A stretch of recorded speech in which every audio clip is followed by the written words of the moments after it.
The story begins with a cold, detached-looking student walking down the hallway. His name is Lee Joo Min, 18 years old, and everyone turns their heads to look at him as he passes. He was born with everything. Everything he has is considered perfect. He has a handsome face, an all-around perfect physique, and his academic grades are at the very top. A genius mind that puts him in the top 2% of the country. He can excel in any subject he chooses. His physical strength is on par with a national athlete. He also constantly receives love letters from girls. Lee Joo Min, I have never. Before she could even finish her sentence, Lee Joo Min tore the paper in half right in front of her. Sometimes, his extreme personality makes him seem even more inhuman. He just walked quietly down the long hallway, but this man, who seemed perfect, had one single flaw. Suddenly, a ball flew over and smacked him right in the face. For a brief moment, Lee Joo Min froze in place. The ball rolled onto the ground. Seeing that, the students nearby rushed over. Damn, this is bad. Hey, why did you kick the ball that way? Everyone hurried over to ask, Lee Joo Min, are you okay? Yoo Ha-yoon looked extremely worried. Are you all right? He bowed his head and muttered in a low voice, it's not over yet. Seeing that, she froze. Huh? Lee Joo Min's lips twitched slightly. Bad luck, it's only just beginning. Just then, someone walked by carrying a stack of books, and their foot happened to step right on the ball. The pile of books slammed into Lee Joo Min's face while the other student panicked. I'm so sorry. Not only that, another ball came flying. A student accidentally pulled him down while playing baseball, and while running in the hallway, even a backpack smashed into Lee Joo Min. As he took off his backpack, a series of events left her speechless. Lee Joo Min, he raised his head and took a deep breath. It's fine. Just another typical day. Yoo Ha-yoon thought to herself, what kind of life have you been living? Ahead, another student came stumbling toward him, as if cursed by God. The bucket of water in his hand swayed with every movement. Poor Lee Joo Min. Lee Joo Min's expression immediately darkened. It's not over yet, he said. She gasped in surprise. There's more? Park Sang-soo walked past a crowd in a panic, and a foot stuck out to trip him. The guy screamed before the bucket of water spilled everywhere. He then looked up and hurriedly said, Lee Joo Min. Before he could finish, he was interrupted by exclamations. Oh wow, look at that. His shoulders are so broad, the bucket didn't even knock him over. Lee Joo Min still looks cool even with a mop on his shoulder, right? Then the crowd rushed forward. Lee Joo Min, are you okay? He replied calmly. I'm fine. Someone couldn't help but worry. You're all soaked. Let me lend you my gym clothes. Lee Joo Min just said indifferently, no thanks, I have my own. Seeing that, Park Sang-soo stood up in a panic. Sorry, Lee Joo Min. I'll pay for the dry cleaning. Ki-dong, standing nearby, mocked. Man, Park Sang-soo is so careless. A glint of light flashed in Lee Joo Min's eyes. Cool water flowed from the faucet. A silhouette stood quietly before the sink, and he leaned down to wash the mess out of his hair. Lee Joo Min's face was now filled with rage. This is such bad luck. Damn it, why is my life so unlucky? His eyes were wide open, full of resentment. Why am I the only one constantly facing such misfortune? I really don't get it. Everything is targeting me.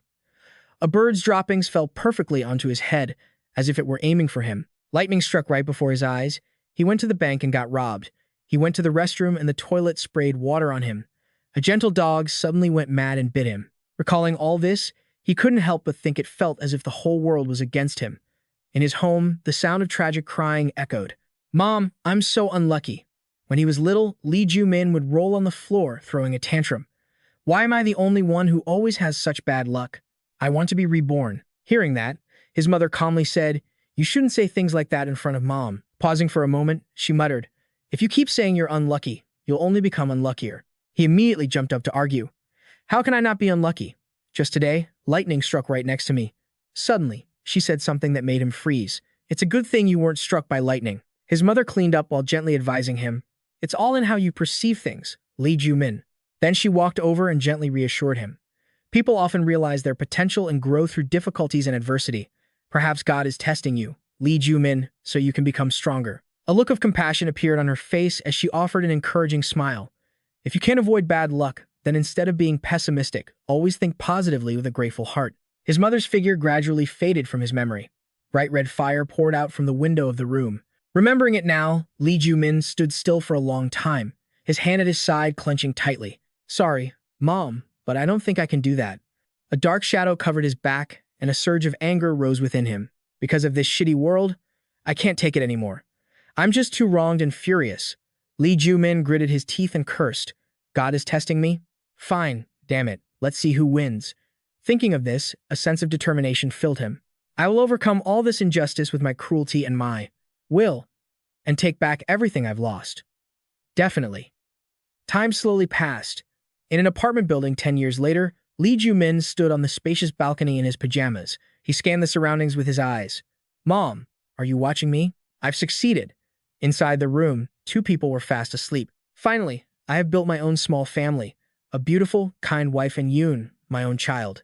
Nearby, a kitten was curled up on the mat, along with another adorable cat. Lee Joo Min was enjoying everything. The business venture he had risked his life for had also been a resounding success. In his own penthouse, the glass reflected his cold, indifferent face. Sorry, Mom, but I achieved all of this through resentment, not optimism or love for the world. Even so, if you could see me now, you'd probably be very happy. Thinking of this, he spread his arms wide to feel the moment. Oh world, look at me now. Overcoming every obstacle, I have reached the top. Lee Joo Min let the light shine through his body, having surpassed every hurdle. I have reached the top. I have even defeated the heavens. While he was lost in the morning sun, he felt that no storm could ever bring him down again. A sleepy voice from Han So-yoon rang out, cutting through everything. Oh man, why is that narcissistic freak like this every morning? It's so boring. After saying that, Han So-yoon called out loudly, Honey, go back to sleep a bit more. Lee Joo Min ignored her and just stood there. This scene was created by his own strength. She helplessly exclaimed, Oh, please. Just then, particles of light suddenly gathered in front of him. Something appeared before his eyes, and the face that emerged made Lee Joo Min startle. His hand clenched tightly, struggling to keep the glass from falling. He stood there, frozen in place for a long, long time, before the person across from him finally spoke. Huh, are you cross-eyed? Why are you just standing there like a statue? The sudden sound startled him, causing him to yell out in shock. On the screen, Lee So-ah asked with curiosity, What's wrong? Why did you suddenly freak out like that? Lee Joo Min. He was so panicked that he stammered. Who are you? Where did you suddenly come from? Wait, no. How do you even know my name? A flash of light flickered in Lee So-ah's eyes. Only an emoji appeared on the screen. Watching him, she looked confused and muttered, What are you talking about? Did you see a ghost or something? The room was scattered with piles of trash. Lee So-ah rested her chin on her hand, staring at the computer. I only looked away for a second, and he's already become a wealthy man. Huh. Lee Joo Min started screaming again. Who the hell are you? Han So-yoon tossed a pillow straight at him. Oh, come on. Go back to sleep. You'll wake the baby up. Hearing this, he frantically pointed at the screen. There, look at that. She glanced over, skeptical. What? There's nothing there. Lee Joo Min insisted firmly, No, can't you see her? She's right there. But she had no idea what he was talking about. See who? Are you seeing ghosts or something? How could there be a ghost in such a high-end penthouse? After saying that, So-yoon laid back down on the bed. I'm going back to sleep. It was only then that he realized in horror couldn't his wife see her. On the other side, Lee So-ah had just noticed something. Why is he only wearing a bathrobe? Her hand moved the mouse quickly. Hurry up and put some clothes on. The cursor moved to the change clothes option.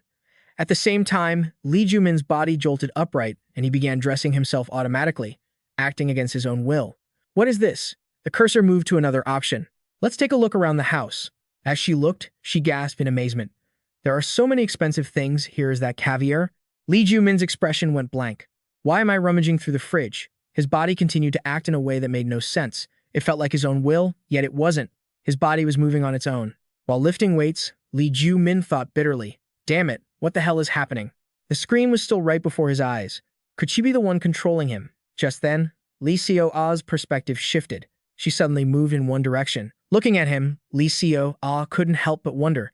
I wonder what the baby looks like. Does he look like Lee Joo Min? His face darkened instantly. Damn it. As the other person's face got closer, he moved the character away. Then, Lee Joo Min tried with all his might to struggle and move quickly. His feet dashed away, moving on their own. After that, Lee Joo Min panicked and hugged Yoon. On the other side, Lee So-ah frowned in annoyance. What's wrong? I said I wanted to see the baby. Why did he suddenly jump up while he was working out? He was panting as he held the baby in his arms. The room suddenly turned dark. So annoying, I have to burn it all down. As soon as she said that, a fire erupted. His face went blank. What? The kitchen started to blaze violently. Seeing this, Lee Joo Min scrambled to grab a fire extinguisher, struggling to put out the flames. His expression turned frantic. Is this a dream? No, this is too real to be a dream. Please, please, just let it stop. A faint silhouette appeared in his vision again. I can't lose my family again. A fire alarm rang in his ears, and white smoke billowed from the building's windows. Lee Joo Min lay unconscious on the floor.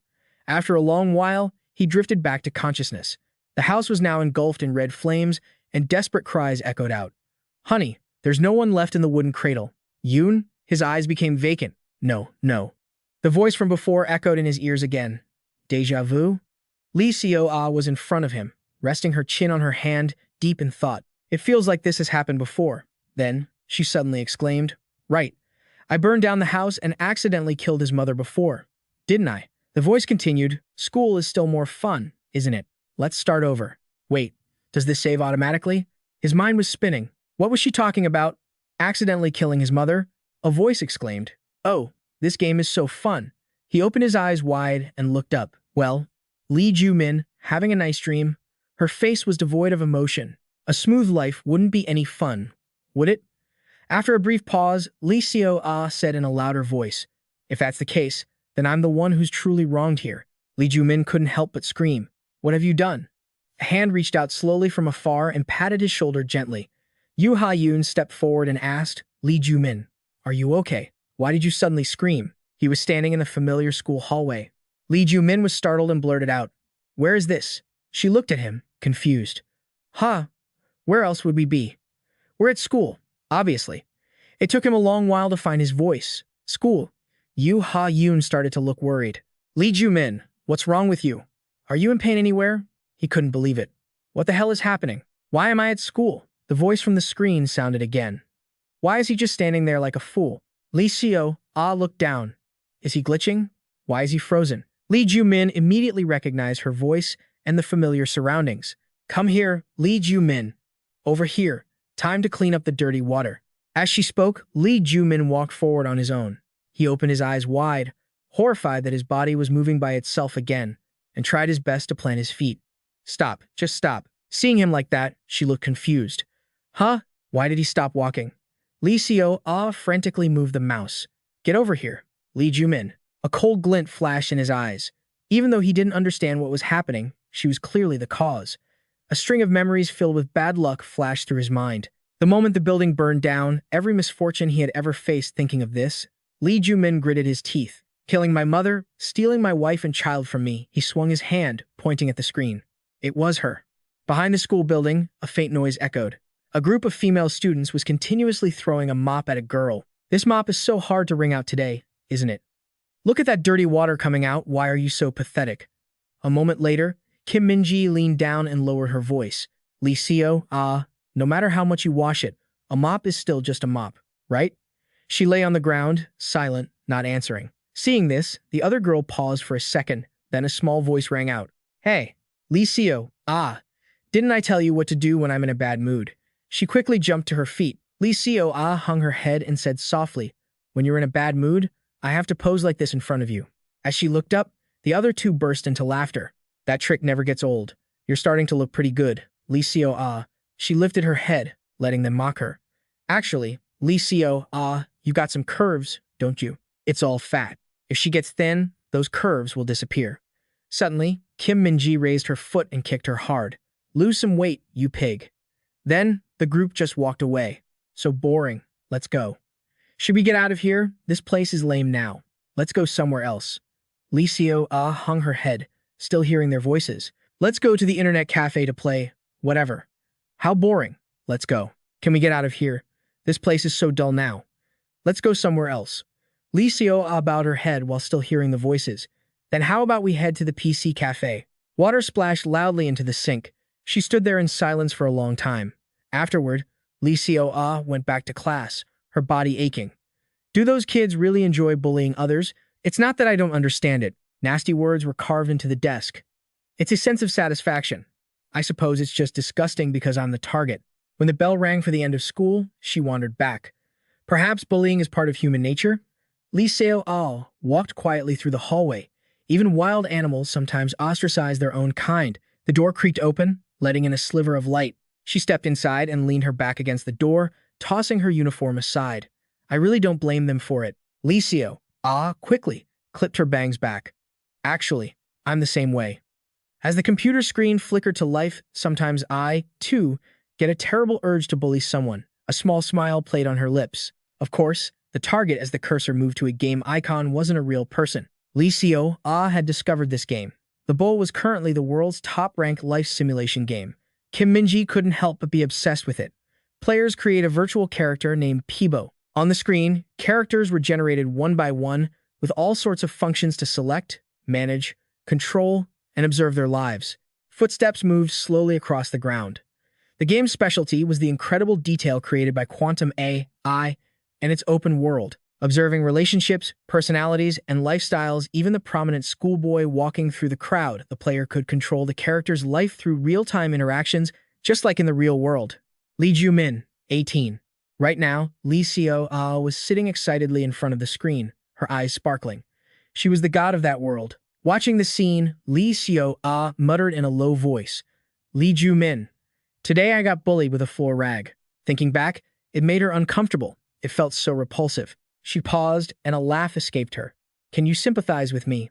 The cursor slowly moved toward the rag icon. In the classroom, the teacher was still lecturing, but Lee Joo Min was completely distracted. He only focused on the green dot before him. What is that thing hovering there? Then, he silently returned to the lesson. Poor Lee Joo Min, the door behind him suddenly opened. "Man, what's wrong? You followed me all the way to school." It bared its teeth and started to growl. To survive against injustices that defied science, Lee Joo Min had to be perfect and meticulous. He silently glared at it, and immediately, it lunged forward crazily. "Man, calm down." Lee Joo Min jumped up from his seat, reached out to open the window, and waved a toy in front of it. Man immediately jumped outside. Sometimes, as cruel and heartless as it was, the small figure dove straight into a bush. The students in the class started whispering, "What's that? What's going on? Lee Joo Min. Why are there a dog and a kid in the classroom?" Meanwhile, the little girl shouted, "Man, are you okay?" The teacher quickly resumed the lesson. "Class, let's focus on the lesson." Da-un turned away, crying. So annoying. Lee Joo Min just sat there in silence. Even though none of this made sense, he had to sort out what he knew for sure. He was currently in the past. Thinking of this, he looked up in one direction. The reason he returned to the past was Lee Joo Min's face was inches away. This girl, whom only he could see, he had a suspicion in his heart, not just about the misfortunes he'd faced, but also about her taking his family away. His hand trembled, wanting to grab her throat. Immediately after, Lee Joo Min's hand swiped through thin air. Seeing that, he realized he couldn't touch her. He remembered the moment he was hit by the ball. Why did he return to this exact moment? Then, a series of other accidents happened. Thinking back, ever since that day, the dirty water was poured directly on his face. The misfortunes that only happened to him had ceased. The arrow in his mental chart kept going up. That's right. He remembered clearly that his life started to go smoothly afterward, as if he were soaring. Lee Joo Min rested her chin on her hand, observing everything. Did that have anything to do with her? He remembered what she once said. "I was only distracted for a moment, and you've already become rich." In the fire, an excited sound echoed. "Well, Lee Joo Min, having a nice dream?" Then Lee Joo Min whispered, "What's the fun in a life that goes too smoothly?" Lee Joo Min silently tallied the events, his gaze catching a detail. Behind her was a coat rack, and looking closely, he could see the room behind it, with a white shirt standing out most of all. A uniform. Lee Joo Min quickly wondered, is she a high school student? Just then, the screen moved rapidly. Lee Joo Min circled the classroom, and his gaze followed her silently. She didn't just control him, she controlled everyone's actions. It was like an accidental incident. Lee Joo Min's body had felt like it was being controlled. It felt like his own will, yet it wasn't. How to put it? Was what he thought was his own will actually controlled by her? Thinking of this, Lee Joo Min rested his chin on his hand in deep thought. Judging by the situation, it seemed she didn't know he was self-aware. Should he hide this truth? His whole body suddenly stiffened, and the hand holding his pen trembled. What was happening? His body wouldn't move. Everything in the class froze, and the others stood still. Lee Joo Min looked around in terror. Park Sang-soo suddenly floated into the air. What is this? The boy started slowly spinning around. The sight left Lee Joo Min gaping. What on earth was going on? The opponent showed no signs of stopping. A moment later, the boy's clothes turned into a dress. He was petrified, watching as the boy's clothes kept changing. What is she doing? On the other side, Lee Joo Min was carefully making selections. Which one should I wear? Is this too much? A faint smile escaped her lips.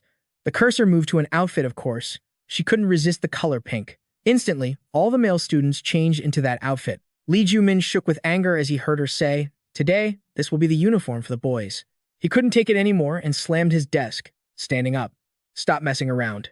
The teacher scolded him sternly. Oh my, Lee Joo Min, what is the matter with you? The room began to buzz with noise. Are you sleepwalking? Lee Joo Min could only sit back down, apologizing, while cursing to himself. Damn it, I couldn't control myself. Suddenly, he remembered something. Everything in the room had changed. Even if only he could see her. Why did no one say anything when the whole class changed uniforms? Thinking of this, he was stunned. Did she not only change their actions but also their perception? She was still laughing excitedly. So funny, look at the bunny uniform. Lee Joo Min had found his answer. She was the god of this world. Her laughter echoed, making him even more confused. A high school girl is a god? No way. As school ended, Lee Joo Min quietly hid behind a tree, and Da-eun ran past quickly with Man. Only then did he feel relieved enough to step out. Hey, you guys playing soccer over there, pass the ball this way. Lee Joo Min froze for a moment. He really couldn't get used to this. He rolled his eyes and looked to the side. What have you been laughing at this whole time? What are you plotting now? Lee Seo-ah was curious what on earth was Lee Joo Min doing standing there all by himself. He formed a theory. She couldn't understand a word he was saying, but he, on the other hand, could understand everything she said. Her face was filled with excitement. Right, there's no way a high school girl is a god, is there? An idea flickered in his mind. If he could play his cards right, maybe he'd have a chance too. A voice called out from afar. Lee Joo Min? He shot a cold glance over. What is it? The other person blushed, looking shy. You know that thing. He stayed silent, thinking to himself. Could you stop talking in that tone while wearing that outfit? Then, Lee Joo Min quickly caught on. Actually, he knew this guy would show up. He had been waiting for him to come and pay for the dry cleaning. Park Sang-soo struggled to get the words out. Actually, I tripped because some punks stuck their foot out to trip me. Lee Joo Min, I was going to pay you for the dry cleaning, but could you give me a discount? Lee Joo Min didn't hold a grudge, but back then, he had refused in such a cool, stylish way. He had just turned to walk away. No need. The guy stood there, stunned. Alpha energy, Park Sang-soo had been deeply moved back then. From that day on, he started following him around and contributed to his business success. Once again, Lee Joo Min suddenly remembered something. Wait, I missed the most important part. Thinking of that, his eyes widened. I basically know what's going to happen in the future. He reconnected the relationships. His wife and child didn't just disappear, they were sent back to the past. If he followed the exact sequence of events from the future, and their figures appeared in his sight again, he could reunite with his family. The voice calling him cut through his thoughts. Lee Joo Min. Lee Joo Min smiled as he looked over. I can reunite with my family. Unexpectedly, the other person suddenly asked, Do you have a girlfriend? No, wait, a boyfriend. He stared in shock, silent. What the hell is this guy saying? He was so shy, his fingers were twisting together. What are you doing with your fingers? Why are you acting all coy like a girl confessing her love? Lee Joo Min started feeling that something wasn't right. This is strange. Is it the uniform? Park Sang-soo never talked like this back then. Why is he suddenly acting this way? Behind him, Lee Seo-ah covered her mouth and giggled, her cheeks flushing red. The fun is just beginning. His face darkened instantly. That bitch. Seeing the scene before him, he was flustered. What is she doing now? Is she capable of manipulating people's emotions at will? This was completely going off the rails. Park Sang-soo, standing next to him, tried to speak. Lee Joo Min, actually. For a long time he coldly cut him off. Shut your mouth and stand still. The guy jumped. Lee Joo Min? He was currently trying to calculate a plan to reunite with his family. I just need to follow the sequence like before. But she is the variable. It's clear she's going to be an obstacle. What do I do? Looking at the scene, she was puzzled. Why is it like this? Why are they acting so distant? Isn't this place supposed to be where anyone can share love? I wanted to see how the interaction would turn out. She paused, her expression shifting. How boring. Her hand moved slowly to the mouse, and her voice echoed directly in his ear. Then just die. In an instant, the space fell silent. A stone statue suddenly appeared from nowhere and slammed down onto Sang-soo's body, splashing red blood across his face. On the other side, the group of boys were playing happily. Try and catch me. If I catch you, I'm going to strip you. Lee Joo Min panted, looking at the blood on the ground, his whole body trembling. He realized the truth. Don't provoke her. The image of his family was always in his mind, but even if he reunited with them, he couldn't escape her claws. Is it better to just not meet them again? Lee Seo-ah's face moved closer, inches away. Is this a battle I can't win? Another voice came through the screen. Hey, Lee Seo. Mom told you to turn off the computer and go to sleep. The voice grew increasingly angry. Why aren't you answering? Are you not listening to Mom? She shouted back. I know. Then she glanced over, muttering, "I was having fun." As she said that, the screen vanished. "See you tomorrow, Lee Joo Min." The space around him returned to silence. His eyes widened, whispering, "Is this a computer game?" Lee Seo Ah. The next morning at high school, Lee Seo Ah sat at her desk amidst the laughter and chatter, her pen quickly sketching Lee Joo Min on paper.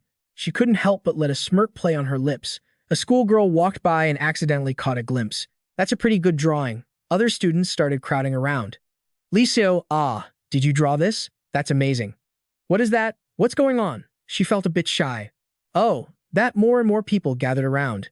"He's so handsome. This is crazy." "That's art." Lee Seo Ah, "You're really good at drawing." The students chatted excitedly. "You could be a webtoon artist." "Did you take any art classes?" Lee Seo Ah's cheeks flushed red.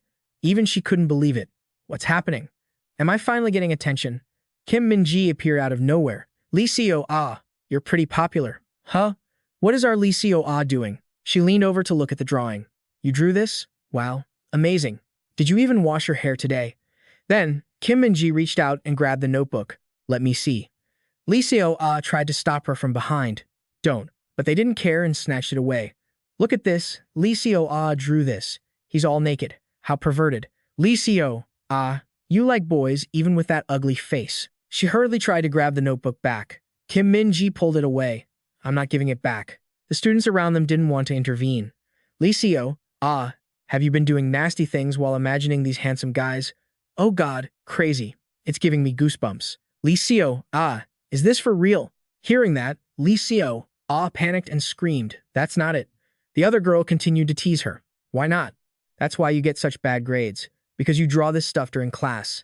She paused, then angrily shoved her. "You're so annoying." The hand holding the notebook swung in the air, and Kim Min-ji slapped her down. "Get lost, you bitch." Lee Seo Ah accidentally fell to the ground. Seeing that, the girl shouted with delight. She fell, and her underwear is showing. Cha Un-ha chimed in. "It's yellow, that yellow color." Her body couldn't stop trembling. Where did everything start going wrong? Recalling the moment Kim Min-ji approached her, was it because she didn't look her in the eye? Or was it when she accidentally turned away? Or because she greeted her awkwardly? The look in the other girl's eyes showed clear dissatisfaction. Or was it just because she was an easy target? Lee Seo-ah felt her head spinning. She turned to look at her classmates around her. "Somebody, help me." But despite her panic, there was no reply. "Why is everyone ignoring me? I'm not invisible." She was left all alone in the vast space. "Please, someone help me." Lee Joo Min was still in shock, standing there breathing heavily as that voice from earlier kept echoing in his mind. "Hey, Lee Seo Ah," Mom said to turn off the computer and go to sleep. A chill ran down his spine. A game? If this world really was just a game, then what did that make him? Previous events came flooding back. Was he just a supporting character controlled by her? His eyes widened, his pupils constricted, recalling the irrational misery he had endured. After a moment, Lee Joo Min pondered. If it was a game system, it might make sense. Lee Joo Min quickly realized the truth. The name he had overheard haunted him. Lee Seo Ah, was that her name? The giant statue still loomed before him, along with the nagging sound of a mother from an ordinary family. An expensive game purchased by a normal family? As the data gradually formed a shape, he wondered, was his family just data created from ones and zeros? Red blood began to spread to the soles of his shoes. Lee Joo Min clenched his fists at his sides. He was furious and couldn't accept it. "Do you think I'll just give up like that?" Since he was a child, he had suffered enough losses. DS10. Even if I'm just a small piece of data, I will definitely get my revenge. Lee Joo Min's face suddenly darkened. "Once I see through everything and my hands can reach you right now." He was furious. It was completely unacceptable. Does she really think I'll just give up like that? From a young age, he had been forced to endure the pain of loss. The computer screen turned on once more. Seeing that familiar face again, he thought, "I will choke you to death." Seeing her, his resolve almost crumbled. What is this? Why did she turn the computer back on? Her usual sluggish voice echoed. "Lee Joo Min, I'm home from school." He looked over in confusion. What? Looking at her, Lee Joo Min was puzzled. She said she was back from school, but she was already wearing her uniform. Did she change that fast? His expression turned to shock as a sudden thought struck him. If the game is turned off over there, does time stop here? Lee Seo Ah frowned slightly. Does that mean she's been following him 24/7? After a long silence, she suddenly confided, "Lee Joo Min, I got bullied by some thugs again today." Lee Seo Ah recounted it with an indifferent attitude. This time, they hit me on the head with a backpack. It hurt so much. As she spoke, her voice softened. Hey, Lee Joo Min, why does no one ever help me? Thinking of his own appearance, she muttered, when you got splashed with trash, everyone around you was worried. My situation is the complete opposite. Even when I'm being burned or have a dirty mop shoved on my head, no one helps me. Lee Joo Min listened in silence. Is she being bullied? Thinking of that, he felt a strange sense of satisfaction. Serves you right. At that moment, she spoke with frustration. Even when I feel so miserable, talking to a character in a game doesn't change anything, does it? Her hands moved quickly to the mouse, but she bit her lower lip. I have no one to talk to. Finally, Lee Seo couldn't hold back her tears. This life is so unfair. I have no one to talk to. The screams echoed in his ears. I'm sick of this life. I want to die. Just end it already. These words made Lee Joo Min feel a bit of sympathy. Even though she could control the game world as she pleased, she was, in the end, just a high school girl. Just a high school girl? Watching her tears fall, he paused. The events began to connect once again. Wait a minute. I don't have proof, but I can't rule this out. Why didn't I think of this sooner? His eyes turned to the screen where she was crying. What if she exists in the same world as me and is controlling this world? The corners of his mouth curled up. At least this wasn't just a game world. The thought of meeting her made him excited. He could find his family and get his revenge. Lee Joo Min remembered that appearance clearly. If that uniform existed in this world, Lee Seo's voice suddenly softened. Lee Joo Min. She muttered through her tears. What did I do wrong to be bullied like this? Hearing that, he pointed to the side. You've committed countless sins, can't you see that? Lee Seo eventually concluded. Is it because I'm ugly? He nodded. That's part of it. Then she continued to ramble. Is it because I have an evil soul that I'm being punished? Lee Joo Min nodded in agreement. You finally realized it. Her voice was filled with sobs. If I do good deeds, even a little, will I receive a blessing? Lee Joo Min turned away, frustrated. It's too late, you psycho. No matter how much you cry, I will never forgive you. His hand moved nimbly across the mouse, the cursor hovering over the reload button, and he felt dizzy. A moment later, Lee Joo Min stared in shock. Before him, Park Sang-soo was completely unharmed. Lee Joo Min, is there something on my face? Seeing that, he jumped back in surprise. Park Sang-soo is alive. I didn't go back in time. The uniform was back to normal too. She remained silent for a long time before speaking.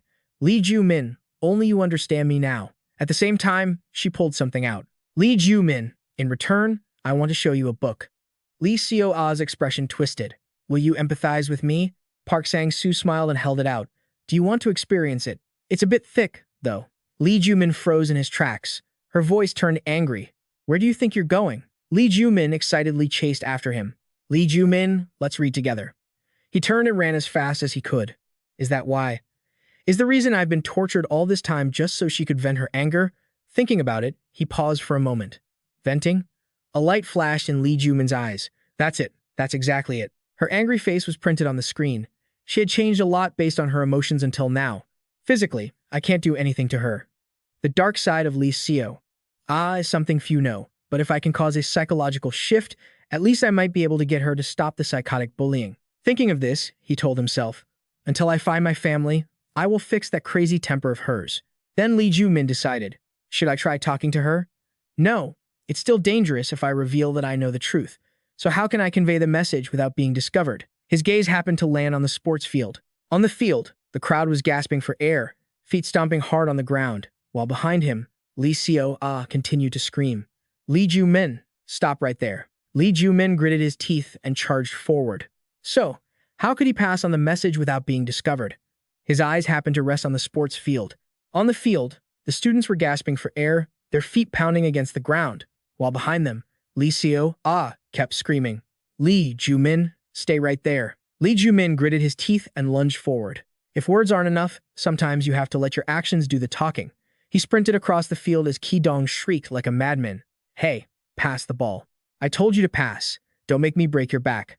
Sensing movement, he spun around, and a fist flew straight toward his face. Students rushed over in a panic. Lee Joo Min, what's going on? Someone stop them. She looked on, dazed. What? Why is he doing that?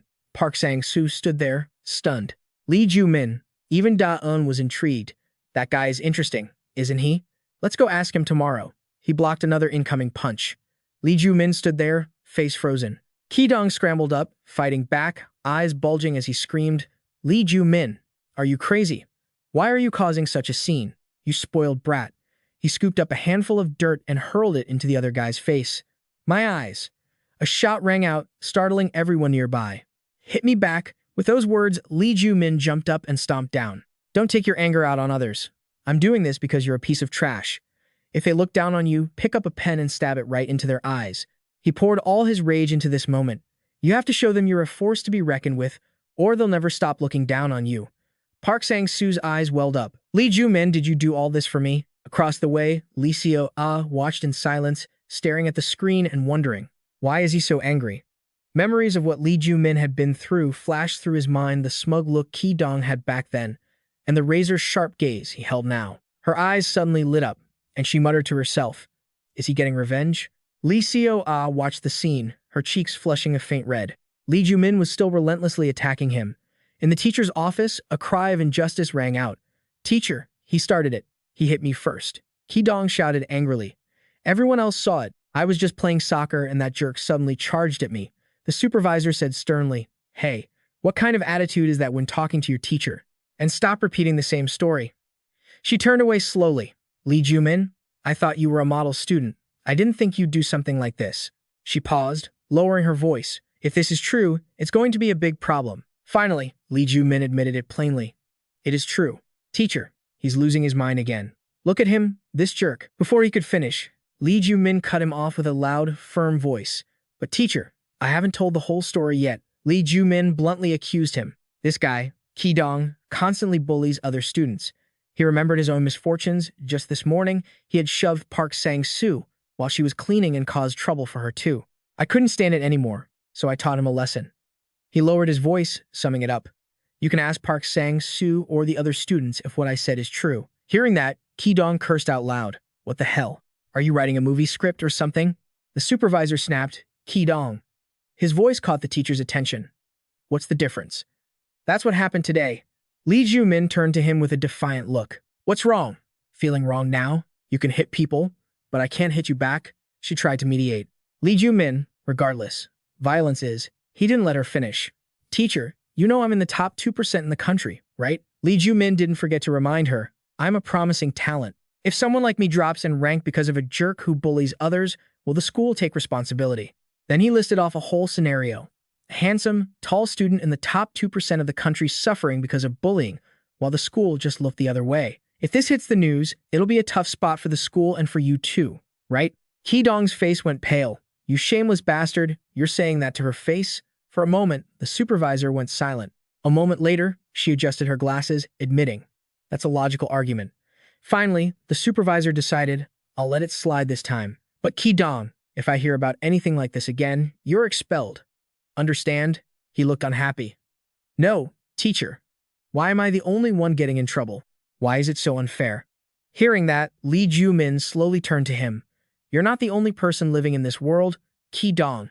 This is a civilized society, not the wilderness. He lowered his voice, emphasizing, you have to study and be smart so you don't get pushed around, right? Ki Dong's eyes widened, his mouth agape in shock. Finally, he couldn't take it and turned away. Fine, I'll study hard. The supervisor maintained her gentle tone. Lee Joo Min, you go back to class 2. Try your best to study and become the pride of our school. He replied softly, yes, teacher. On the way back to class, Lee Joo Min calculated inwardly. To protect their status, people will rationalize and compromise even with the wrongdoings right in front of them. He looked up coldly. If you add reasonable-sounding reasons and logic, you can silence anyone. You have to know how to play politics to command others. All this time, she was quietly watching. Understand? Lee Seo. Ah. Outside, she still felt confused. Her lips were pressed tight, trying to suppress the rising emotions. Shortly after, the screen in front of him closed. Lee Joo Min was already used to this. It disappeared. He slowly checked his phone. Students usually turn on their computers at night. The next day, when Lee Seo-ah came home from school, she appeared, looking like half a day had passed. The timer in his hand started. The screen appeared again in front of his eyes. It took about 15 seconds to turn off and on again. Just looking at it, Lee Joo Min was startled. Lee Seo-ah's face was swollen. Why do you look so miserable? She stayed silent for a while before speaking. Hey, Lee Joo Min. Her voice was tired, as usual. I actually feel pretty good today. This time, Lee Seo-ah's spirit was higher. I gathered all my courage and fought back against the kids who bully me. But you know what? It feels like all the stress I've been carrying for so long has just evaporated. Her eyes lit up. It feels absolutely amazing. Seeing that, Lee Joo Min immediately realized, is it working? He began to calculate in his mind. If he could really transform Lee Seo, she muttered. But a counterattack wasn't enough. Remembering the scene at school made Lee Seo, shudder. I got jumped, and that's why I ended up like this. A series of actions were described in detail. One slap in exchange for 100 stomps. As she said this, Lee Seo, Lee Joo Min, took a deep breath. Objects kept flying toward him. A while later, as the sky turned orange, a shiny bald head appeared in front of him. Lee Joo Min was taken by surprise. I let my guard down. The students around them looked amused. Looks like Lee Joo Min joined the drama club. He looks pretty handsome even in that costume. He didn't pay much attention, focusing on his own thoughts. Although I didn't think it would be easy to resolve, I never anticipated that the consequences would fall on me if anything went wrong. Thinking of this, Lee Joo Min glanced over. I wonder if it's different from how guys fight. How do high school girls even fight? Come to think of it, I don't know anything about the psyche of teenage girls. The girls in my class were happily playing together while I was busy just studying hard. What are teenage girls like, anyway? Yoo Ha-yoon happened to notice, and his gaze was locked in this direction. What is it about high school girls that has me so headache-ridden? Seeing that caught her off guard. Lee Joo Min, why do you sound so old-fashioned? He didn't answer, but called out to Yoo Ha-yoon. She was slightly startled. I accidentally spoke so formally. After a moment of silence, Lee Joo Min asked with frustration, are you worried about anything lately? Yoo Ha-yoon was still confused. Are you going to keep up this style? Then she started to think about his question. Worried? I'm in 11th grade, so the biggest worry is probably college entrance exams, right? Hearing this, he asked again. Then what are you interested in these days? Lee Joo Min regained his handsome composure. Something you like, perhaps? Like a hobby or something you want to do? Her cheeks instantly flushed, and she hurriedly turned away. What is it? What was that? Why did he suddenly ask such things? Her mind started spinning. Lee Joo Min isn't the type to ask about these kinds of things. A cold guy like Lee Joo Min is asking a girl about stuff like this. Does that mean this is a signal? Is it? On the other side, he was focused on the screen in front of him. Lee Joo Min was puzzled and wondered to himself, but why does she keep yawning all day long? It's as if it's been paused. There's a small button on the bottom right of the screen. Is that a fast-forward button? Seeing that, he kept speculating. Could there be a time-lapse function here? That's why that side looks slower. Something like that. Conversely, if they were looking at this side, would it look like it was fast-forwarding? Recalling what Lee Seo said earlier, had she become wealthy in the short time he was distracted? A thought flashed through Lee Joo Min's mind, and his eyes brightened for a moment. Could the reason I haven't had any bad luck since that day be because she fast-forwarded it, so I stopped getting bullied? Just then, she lazily leaned back in her chair. Go home and sleep already.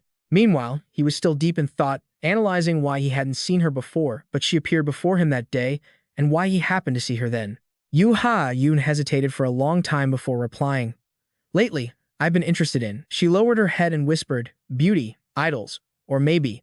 What she said next made him startle. Love. Thinking about it for a bit, Lee Joo Min seriously commented, I don't know why you'd be interested in those things. As a student, you should worry about your studies. Yoo Ha-yoon shouted back playfully. You're the one who asked, you old-fashioned guy. Finally, she couldn't help but ask, what on earth do you want to know? Lee Joo Min bowed his head and replied seriously, I'm curious about high school girls. For a moment, her expression went blank. A long while later, her lips managed to form a sentence. You have that kind of hobby? The streetlights cast a dim glow as Lee Joo Min lazily threw himself onto the bed, so tired. His eyes vaguely looked into the air. What a long, blurry day. The other person's face was still appearing on the screen. How could he find the school with that uniform without getting caught by Lee Seo? The more he thought, the more tired he felt. I don't know anymore. So tired. My brain won't function. His heavy eyelids slowly closed. Does she leave things alone when I'm sleeping? Come to think of it, if this were a game, what would its name be? Lee Seo finished eating and noticed the computer screen. The corner of her mouth lifted slightly. Sleep tight, Lee Joo Min. The cursor moved to the repair menu. Lee Seo could hardly contain her excitement as she selected the F2 build mode. Tomorrow, there's a big surprise waiting for you. Sunlight shone outside the house. Lee Joo Min slowly opened his eyes as usual, sat up, and wiped his face. I was so tired I fell asleep in my uniform. As he looked up, his expression froze. Through the screen, Yoo Ha-yoon was huddled in the corner of the wall. The drowsiness in Lee Joo Min vanished. Yoo Ha-yoon. She was so confused, she didn't know what to do. At the same time, Lee Seo-ah watched everything with amusement. The school was quiet as always. Rapid noises echoed inside the storage room. The group of girls was bullying her out of habit. This is crazy. It's so funny. Hey, Lee Seo-ah, do you think fighting back works? I have a red belt in Hapkido. Even the dirt you're stepped on would struggle. Only Kim Min-ji watched in silence, recalling that Lee Seo-ah had fought back with all her might earlier. Don't do that. Cha Eun-ha laughed gleefully. Look at her screaming. She gritted her teeth, then suddenly used all her strength to break free from the restraint, and Lee Seo-ah lunged forward and hit the girl right in the face. Kim Min-ji calmly wiped her cheek, then slowly approached and whispered, Lee Seo-ah, you've been crossing the line lately, haven't you? I don't know where you got the courage. After finishing her sentence, she swung her hand down in a slap. Seeing her not reacting, Kim Min-ji slapped her again. Her face became distorted, her eyes wide and bloodshot. Seo-ah, if you don't know your place and slap me just because we're joking around, what should I do? Outside, voices approached. Go to the gym and get the ball. All right. Hearing that, she stopped for a moment. Someone's coming. Finished. Kim Min-ji gritted her teeth and turned back. You slapped me first, so consider us even. Lee Seo-ah remained silent before all the warnings. If you keep resisting, next time I'll pull out your teeth one by one. It's so painful, but leaves no trace. Understand? The door was slowly pushed open. The group of girls walked out one by one. In a corner, she hunched her head in silence, her body unable to stop trembling bit by bit. The male student curiously approached, and he spoke softly to check on her. Are you okay? Cha Young-woo reached out. Are you hurt badly? Lee Seo-ah's eyes brightened for a moment, and it took a while for her to react. A friend ran in from outside. Hey, Cha Young-woo, what are you doing? Can't find the ball? It's by the door. He seemed confused, but the other person didn't care and pulled him away. Hurry up, lunch break is almost over. I heard you're great at soccer, right? Even though you're a transfer student, we won't go easy on you. She turned her head and watched for a long time, then her hand reached out and gripped her shirt tightly. Lee Seo-ah's cheeks instantly flushed red. The prince has appeared. Thinking of this, she let out a sigh. Probably wouldn't work out with someone like me, right? Lee Seo-ah opened her mouth and let out a long yawn. Then she warily leaned back in her chair. Go home and sleep, Lee Joo Min. Her gaze accidentally swept across the screen. A notification appeared. Affinity level changed. Yoo Ha-yoon has a crush on Lee Joo Min. This surprised Lee Seo-ah. What is this? Yoo Ha-yoon is falling for Lee Joo Min more and more. Thinking of this, she furrowed her brow and thought. Makes sense. She already had feelings for him from the start. The two of them were childhood friends. After all, the face of Cha Yeon-woo suddenly flashed in Lee Joo Min's mind, causing Lee Seo-ah to feel a slight tremor in her heart. Am I starting to like the prince too? Her bashful face was clearly visible before his eyes. She remained silent, silently calculating something. A moment later, the corners of her mouth slowly curled up, and a sudden, sharp scream echoed through the room. Where is this? He quickly reminded her. Yoo Ha-yoon, calm down. She backed away in a panic. Did you kidnap me because you were curious about high school girls? Lee Joo Min immediately retorted. That's not it. He lowered his head, trying to suppress his anger. What is this idiot up to now? It was only then that he noticed his surroundings. It seemed this really was his room. But his phone and everything else had disappeared, and there were no doors or windows. Am I locked in? On the other side, Lee Seo-ah calmly said, Lee Joo Min, I'm sorry. Her cheeks gradually turned red. I think I have a boy I like. Lee Joo Min thought to himself, confused. Why are you apologizing? Why does that sound so strange? A moment later, Lee Seo-ah began to confide. It seems like the new student who transferred today is just as tall and handsome as you. He reached out his hand to me. Isn't that incredibly gentle? Pausing for a moment, she muttered, I'm sure someone like that isn't a good match for me. Yoo Ha-yoon, in the distance, still felt confused. It seems Yoo Ha-yoon has liked you for a long time. After all, we can't be together, can we? The words that followed were even more confusing. Instead, if it's the two of you, I could accept it. Hearing that, his expression darkened. Substitutes. I've known for a long time that Yoo Ha-yoon had a secret crush on me. Lee Joo Min recalled their meeting back then, because after graduating high school, she had confessed to him. But he didn't choose Yoo Ha-yoon. But back then, I already loved someone else, and that girl became my wife. Thinking of this, Lee Joo Min moved forward and began pounding on the door. It's a pity, but to see my family again in the future, I cannot return your feelings. Yoo Ha-yoon. Inside the room, she suddenly called out, Lee Joo Min. Hesitating for a long time, Yoo Ha-yoon finally asked, Why did you lock me in a place like this? He turned away, sighing helplessly. And being misunderstood on top of that, it's getting more infuriating. Then Lee Joo Min said nonchalantly, "What do you mean?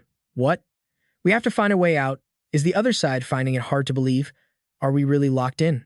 For real?" Hearing that, he frowned, thinking to himself that even if he explained the current situation, she probably wouldn't believe him. Then Lee Seoa walked over and said in a soft voice, "Yoo Ha-yoon, I have a request." Yoo Ha-yoon listened intently. "Huh, what is it?" By now, he was already standing in front of the bed.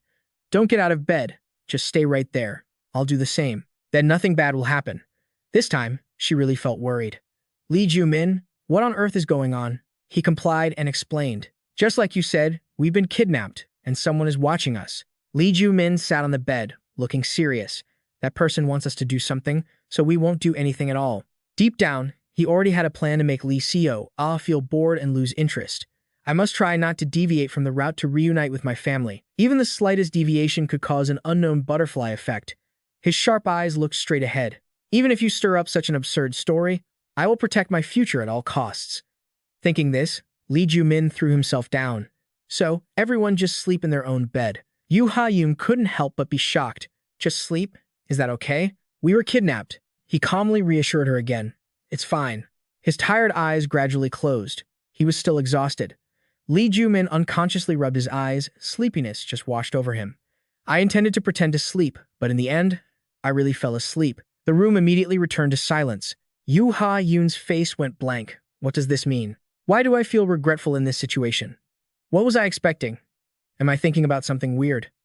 On the other side, Lee Seoa also felt confused. What's wrong? Why is nothing happening? Yoo Ha-yoon? Isn't this a good opportunity to get Lee Joo Min? Currently, she was sitting dejectedly in a corner. Seeing that, her brows knit slightly. "Are you lacking courage too?" The affection bar rose. "Let me give you a hand." A scene of the three of them being happy flashed in her mind. "Yoo Ha-yoon sleeps in the palm of my hand." Lee Joo Min's eyes were filled with love. Lee Joo Min jolted awake from his slumber. Before him was the magnified face of Yoo Ha-yoon. He startled and quickly backed away. "What is this, Yoo Ha-yoon? Are you crazy? Why are you lying next to me?" She called out in a soft voice. "Lee Joo Min." Then Yoo Ha-yoon just went ahead and confessed. "Actually, I've liked you for a long time." Pausing, she continued, "You feel the same, right? That's why you asked about the high school girl yesterday." "Oh, wait, you weren't asking about me, were you?" He couldn't help but be stunned. "What is this? Yoo Ha-yoon, you aren't usually this bold, are you?" Thinking of this, Lee Joo Min gritted his teeth and turned around sharply. "Damn it, is this another emotion manipulation trick?" The affection bar continued to climb higher. Lee Seoa's mouth curled up in excitement. He gritted his teeth and turned his head back. By now, she was right beside him.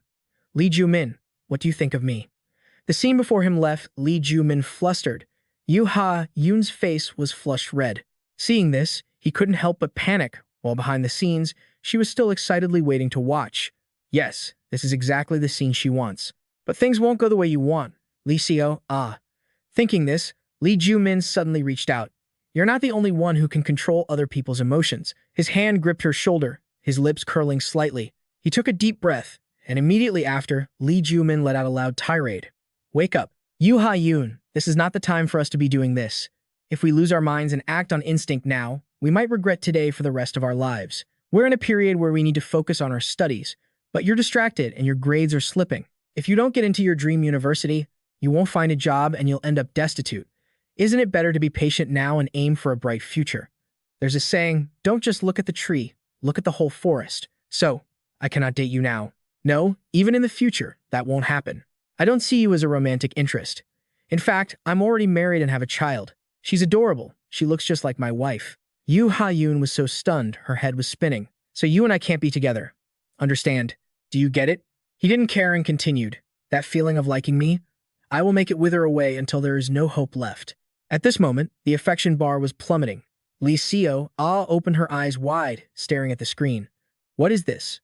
Why is Yoo Ha-yoon's affection dropping so sharply? Her hand reached out to control the mouse. "Could you be a little gentler?" Lee Joo Min. His expression immediately darkened. "It seems you still don't understand, do you? Let me say this one more time. You are not my type." Lee Joo Min spoke bluntly to Yoo Ha-yoon, who was standing right in front of him. "I like the cat-like type, and you're more of a dog-like type." As he finished, Lee Joo Min leaned in and kissed Yoo Ha-yoon on the forehead. That's why I like you. Her eyes widened in disbelief. Even Lee Joo Min himself was taken aback. What's wrong? She was watching with amusement from the other side. Seeing him quickly back away, she wondered, what is this? The intensity meter started to rise rapidly. Yoo Ha-yoon covered her mouth in embarrassment on the bed. What's wrong? You're acting shy now? Your mouth says one thing, but your body is being pretty honest, isn't it? Lee Joo Min didn't know how to explain it. No, this isn't my fault. Anger boiled over in his mind. This crazy girl is controlling me again. She then shyly said, that was my first kiss. Lee Joo Min, his face went blank. It was just a boring kiss, right? Pausing for a moment, Yoo Ha-yoon tilted her head and asked with a smile, what should we name our first child? Lee Joo Min's heart sank. What kind of crazy things are you imagining? He immediately tried to explain again. Yoo Ha-yoon, believe it or not, that wasn't me just now. She started acting clingy again. Are you denying it now? Her expression slowly turned dark. Don't you know how terrible the consequences can be if you betray a girl's love? He thought helplessly. I've seen enough of those consequences already. Finally, Lee Joo Min had to be blunt. Yoo Ha-yoon, listen to me. Whether you believe me or not, someone is controlling me. Your emotions, me kissing you, even this room, everything is being controlled. Yoo Ha-yoon listened silently and intently. Don't you think it's strange? Being trapped in a place without windows or doors like this, isn't it completely unrealistic? A moment later, she interrupted. I know what's going on. Then Yoo Ha-yoon offered an explanation for everything. This is just a dream, right? I'm having a very realistic dream. Lee Joo Min was speechless. In a dream, I can do whatever I want, right? Saying this, Yoo Ha-yoon's voice turned sad. But even in a dream, you're still so cold. Recalling their memories. Every day, I always treated you with kindness and gentleness. But you were always so indifferent. Lee Joo Min, the more she spoke, the more she felt sorry for herself. I have plenty of boys chasing after me, and people say I'm pretty. Where am I lacking? Huh? Lee Joo Min? He frowned slightly and slowly replied. Yoo Ha-yoon, let me be honest with you. What he said next left her stunned. I already like someone else. Lee Joo Min's eyes were filled with determination. I'm going to marry that person and have kids. His voice faded. I'm sorry, but there's no place for you in my future family. Yoo Ha-yoon lowered her head and muttered. So that's how it is. Then she sighed slowly. Lee Joo Min really doesn't know anything about high school girls, does he? Seeing that, he couldn't help but wonder if his honest words had worked. Then she slowly stepped off the bed. Well then, there's no other choice. Her hand was hiding something behind her back. If she couldn't have him, a sharp knife flashed with a cold light. Then she had no choice but to kill him. He froze for a moment. How did things turn out like this? And where did that kitchen knife come from? Suddenly, a notification screen popped up before his eyes. Huh? Lee Seo-ah was watching the screen while eating a snack. Did you complete the D-Day challenge already? That's awesome. Lee Joo Min looked up at the screen curiously. The D-Day challenge? Is this some kind of mission? A beam of light struck his body, and Lee Joo Min's face turned deathly pale. Reacting instinctively, he scrambled back. Yoo Ha-yoon, calm down. She glared at him and screamed like a madwoman.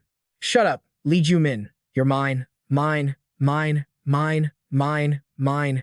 He was confused. Why was she acting so extreme? Then Lee Joo Min clenched his fists with resolve. Is he forced to fight back now? Even if you have a knife, I'm still stronger than you. At that moment, Yoo Ha-yoon did something impossible. She crawled onto the ceiling with supernatural strength. She stood firmly on the ceiling. Yoo Ha-yoon's eyes rolled back, and her mouth gaped open in a terrifying way. Looking at the figure before him, he knew he couldn't win. She kicked off the wall with immense force, her large figure lunging straight at him. Lee Joo Min grimaced and shouted loudly, Oh God, Buddha, Jesus, Namo Amitabha, Amen, Amen, Amen. Then he squeezed his eyes shut, waiting for what would happen. After a long while, seeing nothing, he peeked. Yoo Ha-yoon was frozen in place, her face stuck in the same expression. What is this? He remembered what happened before. Did Lee Seo-ah freeze time? A familiar voice rang in his ears. I can't let Lee Joo Min die. Saying this, she raised her voice. After all, for me, Lee Joo Min is still my #1 priority. Anger flared up inside him again. Then why did you pull this crap? You lunatic. Thinking that, he rolled his eyes, but he realized he had survived thanks to her. The shining blade flashed right before his eyes. The next day, at T High School, Lee Joo Min arrived in class looking sullen. He was exhausted so early in the morning. Looking at Lee Seo-ah, he felt anxious, not knowing what kind of hellish events would happen today. I'm scared. I'm truly terrified. He started to think, I have to find that school uniform quickly to make any progress. Lee Seo keeps interfering, so I have no choice. At that moment, the classroom door was thrown open. A friend asked with a smile, Yoo Ha-yoon, I heard you were sick yesterday. Are you feeling better? Yoo Ha-yoon approached with a smile. I'm fine, thanks for asking. She went to her seat and greeted him as usual. Lee Joo Min, good morning. After sitting down, Yoo Ha-yoon started a conversation. Lee Joo Min, I heard you were absent yesterday too. Were you sick? He turned away, trembling. Not exactly. He couldn't help but panic internally. Does she think yesterday was just a dream? Yoo Ha-yoon actually recounted, I had a very strange dream yesterday. He replied in a low voice, Really? Well, I had a nightmare. She leaned in and asked, Aren't you curious? Lee Joo Min smiled awkwardly. No. After a long silence, she couldn't suppress her curiosity. Are you not curious about high school girls anymore? Lee Joo Min nodded firmly. I understand enough now, and I understand how terrifying it is. Hearing that, her eyes crinkled with a smile, and her voice rang slowly in his ear. I'm not giving up, he shuddered slightly. Huh? Right after that, he leaned in to interrogate her. What do you mean you won't give up? Tell me, Yoo Ha-yoon. I told you to tell me. She was leisurely scrolling through her phone. What video should I post today? On the screen, Park Soo-ji was posing strangely. The morning sun shone over the vast schoolyard. Lee Joo Min scrolled through his phone for a long time. Later, he couldn't help but glance up. Even if he scoured the entire internet, he couldn't find that simulation game in this world. The shirt hanging on her back was easy to spot. Because it wasn't a real school uniform, it had been so hard to find. This was his only clue right now. Thinking this, Lee Joo Min picked up his phone. I wonder if I can snap a photo. The students around him started whispering. Oh my god, he's taking a selfie. Does he know he's handsome? In the end, Lee Joo Min reluctantly put his phone down. It was impossible to get the shot. Then, he slowly picked up his pen. I guess I'll just have to draw it. He started focusing on sketching it out. Just then, Yoo Ha-yoon walked up from somewhere. Lee Joo Min, aren't you going to eat? As she looked down at the desk, her expression stiffened. In the notebook was a drawing of Lee Seo. Why is he so serious about looking into a high school girl? A commotion behind him caught his attention. Not far away, a girl was jumping around non-stop, and her phone screen was flooded with hateful comments. Seeing that, she turned off her phone, looking dejected. Lee Joo Min walked over, curious. Heo Ji-soo, what are you doing? She looked up. Lee Joo Min? Then, Heo Ji-soo nonchalantly admitted. I'm filming a TikTok. He exclaimed in shock. A ticked what? She calmly explained, you don't know what this is. It's an app for posting short videos, like YouTube. I heard it's super hot right now. Hearing that, Lee Joo Min immediately pressed on. Are there many schoolgirls on there? She looked confused. Did I hear you right? You should be asking if there are many kids on there, right? Isn't that it? Lee Joo Min didn't waste any more time. He held up his notebook. I'm looking for a uniform that looks like this.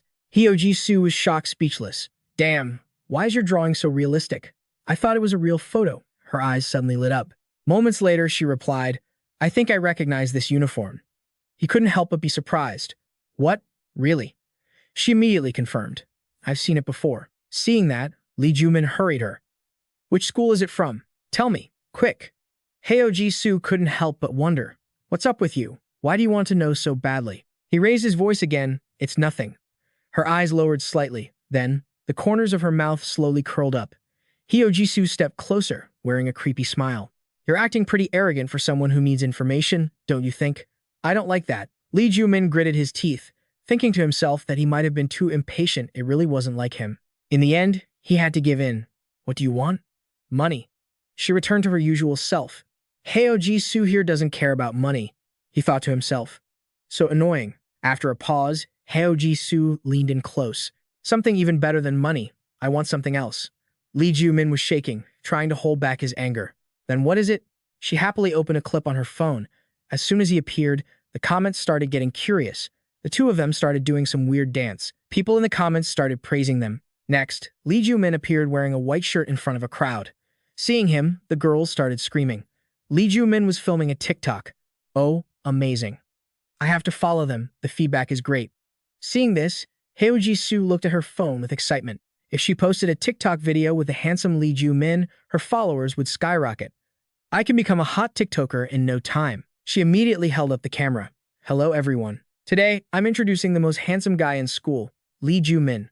Lee Joo Min stood there, constantly telling himself to be patient. He gritted his teeth, thinking, To find my family again, what is a little humiliation like this? Once this is all over, I'll pay you back for this humiliation 10 times over. Behind her, someone called out, "Hey, Lee Joo Min, where are you going?" The crowd in the distance seemed even more excited. It was that girl, Lee Joo who had just stepped up to the computer screen, her eyes drawn to something. Seeing the scene, Lee Joo couldn't help but mutter, "What is this? Why is Lee Joo Min filming a TikTok with her?" She frowned, looking annoyed. On the screen, Hyo Ji-soo was laughing happily, a smile that reminded Lee Joo of the bullies. Back then, they had also forced her to film a dance video. Lee Joo-ah's face flushed with shame as she remembered, making her feel miserable. Lee Joo Min, who was just playing along, noticed it too. Lee Joo-ah tried to hold back a laugh. It was pathetic. That look startled him.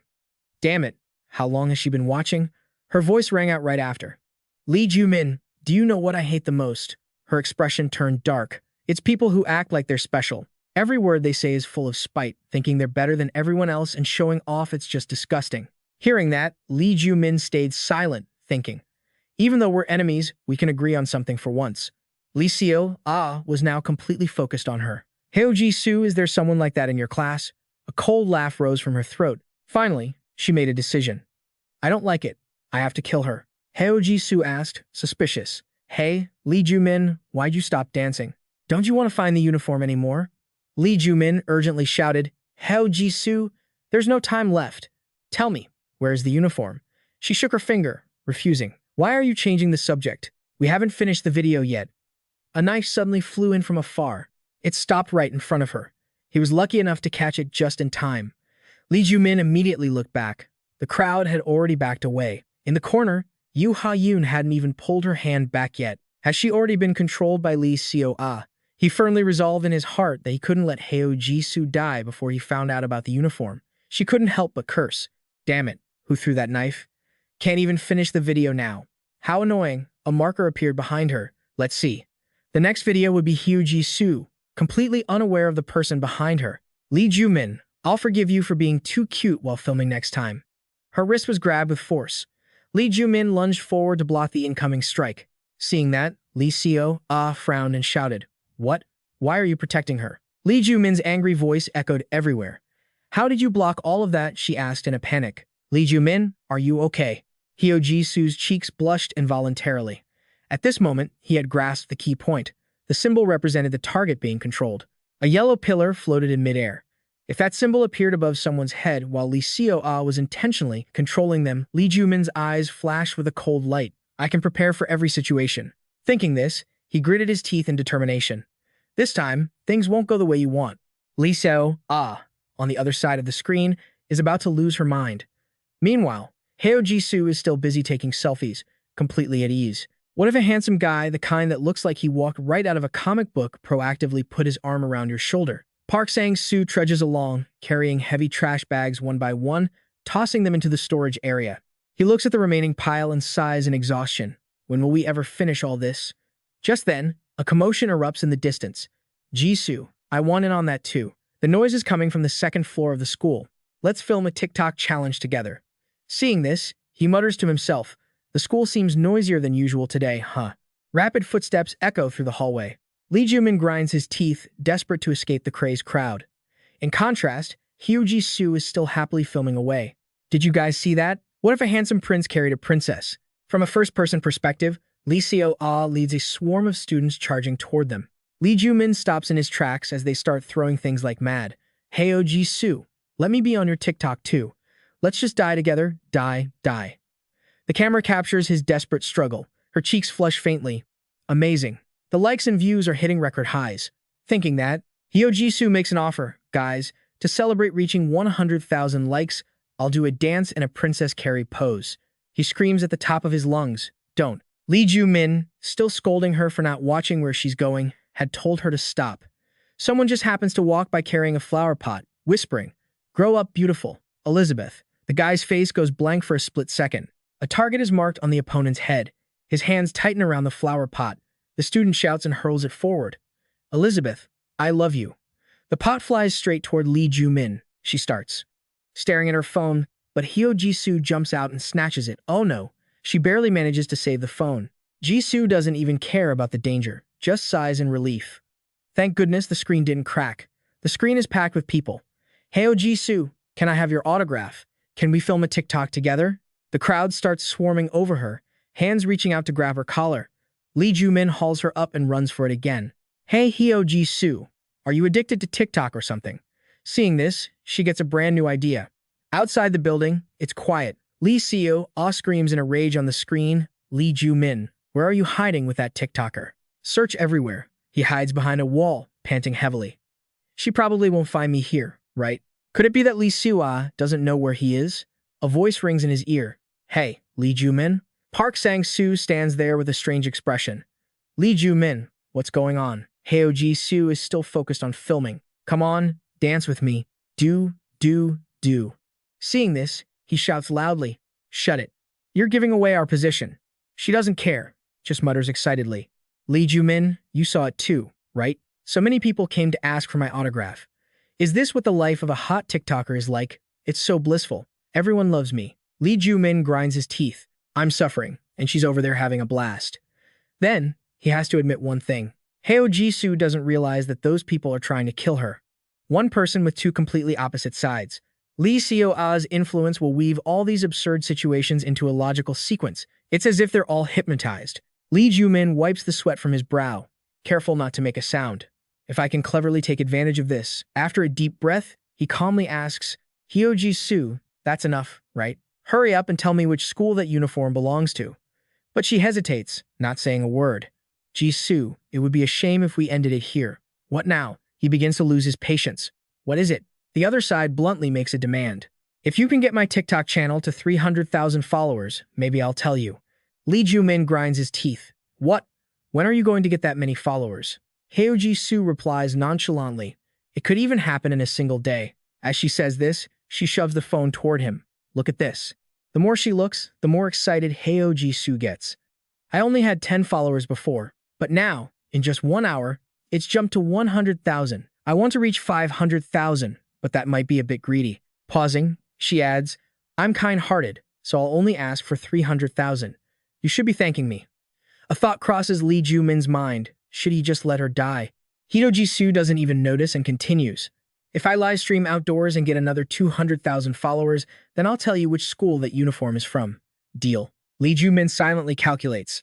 If getting 100,000 followers took about 30 minutes, he'd have to endure at least another hour, right? He stands there, letting her film no. He can't. His strength is running out. To gain followers, she has to live stream, which would expose their location and increase the risk. The more Lee Joo Min thinks, the more confused he gets. And to end this, the darkness from her will consume Jisoo. Eventually, Lee Seo will make her move, and Hyo Jisoo will have to die. His gaze accidentally drifts toward Park Sang-soo. Is there a way to get information about the uniform before Hyo Jisoo dies? The trash bags are piling up like a mountain. If not, an idea flashes through his mind. It doesn't necessarily have to be Lee Seo who does it. He just needs her to die in front of Lee Seo right? Thinking this, Lee Joo Min slowly says, I have a great idea. He pauses for a moment, then continues. A way to get followers exponentially in a short time, maybe even reaching 500,000 or more. Hyo Jisoo hears this and immediately leans in. What is it? What is it? The words that follow confuse her, but he has to prepare himself. In the darkness, Lee Joo Min's eyes gleam. People are usually drawn to shocking content, aren't they? Right? The other person is stunned for a moment, then nods in agreement. With that, he turns to call Park Sang-soo. He turns around, looking blank at the request. I need your help. They quickly prepare the props. As Lee Joo Min closes the door, he cries out, Oh my god, I'm exhausted. Hyo Jisoo follows his instructions and turns on the camera. Hey everyone, we're hiding up here on the rooftop. Just by looking at it, she yells, it's gone up by another 50,000 followers.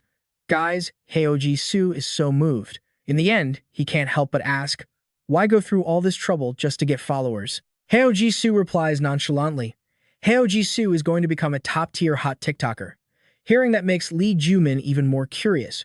Why do you want to be famous to the point of risking your life? She replies calmly. You wouldn't understand because you asked that.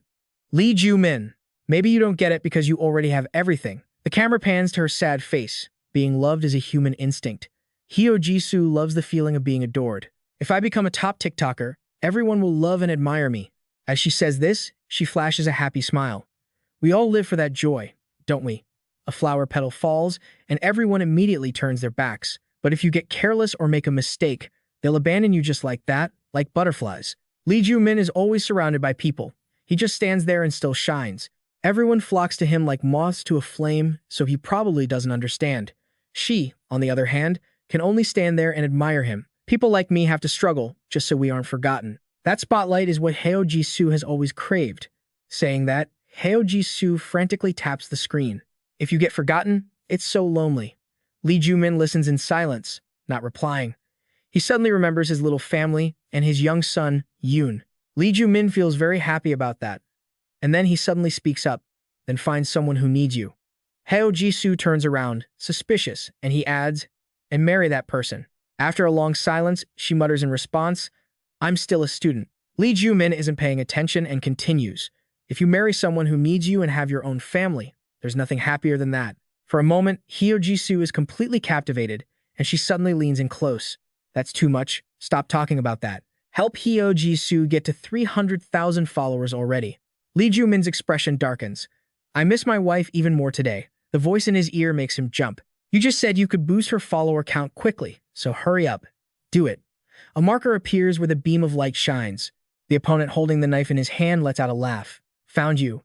Lee Joo Min jumps back in surprise. Are you crazy? How did you guys even get up here? A familiar voice rings out right in his ear immediately after. Where did Lee Seo suddenly appear from? The sun has risen. Get up from your seat. This statement leaves Lee Joo Min wondering. The glow is too blinding. I don't want to look at it at all. Lee Seo immediately commands. Attack, my clones. He twists his body, bringing her along as she appears. Damn it, does that knife replicate infinitely? On the other side of the screen, she grimaces and yells. Why won't this stupid game listen to me? Lee Joo Min, stop getting in the way. Her gaze accidentally drifts downward. He is still protecting Heo Ji-soo. Is he an idiot? If Lee Joo Min is protecting her, and his expression suddenly turns pale, then I can just control Lee Joo Min to kill her, right? Lee Joo Min immediately turns and shouts, Heo Ji-soo, get away from me.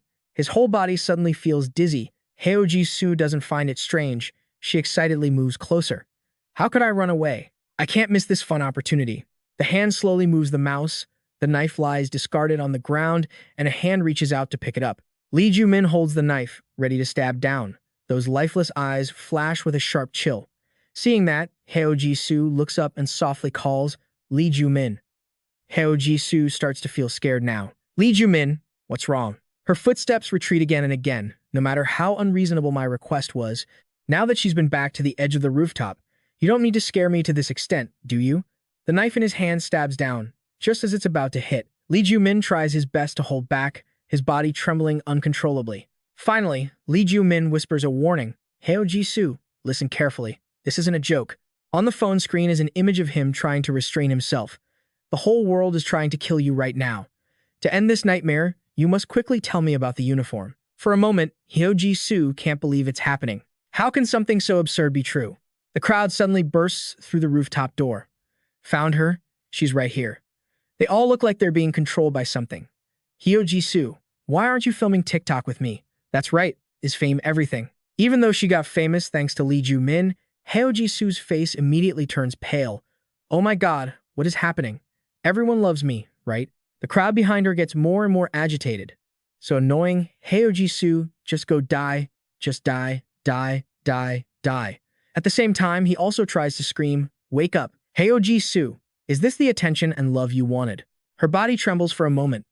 This isn't what I wanted. Lee Joo Min ignores her and shouts, being famous doesn't just bring attention, it brings jealousy too. Can you handle that? Is that the kind of love you wanted? Heo Ji-soo's head begins to spin. I just want to be loved. Hearing that, he growls, emphasizing each word. If you want to end this nightmare, hurry up and tell me where the uniform is. She frantically searches through her phone. Wait a minute. That one. His gaze suddenly stops on one spot and an image of Park Soo-ji standing in a strange pose appears. I saw it in this photo. Is this the right uniform? He doesn't answer, lost in thought. Lee Joo Min, I'm really scared. I want to stop. Before she can finish, she is pushed off by him. At that moment, Lee Joo Min's face is completely emotionless. This is because you dared to use me as a joke. Heo Ji-soo's eyes widen in disbelief, her body falling straight off the rooftop. At this moment, Lee Joo Min silently waits for the result. Lee Seo, on the other side, starts to get bored. and then she mutters, unsatisfied. What is this? It ended smoother than I expected. All right, good work everyone, let's disperse. Finishing her sentence, she stretches and leaves. I have to go eat. Lee Joo Min watches her leave in silence until her figure disappears, the corner of his mouth curling into a stiff smile. Good work? I should be the one saying that. Lee Seo, thanks to your stupidity, everything went even more smoothly. Saying this, he claps his hands and shouts to the people standing behind him. Lee Joo Min signals, cut. Good work, everyone. You can stop acting now. The students then happily leave. Lee Joo Min, it was just like filming a movie. Lee Joo Min, will we be in the video? So fun. You acted so well. You too. Voices come from the rooftop. What? How could I have done that? I told you. It would be shocking content. Below, Hyo Ji-soo is caught by a giant tarp. Lee Joo Min bows his head to carefully check the situation. At this moment, her expression goes blank for a second. Recalling earlier, Hyo Ji-soo had exclaimed in surprise, What? How could I have done that? He gently reassures her, I told you. It would be shocking content. Pausing for a moment, Lee Joo Min adds, It's okay. Park Sang-soo will make it soft with cushions and waist. Hyo Ji-soo can't help but say loudly, That's not the only problem here. Even if it was just acting, falling from a rooftop is no joke. Hearing that, he asks in a loud voice, You're scared after just that? Then Lee Joo Min questions her loudly, Do you think anyone can become a hot TikToker? You wanted to be famous, so you have to give it your all. Even bet your life on it. Why do you want to reap the benefits without making any sacrifices? Each word leaves her speechless. I will arrange everything safely for you. Just trust me and follow my direction. Outside, Lee Seo was screaming in a rage. Lee Joo Min, he must have gone to the stadium with that TikToker. Seeing the crowd scrambling to search, he thought to himself, This is the moment. He raised his voice, grabbing everyone's attention. Everyone, listen to me. Lee Joo Min took her hand and hurried away. We're going to shoot an acting video. As he ran, he shouted loudly, You all will have a chance to be in it too. I'm going to explain the script. Follow me and listen closely. The students flocked toward him, growing in number. If we get high views, I'll treat everyone to hamburgers. Their faces froze for a second, then their eyes lit up with excitement. Hamburgers, the chorus of shouts grew intense. Lee Joo Min led them all up to the rooftop. The crowd didn't even realize they were being manipulated by Lee Seo. They thought it was their own free will, even in the moment they were trapped in that room with Yoo Ha-yoon. Back then, she had acted strangely, her emotions manipulated, and even when Park Sang-soo unfortunately became a target, a stone statue fell from the sky and the whole class changed without anyone noticing. Their uniforms transformed into pink rabbit cosplays. The bizarre phenomena created by Lee Seo happened so naturally, as if it were all perfectly normal. Thinking of this, Lee Joo Min ran even faster. If I'm the one who realizes this, can I use it to my advantage? By exploiting the fact that Lee Seo couldn't hear the voices in this world, his gaze remained fixed forward. I'll try to manipulate them myself. Soon enough, all the students had gathered. Lee Seo thought everyone was moving according to her commands. He stood in the center and announced, In 10 minutes, everyone go to the rooftop and act like zombies running to kill Hyo Ji-soo. Lee Joo Min had already calculated that he would change the purpose of their actions without Lee Seo ever knowing. He then shouted, The best actor will be rewarded with fried chicken hamburgers. Lee Seo had only aimed her arrow at Hyo Ji-soo. The target seemed the same, but the intentions were different. This way, Lee Seo would be satisfied, and he could save Hyo Ji-soo. For now, the opponent had comfortably left. It was all just an act. Lee Seo, he was looking in one direction. She lay motionless on the mattresses. Of course, the threat to Hyo Ji-soo was real. Park Sang-soo ran over from a distance, worried. Oh my god, did you really get pushed? Hyo Ji-soo, are you okay? She was busy checking her follower count. Looking at the number, Hyo Ji-soo whispered with excitement, Amazing, 500,000 followers. A path of flowers lay before her. This was the road to becoming a hot TikToker. The corners of her mouth curled into a smile, but then the smile slowly faded. But why do I feel so empty? Hyo Ji-soo lay there, muttering to herself, Is it because I'm lacking dopamine? He couldn't help but feel puzzled falling from the rooftop, and now she's talking about dopamine? After a long silence, Hyo Ji-soo suddenly asked Park Sang-soo, Don't you feel lonely following me? You're startled? Why would you say that out of nowhere? Hearing that, she continued to mutter, Don't you want to be famous? If you were famous, the bullies wouldn't look down on you, and you'd receive everyone's attention and love. Her next words left Hyo Ji-soo momentarily surprised. I received plenty of attention and love. Right after that, she sat up abruptly. From whom? Park Sang-soo answered softly. From my mom. Her eyes seemed to waver for a moment. A while later, Heo Ji-soo suddenly asked. You don't have any friends? He replied loudly. I sure do. Seeing that, she threatened him. If you say mom again, you're dead, he insisted. No, I really do have friends. This made her curious. Who? Just waiting for this, Park Sang-soo excitedly called out a name, Lee Joo Min. Then he couldn't help but recount. Lee Joo Min saved me from the bullies. Lee Joo Min needs my support too. That sentence made Heo Ji-soo pay attention. If someone needed her, she wouldn't feel lonely anymore. She looked up toward the distance. Up there, Lee Joo Min was silently looking down. The words he had said still echoed, get married to someone who needs you and have a family of your own. There is nothing happier than that. Heo Ji-soo's heart pounded. So that was it. Her cheeks flushed bright red. Lee Joo Min, so you need me. At this moment, he was trying to suppress his anger. Why does she keep staring at me? I want to just leave her to die, get lost already. Thinking this, he stood up straight and looked away naturally, toward the uniforms. And he also realized that there were times Lee Seo-ah couldn't find him. At the edge of the horizon, the sun was slowly setting. Today, I won, Lee Seo-ah. A blade flashed in the darkness. It's not over yet. The knife quickly pressed against his neck. Lee Joo Min, what is your relationship with Heo Ji-soo? He remained silent for a moment before replying. She just asked me to help her film a TikTok video. The opponent sounded suspicious. Is that so? Is that really all it is? He replied nonchalantly. Yeah, that's all. Her lips curled into a smile. I see. The voice made Lee Joo Min startle. He spun around to look everywhere. Lee Joo Min's face went pale. Damn it. At this rate, the fear gauge keeps rising. Lee Joo Min was terrified of the female high school students. The school stadium was packed with countless people. Watching the two playing basketball, the students gossiped. Hey, what's his name? Cha Yeon-woo. Cha Yeon-woo. Even his name is handsome, isn't it? Seeing that handsome face, they excitedly cheered. He's so good looking. In the classroom, the girls chatted happily. Let's try to talk to him later. Oh, I'm too nervous. I probably can't do it. At that moment, Lee Seo-ah, who was sketching, stopped her hand. Cha Yeon-woo's face felt so close, recalling that, the corners of her mouth curled up involuntarily. Lee Seo-ah leaned back, delighted. Cha Yeon-woo even reached out to me. I wonder if he has any feelings for me. Something caught her eye, a very small line of text written on the ceiling.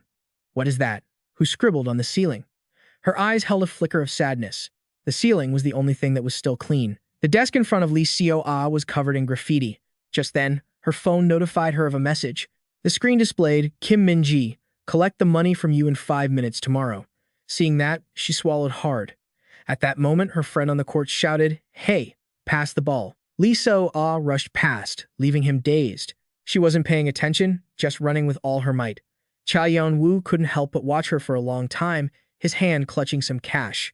Kim Min-ji took the money and asked in a low voice, Is this another large amount? Lee Seo-ah looked embarrassed. I'm sorry, that's all I have. Deep down, she thought to herself that it was actually because she had spent money on the zombie expansion pack. Back then, Lee Seo-ah had exclaimed, What? The zombie DLC is on sale? Buy it now. Her body couldn't help but tremble. She suddenly smiled and whispered, Lee Seo-ah, why are you so scared? It's okay. Look up.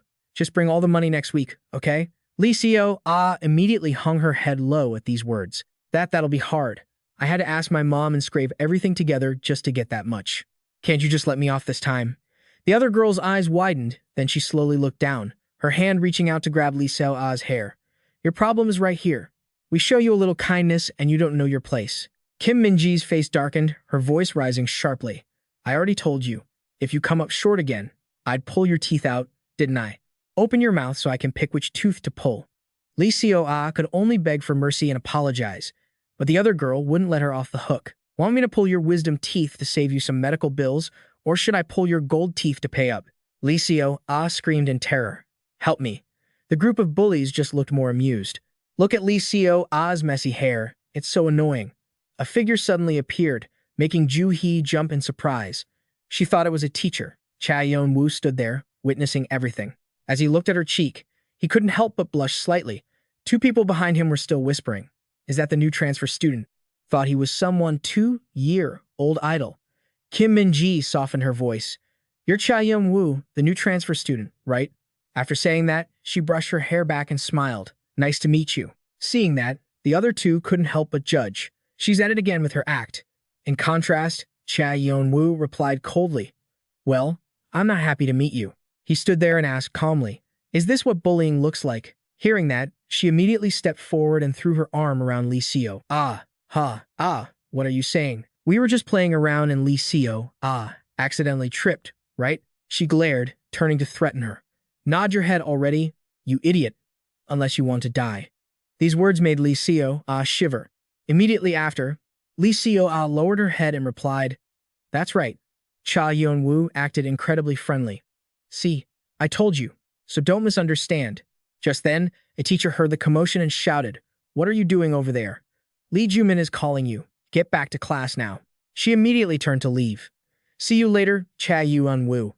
Joo-hee followed, giggling excitedly. "We covered that up pretty well, didn't we?"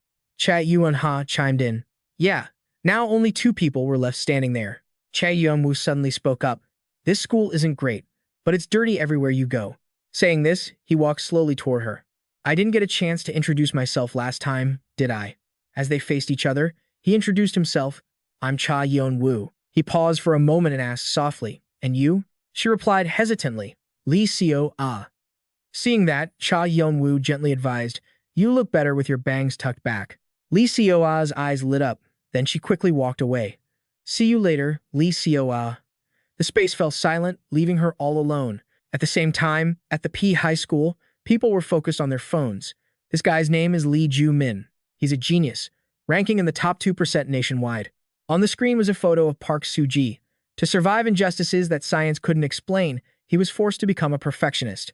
After reviewing for a while, Lee Joo Min silently took a deep breath. Even so, nothing ever went smoothly, according to Lee Joo Min's plans. His classmates excitedly surrounded him. "Lee Joo Min, you're famous on TikTok with your perfect oppa image. Lee Joo Min is even better looking in real life, isn't he? Lee Joo Min, can you dance for us like you did on TikTok?" Since that incident, Lee Joo Min had become an influencer with the perfect oppa image from the event before. Lee Joo Min gritted his teeth and cursed under his breath. Damn it, this wasn't in the plan. It's going to be hard to make a move like this. The familiar school uniform was right there on his screen. He told himself he had to find out which school it belonged to, but he couldn't find anything online. After clicking on the profile, Lee Joo Min realized it was set to private, so he couldn't see any information. An idea popped into his head. "I'll just try sending a direct message first." He immediately sent the message. "Hello, which school do you go to?" A void spread out behind him. "If I can make contact, I have to target. The time when Lee Seo didn't find me like last time. I have to aim for that moment. The markers were still there. I wonder if I have to wait until the player icon disappears, or do I have to create that moment myself?" Just then, Lee Joo Min noticed something. Why has it suddenly gotten so quiet around here? The students around him were all being marked. Anxiety slowly rose in his heart. Why do they look so creepy? He glanced at them all. What is Lee Seo trying to pull? Just then, she gave an order. "Stop bothering Lee Joo Min. Everyone go back to your seats." They immediately separated, boys on one side, girls on the other, and then they all left the classroom. Lee Joo Min looked blank for a moment. Later, he left the room and headed to the cafeteria. Before him was a long table filled with delicious food. Lee Joo Min still hadn't adapted to reality. He walked on a red carpet, with people bowing on both sides. Once again, Lee Joo Min was left confused. Seeing Lee Seo right there made him even more confused. What's this? Why is she being so nice all of a sudden? She was happily humming, and now she was even dancing. After a long while, Lee Seo blushed and approached him. "Lee Joo Min, do you think I look cuter with my bangs tucked back like this?" He forced a stiff smile. "Cute? You're so cute I could bite you to death." She didn't know anything and continued to drift off into her fantasies. "Hey, Lee Joo Min, you know that handsome transfer student I told you about? He said I look cute. He scolded the kids who were bullying me. It felt so refreshing." Hearing that, Lee Joo Min vaguely guessed she was having a good time at school. Moods really do change the way the game is played. The phone in his hand suddenly rang. His eyes widened and his pupils contracted. On the screen, she was covering her face, laughing excitedly. He even winked and smiled at me and said, "See you later." He definitely likes me, right? Saying that, Lee Seo glanced around, but the familiar figure was no longer in sight. What? Where did he go again? On the other side, he had already gone outside. Lee Joo Min's steps became more and more hurried. On the screen was the reply. "Oh my god, really? Are you really that perfectly handsome guy? Can you collaborate on TikTok with me?" Lee Joo Min had reached the bus stop. At 4 o'clock in the afternoon, he stopped to catch his breath. Running this much should be enough, right? Only then did he look up to check his phone. I took advantage of her distraction to sneak out. I don't have much time left. I have to hurry. Thinking this, Lee Joo Min quickly replied, yes, of course. The other person immediately responded, I'm your fan. Do you want to collaborate on a TikTok with me? Seeing that, he told himself, I have to send a reply first. Seeing that text message made him uncomfortable. Another message was sent, I don't want to do TikTok anymore. Can you tell me which school you go to first? The status shows they are typing. A moment later, she sends a message.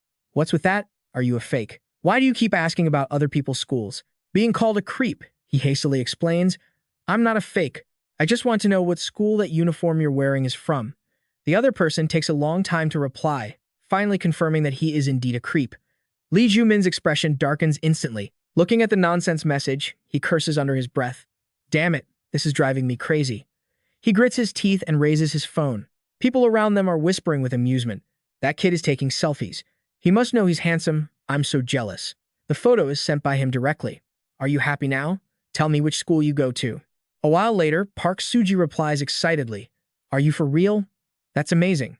Then she can't help but exclaim, turns out even a handsome guy can be a creep. Lee Joo Min can't hold back and replies, if I find you, you're dead meat. Park Sooji finds it amusing and suggests, just kidding. If you agree to meet up and film a TikTok with me, I'll tell you. He has no choice but to agree. Fine, just give me the location. A location pin is sent immediately. Come here. The name makes Lee Joo Min pause in thought. Suseo Middle School? This is the first time I've heard of this school. If I take the bus from here, it'll take about 30 minutes. Right then, a bus passes by heading towards Suseo.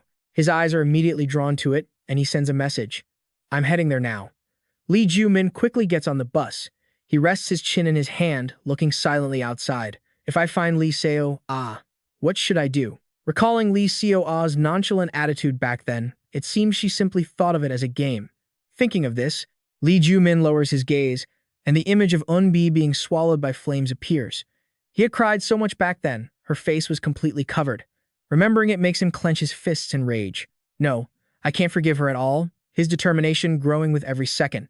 In any case, before reuniting with his wife, he has to deal with Lee Seo first. Just then, someone prepares to board the bus. I have to do this to keep my family safe. She says quietly to the driver, 2 people, please. He keeps telling himself, I met my wife in my freshman year of college. Thinking of this, Lee Joo Min turns away, feeling bored. There are still 2 years until then. His eyes suddenly brighten. Meanwhile, at school, it's dismissal time. Lee Seo follows behind, watching the students. Walk carefully, don't leave. Be happy, don't abandon me. Seeing this, she frowns and mutters, what's this? He's not at school, so where did he go? This is the first time this has happened. What's going on? Saying that, Lee Seo quickly types on the keyboard. This is so annoying. Why isn't there a character search function? The cursor moves slowly to an option. This won't do. I have to call him. Her face goes blank for a moment. Looking at the notification on the screen, Lee Seo mutters. Moving to another place? But why? Her eyes are glued to the screen.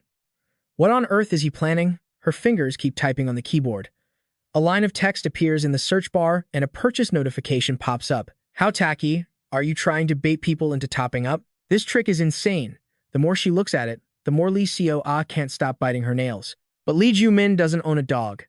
Thinking of this, she suddenly freezes. Wait, a dog. In the playground, Man is playing happily. Man stops playing suddenly and bares its sharp teeth. A marker suddenly appears above its head. The young girl stands there and asks softly, Man, is that person coming? Seeing that, Da-eun cold-heartedly orders, do as that person says. Immediately, Man bolts away.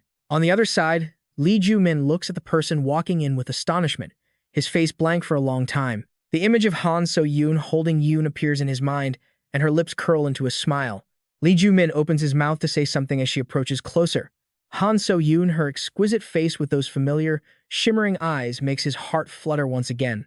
Then Lee Joo Min jumps up subconsciously. He didn't expect to meet her this soon. His steps come to an immediate halt. He grits his teeth, trying to restrain himself. This isn't right. I can't meet my wife now. Just one small mistake could change the future. Thinking of this, his hand grips the iron railing tightly. If things don't go according to plan, there's a chance I won't be able to meet Yoon again. Therefore, I can only keep my distance and watch from afar for now. Thinking of this, Lee Joo Min grits his teeth and watches. I'll try my best to be patient until our first encounter. A hand reaches out and drapes over her shoulder. His eyes widen in disbelief.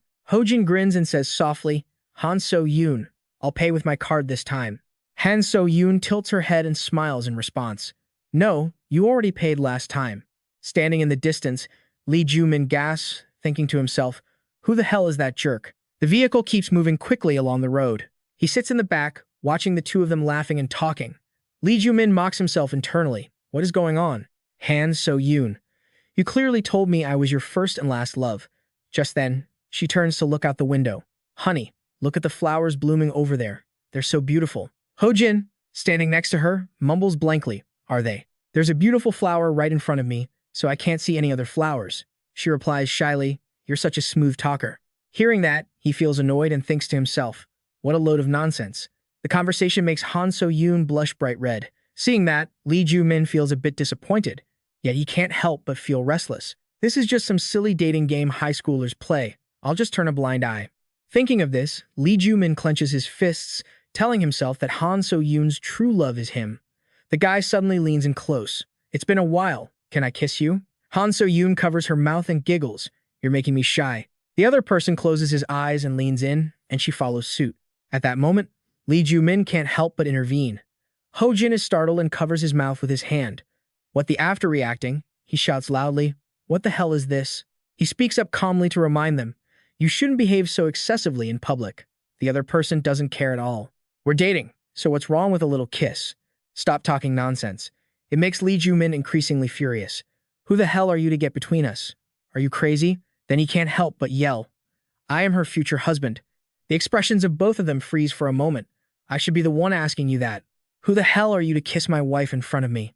A moment later, Ho-jin is left dumbfounded. The vehicle continues to roll slowly down the road. Ho-jin frowns, furious, and yells. What? My future husband? This guy is totally insane. What kind of school produces a lunatic like this? That question suddenly jolted him awake. This student's name is Lee Joo Min. To survive against things that science can't explain, I have to keep my head clear and stay perfect at all times. But this situation is anything but that. But love always makes people lose their reason. The more he cursed, the more fired up he got. You look decent enough, so why the hell are you acting like a psycho? Hearing this, Han So-yoon calmly reminded him, hey, just let it go. Just treat him like some weirdo and ignore him. The other guy stepped forward, ready to throw hands. It was infuriating. The more he thought about it, the angrier he got. I was just trying to kiss my girlfriend. Who the hell do you think you are to butt in? Huh? She couldn't take it anymore and shouted, stop it already. The bus pulled to a stop right then. The driver looked down at the street and barked, if you guys keep arguing, get off the bus. I'm calling the police. Ho-jin got off the bus, still cursing, speechless. Hey, get off here, now.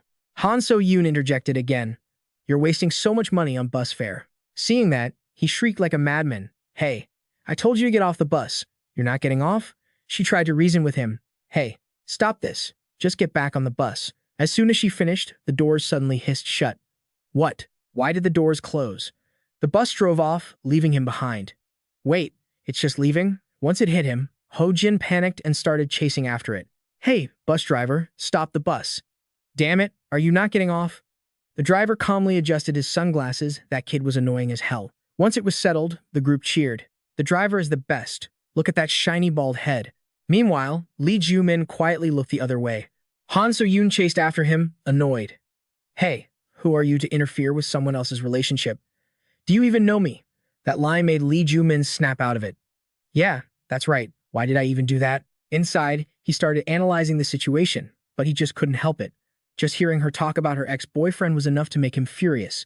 Just imagine seeing that scene right in front of your eyes. How could you not be annoyed?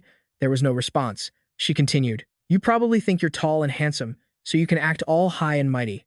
She lowered her voice to warn him, but don't mistake that for every girl just letting you get away with it. Got it. Lee Joo Min kept his mouth shut, thinking, we're still a long way from the destination, aren't we? How am I supposed to deal with this? The driver suddenly noticed movement ahead, a tiny figure standing right in the path, and slammed his foot onto the brake. The sudden jolt left both of them off balance. He was startled and reacted quickly, reaching out his hand instantly. The bus skidded to a halt just in front of Da-eun. The little girl stood there, completely motionless. The driver bowed his head in fear, panting, and leaned out of the bus to check on her, asking anxiously, little one, are you okay? Are you hurt? Why are you standing in the middle of the road? That's so dangerous. The little girl didn't answer. She just looked up. Lee Co-ah's face appeared right above her. Is this the bus? His hand carefully steadied the person in his arms. Lee Joo Min leaned in, catching her just in time. Han So-yoon's eyes suddenly lit up. He looked down at her in silence. At that moment, a new emotion seemed to stir. Then, Han So-yoon stood up, pushed the person in front of her aside, and ran to the back. "Hey, are you okay?" The other person replied, trembling. I fell forward. He tracked the voice with his eyes. "Are you hurt anywhere?" In the freezing cold, she stood there patiently with the child. "Han, I like that about you."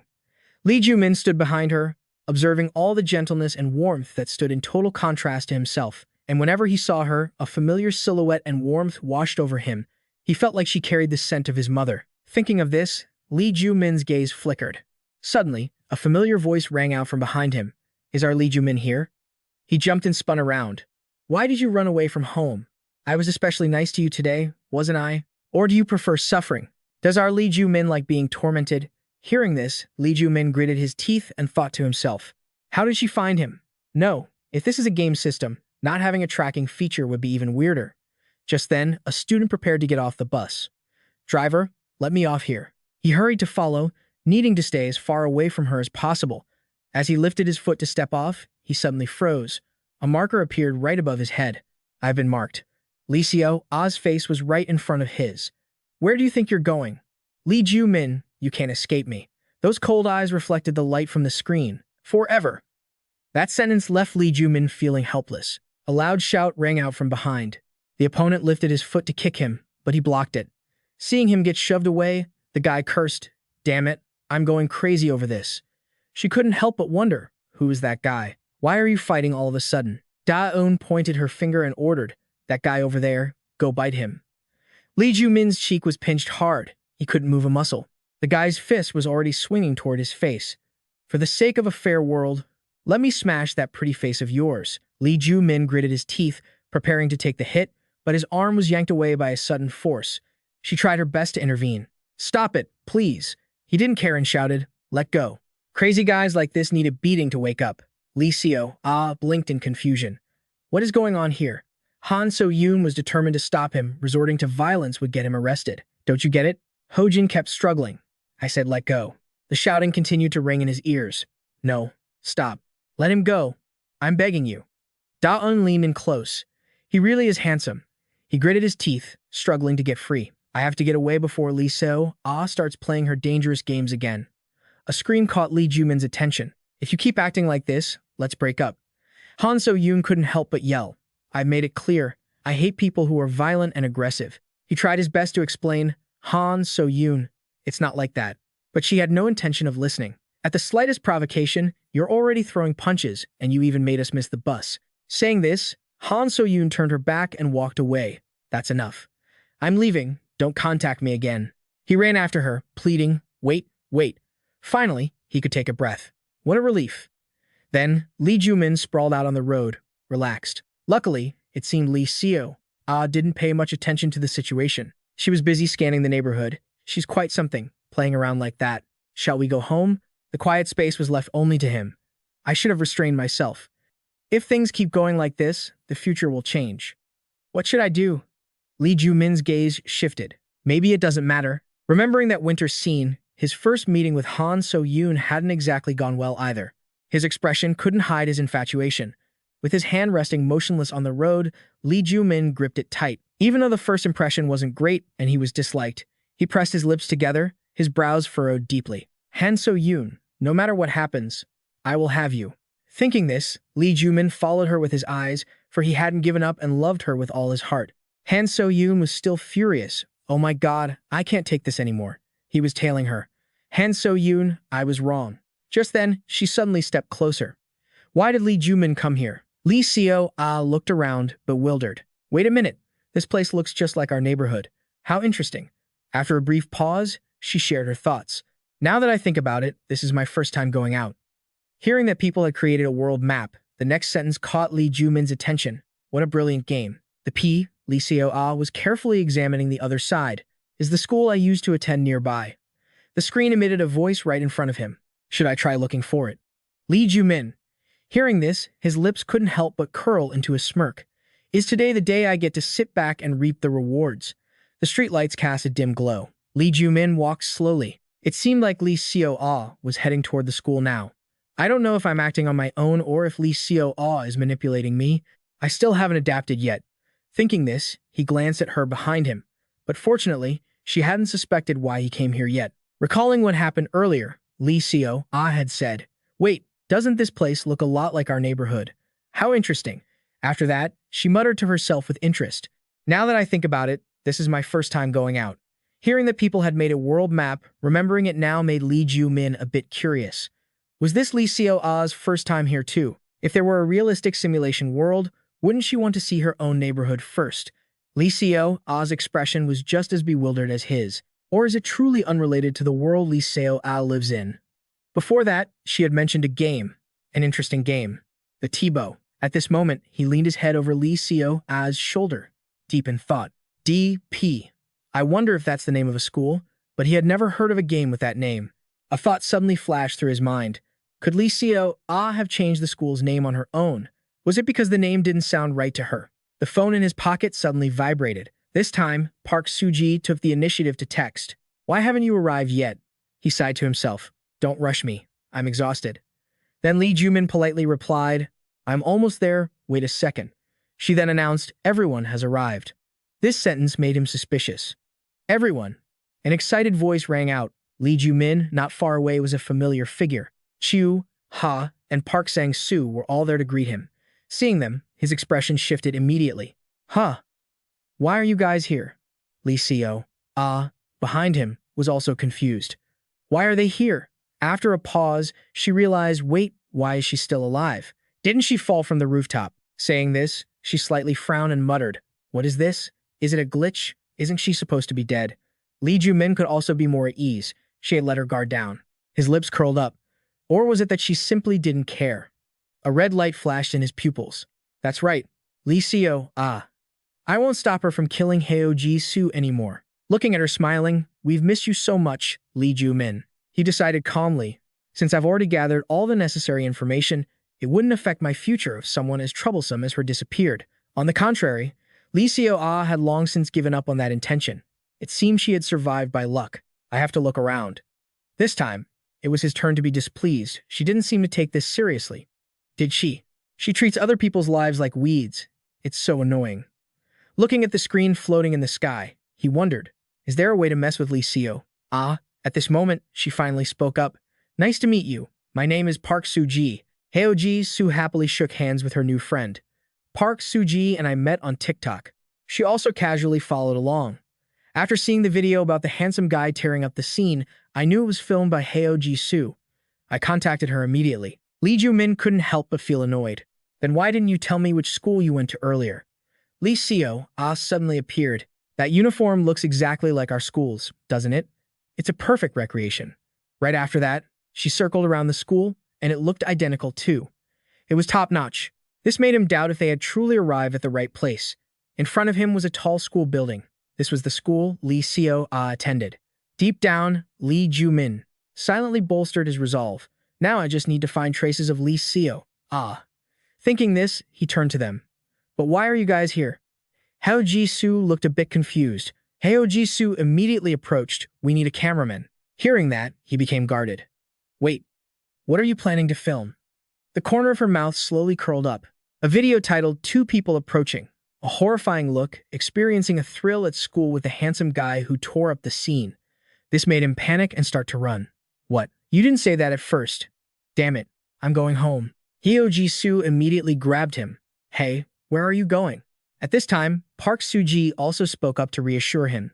"Don't worry, our school was just built, so there aren't many ghost stories." At the same time, Lee Joo Min noticed a figure behind them. Ha-eun tilted her head and smiled innocently. "I thought it would be fun to go with Lee Joo Min, so I followed you here." He didn't think so. It felt like she had another motive. After that, he looked over and asked in a low voice, "You're Park Soo-ji, right?" She replied casually, "That's right." Lee Joo Min immediately probed, "Do you know anyone named Lee Seo Ah?" The other party muttered the name for a long time. "Lee Seo Ah?" Then Park Soo-ji concluded, "I don't know which class Lee Seo Ah is in, but she has messy hair and always looks gloomy." He slowly listed every detail. Maybe she's being bullied at school. Seeing this, Lee Seo Ah curiously approached. "What are they talking about?" After a long while, she replied with a grimace. I'm not sure. If she were that bad and being bullied, she would be famous and everyone would know her name. Or maybe she isn't in our grade. In the end, it was still a fruitless result. I give up. Seeing him run away, Heo-ji-soo called out loudly, Lee Joo Min, why are you leaving so soon? Lee Joo Min gritted his teeth and dashed away, ignoring them all. Lee Joo Min, why are you leaving so soon? I clearly understood that there was a high chance this world was just a simulation game where data would gradually form human shapes. Initially, I didn't accept the fact that I was inside a game, remembering her uniform and her complaints, but there was one single clue before my eyes, and I clung to that fragile hope and made it here. The more he thought, the higher his resolve soared. Since I've come this far, I must see it with my own eyes and confirm it. Thinking of this, Lee Joo Min quickened his pace. Please, let me find it, Lie's remaining traces. The group behind him scrambled to keep up. Lee Soo-ah kept her eyes glued to the screen. But why did they come here? Let's just assume Lee Joo Min brought me here on purpose. Bong Jang kept running away right in front of him. Wait, no, now that I think about it, Lee Joo Min also took the bus near this place. The more she thought about it, the less she understood why it had to be this place. A notification chime suddenly rang out. Lee Soo-ah darted her eyes down to the pop-up. She fell silent for a long moment, then a fresh idea struck her. Want to experience a real thrill? Come right here. After all, Lee Soo-ah still had some lingering doubts. If they wanted to experience something, why not go to their own school? Wouldn't that be better? Why did they have to come to this specific school? A moment later, Lee Soo-ah muttered blankly. Could it be that my school is famous for horror experiences now? Below the notification, a new suggestion appeared. Seeing that, she remembered something. Right, I already downloaded the DLC last time. Kim Min-ji had scolded her for that, and she bit her lip, feeling hesitant. Immediately after, Lee Soo-ah let out a soft laugh. Her cursor moved to the DLC download button. Should I give them an unforgettable gift? After all, Lee Joo Min was still circling back to them. The hallway felt incredibly creepy now. Seeing this, Heo-ji-soo also felt a bit uneasy. Park Soo-ji, it seems like you prepared very thoroughly for this TikTok shoot. Huh. Park Soo-ji quickly explained. It wasn't me. Yoo Ha-yoon couldn't help but cover her mouth. A thrill experience like this is way scarier than I thought. Park Sang-soo lost his cool, crying as he ran. I don't want to do this. I want to go home. She chased after him quickly. Where are you going? Her hand reached out to grab the doorknob. Her expression froze instantly. A long time passed before Park Sang-soo could speak. The door is locked. This time, Heo-ji-soo gasped. What? He began to lose his composure and shouted. The door is double locked. The spirits must have done something. What do we do now? Park Soo-ji raised her voice, cutting him off. Calm down. Come on, just do your part. Only Lee Joo Min remained calm, thinking, is Lee Soo-ah pulling the strings again? What kind of game is she trying to play this time? Lee Soo-ah's voice echoed immediately after. Lee Joo Min, I've been reading some zombie stories lately. They're so interesting. He looked confused. What are you talking about? She paused, then lowered her voice for emphasis. Lee Joo Min, this teenager is humanity's last hope and savior. Lee Joo Min stared blankly. Why is she suddenly monologuing? A steady voice rang in his ears. This school has been overrun by zombies. All students and teachers are infected. But Lee Joo Min has a reason to be here. He was still bewildered. Zombies? Lee Soo-ah on the screen began to lose her composure. He is immune to the zombie virus. And he learned a top-secret piece of information that in the school's science lab, there is an invincible vaccine that can cure the infected. Hearing this, he felt helpless, thinking he had never heard such a cliched plot. She seemed to be reading a story. Will Lee Joo Min avoid the zombies, find the vaccine, and save his friends and humanity? Heo-ji-soo also noticed the change. Park Soo-ji, why are you suddenly dancing? Her expression flickered with suspicion. Don't tell me before she could finish. Heo-ji-soo joined in. Is this trending on TikTok? Only Park Soo-ji could pull this off. Dance. Dance more. Park Soo-ji's eyes suddenly glowed red. She was startled. The phone shook, bringing the camera close to her face. Park Soo-ji curled her lips and whispered, Scared, are you? She was still in shock. What is this? A hidden camera? What are you doing? The other girl replied nonchalantly, This is basic knowledge for a TikToker. Her hand on the table moved slightly. Heo-ji-soo was still distracted by the chatter. Actually, I was just following your lead to film this TikTok. Park Soo-ji didn't notice the figure standing in front. Really? I already filmed you screaming in fear. Park Sang-soo interrupted them, shaking. Is that person a hidden camera actor, too? She turned around, suspicious. That person? Before she finished, the figure opened their mouth and lunged at her. The whole group started screaming in panic. What's going on? Watch out. Where's the camera? Turn it off. The world has gone mad. Could it be? Watching the scene before her, Yoo Ha-yoon wondered. It couldn't really be a zombie, could it? The zombie lunged forward, letting out a roar. The surrounding space became chaotic. Don't let them bite you. Lee Joo Min calmly checked the bloodstain. What is this? No wonder I kept smelling something sweet. Is it strawberry syrup? After that, he looked ahead. Is this something Lee Siwa created and is controlling? She was watching intently. Haha, he's about to be bitten by a zombie. The zombie went wild, lunging toward them. Seeing that, she screamed in fear. Lee Joo Min, save me. He didn't answer but dashed toward the upper floors. Yoo Ha-yoon's expression froze for a moment. Then, her face gradually darkened. Her hand slowly drew a sharp knife. On the other side, Lee Joo Min ran with all his might. Vaccine, my foot. Damn it. I don't have time to play along with this childish script. The ceiling hallway was also swarming with zombies. He gritted his teeth and charged forward. Even if I get bitten, I won't actually be infected with a real zombie virus. These are just puppets acting as zombies under Lee Seo-a's control. A thought flashed through his mind. If that's the case, then right now, as this pack of red-eyed zombies rushes at me, if I lose my cool, I won't be any different from them. One zombie lunged, and he pinned his knife straight into the nearby wall. Park Sang-soo and Heo Ji-soo were too terrified to speak.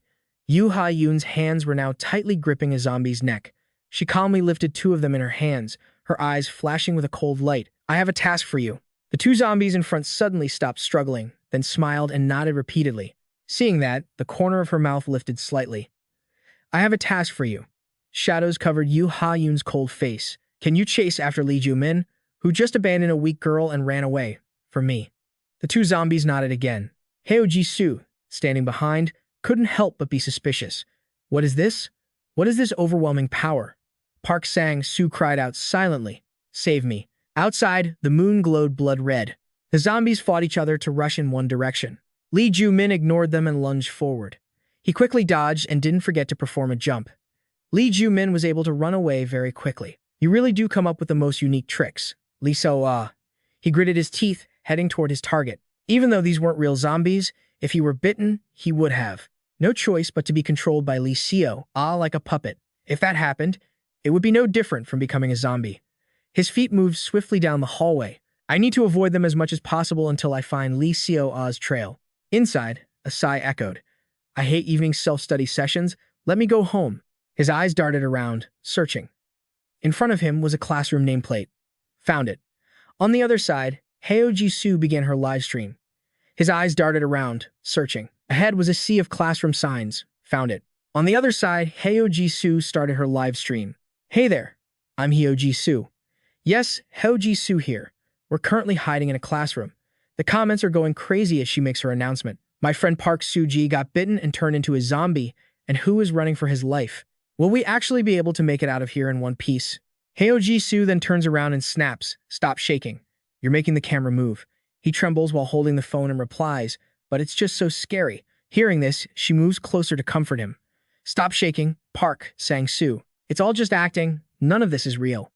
Park Sang-soo starts to get convinced. Is it really all fake? Just a performance? Seeing that, Heo Ji-soo explains, that's right.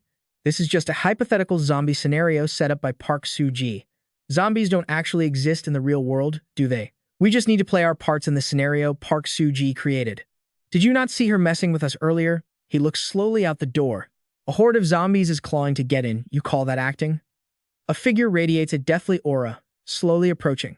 She holds two leashes in her hands, with two zombies in front constantly sniffing the air. Seeing Yoo Ha-yoon, the male student trembles and bows his head, biting his lip in frustration. Even seeing a human right in front of him, he's too scared to bite. It's so pathetic, being a zombie like this. Thinking that, he lunges forward, unable to accept it. Her eyes widen as she glances at the student, who turns away while adjusting his glasses. Seeing this, the corner of her mouth curls up. Lee Joo Min, if I can't catch you, then I'll just create my own zombies. A notification pops up right beside them. Who loves Lee Joo Min so much that he wants to kill him? Nothing can stand in her way. Lee Seo-ah watches and wonders. Is Janzi the strongest person in the world? The classroom is now in sight, and a book is thrown outside. Nothing. Lee Joo Min keeps searching for information.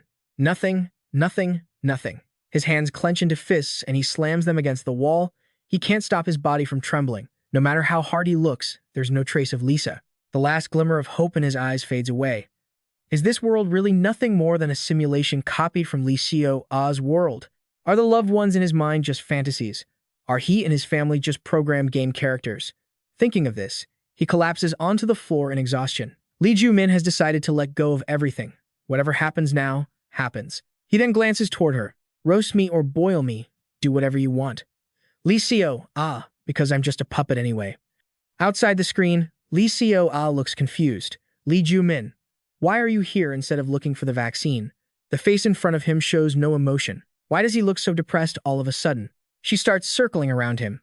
Lee Joo Min, there are so many zombies closing in, isn't it thrilling and exciting? Lee Joo Min, lying on the floor, ignores it all. How could he possibly find this interesting like she does? The crazy woman sees this, and Lee Joo makes a decision. All right, I'm in a good mood, so I'll comfort you today. Lee Joo Min, he says, not really caring, just leave me alone. She immediately sets up a new scenario. If I turn you into the hero of the human world, will you stop being so depressed? Lee Joo Min, just trust me and follow the scenario I've created. This time, he lets her take control. Oh my god, fine, do whatever you want. Lee Joo's expression remains as cold as ever. Lee Joo Min, 18 years old, is a survivor in this zombie apocalypse, living all on his own. Hearing this, Lee Joo Min sighs helplessly. What is this? You're starting again, aren't you? Voices echo through the hallway. Are his friends still alive? Are his loved ones he can't contact safe? No. Right now, he has an urgent mission that takes priority over all that, finding the vaccine. That is the way to save the world. He walks out while muttering, damn it, damn it. At that moment, she starts controlling the surroundings. Will Lee Joo Min finally be able to survive the zombie threat and find the vaccine? Lee Joo Min's limbs move on their own. Just kill me already. His voice slows down. Lee Joo Min has reached the chemistry lab, which is said to be where the vaccine is kept. From now on, he just needs to get inside. He doesn't care anymore and makes up his mind. Fine. I just need to find the vaccine and break everything. Let's just finish this with a bad ending after killing everyone. No sooner had he finished speaking than Lee Joo's voice rang out again. But the crisis doesn't end there. Lee Joo Min freezes. What now? I beg you, stop playing these childish games. A familiar figure appears before him, smiling as she pulls a knife from behind her back. Found you. Under her feet, a zombie is frantically tearing things apart. Good job, Park Soo-ji. Today is our first meeting. She lashes out, ordering, go there and turn him into a zombie. Lee Joo shouts, and the zombies chase after him like hunting dogs. How will Lee Joo Min ever get past this? He runs while shouting, damn it, you said you were going to comfort me. Lee Joo, The two people hiding behind the desk keep silent. After the commotion dies down, they peek out. Seems quieter now, huh? As soon as they see a silhouette, Shu almost screams that it's a zombie. The door slams shut immediately. Lee Joo Min stands in the corner, gasping for breath. Seeing that, the two of them feel relieved. Lee Joo Min? He starts at the sound of their voices. Damn it, can't I even get a moment of rest? Suddenly, Lee Joo appears out of nowhere.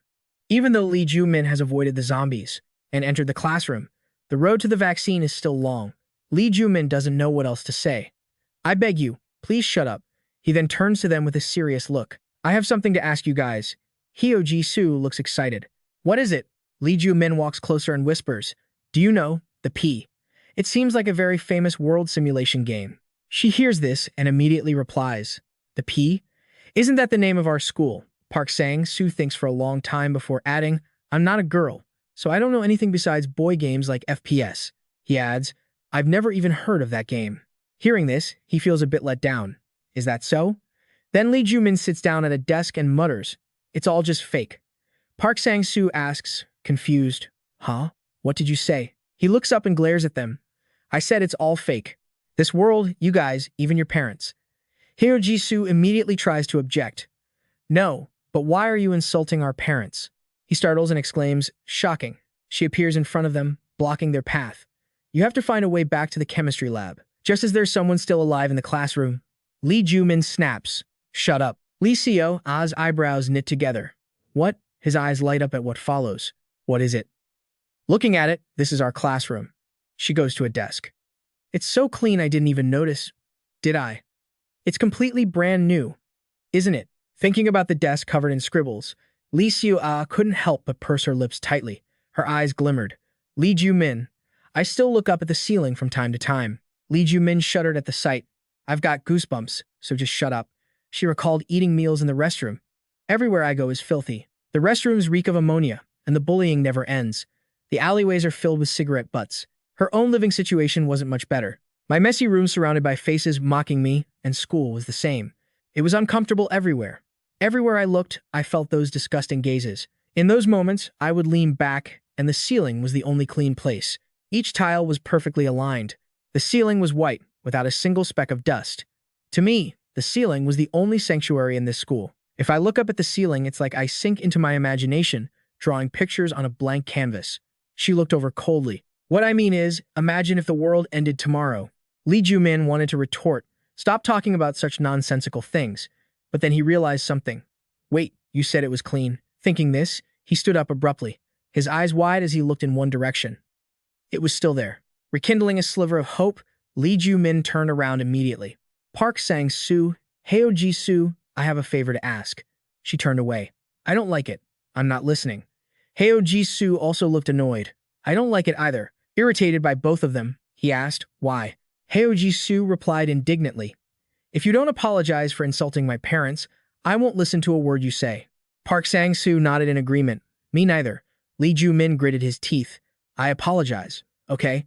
The two stepped closer, glaring. Apologize properly.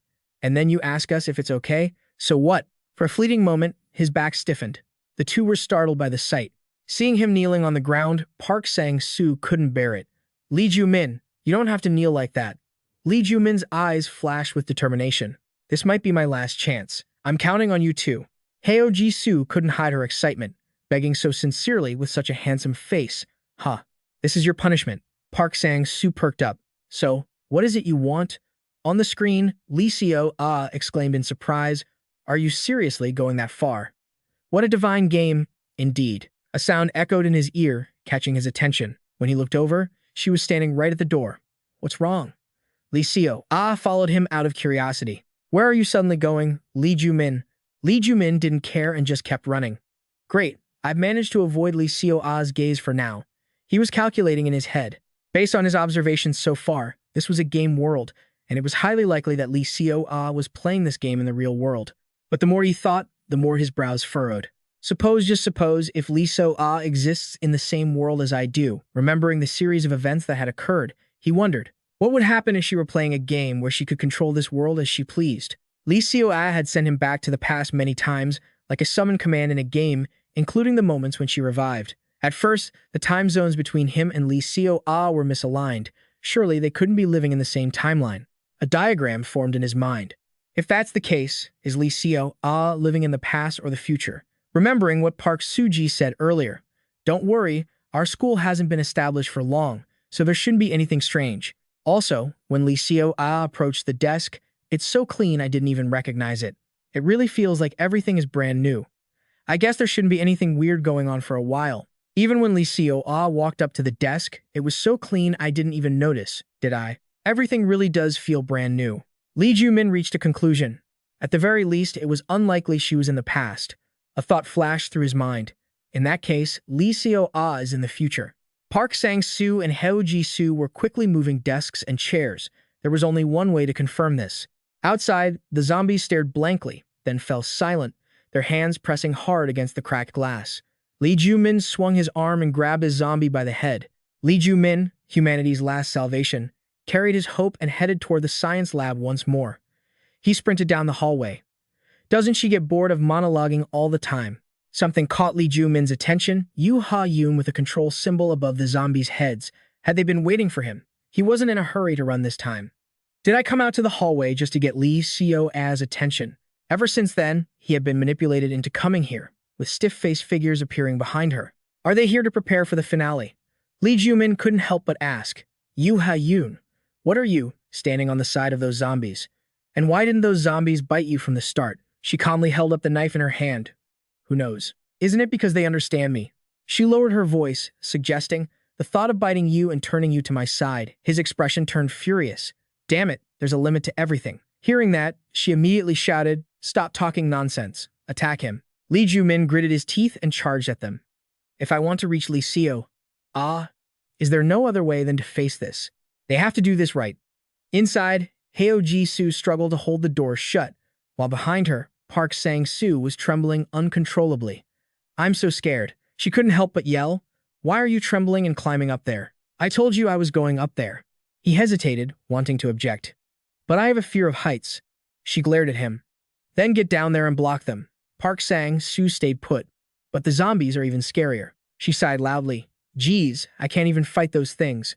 At that same moment, a zombie suddenly lunged forward. Even if this is a game, isn't this too much? Park Soo-ji screamed, and Lee Joo Min leaned his body close to the floor to dodge.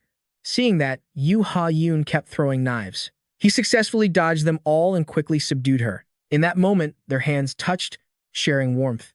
Yoo Ha-yoon's eyes were filled with a familiar shadow, and in that gaze, his own reflection was as clear as a mirror. Lee Seo-ha, standing beside them, started babbling. Just like that, they've accepted each other. This is the beginning of love. He couldn't help but snap. Shut up. Rapid footsteps approached from somewhere, a scenario she had already arranged. At that moment, two zombies bit into Lee Joo Min's broad, Pacific-like shoulders. Yoo Ha-yoon whispered with a low laugh. From now on, you're mine, Lee Joo Min. A cold glint flashed in her eyes. Become my loyal dog. Lee Seo-ah shouted in a panic from above. The science lab is right in front of us. Hurry up and take the vaccine. Lee Joo Min tried to fight off the dizziness as his consciousness began to slip away, as if he were truly turning into a zombie. Wake up, Lee Joo Min. You're clearly aware of the situation right now. Stay strong, stay strong, stay strong. This isn't my real consciousness. He remembered everything that had happened, like that moment before, and focused on keeping his willpower in control. Back then, Lee Joo Min had also broken free from the control. Be strong, stay strong. The green marker emitted a faint glow. Yoo Ha-yoon didn't understand what was happening. What is it? Lee Joo Min wondered what had occurred. Looking at him, she felt suspicious. Did you turn into a zombie? Lee Joo Min's eyes flashed with a signal. He realized it. Free from Lee Seo-ah's manipulation, the corners of his mouth unconsciously curled up. Even though he couldn't put it into words, he seemed to have realized something, though Lee Seo-ah was still circling him. Why isn't he moving? Hurry up and take the vaccine, Lee Joo Min. He silently stepped into the room, first having to catch up with Lee Seo-ah's rhythm. She curiously whispered in his ear, Did you turn into a zombie? Or not yet? Lee Joo Min's gaze locked onto the vial on the table. Was that the vaccine? A clear label was written on it. Why was it appearing so blatantly? At this moment, she continued the story. Lee Joo Min, upon discovering the vaccine, felt a bit suspicious, but he complied and unscrewed the cap. I'm so thirsty, what is this? The surrounding space suddenly fell silent. If he drank this vaccine, he could save himself. But that would mean abandoning his friends at school who had turned into zombies. Lee Seo-ah rolled her eyes, waiting for the turn of events. The vaccine's effect was incredibly potent, so in truth, just one sip could save 100 people. Lee Joo Min understood that very well. The following words made him freeze. Would Lee Joo Min sacrifice himself for humanity or live selfishly for his own sake? Lee Joo Min didn't care. Was drinking it all just his own business? His egoism level immediately spiked. Outside the screen, she rested her chin on her hand, exclaiming, as expected of Lee Joo Min. A moment later, Lee Seo-ah confided, Lee Joo Min, I have something I want to ask you. Sometimes I think, I wish this world would be destroyed by zombies. He exhaled, I think I'm still alive. Is that why you set up this game? Her gaze didn't waver. Compared to this hellish normal life, it seems like you're living better in this zombie world, don't you think? Her voice echoed slowly through the space. When this world is full of zombies, wouldn't everything collapse? Social systems, hierarchies, and schools wouldn't mean anything anymore. We would just stay indoors. Speaking of that, Lee Seo-ah wondered if such a world existed, could one restart their life and survive? Lee Joo Min sighed and turned away. Good grief, there's actually someone struggling, hoping their world will become reality. He couldn't help but feel despair. That's why you look like that, Lee Seo-ah. But when I look for answers, I find myself lost in an illusion. He couldn't take it anymore and shouted, Live in reality. Don't make me suffer anymore. I'm begging you.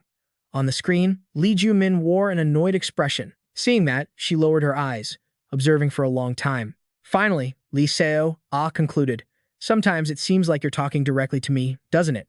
He was startled and quickly turned away. Was I staring at her too much? Then she nodded in admiration. AI technology is amazing. Lee Joo Min muttered to himself again. Not at all. She came up with another idea, so she said, Should we turn this place into a zombie world?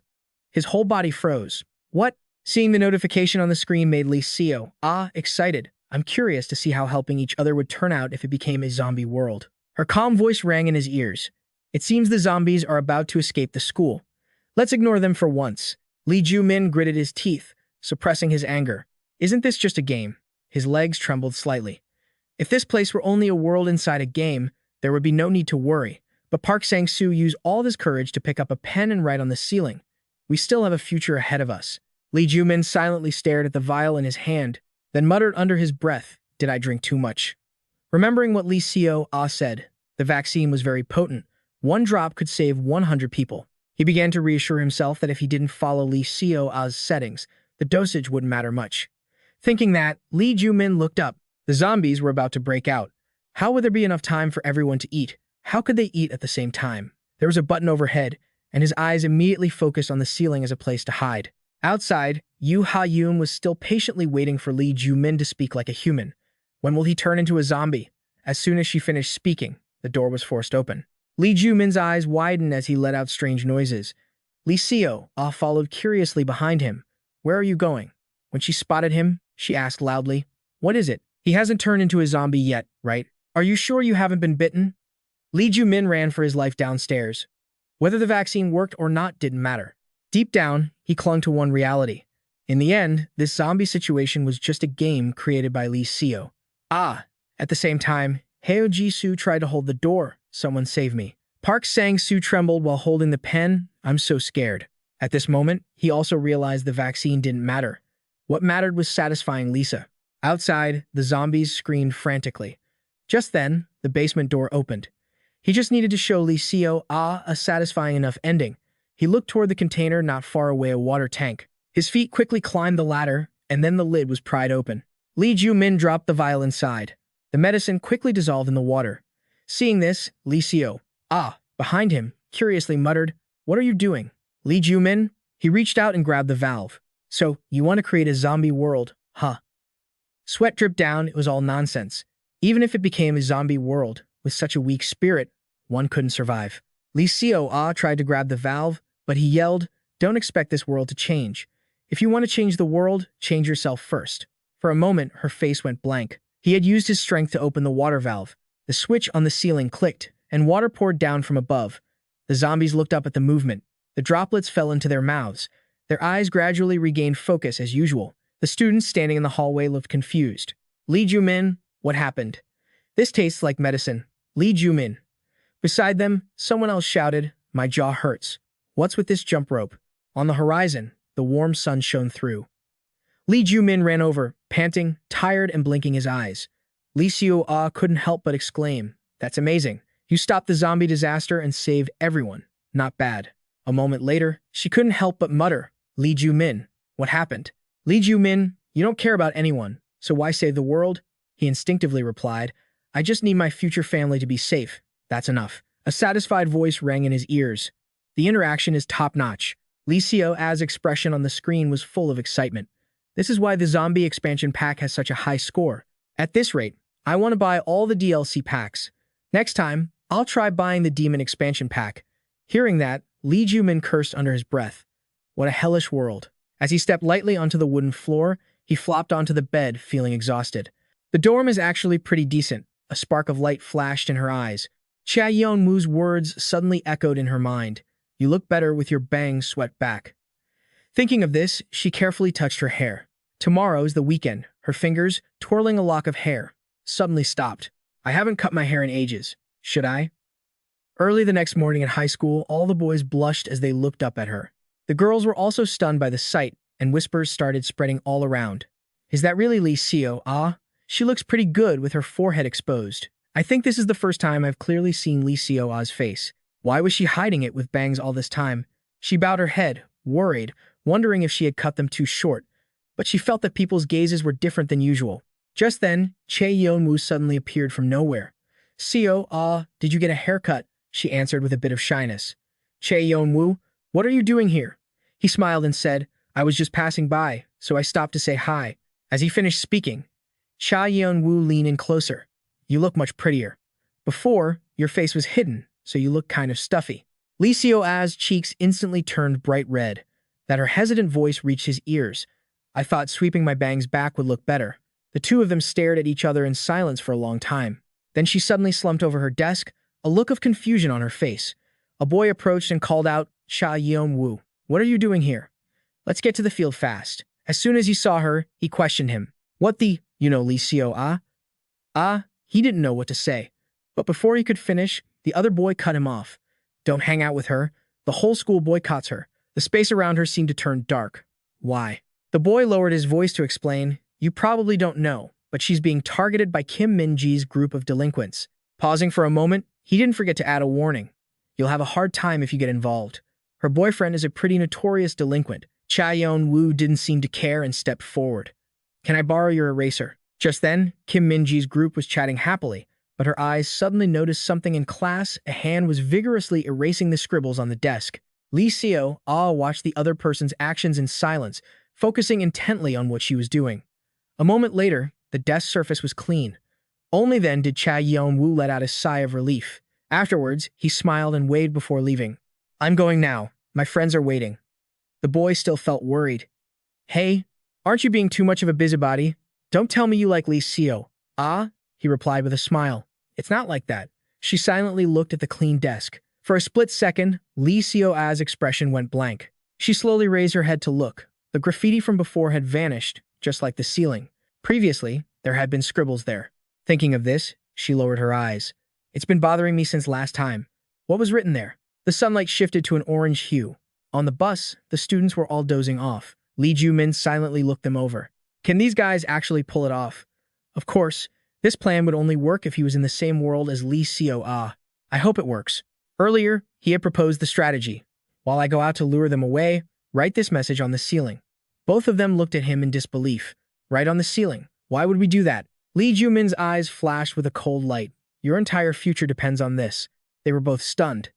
"No, even if you say it so seriously, we still don't understand." A person stood on a prearranged table. "Even if I explain it, you guys won't understand." Simply put, this was Seo looking up at the words on the ceiling. As he said this, Lee Joo Min seriously emphasized the declaration of war. Her eyes widened in shock. To teach Lee Seo a lesson, the words on the ceiling read, "Lee Seo, I know you are controlling Lee Joo Min. I am watching you." A pigeon stretched its neck and cooed. The man dragging the suitcase waited in silence. He stood there for a long time until the sunlight outside made Lee Joo Min wake up. Lying in bed for a long while, he finally realized. It's so quiet. The alarm didn't go off either. Thinking of this, Lee Joo Min sat up. It's the weekend, after all. Out of habit, he scanned his surroundings. A day was circled in red on the wall calendar. The number 18 instantly caught his eye. Lee Joo Min bowed his head in thought. Where did Lee Seo go?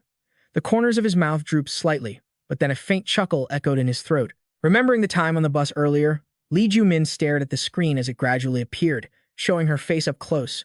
Lee Joo Min looked up. Oh my God. He was startled. The other person panicked and kept calling out, Lee Joo Min. Lee Joo Min. Terrible news, terrible news. At that moment, he realized something.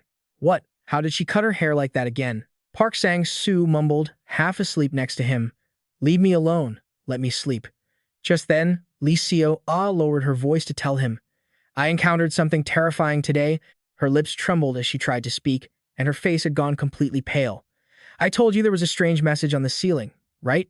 Lee Joo Min listened in silence. He was holding back laughter so hard he was shaking. Immediately after, Lee Joo Min raised his head and shouted excitedly. I finally took Lee Seo down. The more he thought about it, the more he couldn't contain his excitement. Lee Joo Min was only acting on the assumption that Lee Seo was in the future, but who would have thought that the message would actually reach her? Saying this, Lee Joo Min looked up with interest. It's all thanks to you, Lee Seo. If you are truly in the future, I was wondering how I could send a message to you, and I found the answer in your own random, seemingly meaningless words. Back then, Lee Seo had looked up languidly. Only the ceiling was the cleanest place. There wasn't a single stain on it. The white ceiling was completely dust-free. For me, the ceiling became my only escape in school. When I look up at the ceiling, I often imagine myself drawing on paper. Her voice echoed through the space, a place in school that wasn't easily noticed, a place untouched by human hands, and a place that changed the least. At that moment, Lee Joo Min had pondered. It's also the place where your eyes often rest. I thought the ceiling would be the best way for my message to reach you without being damaged. The words were written neatly on Lee Seo's ceiling. I know you are controlling Lee Joo Min. I am watching you. Remembering that, he concluded, even though I had to risk being discovered, I still needed to send a message directly to her. I had to confirm the changes in the future through her reaction. Her expression was incredibly panicked. I can understand how someone knows I'm playing the bow, but how do they know my name? I'm scared. Could Lee Joo Min be hiding somewhere in my house? Or is someone following me? Lee Joo Min felt extremely smug. I still remember it clearly. Back then, when I saw the look of fear on her face, I felt all my pent-up tension just melt away, and I held that smile at the corner of my mouth for a long time. Afterward, Lee Joo Min returned to a serious expression. He sat on the bed and let out a sigh. Now, the possibility that this world is a simulation has decreased significantly. His hand holding the blanket lowered. I still don't understand why Lee Joo is playing a game that controls this world. Carefully check the edges. No, that doesn't matter anymore. Anyway, I already know I'm connected to the future where Lee Joo is. My hand smoothed out the pillow until it was perfectly flat. I can manipulate the past to counter Lee Joo. Though I'm still a bit clumsy, I've managed to break free from her control. Thinking of this, Lee Joo Min looked at his handiwork with satisfaction. Now, if I can just find out what time period Lee Joo is in, the game will be over. A very faint knocking came from outside the door. Seeing this, he curiously turned toward it. What is it? Is Lee Joo planning something again? Lee Joo Min opened the door to find someone waiting. As soon as he saw who it was, his eyes widened in shock. The man's familiar face came into view. Dad. A bead of cold sweat trickled down his cheek. My father is still alive at this time. He was lying in a pool of blood in front of the car. Lee Joo Min had run over and witnessed everything. That memory left him with deep trauma. The image of Jung Moon's dark expression was deeply ingrained in his mind. I really didn't want to see him. To me, he's the person who makes me feel the most uncomfortable. Just like that, the two of them entered the house in silence. Jung Moon looked around the room, then took off his gloves and asked in a loud voice, "Has my boy woken up yet?" Jung Moon said gently, "My son. I just got back from a business trip." Lee Joo Min quickly pushed him away. "When did you get back?" He immediately replied, "I took the early flight." Saying that, he leaned in closer. "We haven't seen each other in half a year, and you won't even give your dad a kiss. It makes me sad." He recoiled in fear. What kind of father wants his grown son to kiss him? The man spoke nonchalantly. "It's just me." A loud noise came from outside. At the dining table, Jung Moon asked with feigned concern, "How is school going, son?" Lee Joo Min replied indifferently, "It's fine." He continued with, "And your studies?" He replied helplessly, "You know already. I've never lost the top spot at school." The next question made him go silent. "Do you have many friends?" Lee Joo Min couldn't help but put his chopsticks down. "Cut it out." His voice became serious. "You don't need to pretend like this. It doesn't suit you at all." Hearing that, the corner of Jung Moon's mouth curled up slightly. "Right? You're just as kind as your mother." Lee Joo Min stayed silent. "So, you feel uncomfortable, don't you?" A moment later, he raised his head and said in a low voice, "Not just uncomfortable, it's absolutely sickening. Even if you do this, Mom won't come back." Each word felt like a heavy burden on his shoulders. "You weren't there for Mom when she was struggling, when the house was burning. Where were you? When Mom was covered in burns and died in the hospital, where were you? Even at her funeral, too." Hearing this, Jung Moon's eyes showed he understood his son better than anyone because he was exactly like him. Lee Joo Min gritted his teeth, trying to suppress his anger. He was ready to use his own family for his own success. Saying that, he couldn't hide his disgust. "So you don't need to play the kind person anymore. It's disgusting." Even so, his father didn't seem bothered. After a long silence, Jung Moon admitted frankly, "Yes, before your mother passed away, I was that kind of person. I know your personality is just like mine. Perhaps it's genetic." But his voice gradually softened. "Still, you resemble your mother much more than you do me. Even now, you're thinking of her more than yourself." The photo of the two of them was still on the shelf. "Your mother was the type of person who always accepted people like us. That's why neither of us can forget her." Lee Joo Min stood up and left the dining table. "I don't want to talk about this anymore. I'm going." Jung Moon didn't stop him, just asked in a low voice, "Do you know why I came back today?" He stopped and looked back. "Because it's the anniversary of Mom's death, right?" He nodded in admission. Lee Joo Min listened to him without emotion. "It's been a long time since we had a weekend off. Today I have the day off too. Before we go to the memorial, do you want to stop by that place? The place both you and Mom liked." Hearing this, Lee Joo Min turned away coldly. "I'm not a kid anymore." Jung Moon replied calmly, "High school students aren't adults yet." His patience began to slip away. "I don't want to. It's crowded on weekends." Eventually, Lee Joo Min found himself at the park. He glanced at the empty space beside him, the screen still going. Has Lee Seo ever been gone for this long? The empty seat made Lee Joo Min restless. Not seeing her made me even more worried.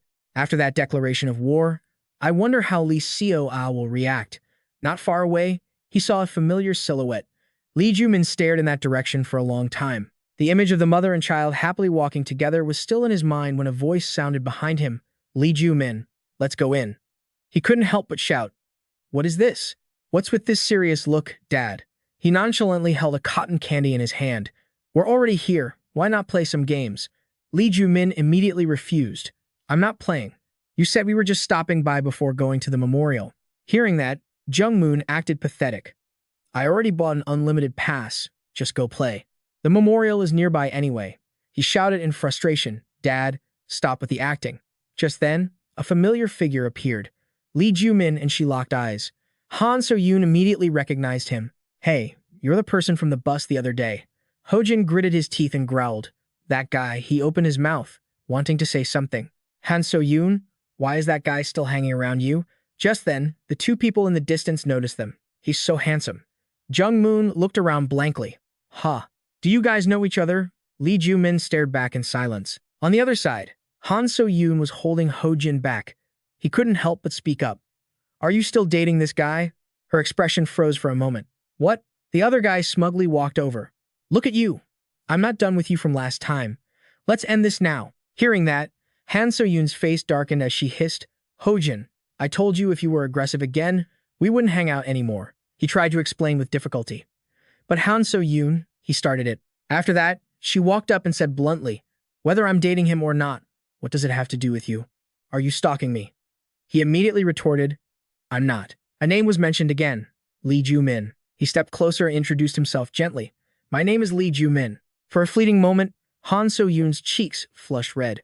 Hojin screamed, "Get the hell out of here, Lee Joo Min, before I bury you at the committee. I'll kill you." She shyly turned her head away. "Why is he so handsome?" Just then, Jung Moon spoke up. "Lee Joo Min, is this a friend of yours?" She finally noticed him. "Who are you, sir?" He introduced himself casually. "Me? I'm Lee Joo Min's father." He didn't forget to add, "My son and I are out on a date." Hearing that, she nodded in response. "Oh, you and your father seem very close." Hojin muttered something under his breath. "A date with his dad?" Then suddenly, he stepped forward and sneered. "A private date with your dad? Guess you don't have any friends to go to the amusement park with. With that personality, how could you have any friends anyway?" Han So-yoon whispered a warning. "Just stop it." As soon as he finished speaking, two girls rushed over and linked arms with him. "Let me be your friend. It's rare to see a guy hanging out alone with his dad." Then they introduced themselves in turn. "I'm Ki Dong. What school do you go to? There must be a lot of people who like you." "Is your name Lee Joo Min? I'm Lee Ji Hai. We share the same last name, right? It's fate." Lee Joo Min silently watched them chat excitedly. "It's fate that we met like this. Let's exchange phone numbers." "Oh my, are we being a bit too pushy?" He already knew who they were. Lee Ji Hai and Ki Dong often went to Genhao Troy and were rumored to be Han So-yoon's best friends since high school. Thinking about how Ki Dong was a top model and Lee Ji Hai had successfully lost weight, he found it hard to believe. Did they look like this back then? Seeing this, she immediately left. "Anyway, before Ki Dong, let's go play another game." Hojin hurriedly chased after them. "Let me come with you." Han So-yoon and her two friends watched them with interest. "Lee Joo Min, do you like to play? Let's sit together. That guy is actually pretty handsome too." Before leaving, he didn't forget to give him the middle finger. "I'll deal with you later." Just then, Jung Moon approached. "Wow, my son is popular with so many people." He turned away coldly. "Don't talk to me." Before his eyes, Hojin kept leaning in close to her. "Han So-yoon, you're doing a good job restraining yourself." Lee Joo Min's expression darkened. "That jerk." Then he turned to look at the screen. "It should be fine as long as Lee Seo isn't here, right?" Then he walked in one direction. "Let's go too." He appeared surprised. "You changed your mind?" After saying that, Jung Moon stood there, silently watching them go. In the park, children were playing happily. The two of them then went to ride the roller coaster. Lee Joo Min remained calm while he was dizzy. Afterward, they continued to ride the merry-go-round. Not far from there was an area for music. DJ Cha slowly adjusted the turntable. "Lee Joo Min, the merry-go-round is about to start. Everyone, please find your seats." This time he sat between the two of them, and seeing that, both of them got angry. "You guy, how long do you intend to follow us?" Lee Joo Min replied with a thick skin. "It was just a coincidence." Just like that, Ki Dong jumped in. If Lee Joo Min is following you, that's even better. Be grateful. Han So-yoon and Lee Ji-hai happily suggested. Han So-yoon, since it's like this, let's play together. She muttered helplessly. Are you guys crazy? A child asked innocently. Dad, is that uncle not playing this time? The man whispered in explanation. I think he's recharging his energy, kid. At this moment, Jung Moon's mind was still spinning like crazy. Ho Jin glared and asked, why are you sitting next to me? Lee Joo Min calmly said, I'm doing this so you can't sit next to Han So-yoon. He couldn't help but jump up. You guy. Just then, the announcement rang out that the ride was departing. Ho Jin's footsteps started to wobble. He was startled and shouted loudly. The three people sitting there watched in silence. Lee Joo Min shouted loudly, Ho Jin, sit on this lap, get lost. He couldn't help but keep yelling, get your butt off. The other guy stood up, face red. Fine, I get it. At this moment, DJ Chow was reaching out to adjust the disc. You idiot. Da-eun looked up suspiciously. Dad, what are those guys doing? He immediately covered her eyes. Don't look, Da-eun, okay? Lee Joo Min was so shocked he was about to jump up. What are you doing? Get lost. I said get lost. Ho Jin held on even tighter. If I let go, I'll fall. DJ Cha in the distance was still moving to the music. Now it's going to get faster. If you want to live, hold on tight. The three girls enjoyed the ride excitedly. In that moment, Lee Joo Min accidentally glanced over, his cheeks blushing involuntarily. Han So-yoon, this isn't the first time I've come here because of you. He recalled that he had been here once before. Lee Joo Min just stared silently for a long time, his cheek poked by a light touch. He turned his head to look. What is it? We're not kids anymore, right? She blinked and asked with a smile. Why does your face look so sad? The two of them then walked together. Is something wrong? Being like that at an amusement park is rude to your girlfriend. Lee Joo Min replied gently, it's nothing. Pausing for a moment, he lowered his voice and shared, this is where my mom used to take me when I was little. Her gaze flickered, and suddenly Han So-yoon grabbed his hand and pulled him along. What are you doing? Han So-yoon narrowed her eyes and smiled happily. Now we can fill this place with our own memories. Lee Joo Min's eyes brightened so that he wouldn't be sad anymore. Afterward, they played on this merry-go-round together. Han So-yoon even excitedly ran ahead. Look, do I have good balance? He called out anxiously and loudly. Han So, you're going to get hurt. At that very moment, she lost her balance. Her whole body swayed and she fell backward. Both of them ended up with one person sitting on the other's lap. At that moment, shyness made their cheeks flush red. Currently, Lee Joo Min and Ho Jin were both screaming. Screams rang out amidst the rides. Get lost. Do you think I like doing this? The screen in front of them still had no activity. A second later, a hand slowly reached up.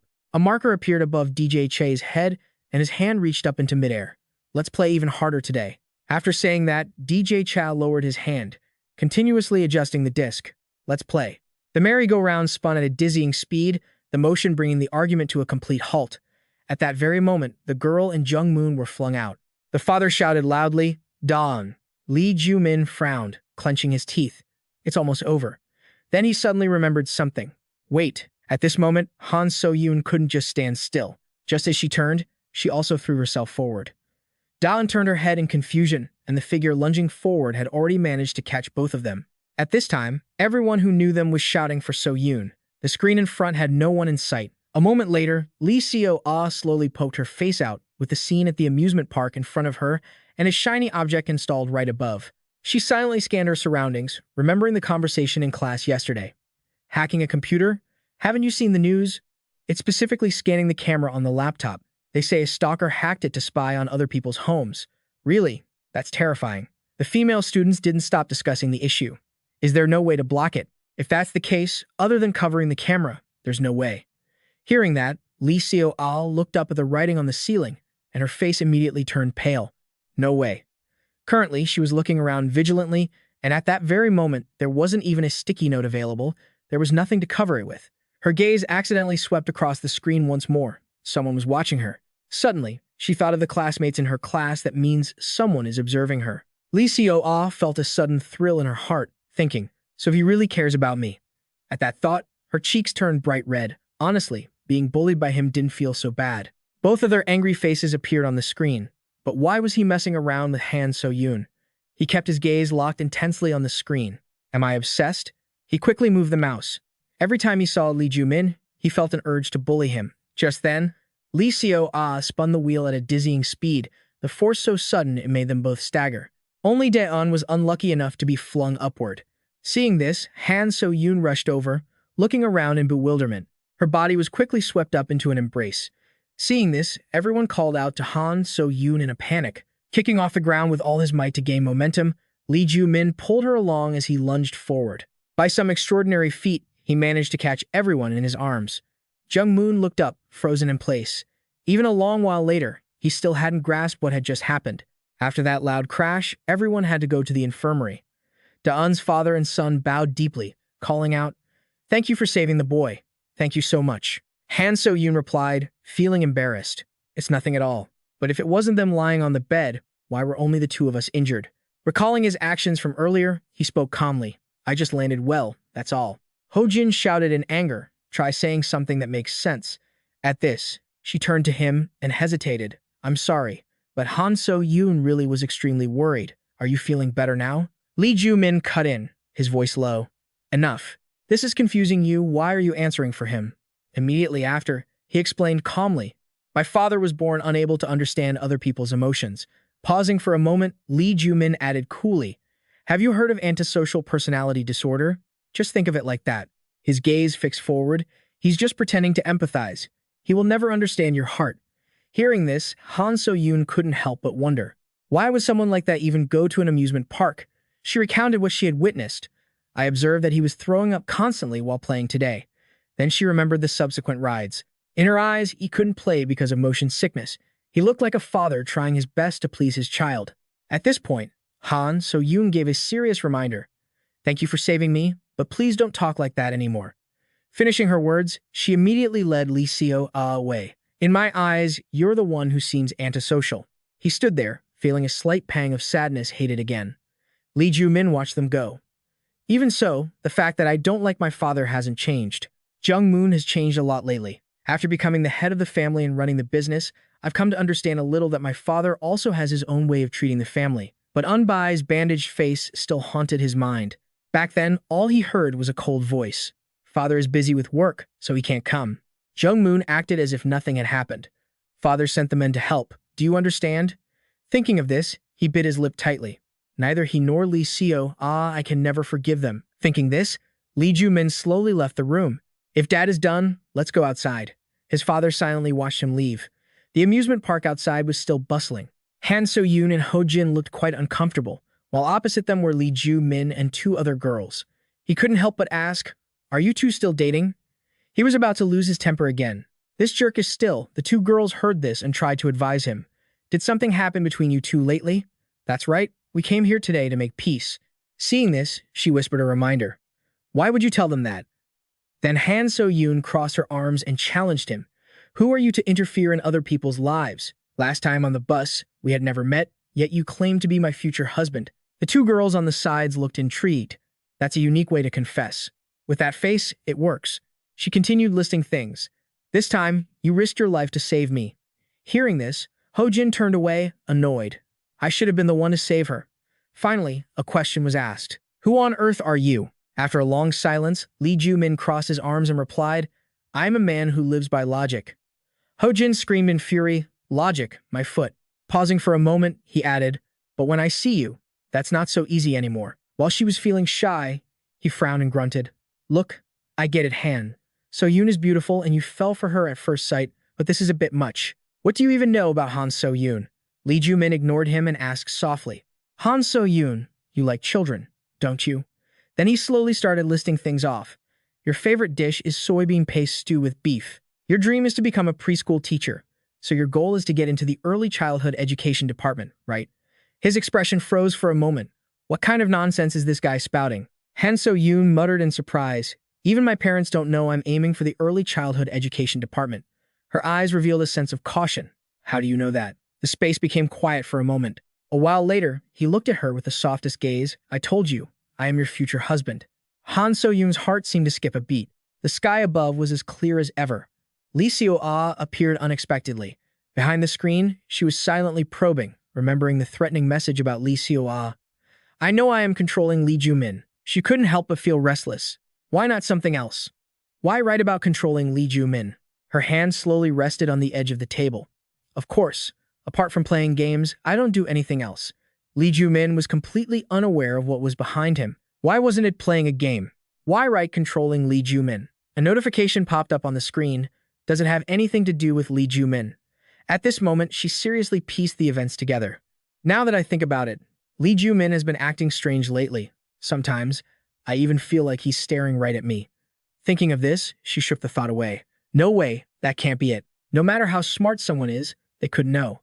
Han So-yoon's face appeared right before her eyes. Then who is that girl involved with Lee Joo Min? She looks so familiar. A moment later, Lee Seo-ah instantly remembered. Ah, I remember now. Aren't those the people who were arguing on the bus last time? There was no information on the screen. Huh? Why isn't the character info displaying? This is the first time. Seeing this, Lee Seo-ah knit her brows slightly. She bit her lip, pondering something. Let's test Lee Joo Min's reaction. At that moment, Lee Joo Min seemed to feel something. Han So-yoon seemed to have been targeted. He was startled and immediately looked over. Lee Seo-ah, when did she appear? Watching her moving according to the control made him anxious. This is bad. I shouldn't have met Han So-yoon before dealing with Lee Seo-ah. Han So-yoon's face went blank. I want to die. Ho-jin looked over, bewildered. What's wrong with you all of a sudden? Hearing this, Lee Joo Min shouted loudly for Han So-yoon. At that moment, the cursor clicked on the door handle. The door swung open instantly, and Han So-yoon's feet stepped onto the edge of the doorway. Then she let herself fall freely. Lee Joo Min reacted first and rushed over. He then quickly followed after her. Both of them reached out, trying to grab Han So-yoon, but they couldn't. The two of them just managed to grab her hand, and then they all exerted their strength, trying to pull her up. Unfortunately, both Lee Joo Min and Ho-jin were dragged down as well. This time, the remaining two girls grabbed their legs. Just like that, all five of them fell into a dangerous situation. The crowd below immediately took notice. Everyone, look, oh my god. At this moment, both girls were exerting all their strength to pull them up. Han So-yoon was still in a daze, but in the next second, her expression became bright, and in midair, she shouted loudly. Suddenly, I want to live. Save me. Seeing this, he asked in a high voice, What are you doing? As Han So-yoon said this, Ho-jin put all his strength into his arm and gripped tight. I'll pull you up. This time, the marker was right above his head. Lie, who was controlling her, let go. Lee Joo Min gripped his fist tight, refusing to release.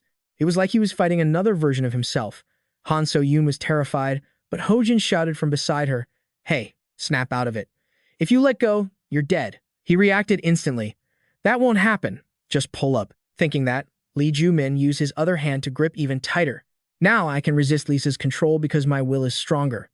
Outside the room, a voice called out, Lee Seo-ah, come down for dinner, she shouted back.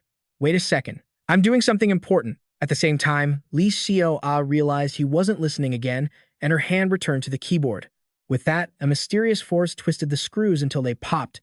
The rotating shaft shook violently, and suddenly a piece of the iron beam broke off, leaving Han So-yoon suspended in midair. Seeing this, Ho-jin shouted a warning, Hold on tight to Han So-yoon. Her hands were losing their grip. Lee Joo Min gritted his teeth, straining to hold on. Damn it. Lee Seo-ah was watching it all, unable to do anything else. He turned to her and yelled. In that moment, he was truly terrified. I lose. Just stop this stupid game. A glimmer of light sparked in her eyes. A plea icon appeared right next to Lee Joo Min. Is he looking at me right now? Lee Seo-ah immediately asked. Lee Joo Min, are you looking straight into my eyes? Aren't you? He struggled to respond. I'm talking to you. Stop it. Ho-jin looked confused. What the hell are you talking about? The screws were getting looser by the second. He screamed, I know you're crazy, but I didn't think you were this far gone. Once again, all five of them staggered. Lee Joo Min's hand suddenly slipped, and her body fell into freefall. Ho-jin didn't notice the figure beside him. Han So-yoon. In that split second, Lee Joo Min jumped straight down. He quickly pulled her into a tight embrace. Jung-moon saw this and rushed over. The three up high were paralyzed with fear, and those below dared not look. Lee Joo Min squeezed his eyes shut, bracing for the impact, while Lee Seo-ah clicked the mouse again. He hadn't even processed it yet. A moment later, he realized nothing had happened. They were currently floating in mid-air, and a force gently lowered Lee Joo Min into his arms. The crowd fell silent, and even Jung-moon was shocked. A moment later, cheers erupted. Oh my god, he caught her. That's a miracle. Great job, old man. Ho-jin rushed over from afar. As soon as he reached Han So-yoon, he immediately questioned, Han So-yoon, are you out of your mind? Why would you want to die? Jung-moon muttered softly beside him. See that? Lee Joo Min, you're not bad, old man. The two friends were weeping uncontrollably. We'll listen to you and treat you better. Just don't die. Han So-yoon, we can't live without you. Hearing that, he rolled his eyes toward one side. Lee Seo-ah looked stunned. I was suspicious, but I didn't think it was real. Can you understand what I'm saying? Lee Joo Min bowed his head in silence. It seemed Lee Seo-ah thought I only knew I was a game character. Deep down, he began to calculate how much he should reveal. If he told the truth, how would she react? Seeing him like that, she pressed him. Don't just stand there staring. Say something. Suddenly, a hand reached into Lee Joo Min's screen, and a woman's angry voice rang out. I told you to come down for dinner. Look at the state of your room. Lee Seo-ah jumped and spun around. Mom, now's not the time. Something crazy is happening, really, she blurted out. A game character in here is realizing who I am. The woman didn't believe a word of it. What the hell are you talking about? Do you want a beating? She tried to hide it. Wait, Mom, just look at this first. On the screen was a park scene. Lee Joo Min thought to himself, just pretend I don't know anything and ramble about something else. He immediately started, stir-fried radish recipe. First, slice the green onions and cut the green peppers diagonally. Second, slice the garlic into thick pieces. Cut the pork belly into bite-sized pieces. Third, put the pork in the pan, sprinkle with salt and pepper, and fry over medium heat. Jung Moon stood there blankly for a moment. Why is he suddenly teaching us how to stir-fry meat? Lee Ji-hai nodded in admiration. Han So-yoon's delicious. Seeing that, her mother angrily pinched her ear. This is not the time to eat. We need to go to the hospital first. Lee Seo-ah kept trying to explain. Mom, wait, I'm telling the truth. I really am. As the figure on the screen disappeared, he let out a sigh of relief. Looks like the danger has passed for now. I should stay away from Han So-yoon for a bit. Just then, Ho-jin approached him. He hung his head and said with difficulty, I don't want to, but I have to admit it. I didn't have the guts to jump down for Han So-yoon. I lost. Lee Joo Min was puzzled. Lost what? A moment later, he said softly, I understand the feelings you have for Han So-yoon. After finishing his sentence, Lee Joo Min calmly admitted, it's just that I love her more than you do. Ho-jin cursed under his breath. That jerk, he just loves to piss me off. With that, Lee Joo Min waved his hand and walked away. We won't see each other for a while. Before leaving, he didn't forget to remind him. Until then, take care of Han So-yoon. Don't move too fast, no kissing, no holding hands, and don't even look into her eyes. As he left, Ho-jin finally exploded. What the hell is this crazy guy talking about? Walking past his father, he said casually, Let's go, Dad. Time to see Mom. A booming voice echoed from downstairs. Turn off that computer, take a shower, and go to bed. If I catch you playing games again, I'm going to smash that computer. You hear me? Lee Seo-ah turned and replied, Yes, Mom, I know. She sat at her desk with a heavy head. Maybe she just thinks I'm going crazy. Her gaze lingered on one spot. At that moment, the two of them were standing in front of an urn with a photo of them together. Jung Moon bowed his head and whispered, That girl Han So-yoon, she looks just like your mother. Lee Joo Min glanced over and warned, Don't bring up Mom. He nodded in agreement. I guess it's better not to mention her in front of her. As soon as he finished, his voice rang out, Thank you, Dad, for saving me. Saying this, Lee Joo Min fell silent again. The two stood there for a long time, leaving Lee Seo-ah to wonder if she was as addicted to games as her mother said. She reminded herself, Right, it must just be a coincidence. It's just a game character, it's just an AI program. How could it have an ego? From Lee Joo Min's side, a voice whispered, It shouldn't be possible. His hand gripped the side of his waist, trembling slightly. No way. The game continued to run smoothly. Han So-yoon still looked bewildered. Why did I act like that? Why did I even want to complain? Ho-jin looked confused. What are you talking about? Han So-yoon grew even more puzzled. I fell from that high up. How could I still be alive? Ti-dong, standing beside him, reminded him that the guy had saved him. The morning sun shone outside the school, and 3 female students in the class were laughing gleefully. That's insane, isn't it? With this kind of art, what more could you ask for? His hand wouldn't stop scribbling with the pen, laughing until his stomach hurt. Why is it drawn so beautifully? Just then, Lee Seo-ah walked in from outside, her eyes resting on the desk. What are they messing around with at my spot again? Lee Seo-ah walked over slowly. Don't you dare graffiti anything else, she thought. Cha Yun-woo had a hard time cleaning up last time. Just looking at her, her face had already turned pale. On the desk, there was a sketch of her with every single flaw highlighted. What a masterpiece. Kim Minji rolled her eyes with delight. When did you do this, Seo-ah? She walked over casually. The desk was too clean, so I decorated it to make it look nice. You should thank me. Juby chimed in right away. Exactly. It looks so hideous. Saying that, all three of them walked away, leaving Lee Seoa behind. You won't be able to scrub this clean this time. It's going to be a real pain. Hearing that, she could only lower her head and bite her lip. A moment later, the corners of Lee Seoa's mouth drooped slightly. She stared blankly at the face on the desk. Am I really that ugly? Thinking of this, she slowly pulled her bangs down. Lee Seoa stood silently in front of the desk. Even pulling her bangs down was useless. At that same moment, at Jippo High School, a red carpet was being quickly rolled out. The students gasped. What's going on? A red carpet? Two people approached from a distance, carrying a chair. Her slightly wavy hair fluttered with every movement, and her thin lips curved upward. She sat on the chair carried by the two men. My name is Jang Soo-jin. If you want to know about me, I am the youngest, most beautiful woman ever chosen as Miss Asia. Her face was incredibly exquisite, framed by voluminous, glossy hair. Everyone calls me the Princess of Korea. Just by looking at her, the other students were instantly captivated. This national title wasn't something just anyone could have. They glided past everyone, a title only attainable by someone with timeless, perfect beauty. Just then, Yoo Ha-yoon happened to step out. What's with this carpet? Jang Soo-jin was still lost in her own world, possessing not just beauty, but also maturity, grace, excellence, intelligence, and a perfect personality. Her footsteps carried her forward. In other words, the moment he saw Jang Soo-jin, he stared and shouted, You annoying person! How dare you step on the path I'm about to take? Move! Yoo Ha-yoon started and turned back. Just like that, she calmly glided past him. Today was a very special day. The two men slowly lowered her chair. It was the day Princess Jang Soo-jin would choose her partner. In class, he was still focused on his studies. The only man in the world worthy of me. Prince Lee Joo Min felt a hand slowly reaching toward his side. Only you can turn me from a princess into a queen. With that, Jang Soo-jin made her proposal. Let's date.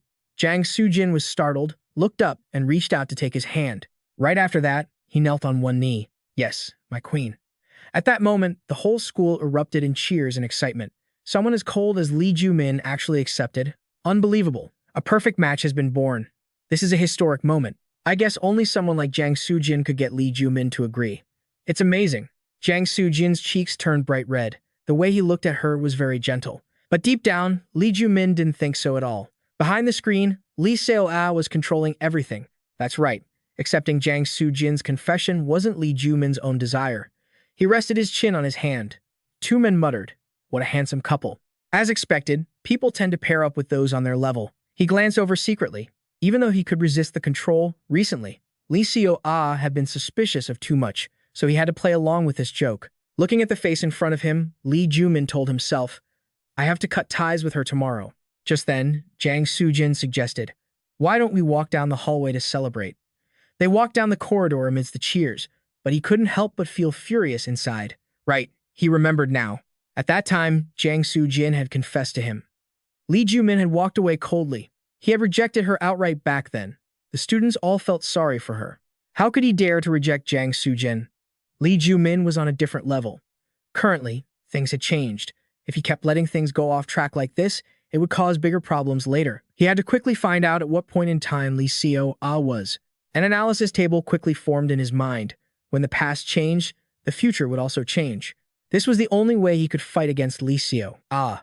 Then, Lee Joo Min drew up a perfect, explosive plan that had been proven by the writing on the ceiling. Now he just needed to find out in which space-time Lee Seo-ah was.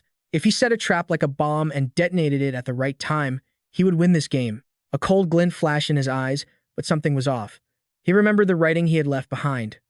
Lee Seo-ah must have talked about the spotless white ceiling. Then Lee Joo Min tried to analyze it further.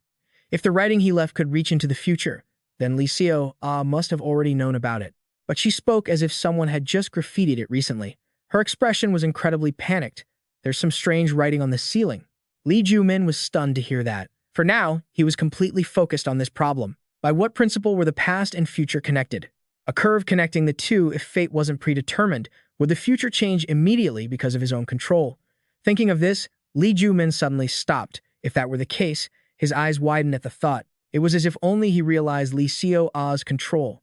Her face remained on the screen. So, was he the only one who realized that the future changed because of him? A moment later, Lee Seo-ah whispered, He really is handsome. After a pause, she asked herself, How could you handsome people understand how miserable the lives of the ugly are? A series of accusatory words followed. If you're handsome, you're naturally confident, you have many fans, and others don't look down on you. Even without trying hard, you get so much. Hearing this, Lee Joo Min was slightly worried. Something didn't seem right. Speaking of this, she sighed. Life is so unfair, isn't it, Lee Joo Min? Seeing that, he realized it keenly. Seeing her acting so pessimistic again, something must have happened at school. Currently, Lee Seo had completely lost faith. But how can you sympathize with her, Lee Joo Min? Because you have everything. His eyes widened, a flash of light appearing. Immediately, she sat up straight. Lee Joo Min, I have a great idea. She's a genius, he thought, though he didn't pay much attention, acting cold. His fingers quickly clicked the mouse. Like this, you can also sympathize with my feelings. His body suddenly jolted, and the space went pitch black. What's this? Where did everyone go? I can't see anything. Then Lee Joo Min looked down at his palms. Seeing his body clearly, he knew he wasn't imagining it. He was the only one left everywhere, with space being turned upside down. Why was this happening? Lee Joo Min didn't panic but carefully looked around. By now, nothing was surprising anymore. If it was like the time he was trapped with Yoo Ha-yoon, space could be distorted at will. Thinking of this, he clenched his fist. No, I still can't understand. If this isn't a game, how could these things happen? Immediately after, a flash of light burst forth, and he tried to open his eyes to look ahead. What is that? Lee Joo Min's body was suddenly sucked into the void. It took a while before he could open his eyes again. Now, Lee Joo Min was standing on a platform, and where he couldn't see, different hairstyles kept appearing. In front of the screen, Lee Seo sat silently. Only then did his face go blank, his hand at his waist gripping until it shook. I can't move. Lee Seo was frantically clicking the mouse in her hand. The cursor moved toward a bizarre hairstyle.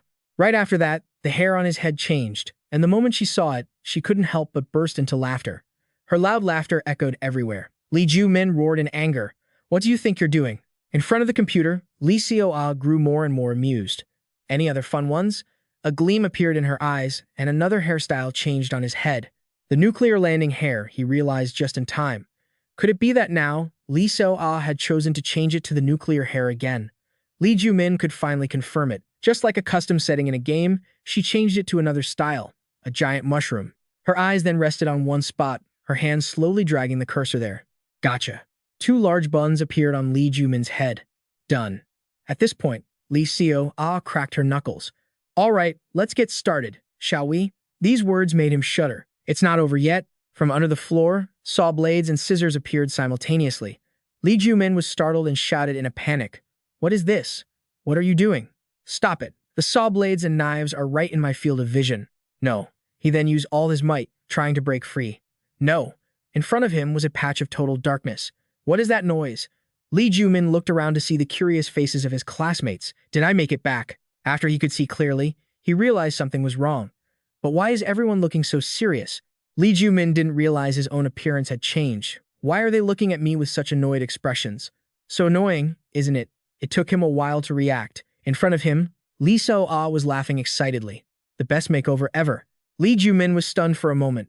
Then he turned his head to look at the glass nearby, and the moment he saw himself, he was terrified. This is Minna. Her voice rang out behind him again. Now you can empathize, right? Saying this, the smile on Lee Seo's face vanished completely. Try and feel what it's like to live a life being ugly, Lee Joo Min. He looked up in silence for a long time. The corners of Lee Joo Min's mouth slowly curled up, a calculating laugh that caught Jang Soo-jin's attention. Right now, he wasn't panicking at all. I see. So that's why you did it. What a pity, Lee Seo. I have no intention of empathizing with you. Thinking this, he gained even more self-confidence. You're just using your appearance as an excuse to justify being bullied. I won't be defeated by becoming ugly, because with my talent, I can still climb to the top. Immediately after, he turned toward her. You're still young, so you don't understand that appearance is just a flower that fades quickly. Let me show you that even if you're ugly, you can still make others admire you. Deep down, Lee Joo Min was still gloating. Does this world really live for lookism? Jang Soo-jin glared at him threateningly. Don't look at me, you low-life scum. She dropped her bag. Seeing that, Lee Joo Min was stunned. Didn't we just announce we were dating? She walked away coldly, as if they had divorced a second ago. Afterward, she held her head and lamented. They say when you get married, your husband turns into a different person. It's true. I should have listened to my mother. He stood there, murmuring to himself. That doesn't seem to be what she meant. Very quickly, Lee Joo Min regained his composure. No, stay focused. If anything, this is better. That way, the dating with Jang Soo-jin never happened. With that, there was no other way. In the darkness, his body radiated a strange energy. More important than appearance is the aura you radiate. Depending on one's soul, the energy radiated by each person is different. His brows furrowed with determination. Especially the way one walks, it's the most basic and effective factor to radiate an underlying aura. The most important thing is self-confidence. He walked quickly down the hallway. Watch this. Lee Joo Min still stood tall with this look, a proud, model-like walk. He didn't care about the astonished looks from the friends around him and just kept walking forward. After a few steps, Lee Joo Min slowed down. A male student nearby noticed him and reached out to strike him hard. Seeing that, he turned back to glare at him, but the other guy remained as calm as could be. Then someone else lifted their foot and stomped down hard. He rolled onto the ground, finally coming to a stop in front of Seo. "Ah, how about it, Lee Joo Min?" She glared, lowering her voice to emphasize, "This is life at the bottom of society." Lee Joo Min's tears couldn't help but fall. For the first time, he felt this sensation. The crowd around him approached with tools. "This thing is disgusting. Let's clean it up." "Do it." Seeing that, he immediately stood up. "This is even worse than I thought. At least treat me like a human being." A force suddenly slammed into his body. Jang Soo-jin appeared, grimacing in disgust. "Get lost, you low-life insect." These words were enough to drive him crazy. "Jang Soo-jin, I'm putting you on my revenge list." Only then did Gamma speak up. "How pitiful. Should we stomp on it?" She signaled coldly, "Stomp it to death." Lee Joo Min couldn't react in time and could only stand there. "It's over." Someone in the distance shouted loudly, "Exterminate it." A guy from afar came over with a bucket of water. "You too," Park Sang-soo. Immediately after, he tilted his body to avoid it. Lee Joo Min's eyes flashed with light, that dodge that was actually pretty cool. Turning around, he saw the crowd look blank. He reflexively followed their gaze. Jang Soo-jin's makeup had been washed away by the water. Gamma was startled and hurriedly rushed over. "Princess, are you okay? My face is burning." She covered her face and screamed, "Get out of here. Hurry." The crowd rushed toward Park Sang-soo to beat him. "You dare throw acid at the princess?" He tried to explain. "No, it's just water." But the others wouldn't listen at all. "It's poison. Stomp on him." Then, Jang Soo-jin ran straight to the rooftop. The makeup kit had been fully prepared. While applying makeup, she loudly ordered, "Absolutely do not open your eyes. If you see my bare face, you'll turn to stone like Medusa." Her lackeys immediately replied, "Yes, princess." Lee Seo watched, stunned, unable to believe what she was seeing. Looking at her face, which was completely different from before, Lee Seo muttered to herself, "At this point, this is nothing but a scam." Lee Joo Min, hiding behind to watch everything, thought, "Damn it, she did her makeup so nicely today. Showtime. You hold the camera and record everything that happens." As the camera focused, she looked at the notification bar. Her life goal was to become a cosmic beauty, but then she realized, "Wait, my goal is to become a beauty." The girl's face, Lee Seo then messed it up. Where does she get that kind of confidence? A gleeful laugh echoed from behind her. Lee Joo Min had been standing on the roof for a while. He found it suspicious and followed her, but he didn't expect it to come to this. As soon as she saw the other party, Jang Soo-jin snapped, "How long have you been there? Can't you two even watch properly?" The two Gamma didn't know what to do. She told them not to open their eyes, yet he remained calm, mocking her. "It's quite different from the original, isn't it? Is this because of a transformation?" Jang Soo-jin couldn't help but point her finger and command, "Once you see my face, don't even think about surviving." "Oh my, kill him," they replied in unison. "Yes, princess." She looked at the situation before her, confused. "Where are you going?" Both replied at the same time, "We've got our eyes closed, so we can't see." Jang Soo-jin was losing her patience. "Then open your eyes." The other hesitated. "But princess, you said if we open our eyes, we'll turn to stone." Seeing this, Lee Joo Min, standing above, spoke up, "Calm down. I didn't come here to fight." Jang Soo-jin repeated skeptically, "Not here to fight?" She let out a cold laugh. How predictable. Then, she raised her voice sarcastically, "You're enjoying this, aren't you? Now that you've got dirt on me." The hand holding the mirror trembled incessantly. "You have no idea. How could you possibly understand how hard I've struggled to survive?" In this society obsessed with appearance, a female student's figure appeared on stage. Pausing for a moment, Jang Soo-jin continued slowly. Coming from a poor family, overcoming an inferiority complex isn't easy. Before her was a poster of a beautiful girl. She had stared at it for a long time back then. Living her whole life with this appearance was like living in hell. I could only make the most of what I had. Her hand grabbed an eyeliner pencil. Jang Soo-jin started learning to apply makeup, and after relentless effort, she finally created the face she has now. Her face reflected in the broken mirror. She looked at her almost unchanged features with fascination. Then I realized the truth didn't matter anymore. People prefer illusions anyway. Now, Jang Soo-jin stood there, nonchalantly admitting, "Yes, I know this is my real face. So what are you going to do? Go around spreading rumors to them?" The more she spoke, the more she lost her composure. "Try it. I won't be the only one dying. If this face is exposed, my ghost will haunt you." "Got it?" Lee Joo Min advised her helplessly. "Just calm down." A moment later, he added softly, "On the contrary, I actually respect you." Her expression went blank. "What?" Lee Joo Min jumped down. "You overcame your insecurities and reached the top. I think you're truly amazing." He looked up. Not everyone can master makeup techniques like that. Jang Soo-jin's cheeks flushed slightly. "If you're trying to butter me up, you must want something." He nodded in appreciation. "You're sharp." As soon as he finished, Lee Joo Min asked directly, "Do you know the story of the Frog Prince?"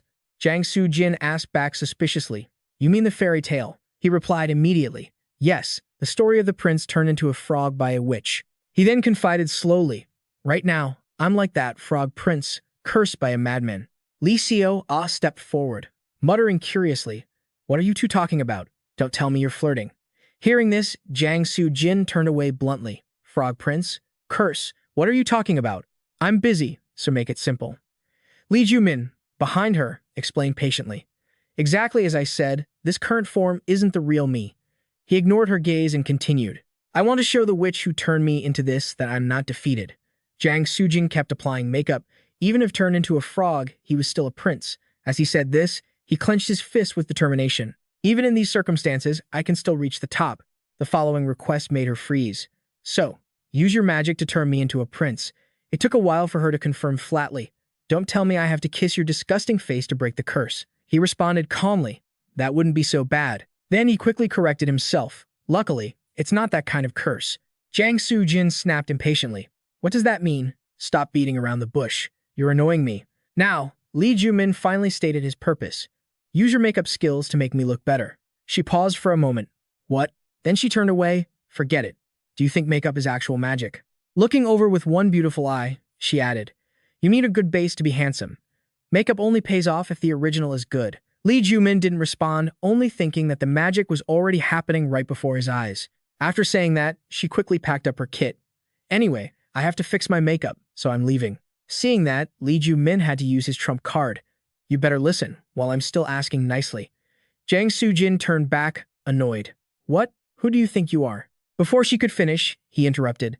"This might be a bit troublesome if it gets out." In the video was a familiar voice, Gamma 2. "Close your eyes and watch carefully." "Got it?" As usual, she cursed. "How low class." He didn't care and continued, "It can't be helped. This is a matter of life and death for me." Then he glared at her. "If I let your face get exposed, it wouldn't matter, right? You'd just become a ghost and haunt me, wouldn't you?" This time, Jang Soo-jin could only silently obey. Watching this, Lee Seo-ah couldn't help but wonder, what's going on? Those two. Her agile hands dabbed powder onto his face, and while working, she complained, "The difficulty of makeup isn't a joke. Why is it this bad?" Lee Joo Min couldn't help but remind her, "That's enough." She looked down with wide eyes. Why are they arguing and doing makeup at the same time? A while later, Jang Soo-jin stopped. "There. Done." He was startled. "That fast?"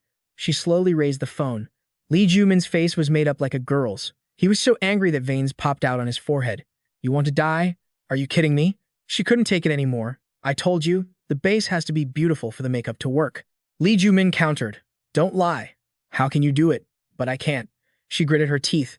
"What makes you think you and I are the same?" After speaking, Jang Soo-jin covered her face and said softly, "Even though my bare face is a bit small and I have no eyebrows, it's actually quite pretty, and it can be enhanced with makeup." Then she carefully commented, "On the other hand, you're chubby and everything is too big. Even with contact lenses or thick makeup, it can't be hidden." The two in front fell silent, then turned away and burst into laughter.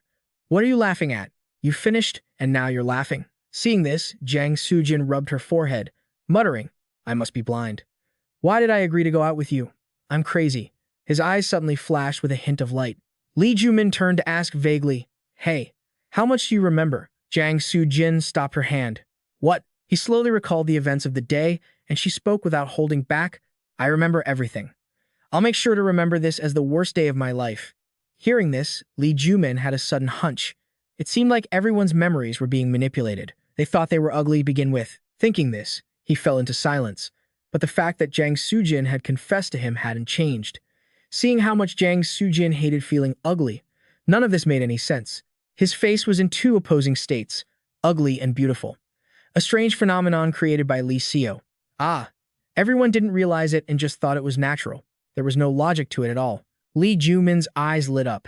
What if I dug deeper into this paradox? He wondered, looking over with curiosity. Jang Soo-jin, why did you confess to me this morning? She was still focused on applying her lipstick. Why are you asking that? It's so embarrassing. Lee Joo Min then asked slowly, is something strange going on? His eyes suddenly widened. You hate me. So why the confession? Don't you know the reason? Jang Soo-jin froze, visibly startled. Lee Joo Min raised his voice, emphasizing, think carefully. Why did you really do it? Her face was right in front of his. Hearing this, her eyes narrowed slightly, her blurry silhouette coming into focus. Seeing that, Jang Soo-jin clutched her head and stepped back. My head suddenly hurt so much. Gama immediately stepped forward to support her.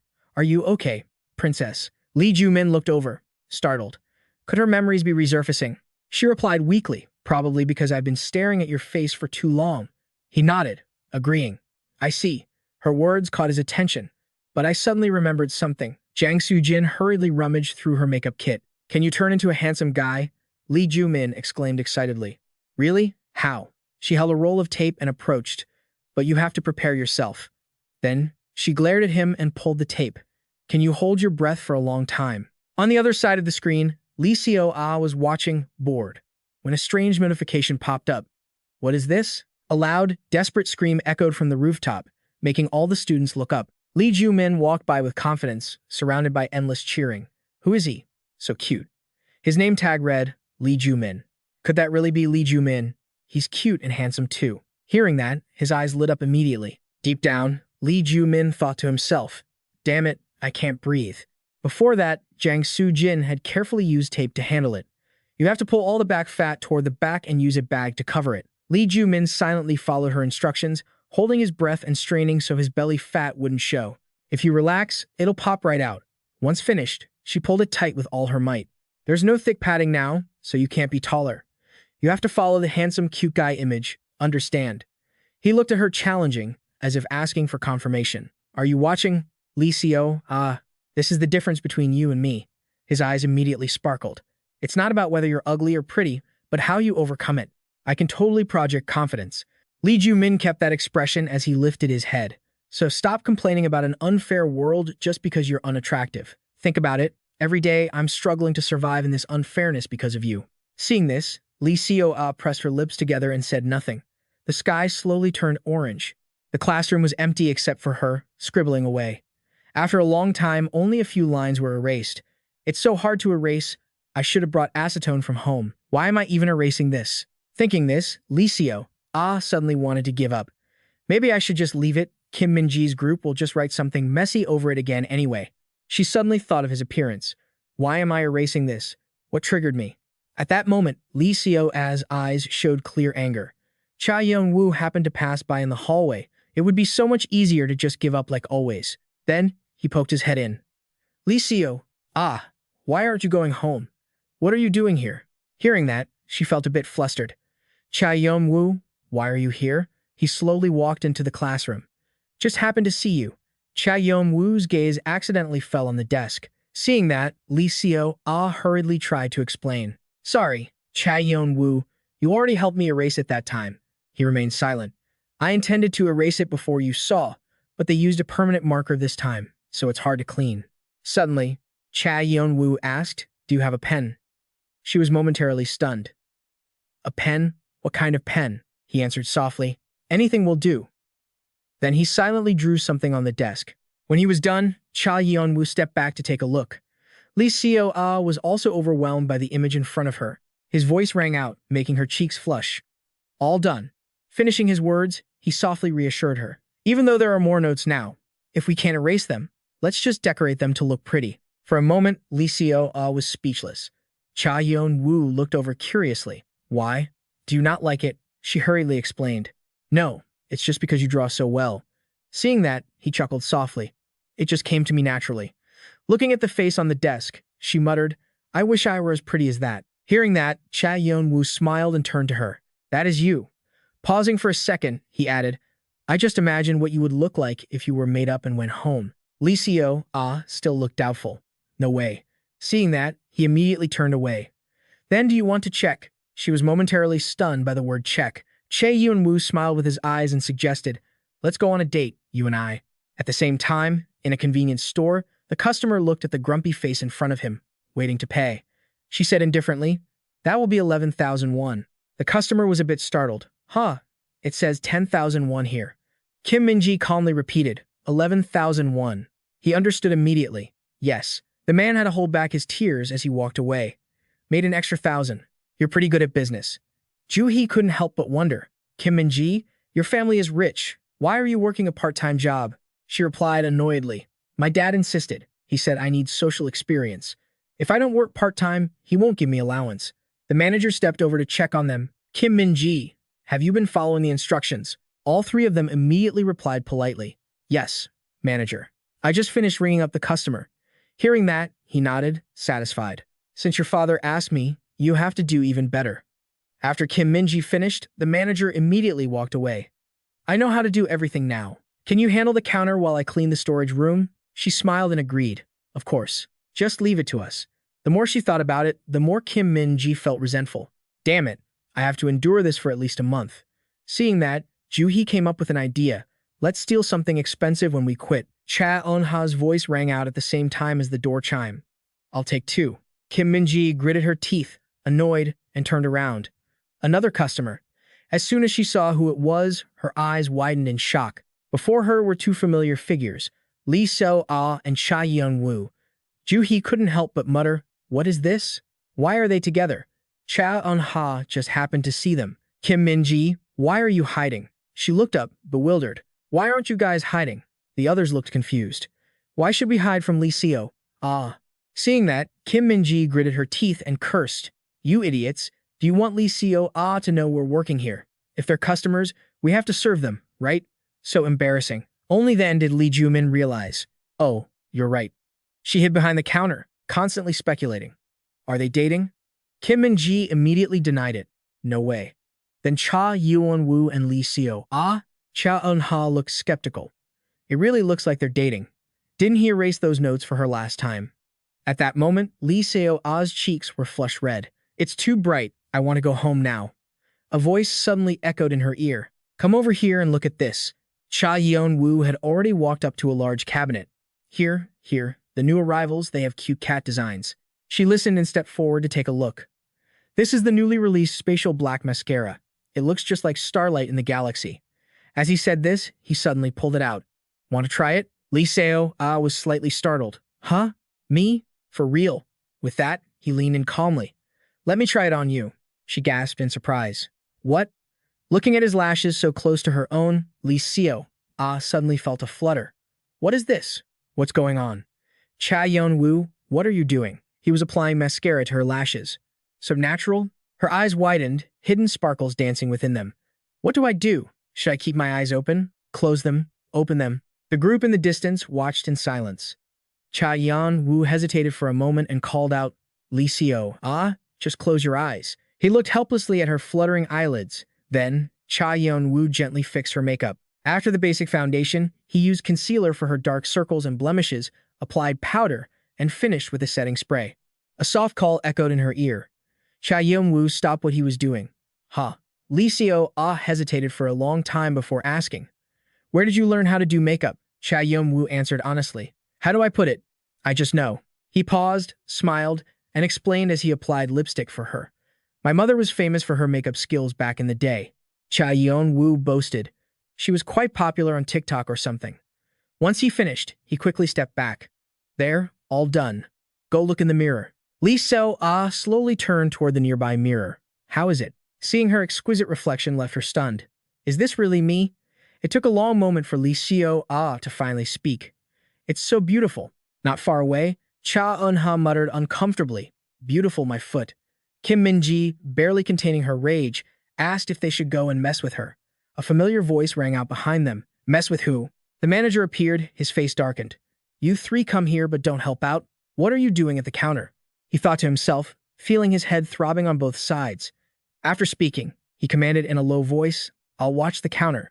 You guys go serve the customers. The three of them stood there, stunned. Are you kidding? How are we supposed to stay in disguise? A moment later, Kim Min-ji took the lead. Welcome to John. All three had their faces completely covered. What product are you looking for? Customer. Seeing the high schoolers, the customer thought, they look cute. Wait, why do they look like they're about to rob the place? Then, Cha Yeon-woo replied politely, yes, could you introduce us to some primer and concealer? The woman exclaimed, oh, a true expert. With that, the three brought over countless items. We have primer and concealer right here, along with foundation sets, eyebrow pencils, and eyeshadows. Have I met them somewhere before? His gaze swept over them all at once, and his next words made the three of them jump. Have I met them somewhere before? Lee Seo-ah was also drawn to the commotion, while Kim Min-ji nervously looked away. Right after that, he held out the pile of items in his hand. Aren't these products that were discontinued 2 years ago? The group finally came to their senses. Cha Yeon-woo asked softly, let us take a look by ourselves, please. Thank you. They quickly scurried away. Yes, if you need anything, just call us. Now, Cha Eun-ha let out a breath. That was terrifying. Joo-hee beside her felt relieved too. I thought we were caught. Only Kim Min-ji was furious. I will make you pay for this humiliation. A long time after Lee Seo-ah and the others left, she waved goodbye. Goodbye. Thank you for coming to John. Before she left, he handed her something. Here, for you. Lee Seo-ah didn't take it and asked hesitantly, Cha Yeon-woo, why are you so nice to me? She couldn't help but voice her confusion. It feels so strange. A popular guy like you hanging out with me, I can't believe it. The more she spoke, the more self-pity she felt. You know it, I'm the biggest target for bullies at school. Are you just pitying me? I don't understand why you're being so kind to me. Hearing this, Cha Yeon-woo didn't answer directly. After a moment of silence, he spoke up. Let me tell you the truth. Then Cha Yeon-woo admitted, feeling a bit shy. Actually, I used to be bullied at school too. A moment later, he added, that's also the reason I transferred to this school. Lee Seo-ah immediately countered. No way, how could someone like you? Before she could finish, he calmly interrupted. I wasn't the same back then as I am now. Mockery and laughter always followed me. I was weak, small, covered in acne, and I didn't even know how to dress. Just like that, I suddenly became the easiest target for bullying in school. Thick glasses covered half of my face. I thought I couldn't go on like that, so when I started high school, I tried my absolute best to change. Now, Cha Yeon-woo didn't hesitate to share. The me right now is actually thanks to foundation and concealer. You didn't realize, did you? She finally believed him. Huh? Yeah. Interesting. At this moment, Cha Yeon-woo seemed incredibly relaxed. After I changed, even the kids who used to bully me didn't dare touch me anymore. And suddenly, he said something that made Lee Seo-ah feel like she had awakened. Becoming superior to them is the best revenge. Her eyes flashed with a bit of contemplation. A long while later, she finally spoke. So it really was out of pity. She felt a sense of disappointment in her heart. I had hoped he liked me. Cha Yeon-woo continued. It's not out of pity. Then, he lowered his voice and revealed a secret.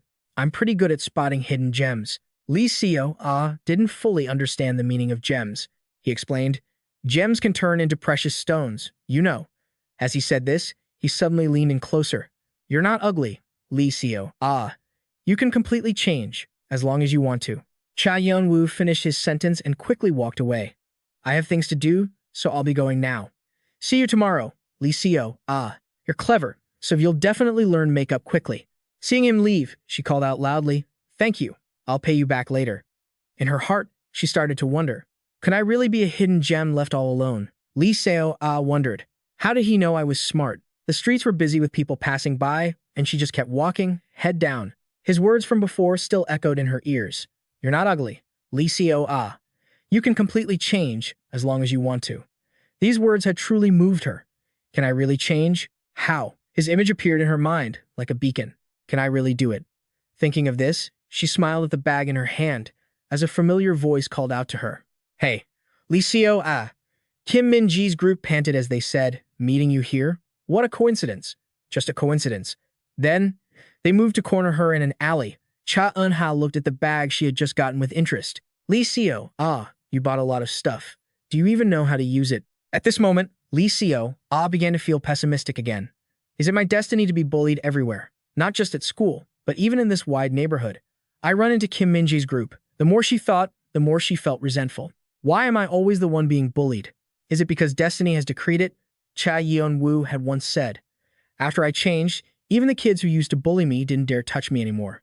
A question appeared in her mind. If I change, will I stop being bullied? No, can I really change? Kim Min-ji stood before her, loudly mocking. Hey, Lee Seo, why did you buy these things? Lee Seo, hesitated and replied, because I want to change. Hearing that, they were amused. The idiot wants to change? Don't tell me you want to be prettier. Hey, Lee Seo, look at your face right now. Does it look pretty to you? Then, she slowly approached. Lee Seo, let me tell you something. She projected an invisible pressure onto her, saying, when the exterior is already this ugly, makeup is just pointless. Lee Seo's body began to tremble. Even with makeup, you can't hide that gloomy face of yours. You hear me? Remembering the face she had seen in the mirror, Lee Seo whispered softly, but he said I was pretty. The girl's mouth curled up. Who? The next words made her jump. Cha Yeon-woo, At that moment, Lee Seo realized something. I didn't even mention Cha Yeon-woo. How did she know? The other girl acted nonchalantly. It's nothing. In school, only Cha Yeon-woo talks to you anyway. Hearing that, she cut her off bluntly. Why does this feel so familiar? Saying that, Lee Seo stepped closer to inquire. Are you the ones acting like employees? Kim Min-ji swung her hand down directly. What the hell? You idiot. The pile of items in the bag fell to the ground. This time, she definitely wasn't letting it slide. Right, I knew something was weird. The expressions of all three froze. They were wearing masks, sunglasses, and hats. Finishing her sentence, Lee Seo loudly asked, are you guys so ashamed of your sales that you have to hide? She gritted her teeth, trying to suppress her anger, and the whole group immediately lunged at her. It wasn't us, you bitch. Small sounds rang out, raindrops fell, and the pile of makeup was gradually soaked by the rain. The three ignored Lee Seo and quickly left. Damn it, why is it raining? Why does this idiot keep trying so hard to climb up? She tilted her head to the side. Just know your place. They were rushing off. The cosmetics are all soaked. Then, a hand reached out, carefully picking up the item Lee Seo had been checking, and she breathed a sigh of relief. Luckily, only the packaging is damaged. Then she slumped back down, her hand loosening in the rain. Lee Seo couldn't help but clench her fists until they trembled. Her face was filled with determination. Becoming superior to them was her revenge. Not far away, Cha Yeon-woo watched it all in silence.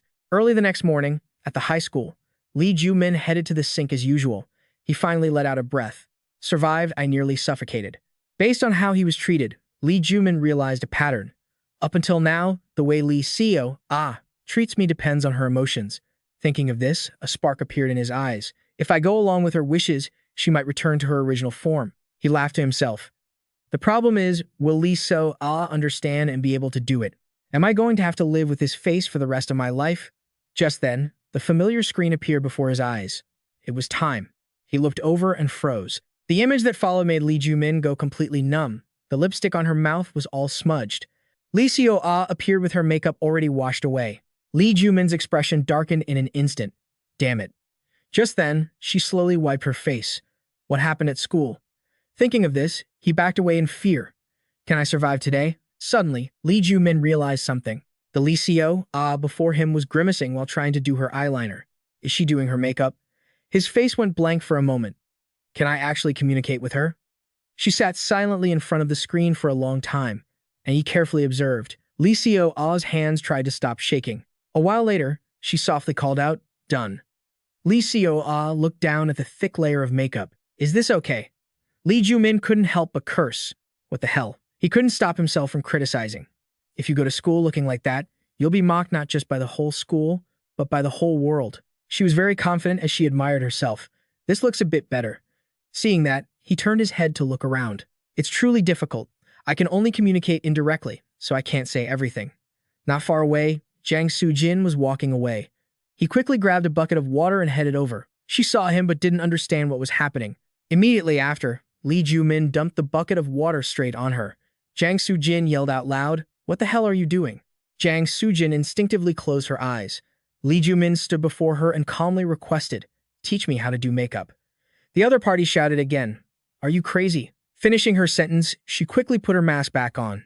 "No, I'm going home anyway." Hearing that, he gritted his teeth in frustration. Then Lee Joo Min looked up and suggested, then let me do it. Jang Soo-jin continued to refuse. No, I already did it for you at lunch. Why are you asking to have it done again after wiping it off? Hearing that, he appeared very determined. This time was different. The next sentence made her freeze. Help me do my makeup to look like a girl. Jang Soo-jin couldn't help but blurt out, are you insane? Why? Lee Joo Min looked up and said seriously, don't ask why. I have my own circumstances.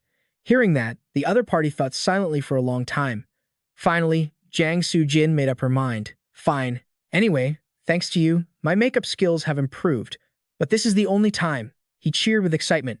Great. Lee Seo then realized something was wrong. Not this makeup style. How did Cha Yeon-woo do it earlier? Finishing the thought, she accidentally looked at those girls. Who are they? First, they remove the makeup, then they do it for him. Sometimes, I just don't understand their actions. Lee Joo Min's eyes were being worked on, his lips were being carefully painted, and his long hair was let down by Jang Soo-jin. Lee Seo seemed to realize something. Wait, that makeup style looks just like the one Cha Yeon-woo did for me. Her eyes widened as the screen light reflected in them. Maybe I should try doing it that way. On the crowded streets, Lee Joo Min passed by with a brand new look. Even so, his self-consciousness was at its peak. In his heart, Lee Joo Min cursed, damn it. Remembering how he had resisted earlier, I already had to wear a wig, and on top of that, a uniform. But she was adamant, if I'm going to do it, I have to do it properly. Saying that, Lee Joo Min happily grabbed the clothes and ran off. I'll return your uniform tomorrow. Lee Joo Min hadn't even had a chance to speak. Thinking back, he sighed in relief. Lucky that no one recognized me, but I have to go to my part-time job looking like this. He currently had a job. Lee Joo Min worked part-time at a coffee shop every Friday. Thinking of this, Lee Joo Min turned his head, but the familiar screen showed no signs of appearing. Has Lee Seo ever disappeared for this long before?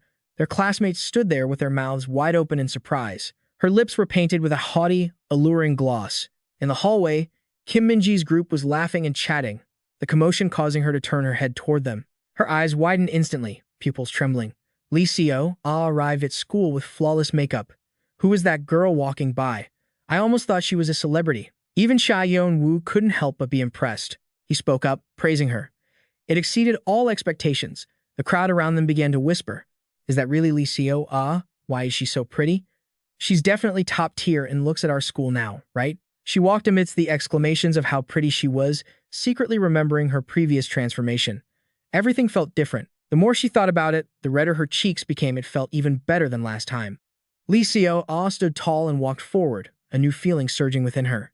Right now, I feel like I can do anything. A voice rang out ahead of her. Hey, Lee Seo. Kim Min-ji stood in front of her, smirking. Did you put on that makeup with the stuff you bought yesterday? Her lackey chimed in, mocking that it didn't look good at all. These words made her frown slightly. No matter how thick you pile it on, nothing's going to change. Remembering the past, Kim Min-ji had usually been the one to start things. Lee Seo shyly tilted her body to dodge her. There was a clear change in her eyes since that day. Recalling everything, she calmly challenged them. Why do you guys bully me? Lee Seo's voice had become firm. I haven't done anything wrong to you. Why are you bullying me? Kim Min-ji was tickled by the question. What are you talking about? Kim Min-ji just laughed it off as a joke. Is she acting for me now? Lee Seo patiently asked again. What is the reason? A strange feeling welled up inside her. Just memories of Lee Joo Min flooding her mind. Do you need a reason to bully someone? I do it because it's fun. The two people standing on either side immediately grabbed her. You're the easiest to bully. Once you're an outcast, you stay an outcast. With that, Kim Min-ji glared and approached with a cleaning rag. We're going to tear that mask off your face. Lee Seo's eyes widened as she watched them approach, her hand reaching out to grab the other girl's wrist tightly. Kim Min-ji turned her head in surprise. Upon seeing Cha Yeon-woo, her expression froze. Cha Yeon-woo, what is this? Who are you to protect her? Whispers and rumors began to spread everywhere. Is he dating Lee Seo? That school outcast. Is it for real? Are Lee Seo and Cha Yeon-woo dating? No way. Lee Seo herself couldn't help but be surprised. Cha Yeon-woo looked toward the side in silence. Finally, he turned back and said coldly, What's it to you? He stepped forward to block her path. Whether I'm dating Lee Seo or not. This left Lee Seo's head spinning. Kim Min-ji sneered, Look at him. Don't you know yet? Don't you know Lee Seo is an outcast? Lee Seo feeling insecure, could only lower her head. If you hang out with her, you'll become an outcast too. Cha Yeon-woo didn't care about such things. I just see you guys bullying Lee Seo. Ah. The male students couldn't help but whisper. Lee Seo, ah, is so pretty. I almost didn't recognize her after not seeing her for a while. Seeing this, he continued, everyone else is buzzing about how pretty Lee Seo ah is. Only you guys are acting like this. Pausing for a moment, he raised his voice. Or are you jealous of Lee Seo ah? The two behind him jumped in shock. What? Are you kidding? Che Yeon-woo leaned in close, eyes wide. No, you just have high standards. Kim Min-ji's expression went blank. What was that? He calmly exposed everything. When someone in a group is better than you, people get jealous and guarded because they're afraid of their territory being invaded, afraid their status will be lowered. Her eyes said it all. You sensed Lee Seo ah was superior to you, so you were guarded, jealous, and envious. Cha Yoon-woo's eyes bored into Kim Min-ji. To survive, you either have to bow your head or you have to steal. He squeezed his hand tighter. Looking at it this way, human society isn't much different from the wild, right? The sudden pain made her cry out in shock. For a moment, Kim Min-ji couldn't argue back. What are you saying? Let go. Aren't you going to let go? Ow, let go. Cha Yeon-woo's expression remained as cold as ever. A moment later, he let go decisively. Kim Min-ji gritted her teeth in frustration and turned away. How humiliating. Her two friends immediately ran after her. Hey, Kim Min-ji, let's go. The hallway returned to silence. Lee Seo ah watched the scene, still dazed.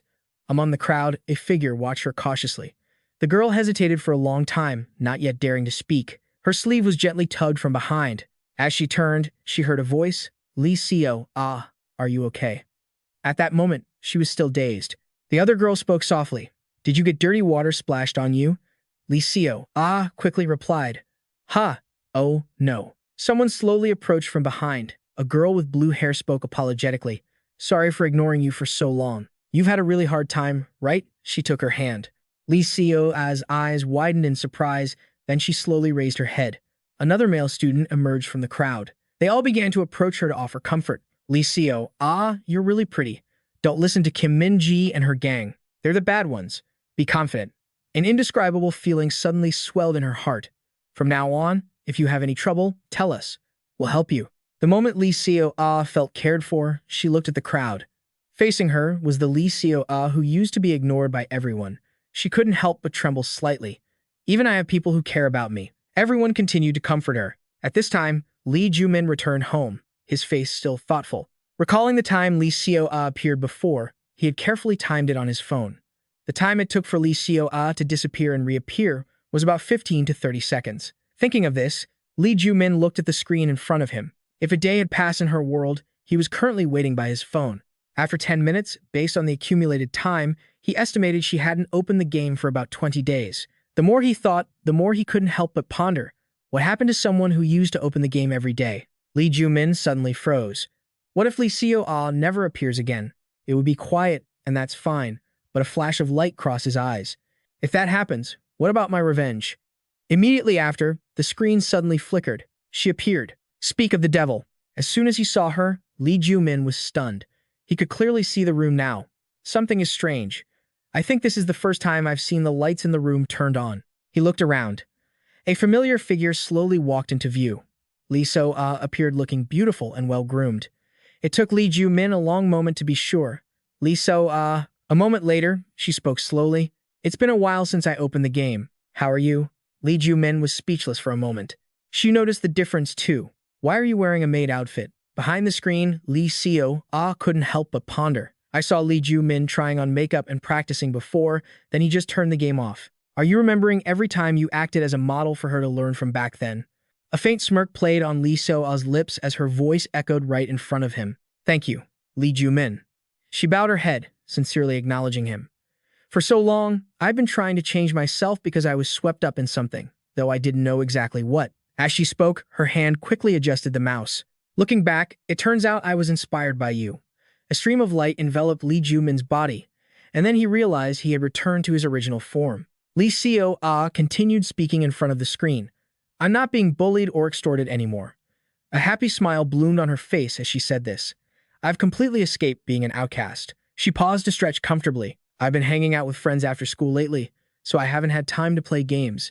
It's probably been over 2 weeks. Lee Joo Min remained silent throughout. Is that really Lee Seo ah? She has completely changed. Looking at her relaxed appearance, he wondered if she had really stopped bullying others, would she leave him alone too? Her voice rang out, making his expression darken. Since I've triggered your revenge, let me vent a little. Lee Seo wasn't in a hurry to do anything yet, speaking softly. Lee Joo Min, I've been buying cosmetics and other things lately, so I'm broke. I'm too embarrassed to ask my mom for money, so I'm working part-time in a convenience store. These strange customers are making me so stressed out. Only then did she ask, you're working part-time in a coffee shop too, right? Her sharp gaze locked onto Lee Joo Min. We have something in common. A moment later, at the coffee shop where he was working, Lee Joo Min was wearing a maid outfit while carrying a tray of drinks. Thank you, Lee Seo, for triggering my revenge. Thinking of how amused she looked back then, it was so frustrating that it made him furious. Even if her mood was better now, in her eyes, Lee Seo, am I just a game character to you? The door behind him suddenly opened. This isn't good. I need to quickly find her location and deal with Lee Seo. A high-pitched voice rang out by his ear. Welcome, dear customer. Ho Jin appeared out of nowhere. Let me pay for the drinks. If it's expensive, I'll cover it. Beside him was his familiar face. Hey, long time no see. Leave it to me. He immediately turned to hide. Why are those two here? Lee Joo Min wondered, looking at the pair in front of him. Wait, do they know each other? Ho Jin smiled and said, first time meeting since 9th grade. It's been 2 years. How have you been? Ki Dong didn't look very comfortable. Stop asking. He then grimaced and explained, I've been hanging out a lot lately, so my homeroom teacher hates me. Because someone snitched. Ki Dong paused to ask, what about you? Ho Jin lifted his head and took a deep breath. Because there's someone else, I'm having trouble with my girlfriend. What a pain. Lee Joo Min hid behind the cash register, listening to everything. That guy, if something happens, I won't let it slide.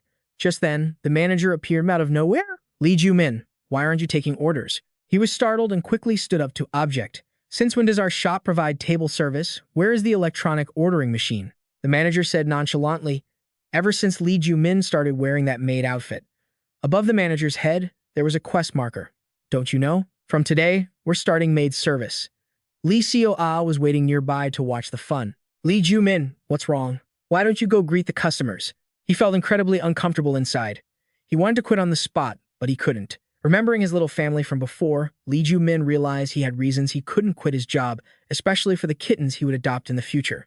Lee Joo Min's other family below the glass display case was a note, 2-month-old kittens will be kept in cages until sold. Lee Joo Min thought to himself, it's all to buy the cats. The more he thought, the more unfair it felt.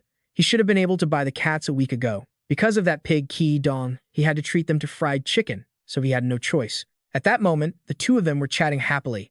He had just returned to normal, and now there were rumors of him working in this state. Ho Jin turned around and waved with a smile. Why isn't anyone coming to take our order? Thinking about how he would tell everyone about this, it made him tremble. That guy doesn't just stalk others, he even wears a maid outfit, dude. Thinking about that, Lee Joo Min gritted his teeth, determined that he absolutely could not be exposed. Looking at the two sitting there having fun, Lee Joo Min told himself that if he was found out, his future would be ruined. At the school gate, students began to arrive. From behind, a voice called out, Lee Seo. She turned back curiously. We're going to a cafe nearby today. Do you want to come? Lee Seo hesitated and declined. I have a part-time shift today. Sorry. The other girl replied, disappointed. Is that so? What a pity. They quickly left. See you on Monday then. She waved and said, yeah, have fun. Lee Seo couldn't help but feel strange. Being invited by friends was fun, but it was so exhausting she still hadn't adapted to it. After that, she went to work at the convenience store. Lee Seo looked dazed for a moment. She whispered to the person eating noodles in front of her, excuse me, you're not allowed to eat at the checkout counter. The other person didn't care. Can't you see there are no seats left? I'll be done eating quickly and leave right away. Just wait, Lee Seo. Could only comply. Yes. A moment later, a strange customer arrived. I'll catch another pigeon for you, trade it for a pack of cigarettes. Lee Seo helplessly refused. That's not allowed. Finally, there was a middle-aged customer. This item is buy one, get one free. If I buy one, I get it for half price, right? She was a bit confused. Yes, that's right. Right after the customer, the manager appeared. How is this for cleaning? Why aren't you stocking the shelves? Lee Seo couldn't explain. I'm sorry, manager. She sighed wearily in her heart. Why is life so hard? It wasn't like this before. The man looked annoyed. Stop talking and serve the customers. If you don't, how are we going to make money? Hearing that, a shadow of sadness crossed Lee Seo's eyes. Is it necessary to work like this? But if I want to stay beautiful, I can't help but spend money. She lifted her head and sighed. Back then, I just needed to hide in my room and play the P. After my shift, maybe I'll play. Seeing that, the manager asked in confusion, "Hey, are you even listening? Why are you looking at the ceiling?" Back at the coffee shop where Lee Joo Min worked, the two guys outside were excitedly waiting to be served. They kept calling for service. "Excuse me, why isn't anyone coming?" He stubbornly hid. "Don't these jerks ever get tired?" The manager suddenly appeared again. "Lee Joo Min, why are you hiding here? The customers are calling." He cursed under his breath, wanting to quit so badly. Thinking about that, Lee Joo Min gritted his teeth and told himself, "Even if I blame them, I can't serve them looking like this." Was there no way to serve without being discovered? A girl walked by, catching his attention, and Lee Joo Min gritted his teeth, making a decision. At this point, is there any other choice? On the screen, Lee Seo watched the reaction with interest. Look at how shy Joo Min is. So cute. Her gaze suddenly froze on one spot, seeing Lee Joo Min bringing up makeup. What the? She was immediately startled. After putting on the makeup, Lee Joo Min walked over with the drinks and the yogurt ready. The cheeks of the two people in front of him turned pink. He was wearing makeup and a wig. Lee Joo Min gritted his teeth and growled, "Enjoy your meal, master." Then he turned away, muttering a curse under his breath. They were both left stunned by the sight. "Found you, my love." Ki Dong sat there in silence for a long time, his physique model-like and sharp as a blade. Ho Jin kept slapping his own face, reminding himself, "Stay sharp. We're on a mission. Don't get tempted." Thinking this, both of them picked up their drinks, draining the cups and setting them on the table at the same time. Ki Dong couldn't help but suggest ordering more. Lee Joo Min, standing behind the counter, was furious. He never imagined he'd have to cross-dress. Who would have thought what he learned about makeup from Trang Du would be used for this? Humiliating as it was better than being caught in his servant outfit while in his real form. Just then, the manager gestured for him to come over. Lee Joo Min had another order from that same table. He couldn't even catch his breath. Gritting his teeth, Lee Joo Min glared at them. Damn it, why don't those guys just leave after finishing? Why order more? Did they find out? A moment later, he was forced to bring over 2 more drinks. Here are the Americanos the customers ordered. The two of them turned, smiling with delight. Thanks. Lee Joo Min cursed under his breath. What kind of look is that? Disgusting. They finished the drinks quickly, their fingers pressing the call button on the table again. Lee Joo Min approached with an impatient look. Here is your iced Americano and corn silk tea. Master.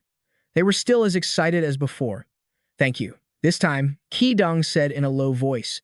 They say people are often drawn to those with opposite personalities. He replied, confused. Yes. The other then admitted bluntly, when I look at you, I'm reminded of my enemy. This made Lee Joo Min startle. Have I been exposed? At that, the corners of his mouth curled up. It's the enemy who stole my heart. Lee Joo Min couldn't help but want to throw a punch. He panted, thinking to himself, he's even acting lovey-dovey now. Seeing Ki Dong shivering, Lee Joo Min hesitated and said, Master. Instead, he gave a calm thumbs up. Impressive. Ho Jin muttered beside him, so jealous. Then the two of them happily came closer. You're so tough. I'm good at fighting too. Want to spar? Laughter echoed in his ears. Please hit me. Me too. Me too. Lee Joo Min gritted his teeth in agony. Why do I have to suffer this humiliation? Seo Ah's voice rang in his ears. Hey, Lee Joo Min, how does it feel? She watched him, expressionless. That's how I feel lately. You don't care at all. So what? Before the computer screen, she wondered if it was her fault getting bullied at school, now being harassed at her part-time job. Saying this, Lee Seo Ah rested her chin on her hand and sighed. Bullied everywhere I go, my life is even more miserable. Lee Joo Min gritted his teeth and growled. It's because of you. At that moment, she whispered, Actually, I don't know either. Maybe because I've been an outcast for so long, I just don't know how to interact with people. Her voice continued, I don't know how to react when friends call, and at work, I get nervous and confused whenever I see customers, then I get scolded. The anger inside him flared up again. He was sick of hearing her complain. After a pause, she mocked herself. Maybe I'm just not cut out for it. Being alone is more comfortable. What she said next made him shudder. Maybe staying single for life with Lee Joo Min would be less stressful. Lee Seo Ah casually swung her legs. But I have to earn money. This is a dead end. I just want to be a panda in the zoo. Lee Joo Min couldn't stop his body from trembling. He endured it. But just as he felt better, he was pushed to the brink of madness for another reason. The manager looked at him, confused. Lee Joo Min, your tension is at its max. You're messing with me too much, Seo Ah. The manager warned him sternly. Lee Joo Min, don't show that threatening face to customers. Saying that, the manager gently reassured him, "Calm down, just consider it a service and endure it. You'll get a bonus if you do well today." His face immediately softened. Right, I must stay calm. The image of his small family remained in his mind. Think about the family. If he lost his temper and went crazy here, everything would vanish into thin air. The two people in the distance kept calling. More, more. Lee Joo Min took a deep breath. Things were getting better. No need to rush. Until the day of revenge, he would keep performing Lee Seo, and doing things as usual. His eyes widened with determination. To achieve his goal, he had to do things he didn't like first. For his future family, he would do anything. The 2 cups of water were brought out carefully. Even if he had to sell his soul to the devil, his gaze remained fixed ahead. Watch closely. Lee Seo, this is society. The drinks were placed on the table. Lee Joo Min took a deep breath and smiled, making a heart sign. Here are your drinks, master. Ki Dong and Ho Jin were stunned in place. A moment later, nosebleeds began to flow. The two didn't notice the figure outside, so that's why people are obsessed with maid cafes.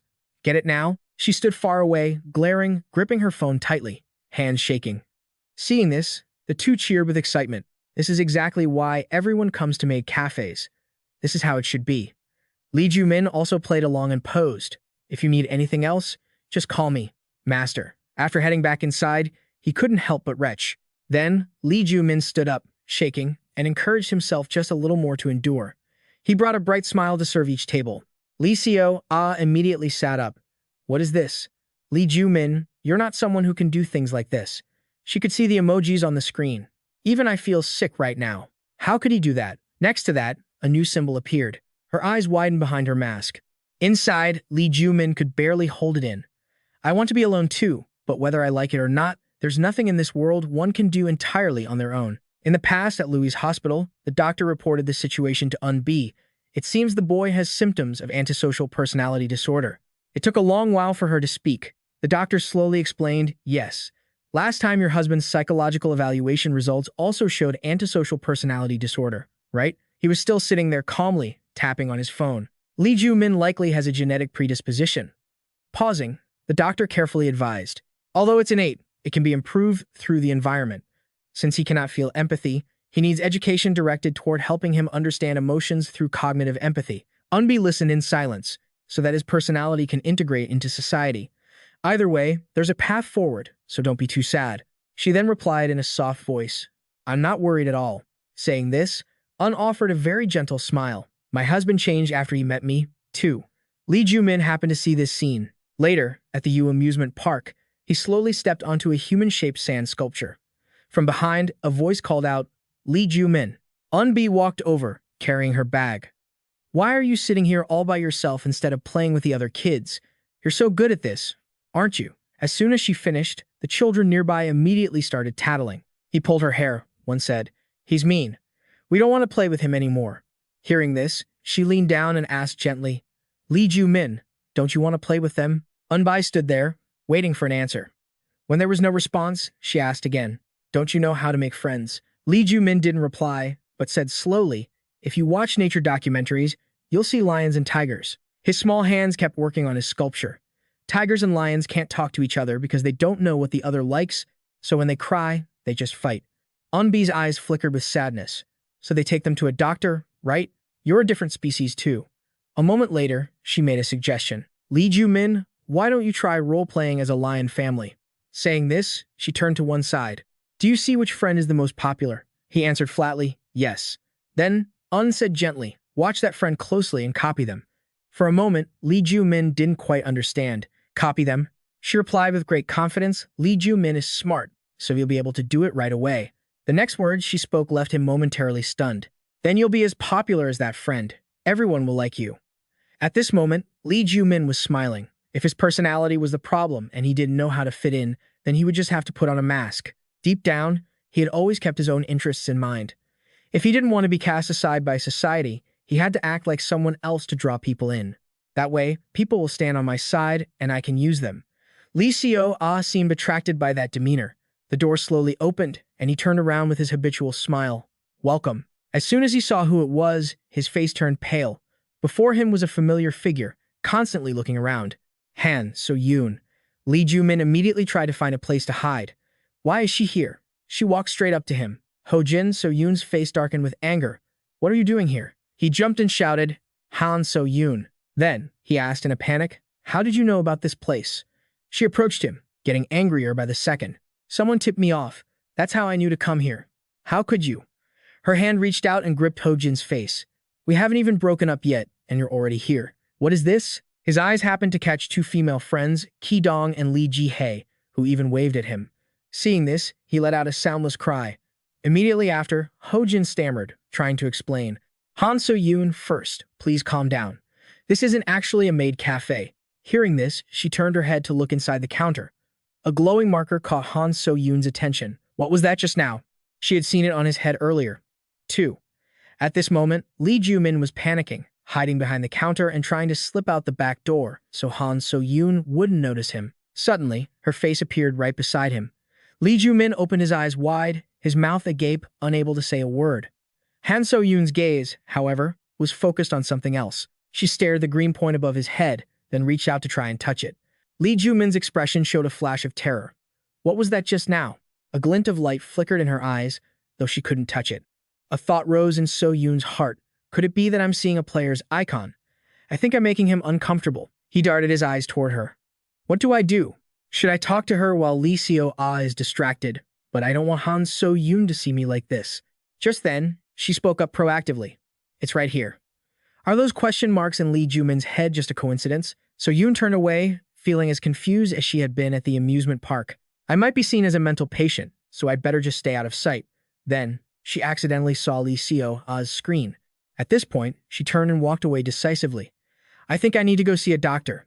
Ever since that day, I've been seeing all sorts of things. Behind her, Ho-jin hurriedly chased after her. Han So-yoon, I'm coming with you. Finally, things could be quiet. Looks like it's over, huh? Shoulders were patted in succession. Two friends walked by. You worked hard, Lee Joo Min. We'll keep your secret. Saying this, they left the shop happily. It's been so long since I've had this much fun. Lee Joo Min stood behind, crying without a sound. I'm done for. A hand holding a handkerchief reached out. Seeing her blush and shyly turn away, this scene shocked him even more. That night, the neon sign outside the convenience store lit up. The manager, while cleaning up, couldn't stop complaining. This part-timer doesn't satisfy me at all. If things keep going like this, all the customers are going to leave. Finished with his task, he muttered to himself, I really need to find a new employee. His eyes were suddenly drawn to something. Right now, she is loved by many people. Lee Seo-ah's change started from someone's survival and revenge. Even though their goals were different, it guided her growth. A radiant smile was always on Lee Seo-ah's lips, but wasn't it a bit hurried? Later, at the large high school, a figure walked up and blocked her path. Are you Lee Seo-ah? The other person's lips curled upward. So pretty. This made Lee Seo-ah flustered. Lee Seo-ah had changed, yet she still couldn't easily accept the changes around her.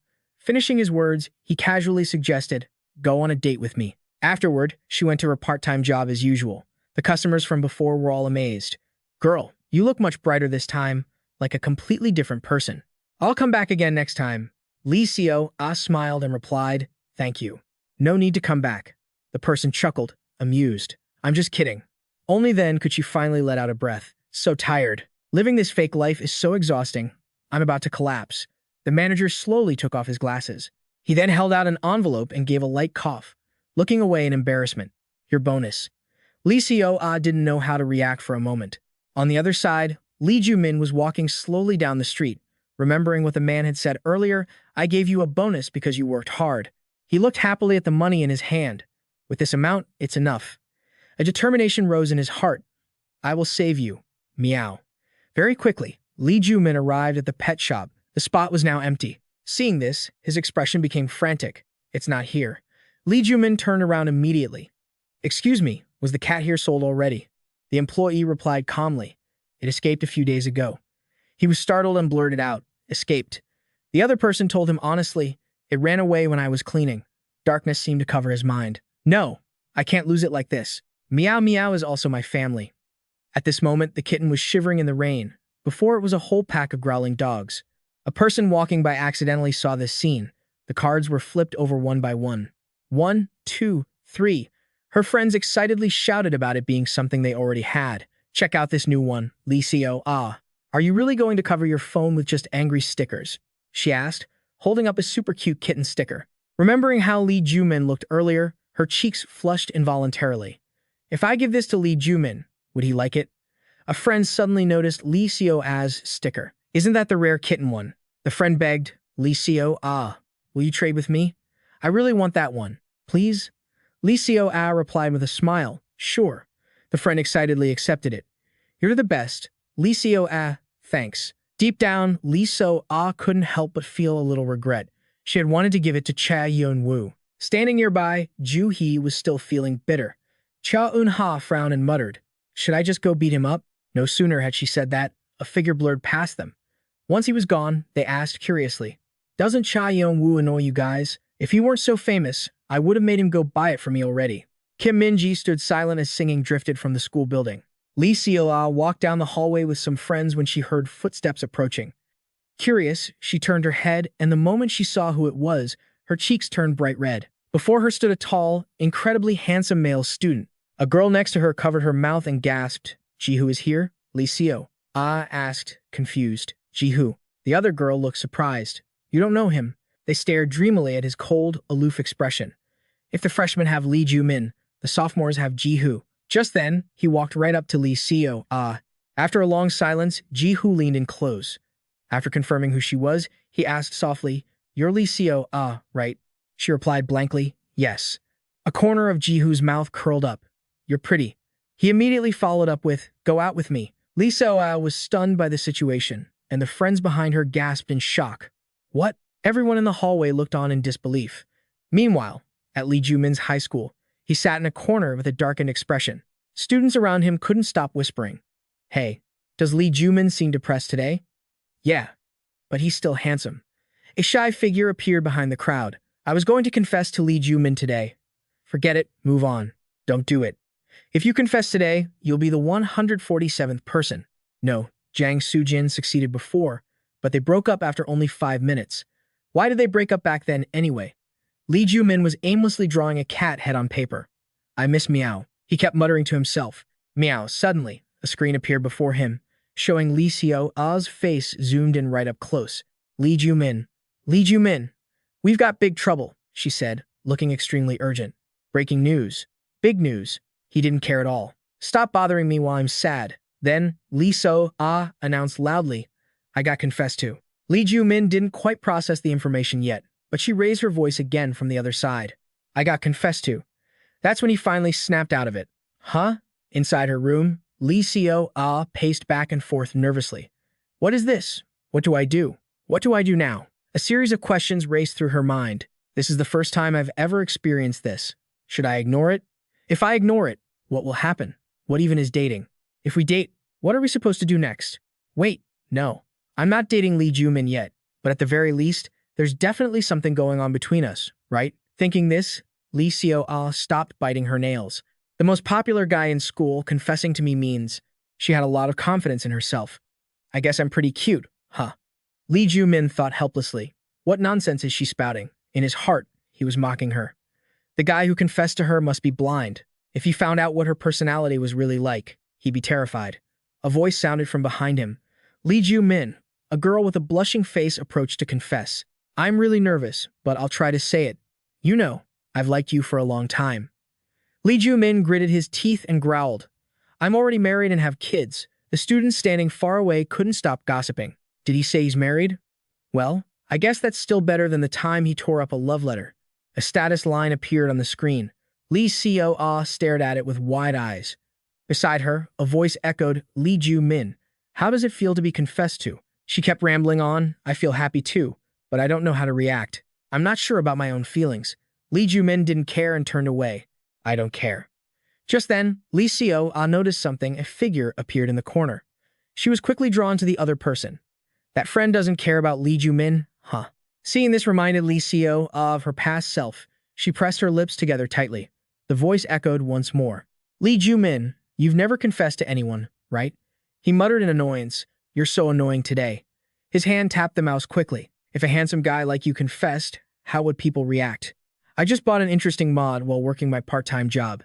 A strange line of text suddenly appeared before his eyes, titled, Heart-Pounding Dating Game. Lee Joo Min's face darkened immediately. What the hell? He silently stared at the words on the screen. And then another message appeared.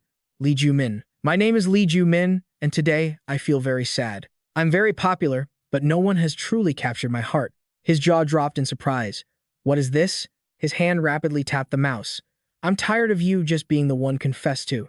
It's your turn now. Lee Joo Min's body began moving on its own, controlled by the screen. Off in the distance, Shin So-young was sitting and reading a book. That girl is the only one who doesn't seem to like me. Another line of text appeared. It's her. Today, I will confess too. The messages appeared one by one. Confess to Shin So-young, courage. 20 dance naked in front of Shin So-young, confess wildly. 40 honor. 30 kneel in front of Shin So-young and confess self-respect. 50 honor. Censure. Seeing this, Lee Joo Min was so shocked his soul nearly left his body. He could see the cursor moving. Then, she clicked on an option. You crazy girl. Outside, Lee Seo-ah was frantically pounding on her keyboard. It's lagging again. Clicking on other things isn't working either. He gritted his teeth, trying to suppress his anger. Do you think I'm going to do what you say, Lee Seo-ah? Ha. I've already managed to overcome your control. Thinking this, he glanced at the green point above his head. Even if I'm just a little careless, I'll get swept up in it. But as long as I stay alert, it won't be a problem. Seeing this, Lee Seo-ah gritted her teeth. I'm going to make you strip. Immediately, Lee Joo Min stood up and took off his shirt. I'm free. The surrounding students stared in a daze, and even Lee Joo Min was shocked into freezing in place. He quickly grabbed his shirt to cover himself. I let my guard down for just a second. She looked dissatisfied. Why did you put your clothes back on? Lee Seo-ah typed frantically. This trash game, hurry up and confess already, before I rip your clothes to shreds. He remained calm. There's a limit to how much nonsense you can talk. Thinking about this, he gritted his teeth and looked down. There was only one choice left. A figure stood in front of Shin So-young. Lee Joo Min clenched his teeth and told himself, damn it, I can't believe I actually have to confess. I have to go along with what Lee Seo-ah wants, but I'll break up with her right after. She looks up, listening in silence. Shin So-young, you, shortly after. He awkwardly blurts out, do you want to go out with me? The crowd around them gasps in shock. Shin So-young, seriously, is that for real? Lee Joo Min is confessing. Shin So-young is the least noticeable girl in the class. The chatter around her makes her flustered. Wait, what about Jang Soo-jin? No, Jang Soo-jin is the one who usually gets confessed to. And Lee Joo Min confessing? That's never happened before. Is this gossip even legit? Shin So-young jumps up and bolts out of the classroom. Lee Joo Min and his friends stand there, completely stunned. He immediately takes off after her. Lee Joo Min smiles and points at himself. Hey, I just confessed to you. Shin So-young screams while running down the hallway. A moment later, someone exclaims, no way. Lee Joo Min got rejected. He stands there frozen amidst the gossip. Come on, maybe she's just shy and ran off, right? Lee Joo Min confessed and she ran away. No way. Has Lee Joo Min really fallen that far? Seeing this, Lee Seo-ah looks excited. Oh my god, Lee Joo Min got rejected. This is great. Her status screen pops up. Her eyes widen as Ji-hoo's voice rings in her ears. Go out with me. Her cheeks turn bright red. Back then, Lee Seo-ah was the one who ran away. Why did I run away back then? The arrow chases after her. Let's try this one more time. Lee Seo-ah's face goes blank for a second. The sight of her running down the hall confuses her. What is this? I'm not controlling this. Why is Lee Joo Min chasing her? His face darkens as he charges forward. Lee Joo Min is 18. He's received countless confessions, but he's only confessed twice and was rejected both times. Her unhappy face flashes in his mind. The first time was with Han So-yoon in the future. He sees Shin So-yoon running away right in front of him, and though he hates it, this is the second time. Veins pop on his forehead. Lee Joo Min can't easily accept the current situation. His arrogance level is hit an all-time high. For a perfectionist like him, being rejected is a massive blow to his pride. He ignores everyone around him and keeps bolting. How dare you reject my confession? Who do you think you are? When I confess, you should be thanking me and crying tears of joy. Whispers break out behind him. Lee Joo Min got rejected by Shin So-young. I guess Shin So-young is in a different league. Or is it that Lee Joo Min has lost his touch? Hearing that only fuels his resolve. My reputation is my power and authority. If this keeps up, my reputation will suffer and the future will change. At this moment, his charisma stat drops rapidly. Fine, let's see who wins. I'll make you fall for me and turn you into my slave for life. Yoo Ha-yoon steps out and gets bumped into, falling to the ground. Seeing this, he grits his teeth in annoyance and mutters, how irritating. Lee Joo Min's gaze freezes, her hand slowly pulls out a knife. Lee Joo Min collided with Yoo Ha-yoon, an apology would be better here.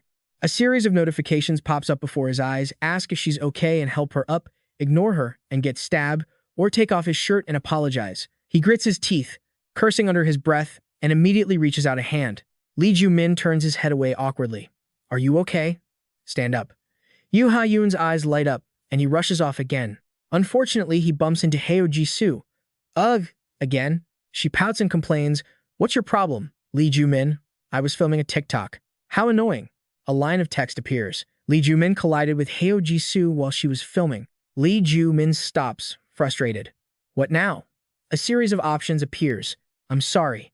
Your radiance is so bright I couldn't see what was in front of me. If I don't do this, how can I get your attention? To follow your TikTok, I'll even take my shirt off. He can't help but roar. What kind of options are these? Finishing his sentence, he bites his lip and turns away. I don't have time for this, just ignore it. The arrow moves back to the top option. Lee Joo Min approaches and says gently, I'm sorry. The light from you was so bright I couldn't see ahead. As soon as he finishes, he slaps himself. Immediately after, Lee Joo Min turns away, caught up in something he can't control. Behind him, Heo Ji-soo is still bewildered. Lee Joo Min. Hearing her call out, she stops for a moment. Shin So-young. Lee Joo Min screams furiously.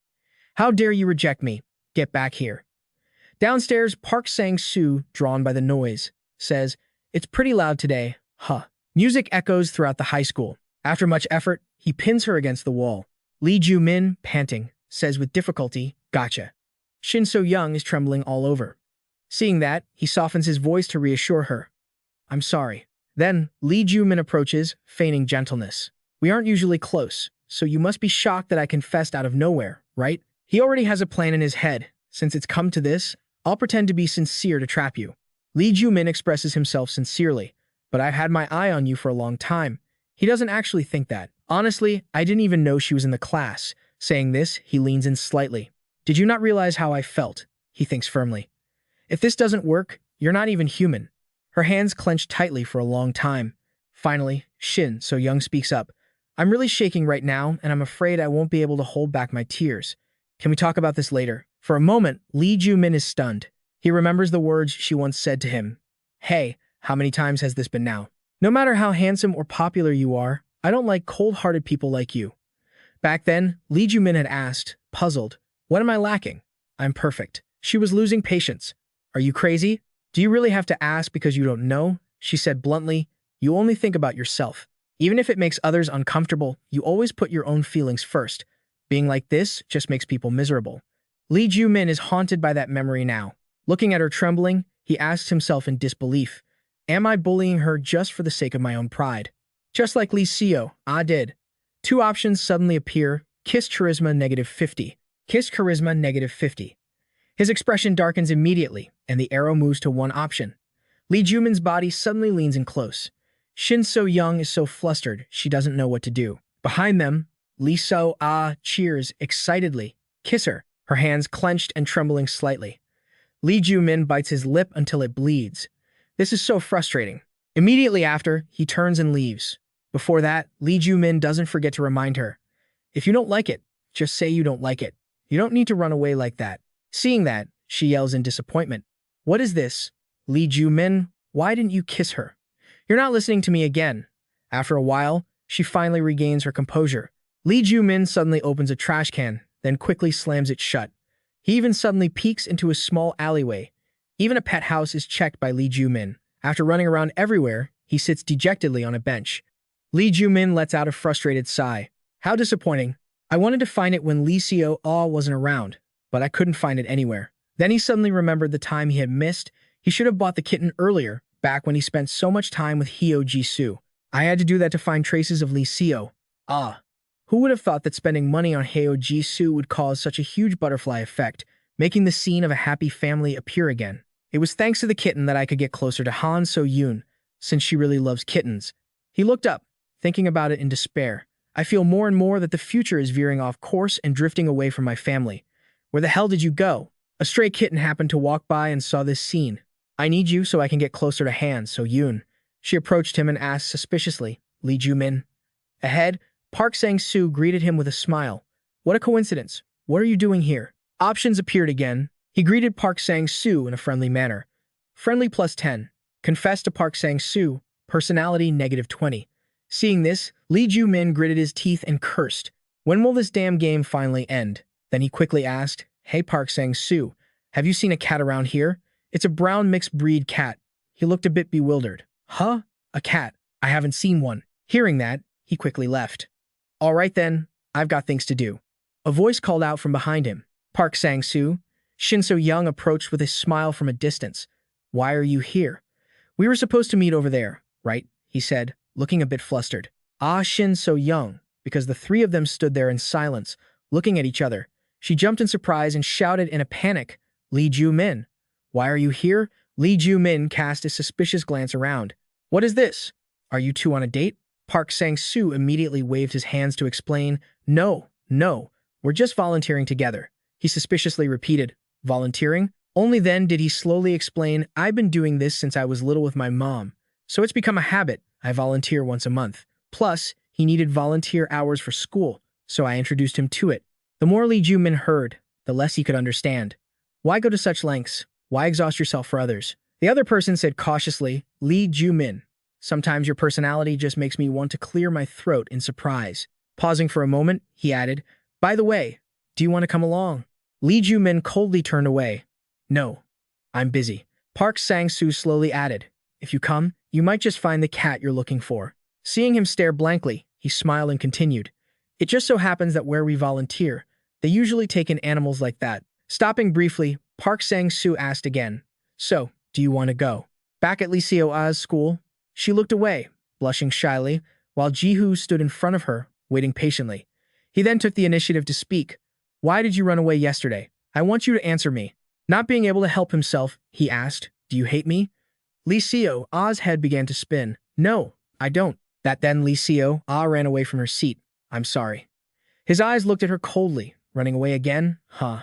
After that, Ji-hoo turned around and asked, Was it really necessary to go that far? Their friends standing around explained with a laugh.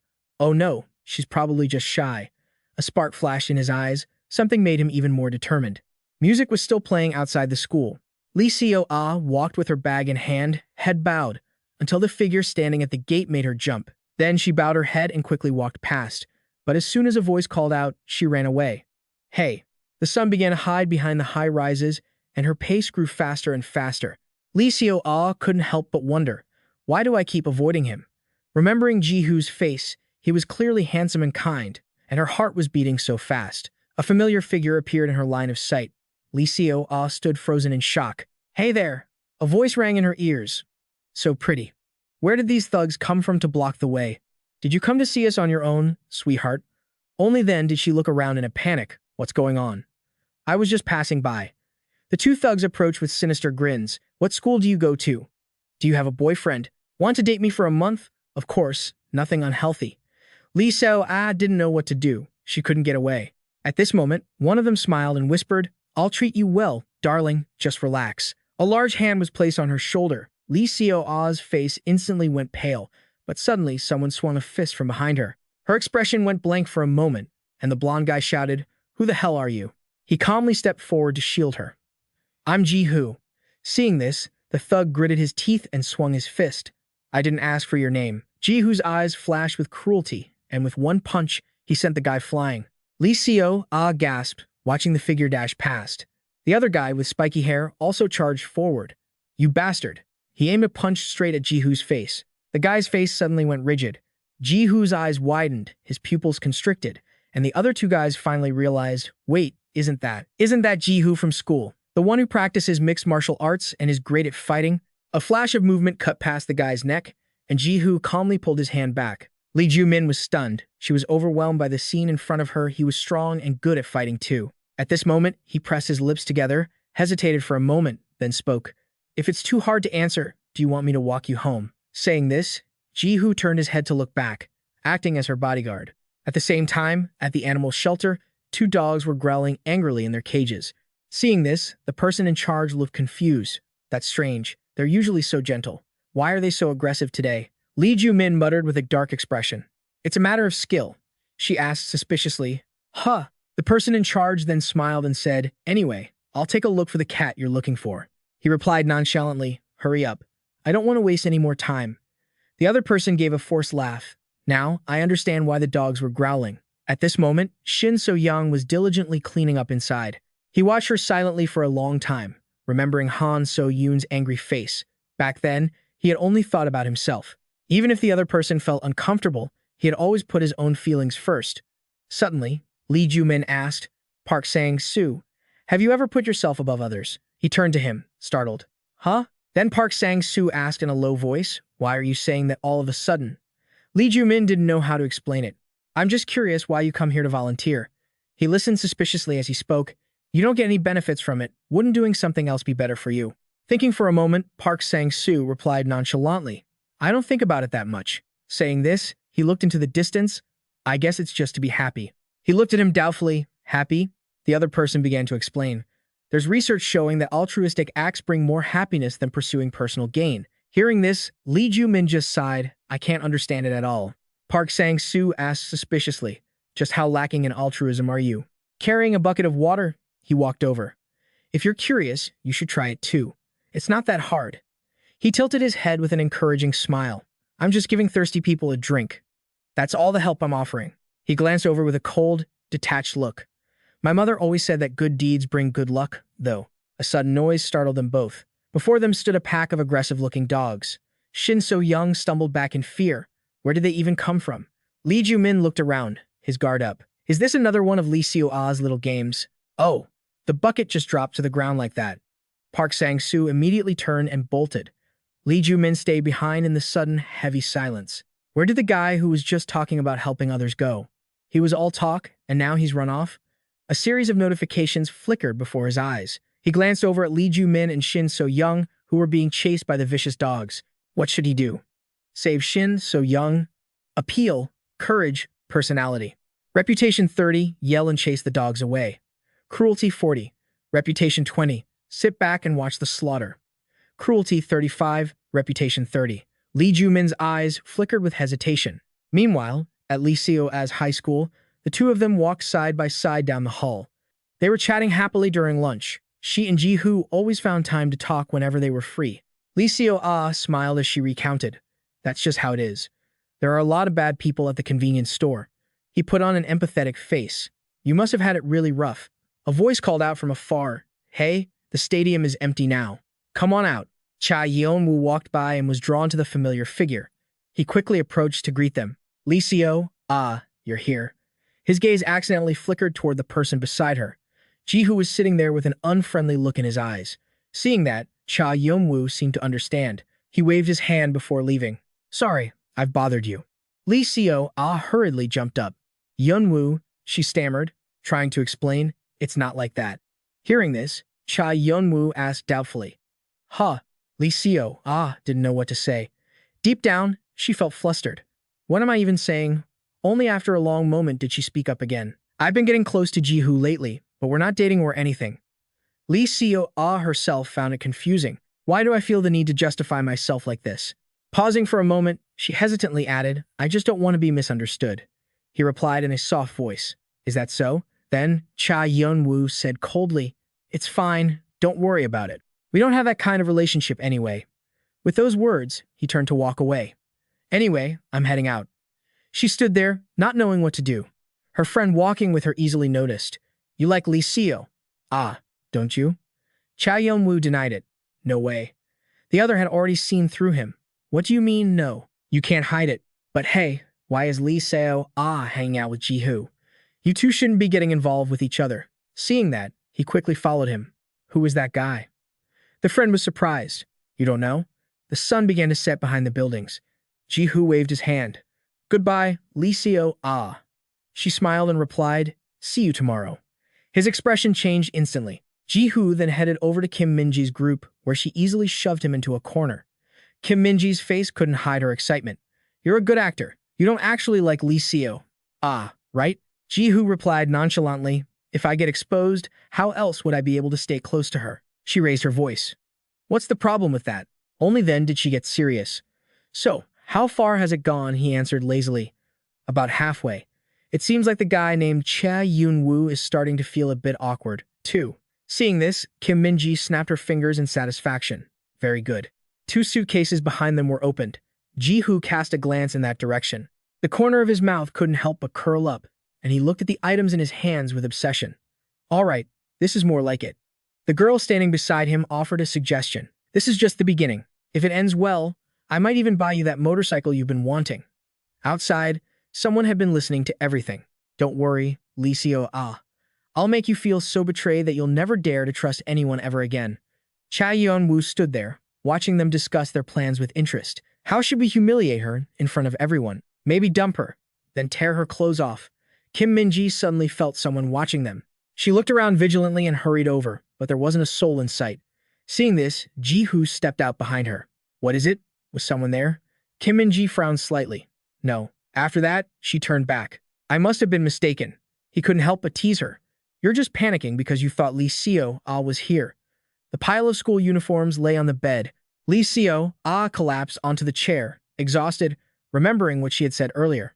I've been getting close to Ji-hoo lately, but we're not dating or anything. Lee Joo looked incredibly flustered. I just don't want to be misunderstood. He had replied coldly.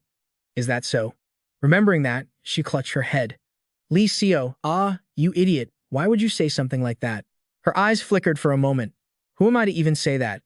How can I face Yeon-woo and Ji-hoo tomorrow? Her hand quickly moved to the keyboard. This isn't good. I need to get online to distract myself. As soon as she looked at the screen, her eyes widened in shock. What is this? Seeing the scene unfolding, Lee Joo exclaimed. Lee Joo Min, what is this? Shin So-young's head was spinning. The dogs were advancing, getting closer by the second. She didn't understand what was happening. Why are these notifications suddenly appearing in front of me? Lee Joo Min was being chased by the vicious dogs. What now? Save Shin So-young, appeal, courage, personality. Reputation 30, yell and chase the dogs away. Cruelty 40, reputation 20. Sit back and watch the slaughter. Cruelty 35. Reputation 30. Seeing this, Lee Joo Min's expression was thoughtful. Is there only one choice? The largest dog looked furious as they all lunged towards Shin So-young at once. She could only tilt her body to dodge. A hand reached out in front of him, diving in from nowhere to take all the bites. Seeing this, she looked up in shock. The pain made Lee Joo Min frown, then he used his strength to throw them far away, but the dogs landed firmly on their feet. A frantic call echoed in his ears. Lee Joo Min. Park Sang-soo appeared with a bag, and he immediately threw it. It landed right in Lee Joo Min's hands, labeled as dog food. Lee Joo Min quickly emptied the bag. The dogs excitedly scrambled to grab it. Seizing the opportunity, Lee Joo Min said loudly, "Get up, hurry and get out of here." Park Sang-soo also urged in a low voice, "Hurry, hurry up." Her legs were trembling and had no strength, and Shin So-young immediately collapsed. Lee Joo Min didn't have time to react and was hit by the fall. He widened his eyes in disbelief and shouted, "Give me a break. There's dog poop on the ground right there." After reacting, Lee Joo Min immediately grabbed her. She was stunned by the sudden move. A loud noise echoed, and at the same time, the screen appeared. Lee Joo frowned slightly as she watched what was happening. What is this? She widened her eyes in shock afterward. Lee Joo Min. What is this? Shin So-young was dizzy from being pulled by Lee Joo Min. A moment later, she finally spoke up. Lee Joo Min, are you going to keep using that look to pick up girls forever? He startled and turned to explain. It's not like that. A moment later, she finally spoke up. Lee Joo Min, are you planning to use that face to seduce girls forever? He startled, turning around to explain. It's not like that. Lee Joo's eyes flashed with a cold glint. Stand up quickly, before I crush your manhood. Lee Joo Min jumped to his feet immediately. The metal net was then locked tightly. She curiously spun around. Where are we?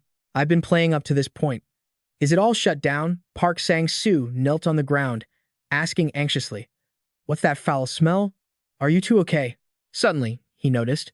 Lee Joo Min, your hand is bleeding. He didn't answer, instead calling out to Park Sang-soo. Lee Joo Min's expression darkened. You said doing good deeds brings good luck, right? He replied, trembling. I'm sorry. Shin So-young had been silent the whole time. Suddenly, she grabbed his arm. Lee Joo Min followed, feeling a bit confused. What is it? Shin So-young, where are you going? The two then went to the lounge. She carefully helped him bandage his wound. Once finished, she spoke up. I'm sorry. You got bitten because of me. He turned away, muttering, if you know that, make sure it doesn't leave a scar. Behind them, Lee Joo acted intrigued. What's the vibe here? Lee Joo Min was too tired to even talk. This is so uncomfortable.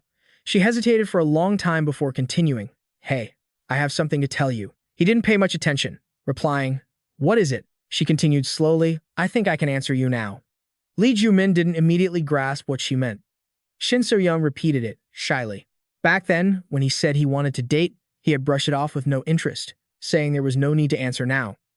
Unexpectedly, she cut him off bluntly, "I refuse." As she said this, her cheeks flushed pink. "Actually, I like someone else. I should have said it sooner, but I didn't have the courage." She reflected on the situations in class that made her feel awkward. "I'm not good at refusing either. I didn't want to hurt anyone, so I just did everything quietly. That's why I've always been seen as a fool." By now, her voice slowed down, but after hearing what you said, I thought it over carefully. When he left, he had reminded her, "If you don't like it, just say you don't like it. You don't need to run away like that." She had stood there pondering for a long time. Contrasting those actions and feelings, her lips trembled slightly. "It can hurt others." Currently, she shyly confessed. "So I thought I should be clear. Lee Joo Min, you're too good to me, but maybe we're just not compatible." In front of the computer screen, Lee So-ah watched silently, her eyes suddenly lighting up. A stream of notifications scrolled past his eyes. "Thank you for answering." Nerve plus 20. Cool plus 20. Refusing takes courage. Right. Nerve plus 30. Who is the person you like more than me? Weakness plus 20. Kindness plus 50. Self-respect plus 50. This time, Lee Joo Min was silent for a long time. A moment later, he finally made his choice. "Thank you for answering." Immediately after, he added, "Refusing takes courage, doesn't it?" Lee Joo Min's face grew grim. "Then who is the person you like more than me?" She was momentarily confused. Just then, Park Sang-soo poked his head in. "Hey, Lee Joo Min, are you okay?" His gaze happened to sweep over both of them. Her cheeks suddenly turned bright red, and his expression froze for a moment. Could it be? Then, she took the initiative. "Park Sang-soo, I have something to tell you." Hearing that, he curiously stepped closer. "Huh? What is it?" Shin So-young tried to suppress her shyness to confess. Actually, for a long time, this caught Park Sang-soo completely off guard. "I've liked you." It took a while for him to be startled and confirm it. "What? Me?" She timidly continued. "You probably don't remember, but when we were little, you saved me once, just like you did today." Back then, Park Sang-soo had stood on the bank calling 119. Someone fell into the water here. Shin So-young was still struggling in the water. Calling the police now? Pull them up. The more she spoke, the redder her face became. "I've liked you since then. That's why I joined you in volunteering and tried to dress nicer." Park Sang-soo was silent for a long time, not answering. The next second, he suddenly reached out and hugged her. Park Sang-soo couldn't hide his happiness. "I finally have a girlfriend." Her eyes widened and blinked. Lee Joo Min sat there, watching them in silence, the worst thing he'd ever heard. Lee So-ah waited for this moment to speak up. "Is that so?" He thought bitterly. "What do you mean, is that so?" Only then did he realize one thing. Why did she turn it off so early today? Just then, the person in charge smiled and peeked in. "Excuse me, is the handsome but rude student here?" Hearing that, Lee Joo Min calmly turned around. "Is something wrong?" She was a bit confused, saying, "I don't know what's going on either." The next words made him jump. "Is this the cat you were looking for?" Outside the school, it was still quiet. Ji-hoo had been waiting there for a while. "Do you have something to tell me?" Lee So-ah hesitantly approached. "Yes, senior." The other person's lips curled into a smug smile. He regained his gentle facade and continued. "Are you ready to answer me now?" "I was planning to say it too. I've been waiting to see when you would answer." Instead, the words that came out were unexpected. "I'm sorry, Ji-hoo." She bowed her head and admitted it bluntly. "I like someone else." Lee So-ah had sat in front of the computer for a long time and was agitated by the game again. A strange feeling rose in her heart. Sometimes are the situations in the game exactly like my own life? Is it a coincidence? Thinking back, she still didn't know who had written the words on the ceiling. Currently, she lowered her head and said, "I'm sorry, Ji-hoo, I like someone else." In her heart, she couldn't help but wonder, who exactly is it? It sounds so absurd, but the bolded text caught Lee So-ah's special attention. "The person who left this message went through. The game is that person sending me a message." Thinking of this, she couldn't help but ask herself, if so, why? After a short pause, Lee So-ah said in a low voice, "We should just keep our relationship as senior and junior." Her expression was currently extremely confused. "Is that okay, senior?" Ji-hoo was also silent for a long time, then finally scratched his head and replied, "Sure, no, it's not sure." Saying this, Ji-hoo raised his head, cursing irritably. "This is ridiculous." He didn't care and spoke aggressively. "Is it because of that guy? Have you been keeping me as a backup all this time?" Lee Seo Ah still wasn't used to that attitude. No, senior. A hand swung, looking like it would strike. Know what, you bitch? The more he spoke, the angrier Jihu became. If I don't get the motorcycle because of you, then forget it. Saying this, he slowly lifted his head. I can do it right now. She startled, answering, yes. His face had darkened. I was planning to tear your clothes off. Lee Seo looked at the figure in front of her in horror, her legs trembling as she took a step back. Why are you suddenly so scary? He didn't care and kept closing in. His hand reached out, placing it on her shoulder, his voice whispering softly in her ear. Why would you want to tear someone else's clothes? Cha Yeon-woo stood behind him and said nonchalantly, if you want to tear something, tear your own. With that, he reached out and ripped his own school uniform, the fabric flying right in front of Jihu's eyes.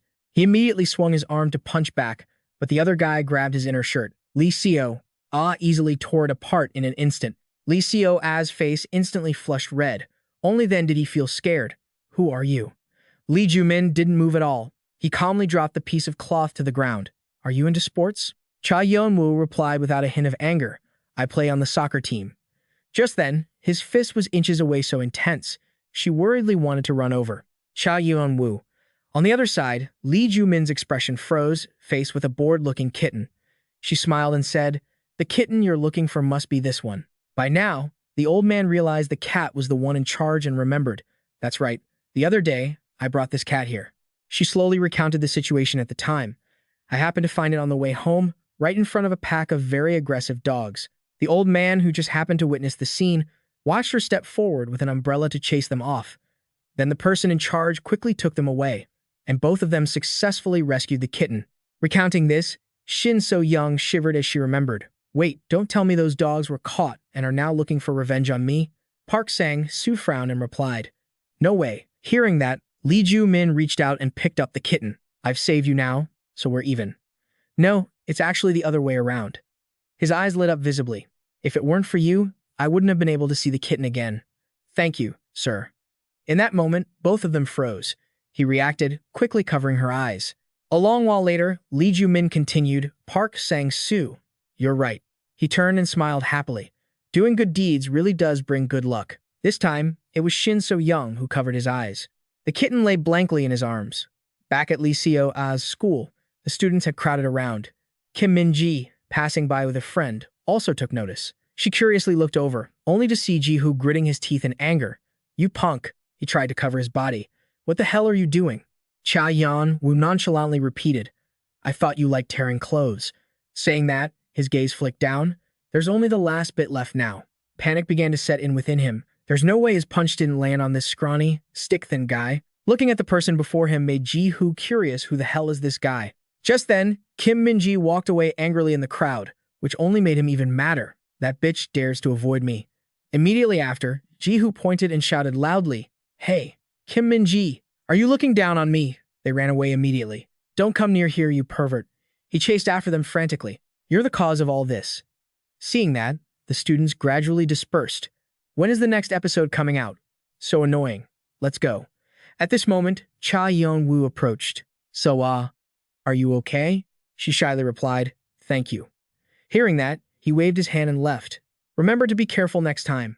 At that moment, Lee Seo-a's heart skipped a beat. From behind, a voice called out, Cha Yeon-woo. Huh. He stopped and turned around.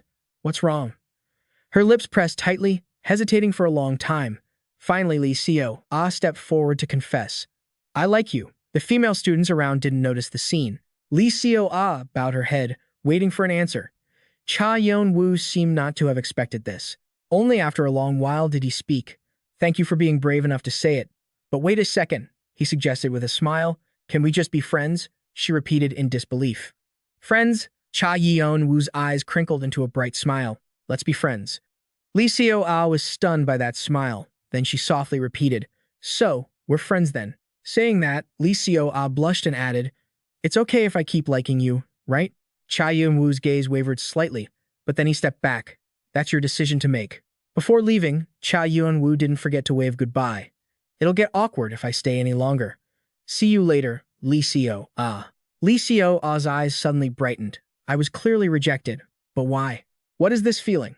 At this moment, Lee Joo Min was returning home with the kitten.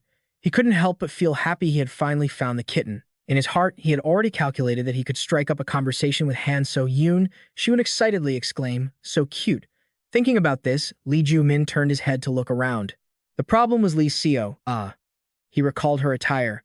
Recently, Lee Seo-ah's uniform had changed from winter to summer, so it was around June. The location and school were enough. Now he just needed to know exactly what year. Remembering the time not long ago, Lee Joo Min was startled and observed for a long time. The room in front of him had the lights on. At that time, the image quality on Lisa's screen wasn't great, so it was a bit blurry. But in the far corner of the room, a calendar was hanging. His eyes were glued to it for a long while. It was definitely a calendar. That was what happened before she appeared. Remembering it now made Lee Joo Min unable to stop brooding. Why didn't I see it then? Was it because the room was too dark? He suddenly remembered the ceiling at school. He couldn't wait until he saw the calendar page. Should I go back to Lee Seo-ah's school and leave a message for her to reply? The terrifying memory from before appeared again. No, he had already been suspected last time. The risk was too great. The more he thought, the deeper Lee Joo Min sank. Recently, Lee Seo-ah had been logging in less often, so he could expand his range of activity, but only for a few minutes. No matter where he ran, she had a way to find him, so he could only stall for time. He remembered the things he had done with Hyo Ji-soo and Park Sang-soo. Even when the four of them were on the bus, the words on the ceiling were still imprinted. Lee Seo-ah, I know you are controlling Lee Joo Min. I am watching you. His eyes suddenly widened. If they were friends, Lee Seo-ah wouldn't pay attention to the figure running away. He could use them as bait, and they would investigate for him, thus avoiding suspicion. He thought of the scene that would follow, but first, he had to convince everyone of this plan. While everyone was taking the strange phenomena in this world for granted, could he convince them? The marker was still hovering above their heads. If others also noticed the difference and realized it like he did, things would be much easier. Just then, the screen turned on again. Lee Seo-ah's face appeared right before his eyes, and a suspicious voice rang in his ears. What is that kitten? The corners of her mouth curled up slightly. Did you pick it up on the road? How cute. Hearing that, Lee Joo Min shuddered. Damn it. He should have sent the kitten to someone else before Lee Seo-ah appeared. Suddenly, her attitude changed. Lee Joo Min, a lot happened today, didn't it? After that, Lee Seo-ah calmly recounted every little detail. He raised his head and listened silently. The corners of Lee Seo-ah's mouth curved into a faint smile. I was rejected by Cha Yeon-woo, but you know what? Her expression showed clear happiness. I feel so relieved. A moment later, Lee Seo-ah continued to confide. All this time, I've felt so stifled. I didn't know how to express my feelings anymore. Saying that, she let out a sigh of relief. From now on, I think I can live as my true self. A long while later, he replied in a low voice. You've grown up.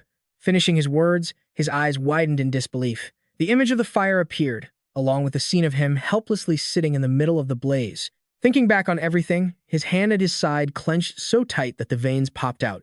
What on earth is she thinking? Lee Joo Min gritted his teeth, thinking to himself, for the sake of my family, for the sake of revenge, I cannot coexist with Lee Seo-ah. Looking at the smiling face before him, he told himself, I'm not here to babysit Lee Seo-ah, don't forget. The goal is to eliminate her. At that thought, a ruthless glint flashed in Lee Joo Min's eyes. Only then will my family be safe. Meanwhile, at Lee Seo-ah's high school, a student widened her eyes and looked up. Why is this umbrella design so boring? Her friend next to her muttered, that's a weird thing to say. The other girl continued, I mean, it's looked exactly the same since ancient times. I read that somewhere. Pausing for a moment, she looked up at the sunlight. Everything else has advanced so much, and games like The People even simulate the real world. But this umbrella hasn't changed at all. The blonde student nodded, deeply impressed by the observation. Lee Seo-ah listened silently to their chatter. Looking around, she realized that besides the game, the world didn't seem to have progressed much. Perhaps everyone felt life was convenient enough that they didn't need further development. The girl with the bun lazily chimed in, saying just mentioning The People made her want to play. Her friend immediately agreed. Only then did she turn her head. Lee Seo-ah, don't you play The People? She was momentarily startled. Huh? The girl with the bun widened her eyes, turning toward her. That's a strange question. The blonde girl nodded in agreement. Is there anyone in this world who doesn't play The People? The corners of Lee Seo-ah's mouth slowly curled up. I play it quite often, she thought to herself, but felt it wouldn't be good to reveal how she played it. Hearing this, the blonde student suddenly jumped up. You play often? The three friends immediately crowded around, bombarding her with questions. Lee Seo-ah, what kind of character are you raising? Male or female? I created a character that looks exactly like me. You're not working a part-time job today, right? Finally, All three of them insisted. Let's go to the internet cafe and play the people. Don't say no. Lee Seo had to laugh and agree. Yeah, sure. They headed to the internet cafe. Stepping inside, Lee Seo couldn't help but feel overwhelmed. This is my first time at an internet cafe dedicated to the people. She darted her eyes around the room. Everyone was playing the game. This is amazing. She slowly sat down at a computer. Come to think of it, she had never played the multiplayer version of the people. Her version at home couldn't connect online. Thinking of this, Lee Seo suddenly froze. Even if I'm not playing multiplayer, it's still great. The computer didn't display the usual interface. Wait, do I need to log in? She started to feel confused. This screen looks strange too. What's going on? Seeing this, the blonde student turned around curiously. Seo, why aren't you logging in? She hesitated. Wait a second. I don't think I have an ID, so I have to register again. The girl asked skeptically. You don't have an ID? Her fingers tapped quickly on the keys, and a notification popped up. ID number does not exist or registration information does not match. Please check again. Seeing this, Lee Seo was stunned. What? I entered the correct ID and citizen number. With that thought, she leaned back in her chair, dejected. Guys, at home, I only play in survival mode, so I don't know what to do. The blonde student went silent for a long time, then called out, Seo, she explained. The people can only be played online. Elsewhere, at a large airport, Han So-yoon sat there looking dazed. Beside her, Ho-jin noticed this. He wondered to himself, Han So-yoon has been acting strange lately. Ever since the amusement park, he hadn't seen her act normal. She talked about a man in a hood and claimed the cats performing at the circus were strange. Should I tell her she's nitpicking obvious things? Ho-jin thought, feeling cautious. She had become so sensitive that the slightest touch made her react. Now she didn't even call him Appa anymore, even though he was a year older. Meanwhile, Han So-yoon was lost in thought. Is this world truly strange, or am I the one going crazy? She glanced at a man nearby. I see that guy crawling on the ground. Does no one find that weird? Dogs and cats are playing rock, paper, scissors, and no one cares, or maybe they don't even notice. A screen featuring Lee Seo-a's face flashed by, and she also remembered occasionally seeing ghosts in the neighborhood. Han So-yoon's complexion looked haggard. That's right, the world can't be crazy. Her eyes suddenly widened as a familiar figure dashed past. Lee Joo Min was carrying a child on his shoulder and waving at her. Han So-yoon's face went blank. There's only one way to know if I'm losing my mind. Ho-jin was the first to speak. What is it? Is he following us again? He looked startled at the figure that had just brushed past Han So-yoon. At that moment, Lee Joo Min wasn't paying attention to the distance. He stood silently in front of the stairs for a long time, facing an old woman struggling to pull a bag. Oh, it's so heavy. How am I supposed to carry this up the stairs? Seeing him, she hurried over. Hey, student, could you help me with this? Lee Joo Min didn't care and walked past her coldly, leaving the woman stunned. A sob echoed from someone nearby. A little girl then turned toward him. I fell, please help me. He still left without a word. On the stairs, a bleeding man was shouting, Help me, I fell down the stairs. An ambulance. Call an ambulance. Lee Joo Min ignored all of them and kept walking. Seeing this, the crowd started cursing angrily. Hey, you brat, don't you have any respect for your elders? You should know how to care for the elderly. Man, bite that guy. Man. You'll face karma for this. He gritted his teeth and kept walking. So annoying. Not far away, two people were silently following him. Look at him. She watched the people in need of help. Lee Joo Min didn't notice the shadows behind him. Ho-jin couldn't help but ask, Han So-yoon, why are you chasing after him? The crowd on the side was happily talking.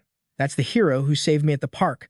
Oh, what a kind girl. She only has a few things. Someone call 119 for me. She gritted her teeth and replied, I need to check something.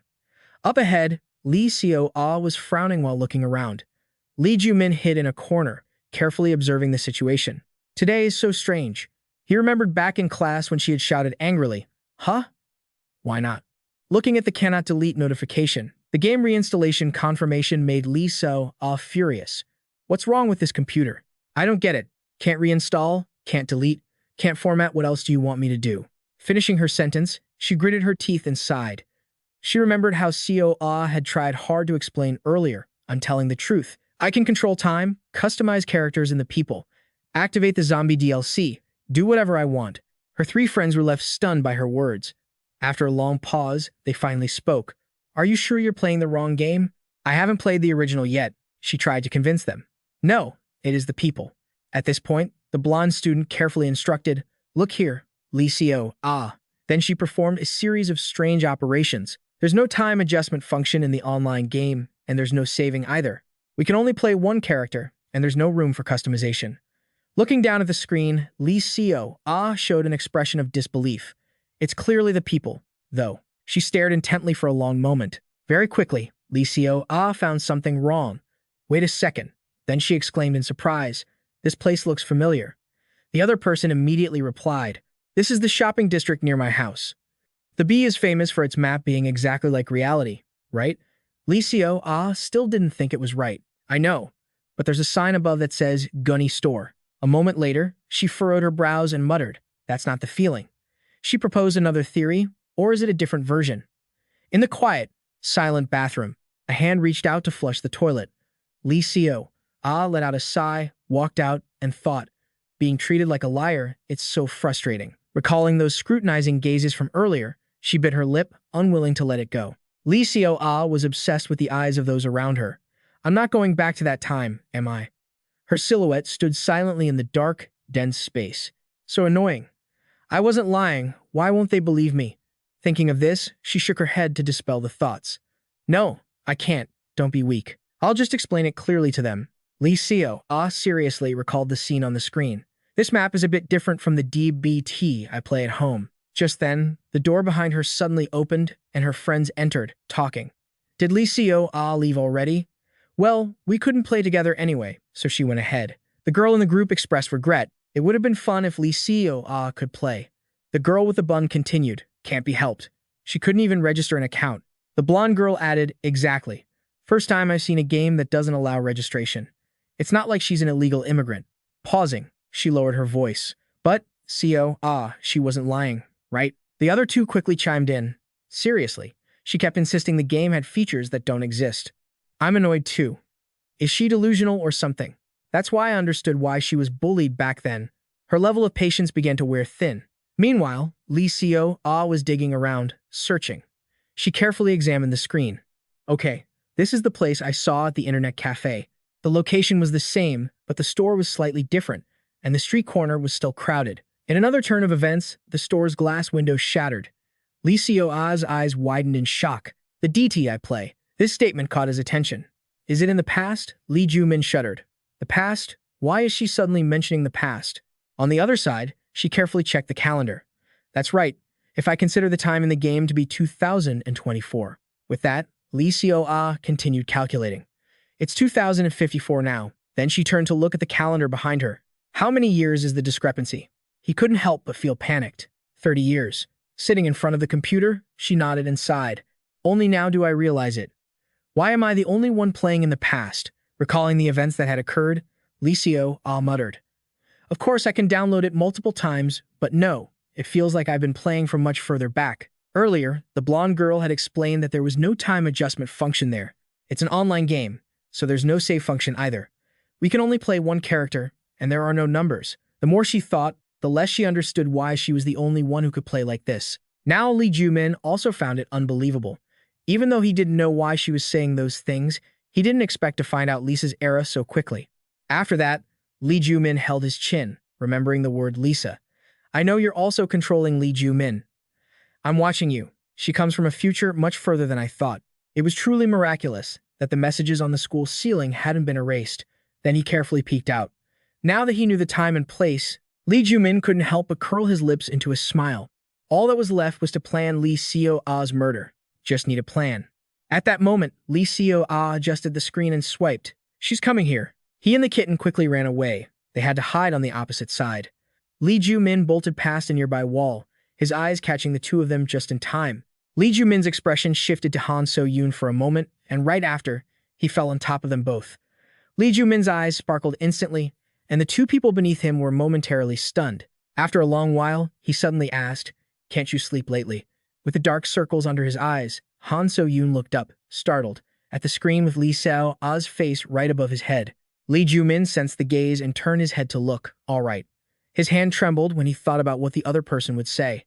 Are you into both men and women now? With that gaze, Lee Seo intently scrutinized the person below. Lee Joo Min raised his head, looking up suspiciously. What's that? She didn't care. At this moment, Han So-yoon suddenly asked, You see it too, right? Her expression held a hint of hope. That ghost. For a moment, Lee Joo Min froze. Ho Jin waited in silence for the next move. Finally, he couldn't help but ask, "How long are you going to keep this up?" At this moment, in front of a large cafe, Lee Seo-ah held her camera, snapping photos continuously. He curiously looked around. She's acting weird today. They then noticed the kitten outside, and only when they were done did Lee Seo-ah stop. This should be enough, right? She quickly sent the photos to the group. Look at this, everyone. The DB I'm playing seems to be a different version. In his heart, he couldn't help but feel relieved. Like this, the misunderstanding will end. The blonde girl sent a login message, and then she sent another line. Are you still insisting on that, Lee Seo-ah? Lee Seo-ah's eyes widened in surprise. Her patience began to wane. Seeing this, Lee Joo Min felt a bit worried. Why does it feel so uneasy? The shaky voice rang in his ears again. Why do you care about that ghost? Finishing her sentence, she continued to ask, what is that on your head? His eyes widened, his pupils contracted. He didn't know whether to be happy or sad. Then he looked straight at her. I've wondered if anyone else encountered the same phenomenon as me, but it's so Yoon. Lee Joo Min didn't rush to answer but carefully asked, since when could you see it? She hung her head and honestly recounted. I felt something was off since we were at the park. Something happened then, surviving after falling from such a height, it's just absurd. The whole moment I jumped off myself naturally. I felt sad. Wanting to die is also strange. Everything isn't going my way. Saying this, Han So-yoon's gaze flickered, as if she felt something strange. After reflecting, she recounted, I suddenly got a headache, then realized this world is truly bizarre. Lee Joo Min noticed this detail. The headache reminded him of Jang Soo-jin's reaction earlier. My head hurts. The others rushed over to ask, are you okay, Han So-yoon? He immediately linked them together. Is it the same as the phenomenon when I questioned Jang Soo-jin about the world's paradox? The more he thought, the more confused he became. The strangeness of enlightenment. An answer flashed in his mind. The gap of logic. Maybe this is the switch. Lee Joo Min thought of the people she was controlling. If he delved into this strangeness, can wake everyone up, and we can form a team to fight Lee Seo. Ah! Seeing no response, Han So-yoon asked, you know that, don't you? The more Lee Joo Min spoke, the more she lost her composure. Tell them I'm not crazy, please. Lee Joo Min was still stunned, but a moment later, he lowered his head, making a firm decision. Lee Joo Min's gaze returned to normal. Then he bowed his head and said in a low voice, you should try going to the hospital. After that, he seriously explained, in my opinion, this is just a hallucination caused by extreme stress. Deep down, Lee Joo Min had decided he didn't want to drag Han So-yoon into this, it was too dangerous. On the other side, her friends still looked skeptical. Are you really insisting on that? Seriously. The B version is totally different. Are you guys playing some similar game? She desperately wanted to explain to them. I'm not lying. Look closely. Why won't you believe me? Han So-yoon was also bewildered. You just asked me when I started seeing things, so why are you explaining it so calmly? I meant the symptoms. Every word he said made her collapse. Let's see when you started acting abnormally. The three friends continued to send messages. I already said it at the internet cafe. The B version doesn't have that function. Did you use someone to edit that photo? Lee Seo-ah, if you keep lying, we're going to leave. Her finger hovered over the message. Edit? Lee Seo-ah, if you keep lying, we're going to leave. Her expression darkened. Just then, So-yoon slammed the table and shouted in anger. You just chased that ghost away, and now you're watching it too. So why are you lying all of a sudden? Lee Joo Min still flatly denied it. Go to the hospital, quickly. Ho Jin, sitting nearby, began to lose his patience. Han So-yoon, even if I don't know what you're seeing, this guy thinks you're crazy. He has no intention of helping you. Let's go. The loud shout drew the attention of everyone around. Don't joke around. Her voice became frantic. Am I crazy? Nothing about this makes sense. He hurriedly patted her shoulder to reassure her. Han So-yoon, are you still sitting there ignoring the questions? She continued. Didn't you and I fall from the Ferris wheel together? It's absurd that we're even alive. Do you think this is normal? At that moment, her hands were frantically typing on the mouse. Lee Seo-ah gritted her teeth, trying to suppress her frustration, remembering their suspicion earlier. But Lee Seo-ah isn't lying, right? Lee Seo-ah thought angrily. The others chimed in one by one. Lying? If I were her, I'd just claim the game had features that never existed. Could she be delusional? The more she thought, the more bitter she felt. It's so annoying. I never lied. Those faces were all wearing mocking smiles. No wonder she was bullied back then. Lee Seo-ah, if you keep lying, we're going to leave. The psychological shadow once again blanketed her mind. The terrible experiences from before rushed back. She didn't want to be bullied anymore. Her patience had reached its limit. Lee Seo Ah bowed her head and sighed. Why do I have to suffer like this? Her hand gently moved the mouse, clicking to reload the old character. On the other side, Han So-yoon bowed her head, panting continuously. Next to her, Ho Jin didn't know how to console her. Han So-yoon calmed down. She gritted her teeth in anger, then pressed her lips together tightly, her shoulders trembling. In a soft voice, she said, I'm sorry, I got a little agitated. I've been holding it in too much lately. But saying that, So-yoon couldn't hold back her tears. But I really feel like I'm going to go crazy. Lee Joo Min couldn't hold back either. He parted his lips, wanting to call out, but was immediately interrupted by a noise from outside. Panic-stricken screams rang out everywhere. Run! What is that? Lee Joo Min asked, What's happening? An arrow tore through the air from afar. It pierced through the head of a person on the street, and red blood splattered right in front of Lee Joo Min. The person's body lay motionless on the road, and a vague silhouette appeared in the distance. Boots stepped forward, one after another. Lee Seo Ah controlled her character, holding a mop, and approached. At the sight, his eyes widened. Lee Seo Ah, currently, she was helpless, muttering repeatedly, Why am I the only one who is treated unfairly and bullied? I can bully people too, and even worse than you all. Saying that, Lee Seo Ah gritted out in a low voice. It's best if you all just die. Her face, with its smudged makeup, revealed intense excitement. It's been a long time since I vented, right? Lee Seo Ah stood alone in the center, embodying bullying, the act of beating and tormenting a person's worth the darkest side of human society. Her expression was always gloomy. The wounds deep in Lee Seo Ah's heart had become an obsession that would never fade. Unlike the vibrant child she once was, back then, Lee Seo Ah was extremely happy. The hand she held slowly dissolved. She was startled and hurriedly reached out. Dad. Her eyes widened in shock, and the silhouette behind her gradually faded. Brother. Everyone around began to leave. The door in front of her made a very faint sound. A person holding a photo sobbed. Brother. The sorrowful cry was accompanied by weeping. I'm so tired, brother. Lee Seo Ah gripped the doorframe, trying to suppress her emotions. She slowly retreated into the dark room. Lee Seo Ah's face was obscured, hiding her emotions. Surrounded by the bullying of Kim Min-ji's group, her thin lips were pressed tightly together. I can't say it. She stood alone in silence for a long time. Lee Seo Ah was still too young to heal her own anxiety. On the screen, a game was displayed. There was only one way to escape this pain. The silhouettes were always turning their backs on Lee Seo Ah. Bullying lurked in every shape and form. Her hand gripped the mop handle in resentment. Under her feet, a series of bodies lay scattered and began to spread. Her face was full of raw emotion. Seeing this, Yoo Ha-yoon turned around curiously. What's wrong with Park Sang-soo? Heo Ji-soo replied calmly. Huh? I heard he just broke up with Shin So-young. She was curious. Really? Why? Heo Ji-soo raised her voice. I don't know. I felt bad, so I took him along. At this point, he looked up listlessly and continued. Probably because I'm not an alpha cat. Cha Eun-ha rounded her eyes looking back. What's wrong with you? Park Sang-soo replied nonchalantly. I just accidentally called Shin So-young Mom sometimes, that's all. Both of them couldn't help but mutter. That's terrible. Disgusting. In the distance, a loud noise rang out. Seeing her look over in suspicion, she asked, What was that sound? Did a gas tank explode? He turned and muttered, I wish the world would just end already. Heo Ji-soo was quite excited. Is there something to post on TikTok? Inside the store, Jang Soo-jin was calmly trying on makeup. The loud noise made her accidentally slip. Jang Soo-jin ran out and yelled loudly. Who is that? I'm trying to look good. Who dares to be so noisy? The scene in front of her diminished her spirit. Huh? Her eyes narrowed as she looked in one direction. What is that over there? Lee Seo Ah walked slowly, carrying the mop. The vague silhouette of Lee Joo Min appeared in front of her.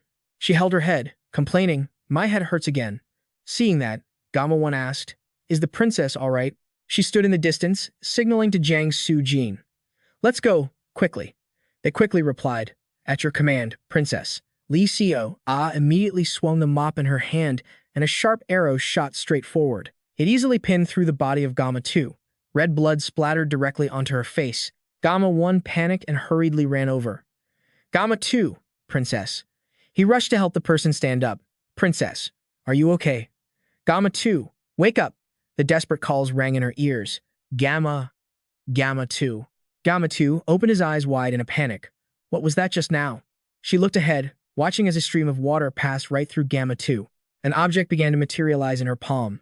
A moment later, Lee Seo Ah hoisted a massive cannon onto her back. Jang Soo-jin's face froze in an instant. This is so strange, I can't believe it. He used his last bit of strength to give instructions. Gamma 1, take the princess and go. The other one hesitated. No, I can't leave you behind. Gamma 2. Jang Soo-jin bit her lip and looked back. Princess, you have to run. Finally, she turned around firmly. Stop acting, get up. Gamma 2. A smile tugged at the corner of his mouth, and his trembling voice reached her ears. I've always admired you. Jang Soo-jin felt cold sweat run down Gamma 2's face, thinking of how she had overcome adversity and her immense pride. His voice grew weaker. Even if everyone else sees you as ugly, in my eyes, you're the most beautiful person. Seeing this, Jang Soo-jin shouted, Hey, this isn't the time to be stubborn. Get up. After she spoke, the other one yelled, Gamma 1, get Jang Soo-jin out of here, quickly. His expression froze for a moment. Finish your mission, just like the princess saved us back then. At that time, the two of them had been trapped in a cage by a group of students. The bullies looked amused. Look at them in the cage, just like a zoo. Do you think these guys are actually monkeys that reincarnated as humans? Suddenly, a rock flew out of nowhere, hitting the one who spoke right in the face. A pair of strong legs stepped out. If they were animals, she frowned in disgust. Then does that make you insects? The bully started to feel scared. Jang Soo-jin, let's go. Getting involved with these losers is just a waste of time. With that, the students ran away. Bunch of freaks, watch your backs. Then Jang Soo-jin approached and opened the cage door. Get out. She leaned in, losing her patience. Not coming out? Do you plan on living like caged rabbits for the rest of your lives? They hung their heads in silence, offering no rebuttal. Are you really going to live a pathetic life, just watching out for predators? One of them suddenly spoke up. How are we supposed to escape something like this? Jang Soo-jin replied casually. Just dress cool and don't let them look down on you. She added, and lift some weights. As she said this, the corner of her mouth curled up. Leave the weightlifting to me. Jang Soo-jin declared loudly, the princess here is a bit weak and prone to sprains. In that moment, he was left speechless as his feet were lifted off the ground. Seeing this, she shouted an order. Gamma 1, wait, where are you going? Leaving Gamma 2 behind? Stop, stop right now. At that moment, Lee Seo calmly aimed and fired. The bullet traveled at high speed toward them, and the ground in front of them exploded instantly. Jang Soo-jin screamed in panic, Gamma 2. We were just going to buy some new cosmetics. She didn't care and kept aiming at her target. Is it a dream that a water bullet could be propelled with such force? If this is a dream, is the bullet piercing Gamma 2's head a nightmare? He collapsed, causing her to fall onto the street. The footsteps stopped right in front of her. She felt dizzy for a long time. Lee Joo Min's figure appeared in her line of sight. He frowned and looked straight at the opponent. Gamma 2 lifted his head weakly and called out to Lee Joo Min. He stood silent, looking straight ahead, as a familiar figure appeared in his view. Lee Seo, have you finally lost your mind? His gaze turned ice cold. If you're just treating this place like a game, I guess I should have expected this day would come. A loud shout echoed from behind. Lee Joo Min, Han So-yoon, and Ho Jin arrived just in time. What's going on? Hearing that, Lee Joo Min spun around. Why is Han So-yoon here? A suspicious voice sounded in his ear. What's that thing on your head? She opened her eyes wide in shock. Even the girl using that broom has one. And the way Gamma 2 and Gamma 1 died, it's all so strange. Jang Soo-jin began to lose her composure. Everything was abnormal. In his heart, he realized she was about to awaken. His eyes shifted toward the movement in front. The muzzle was already pointed at him. A bullet was fired from within, and the ground there instantly exploded, sending dust and debris flying through the air. Lee Joo Min grabbed Jang Soo-jin and quickly dashed away. He was determined to tell himself, once she has awakened, he couldn't let her die. Her expression was completely blank. Congratulations, Jang Soo-jin, you've become my pawn. The city was filled with ruins everywhere. Lee Joo Min carefully scanned the surroundings. Jang Soo-jin curled up in a corner, recalling the scene of Gamma 2 being shot through the chest and Gamma 1 being shot through the head. She remembered how happy the two of them used to be. The more she thought about it, the more hysterical Jang Soo-jin became. This can't be real. This can't be real. Seeing this, Lee Joo Min glanced over at Jang Soo-jin. Even though it was hard to accept, he could see she understood the situation. Thinking of this, he turned his head toward Ho Jin. How are the others reacting? Suddenly, Lee Joo Min asked loudly, is she your ex-girlfriend? He yelled furiously. I'm Ho Jin. I'm still dating Han So-yoon. He replied nonchalantly, whatever. After teasing him, he turned serious again. What do you think this situation is? The other was momentarily stunned. Huh? Then he slowly summarized. A female student is crazily massacring everyone with a magical broom. Lee Joo Min's expression froze for a moment. He realized the situation clearly, but could it be? Having said that, Hojin added, Lee Joo Min, isn't this normal? Hearing that, he turned away with a dark look on his face. Only then did Han So-yoon, who had been silent for a long time, speak up. Is this not chaotic enough for you? She hugged Jang Soo-jin and questioned him, and you think I'm crazy? Lee Joo Min kept his lips tightly shut, refusing to answer. After a long while, he slowly spoke. The strange feeling, the abnormality of this world, it's not an illusion. Every word seemed to point toward Lee Seo-ah. Everything is being manipulated by the girl on the screen whom you call the witch. She stood up abruptly and walked over. That thing is. He lowered his head and took a deep breath. It's hard to understand, but simply put, she is trying her best to slaughter everyone right now. The schoolgirl on the screen, Lee Seo-ah, is using this world like a game, doing whatever she wants. Everyone else thinks the strange phenomena caused by Lee Seo-ah are normal, but you have broken free from that illusion and seen the truth. Han So-yoon asked suspiciously to confirm. You mean this world is inside a game? Lee Joo Min didn't confirm it immediately. It's just an example. He gave a faint smile. I pretended not to know earlier. I'm sorry. But then, Lee Joo Min turned to her sincerely. In this situation, I just want to protect you. Ho Jin clenched his teeth behind him. Who are you to try to protect my girlfriend? Just then, a voice called out from a distance. I heard Park Sang-soo suddenly appeared. Many famous scientists have stated that the probability of this world being a simulation is up to 99.9%. Everyone turned their heads to look at him simultaneously. Then Lee Joo Min couldn't help but wonder, where did you come from? The other replied calmly, huh? I just took a shortcut to get here. Immediately after, the other two also poked their heads out. Hello. Can't miss out on this hot news. Hi, Lee Joo Min. You're surrounded by girls? Huh. Lee Joo Min complained to himself. Annoyed. Oh great, the trouble trio is here again. At that moment, his eyes suddenly widened. Wait a minute. Lee Joo Min immediately turned to ask, Park Sang-soo, why did you mention a simulation? He waved his hand and replied, huh. That's because you said this world is a game, and you didn't forget to add that, either. I really love those universe theories. Hearing this, he fell silent, deep in thought. Could she be showing signs of awakening? Han So-yoon, standing beside him, stared at the simulation board in shock. He replied in a low voice, it's just a theory. A series of structures were erected by lines of data. If computer technology advances, the future could create a virtual world so realistic that it would be indistinguishable from reality. Maybe we're living in a virtual world, that's the theory. Lee Joo Min quickly sank into thought.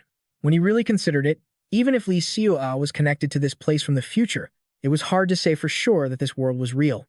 Lee Seo-ah was standing on a three-dimensional space. Maybe both sides were just simulations, which would explain why all of this was happening. After calming down, Jang Soo-jin finally spoke up. Why is everyone so calm? Her eyes had turned completely void of emotion. A crazed schoolgirl is out there killing people, and you're all talking about simulation boards and games.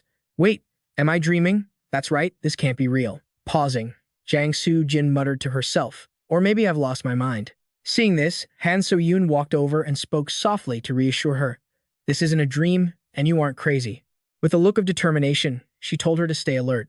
She cast a silent gaze forward. A powerful gust of wind swept in from the distance. Lee Joo Min immediately realized the gravity of the situation. It wasn't safe here. He had to get Han So-yoon to safety. He remembered the times Lee Seo-ah had killed before. There was no way to stop this disaster. The only option was to hope that Lee Seo-ah would calm down and turn the situation around. As the dust settled, Han So-yoon opened her eyes and looked around. Seeing the building collapse onto several people, she quickly ran toward them. Seeing that, he was startled and shouted at Han So-yoon, but she refused to give up and headed toward the three of them. Let me help them. Lee Joo Min shouted to stop her. Han So-yoon, what are you doing? But she wouldn't listen at all. Someone was trapped. Right after that, Ho Jin also went over to assist. Stop talking nonsense, just help them. Han So-yoon won't leave until she saves everyone. A familiar voice echoed in his ear. What are you doing? Lee Seo-ah stood on the rubble, controlling her avatar. She widened her eyes, staring down. Trying to die with them? Lee Joo Min's hand moved across the mouse. Get out of the way. His whole body couldn't help but tremble. Lee Seo-ah was telling him to get out of the way. Immediately after, Lee Joo Min turned and walked away. What to do? What should I do? Think. Lee Joo Min noticed the corner of her lips curl into a smile. Not listening again, are you? She approached, wielding a chainsaw. Just as the tension eased slightly, she lunged forward. Just die, all of you. Seeing this, he stepped in front of the group to shield them. A cruel glint flashed in Lee Seo-ah's eyes. He furrowed his brows, waiting for the outcome. The space before him turned pitch black, and a fiery red light flashed in midair as a sharp object swung out to block the chainsaw. Yoo Ha-yoon gripped her knife tightly and stepped forward. She growled in a low, furious voice, "Lee Joo Min is mine. Whether he lives or dies, he belongs to me."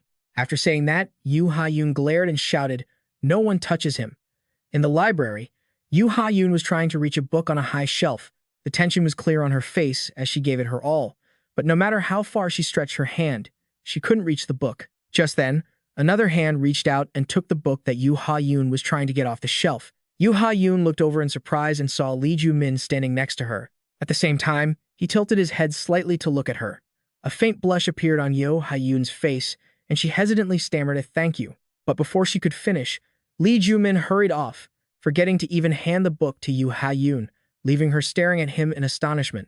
Huh, wasn't he going to get the book for me? In her own world, Lee Seo-ah rested her chin on her hand and sighed, so inconsiderate.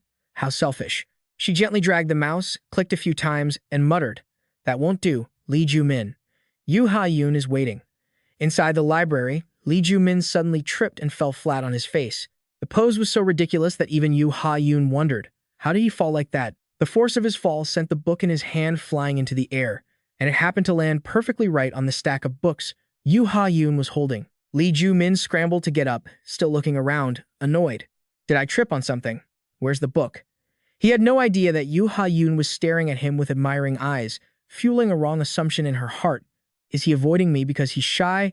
Lee Seo-ah looked at the computer screen, the corner of her mouth curling into a small smile. But now, her face showed pure resentment. Lee Seo-ah looked at the computer screen, grinding her teeth in anger as her character was being blocked by Yoo Ha-yoon. "Yoo Ha-yoon, do you know how many times I've let you go?" She shouted in frustration while furiously attacking with her character in the game. "Ungrateful brat, you dare to fight back against me." Lee Seo-ah's relentless barrage forced Yoo Ha-yoon to brace herself, but in the end, the knives in her hands were knocked away. At some point in the past, while Lee Joo Min was walking down the school hallway, someone called out to him. "Lee Joo Min." When he stopped, Yoo Ha-yoon walked up holding the book from the other day. "I intended to return this to you." Lee Joo Min looked at the book in her hand, thinking silently. Did she pick that up back then? But he coldly refused and turned to leave. No need. Deep down, Yoo Ha-yoon thought, I was just trying to say thank you. But her eyes had been completely captivated by his cold demeanor. So cool. Tucked inside the book she wanted to return was a love letter. Her heart was still questioning whether she was only expressing her feelings because she truly liked him.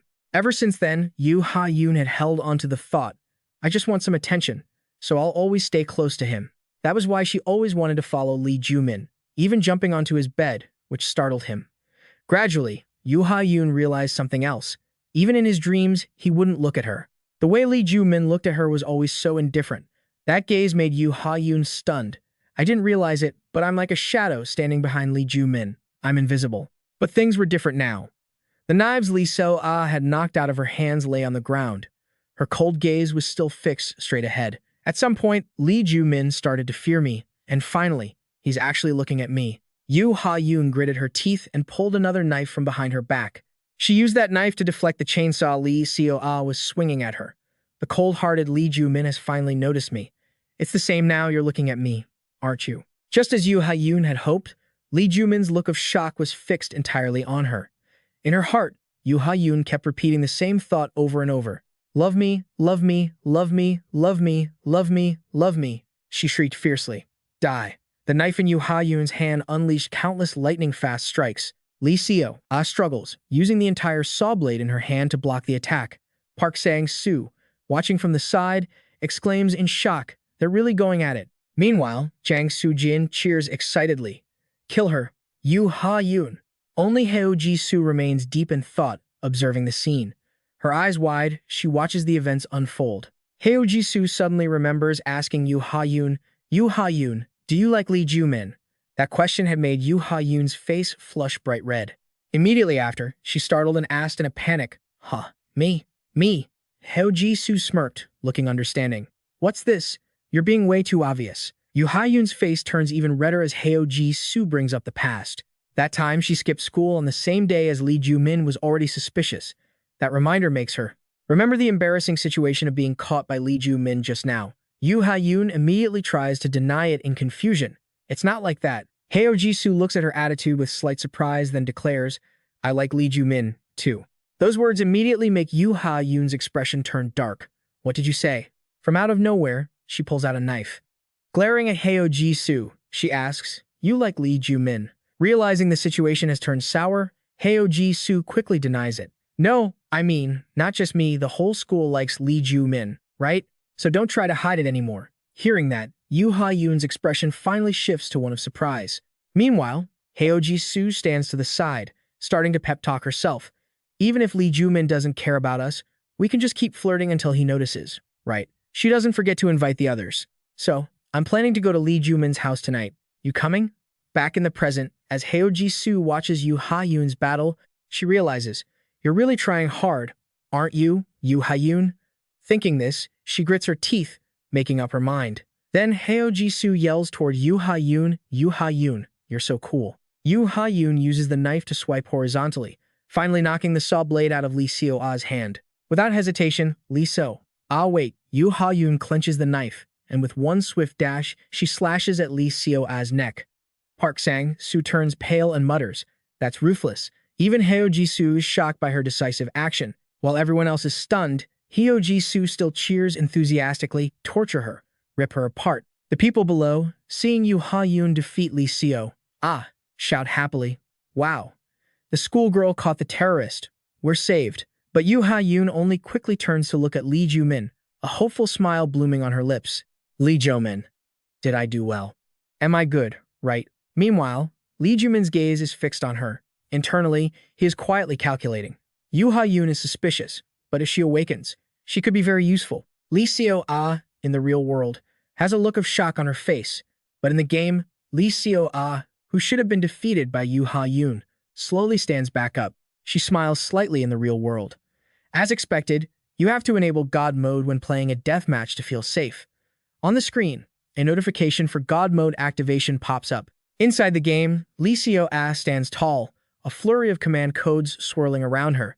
Seeing this, Lee Joo Min immediately understands it won't end that easily. Just then, he notices a car door that had been blown off nearby, while Yoo Ha-yoon suddenly hears a noise behind her. As soon as she turns around, a gun barrel in Lee Seo-ah's hand is pointed directly at her head. A pair of feet rush over, and simultaneously, the gun in Lee Seo-ah's hand fires. Lee Joo Min uses the car door as a shield, blocking the bullet Lee Seo-ah just fired. Outside the game, Lee Seo-ah screams in anger again, Lee Joo Min, are you ruining things again? She slams her mouse in frustration. Why can't this aim control Lee Joo Min? Why is he still inside the game? Lee Joo Min also shouts anxiously to everyone present. Once you're safe, get out of here quickly.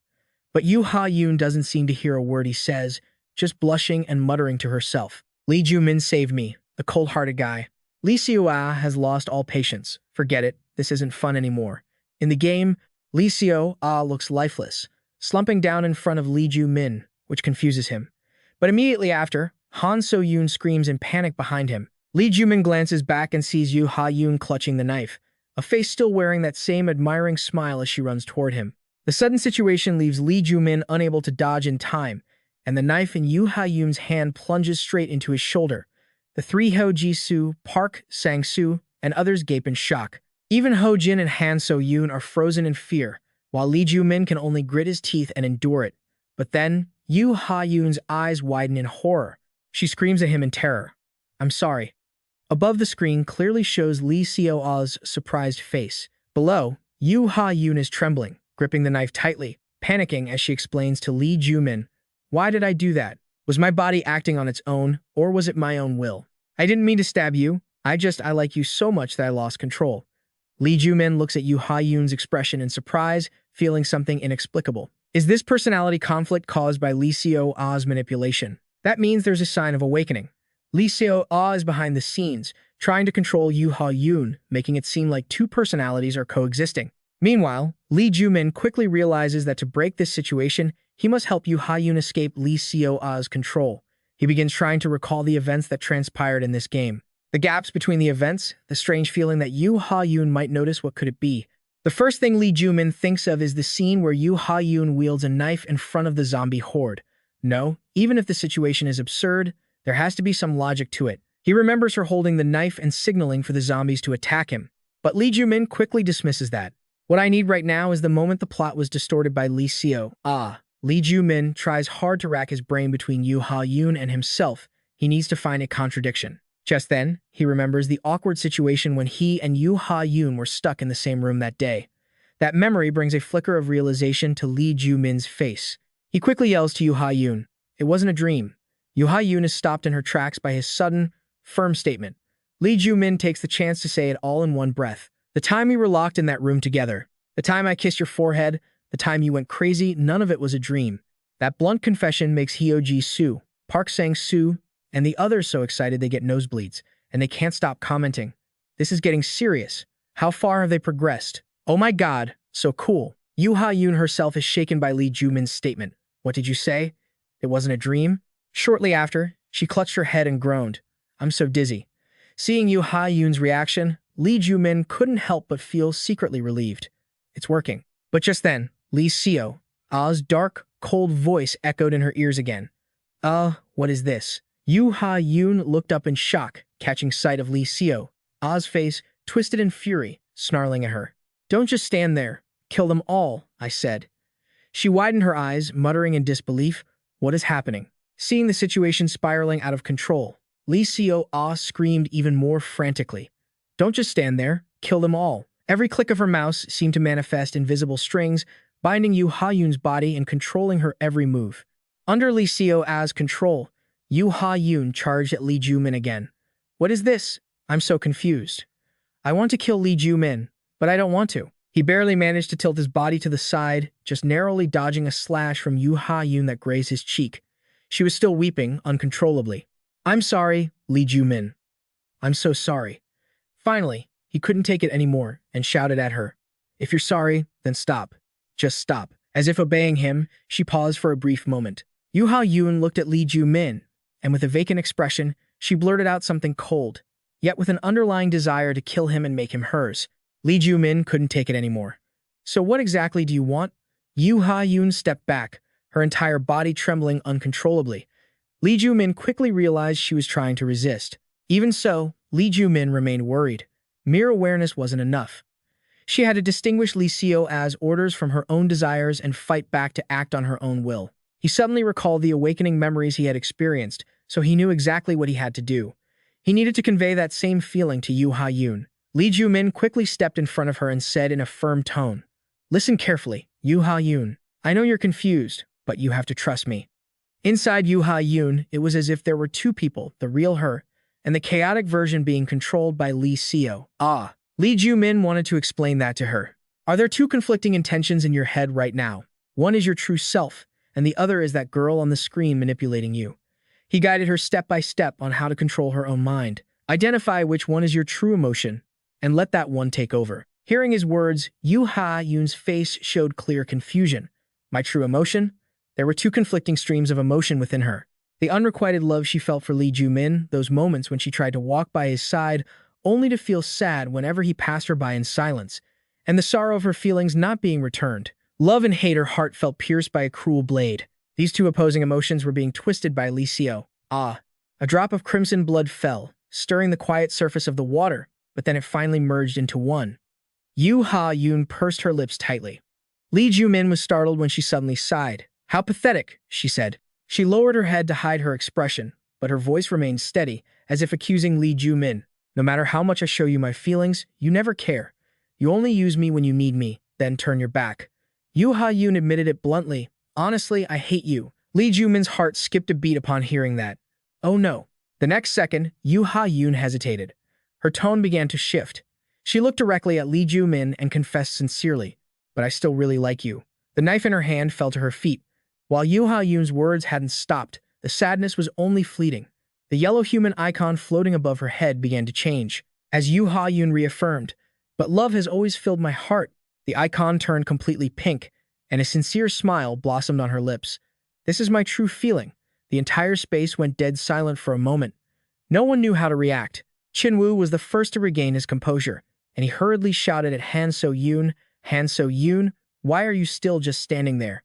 Meanwhile, Lee Joo Min stared in astonishment at the human-shaped icon above Yoo Ha-yoon's head. Its color had changed. What does this mean? It reminded him of the icons he had seen before. Thinking back, unlike everyone else, only he had a different color. Suddenly, he understood the difference between him and everyone else. He had awakened. Across from him, the smile on Yoo Ha-yoon's face was full of happiness and relief, as if she had just been liberated. Meanwhile, Lee Seo-ah, in the outside world, was looking at the computer screen, looking like she was going insane. Why? Why? Why? Why? Why won't anyone listen to me? Suddenly, she stopped and stared intently at the screen. On the monitor was the image of a tactical team. Inside the game world, an elite unit armed with weapons and tanks had arrived. The ordinary citizens cheered excitedly the moment they saw them. The police and the army are here. We're saved. Meanwhile, Yoo Ha-yoon and Lee Joo Min looked at them in surprise.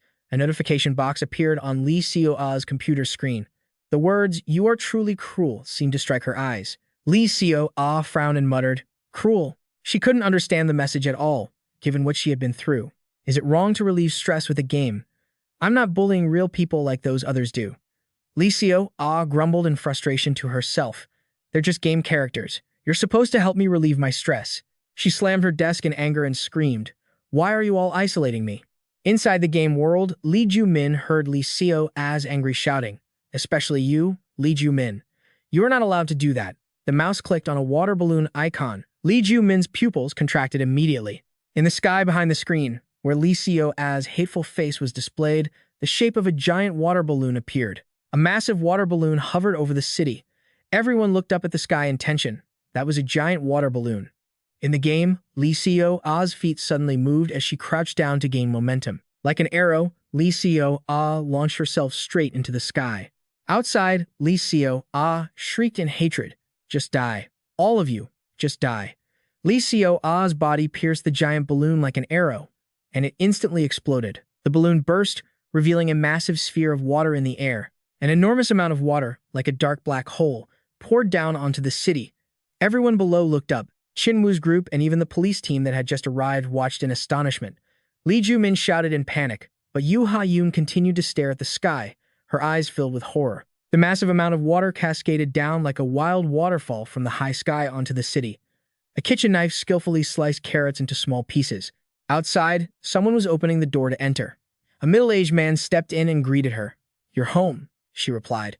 "Perfect timing." Seo looked up at him. "Dinner's ready. Have a seat." At that exact moment, a frantic, wild scream from Lee Seo-ah echoed from the bedroom, causing both of them to jump. "Die, die, just all of you die." Han So-yoon grabbed a knife, turned toward the bedroom door, and snapped. "Has that girl lost her mind?" The man stood there, blankly asking, "What's wrong?" Han So-yoon retorted irritably, "She's playing that game again." With that, she called out toward the room, "Lee Seo-ah, come out and eat." But there was sudden silence from inside. Han So-yoon yelled in frustration, "Are you coming out or not? Do you want a beating to knock some sense into you?" Just then, he spoke up gently, trying to calm her down. Yelling like that will only make her rebel more. Han So-yoon muttered grumpily, "It's like this every single day. I'm going to lose my mind." He remained calm, advising, "Just give her a moment." Looking up, it was Ho-jin, now middle-aged. He firmly told her, "Let me go get her." The entire city was drenched by a massive wave, creating a thick mist everywhere. On the streets, tanks were soaked through. Trindu coughed up a mouthful of water with great difficulty. Inside their home, a few others were struggling to crawl up, coughing incessantly.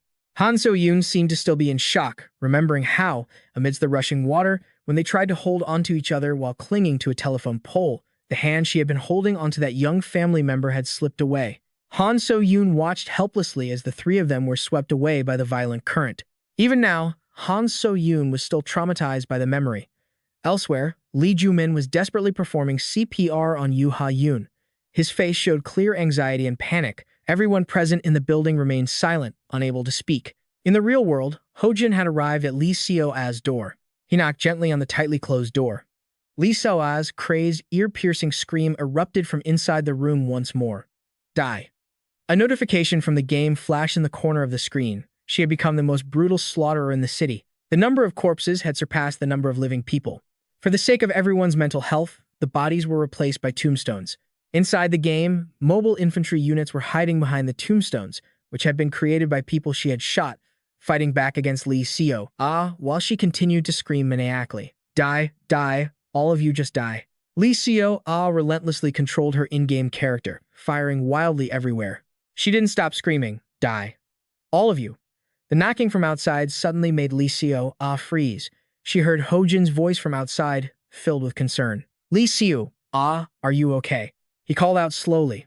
"Lee Seo, Mom said dinner is ready. Come join us." But he was met once again by a locked door and complete silence from within. Inside the game, the Special Forces unit quickly realized something. They looked at Lee Seo, standing motionless before them and carefully signaled to each other. The target has stopped moving. Hojin stepped out from inside the house to observe the situation. In the real world, Hojin was still speaking softly, trying to reach Lee Seo, Lee Seo, you might be feeling uncomfortable. His words made her listen silently from inside the room. But if there's something bothering you, you can always talk to Mom and Dad. Lee Seo's eyes slowly shifted toward the closed door. Then she muttered in a low voice, "What is it?" Outside, Hojin returned to the kitchen. Seeing him alone, Han So-yoon complained unhappily. "What happened? You're the only one who came out." Immediately, her temper flared again. "That girl is always like this." Hojin reached out to stop her outburst. "Let it go. It's just puberty. Just the age, you know." Han So-yoon sighed helplessly. "Oh, goodness. How am I supposed to live like this?" After raising her all this time, Hojin tried to smile and mediate. "Isn't it the other way around?" His hair had been ruffled into a messy tuft, and his words adjusted immediately. "You've raised her well." Han So-yoon remained grumpy, grumbling. "Raising a child alone is so hard. I don't know if she's hungry or if she has clothes to wear." Hojin stood to the side, only able to listen silently to her grievances. "I'm human too.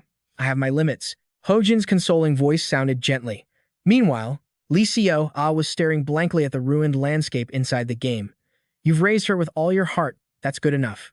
Lee Seo looked at the memorial notification appearing on the screen, her ears still ringing with Lee Joo Min's words. "It's just a crisis phase for now." She recalled a time she had seen Han So-yoon holding a photo and crying alone. At that moment, her face also showed obvious confusion and sadness. Lee Seo bit her lip hard and bowed her head. Inside the game, Lee Joo Min looked at the screen, seeing Lee Seo's sorrowful face, and couldn't believe it. This crazy girl, she kills everyone and then feels guilty? Right after that, he turned to his friends and quickly made a decision. While Lee Seo is off guard, "I have to get Han So-yoon and the other awakened ones as far away as possible." Just then, someone suddenly asked, "What was that just now?" Looking up, Lee Joo Min saw Han So-yoon standing in front of him, asking suspiciously, "That girl in the screen named Lee Seo, and you?" Lee Joo Min paused for a moment, then decided to tell Han So-yoon the truth. This world and the world inside the screen are connected. She still couldn't keep up, asking confusedly, "Connected?" Lee Joo Min carefully explained to Han So-yoon what he knew. "From what I know, Lee Seo, 30 years from now, played a simulation game called the KO. The Lee Seo she created in the game has skills like shooting water lasers, slaughtering, and wiping out the city. All those skills were meant to manipulate this place and turn the impossible into reality." Lee Joo Min reminisced, slowly telling So-young about the difficult times he had gone through before. "From the moment I realized who Lee Seo was until I returned to the past, I struggled to survive her unpredictable outbursts." He added what he had to do to survive. "There's no way to control her. So to protect myself, I had to anticipate Lee Seo's extreme nature." Han So-yoon asked him suspiciously about the past. At this, she remembered what Lee Joo Min had said to her. "So, when you said you were my future husband, that was true." This time, he didn't answer immediately but remained silent, finally replying after a while, "I'm not sure anymore." Lee Joo Min didn't hide his confusion regarding his own current situation. "I want to find my family in the future, but everything is a mess now. I don't know what will happen." He spoke his worries plainly to Han So-yoon. "Will my son and you ever get to meet again? I'm afraid every single day." In the real world, only Han So-yoon and Hojin were at the table. He picked up some food, then asked her worriedly, "But is something wrong with Lee Seo?" Han So-yoon, still harboring her frustration, replied sullenly, "What could be wrong with her? She just locks herself in her room playing games all day." He patiently clarified his meaning. "No, I meant at school." Hearing this, he looked a bit apologetic and honestly expressed his concern. "I know you're busy making money and don't have time to." When he reached this point, Han So-yoon suddenly interrupted him. "Thank you for always helping me," she said slowly, speaking the words that had been weighing on her heart. "After that incident, no matter how much I suffered from losing my memory, you stayed by my side and even sent money to help me raise the child." Hojin calmly reminded her, "But you refused. You said I wasn't his father." Hearing that, she became flustered and tried to explain. I'm sorry. I said that. But her expression couldn't hide the heaviness as she continued her justifications. Everyone has their own circumstances. I hope you understand that. Inside the game, Han So-yoon is still stunned, asking Lee Joo Min about what he just said regarding Lee Seo. Ah, so you mean that girl, Lee Seo, got bullied at school and then took her rage out on you? Lee Joo Min doesn't deny it at all, nodding in confirmation. Simply put, yes. At this, Han So-yoon becomes even more curious about the Lee Seo in the game. Then who is that person who looks exactly like the girl on the screen? To this question, even Lee Joo Min doesn't know how to respond. I'm seeing it for the first time too, but it seems to be a doll reflecting her image. That statement only makes Han So-yoon feel more confused. A reflecting doll, but she suddenly asks Lee Joo Min, "Have you talked to her?" He looks around in surprise. With whom? Han So-yoon casually replies, "The girl on the screen." At this moment, Lee Joo Min explains to her, "We can hear Lee Seo-a's voice, but she can't hear ours." Hearing this, Han So-yoon can't help but feel more anxious. "So, we can't communicate?" Immediately, she thinks of another method, but looking at how she reads the signs, it seems possible to communicate via text. Have you tried telling her that this world isn't a game? Here we go again. Lee Joo Min is surprised. What do you think would happen if you talked to her? Outside, the Special Forces unit has approached Lee Seo, with a gun barrel pointed directly at her face. Along with that comes the sound of Lee Joo Min's voice, filled with anxiety and hesitation. "Are you sure it's safe to do something like that?" Being asked this, Han So-yoon hesitates once more. Outside, Lee Seo-a's hand concentrates, forming a water bullet again. If she finds out we aren't game characters but conscious human beings and realizes she can manipulate this world, how do you think she'll react? It could be worse or completely unpredictable. The jet of water in Lee Seo-a's hand acts like a blade, sweeping past the soldiers closing in on her, taking them all down in one strike. Meanwhile, Lee Joo Min is still trying to explain to Han So-yoon, saying they must understand not just Lee Seo, but the entire world on the other side. What kind of future is that world for it to be like this? Is Lee Seo, the only one who can play like that? And how did she get hold of a game that manipulates the world? We have to gather information and ensure our safety before approaching. Those arguments leave Han So-yoon speechless for a moment. But in the end, she still coldly asks him, "So you're just going to let innocent people keep dying?" That remark catches Lee Joo Min off guard. Han So-yoon cannot hold back her frustration as she challenges him. The girl on the screen just looks like a normal student, but she's killing people without even realizing it. Lee Joo Min, facing her anger, falls silent. Finally, he asks something unrelated to her challenge. "You asked what happened between me and Lee Seo. Right?" This time, he doesn't hide anything and lays the resentment in his heart out before Han So-yoon. "Lee Seo, killed my mother and stole my future." Han So-yoon finally understands, stunned. "And you want revenge?" Immediately, she presses her lips together and, without another word, turns to leave. Lee Joo Min quickly grabs her wrist, pulling her back. He steps close behind her and asks gloomily, "What do you intend to do?" Han So-yoon shows no fear and firmly tells him, "I will go near her and persuade her." Lee Joo Min hears this and angrily tries to stop her. "Don't you understand what I'm saying? It's dangerous." Han So-yoon, unwilling to yield, retorts loudly, "Lee Joo Min, are you just going to let everyone die? You can persuade her without revealing your identity." He is also frustrated by her stubbornness and asks sharply, "How? The armed military can't even stop her, so what can you do?" Ho-jin cuts in between them, roaring, "Stop arguing like a married couple in front of me." Both of them fall silent immediately, ending the argument. After a few seconds, Han So-yoon speaks up in a low voice. "In my eyes, she looks full of resentment." That remark makes Lee Joo Min stare in disbelief. Even Ho-jin is skeptical. "Who? That little terrorist?" Han So-yoon anxiously expresses her intent to her two friends. "I want to prevent further losses, otherwise there will be more.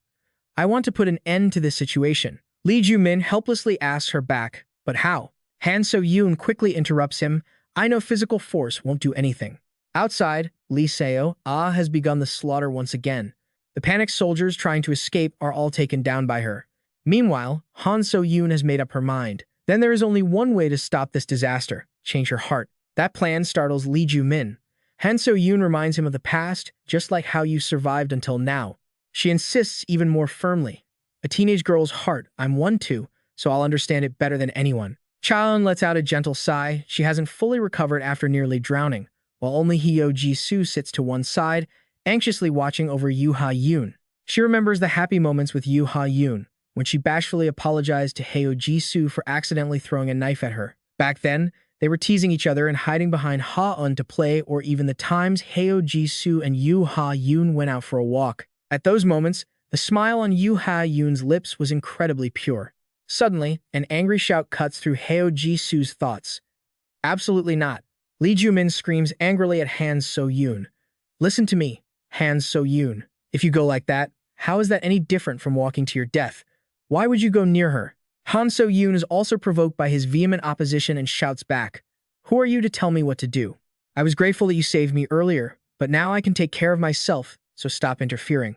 Ho Jin, unable to watch anymore, loudly warns them again. Stop arguing in front of me. In the end, the scene before Heo Ji-soo turns out like this. Lee Joo Min firmly prevents her. Don't go.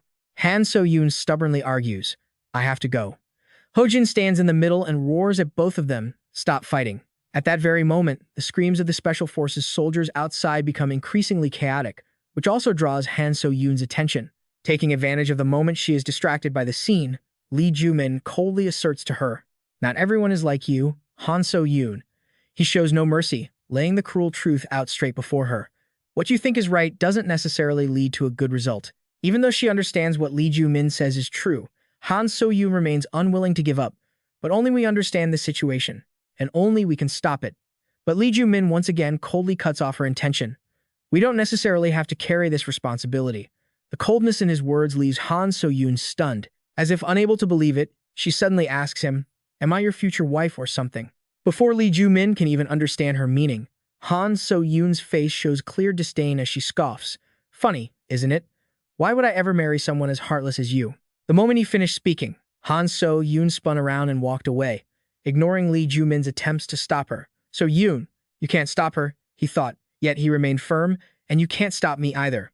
Lee Joo Min was incredibly flustered, calling out after her, Wait, Han So-yoon, what exactly do you plan to do once you get there? Han So-yoon's eyes flashed with determination, though it was hard to tell what others saw. Recalling the hollow look in Lee Seo-ah's eyes on that giant screen, her words were resolute. But in my eyes, that girl looked like she was saying, Look at me, please help me. As she reached her final conclusion, Lee Joo Min's expression turned pensive as if she were struggling in despair. He suddenly recalled a memory. He was walking with Han So-yoon when they stumbled upon a crowd gathered around. Someone was gripping a jagged piece of broken bottle, constantly screaming at the people nearby. Don't come any closer. The girl seemed to be shouting with every ounce of strength she had left. I said don't come here. Meanwhile, two police officers were cautiously approaching, softly trying to calm her. Ma'am, please stay calm. Think about your family. Han So-yoon and Lee Joo Min pushed into the crowd. She asked him curiously, What's all the commotion about? Lee Joo Min observed the situation and replied, Looks like someone's attacking with a weapon. At that exact moment, the teacher's desperate, tearful cries reached Han So-yoon. I feel so wronged. It's so unfair. I'm suffering so much. I can't go on living like this. She gripped the broken glass shard tightly, screaming in absolute despair. My husband and daughter were both lost in a car accident. My life savings were stolen by scammers. I have nothing left. This cruel world has abandoned me. Listening to her lament, Lee Joo Min commented indifferently, She's lost it. Let's go. Han So-yoon. The teacher had already pressed the sharp glass against her own skin, sobbing and muttering, I'll curse you all. Right then, Han So-yoon rushed into the crowd, running toward the woman. Her sudden move caught Lee Joo Min off guard before he could stop her. Han So-yoon, the teacher screamed in anguish. I'll curse you all. The two police officers were also startled by her sudden action. One shouted in horror, Ma'am, while the other quickly drew a weapon, preparing to restrain her. In the chaos, So-yoon charged in from behind. At the same time, Lee Joo Min panicked and gave chase, trying to reach for her. So-yoon, his hand reached out, but he couldn't catch her. Now, Lee Joo Min's hand was gripping Han So-yoon's wrist tightly. He was doing everything he could to stop her. Seeing Han So-yoon turn back, Lee Joo Min took the opportunity to try and talk her out of it again. We always argue over things like this. Even when it's dangerous, you never listen to anyone. Sometimes your altruism pays off. His eyes were filled with panic as he looked at her, his voice starting to tremble. But this is different. This time, you could actually die. Han Lee Joo Min's voice was shaking with fear. I can't let you die like this. He finally made his decision. So this time, I'm going to make sure you don't die. But immediately, Han So-yoon's firm refusal left him stunned. No, don't help me this time. As she turned to leave again, he said, I hate seeing you get hurt for my sake. Lee Joo Min responded with ironclad determination. You can't make me give up either. Lee Joo Min gripped Han So-yoon's arm, declaring firmly, "No matter what happens, I will save you." Ho Jin watched the two of them going back and forth, treating him like air, and finally exploded. "Are you kidding me?" He stormed over, shouting at Lee Joo Min. "Who the hell are you to keep jumping in and trying to save my girlfriend? I'm already here. How long do you plan on playing out this melodrama with someone else's girlfriend?" Lee Joo Min completely ignored Ho Jin's rage and began calculating in his head. If even the police or the military couldn't get close, how could they easily reach Lee Seo-ah? Especially doing so without getting Han So-yoon hurt, it was nearly impossible. Lee Joo Min thought this because, outside, Lee Seo-ah was firing lethal jets of water everywhere, but he suddenly reconsidered. No, is it even possible for us to escape this fight from the start? On the streets outside, the soldiers were still struggling to fend off Seo. Ah, Heo Ji-soo's desperate plea suddenly echoed in the silent air. "Ha-yoon, wake up, snap out of it." Lee Joo Min glanced at her, suddenly remembering a conversation he had with Lee Seo. "Ah. Lee Joo Min, do you know what I hate the most?" she had said with contempt. "Those live-streaming brats." Right after that, Lee Seo-ah screamed from behind the screen. "Damn it. Lee Joo Min clearly already took that girl to the stadium." Lee Joo Min spoke up, calling out to Heo Ji-soo. Heo Ji-soo." He smiled slightly, offering a suggestion that didn't quite fit the situation. "You have a chance to broadcast right now. Want to create a masterpiece?" Heo Ji-soo stared at him in shock, unable to follow his train of thought, but in his mind, a plan was already taking shape. To keep Han So-yoon safe, he needed bait. Lee Joo Min hid all his calculations behind a cold look as he watched Heo Ji-soo. "I'm sorry, but you are that bait." Heo Ji-soo didn't stop there. Lee Joo Min also called out to Park Sang-soo. "Park Sang-soo, I need your help too." Being called out of the blue, he couldn't help but be surprised. Help with what? For a moment, Park Sang-soo's innocent face flashed in his mind, simply giving water to thirsty kids. That was the kind of help it was. Lee Joo Min remembered the future he knew. "In the future, you'll help me with business anyway." But he remained cold and decisive. But the future has changed too much. Someone else will replace Park Sang-soo. By now, Lee Joo Min's thoughts had turned ruthless. "I only need my family to be safe. That's enough. Sacrifices must be made." Heo Ji-soo, who had been thinking, finally spoke up to oppose Lee Joo Min. "At a time like this, you want to broadcast?" She firmly refused his unreasonable request. "No matter how heartless I may seem, I know now isn't the time for that." Her sudden refusal left Lee Joo Min frozen for a moment. "Fine," finally waking up.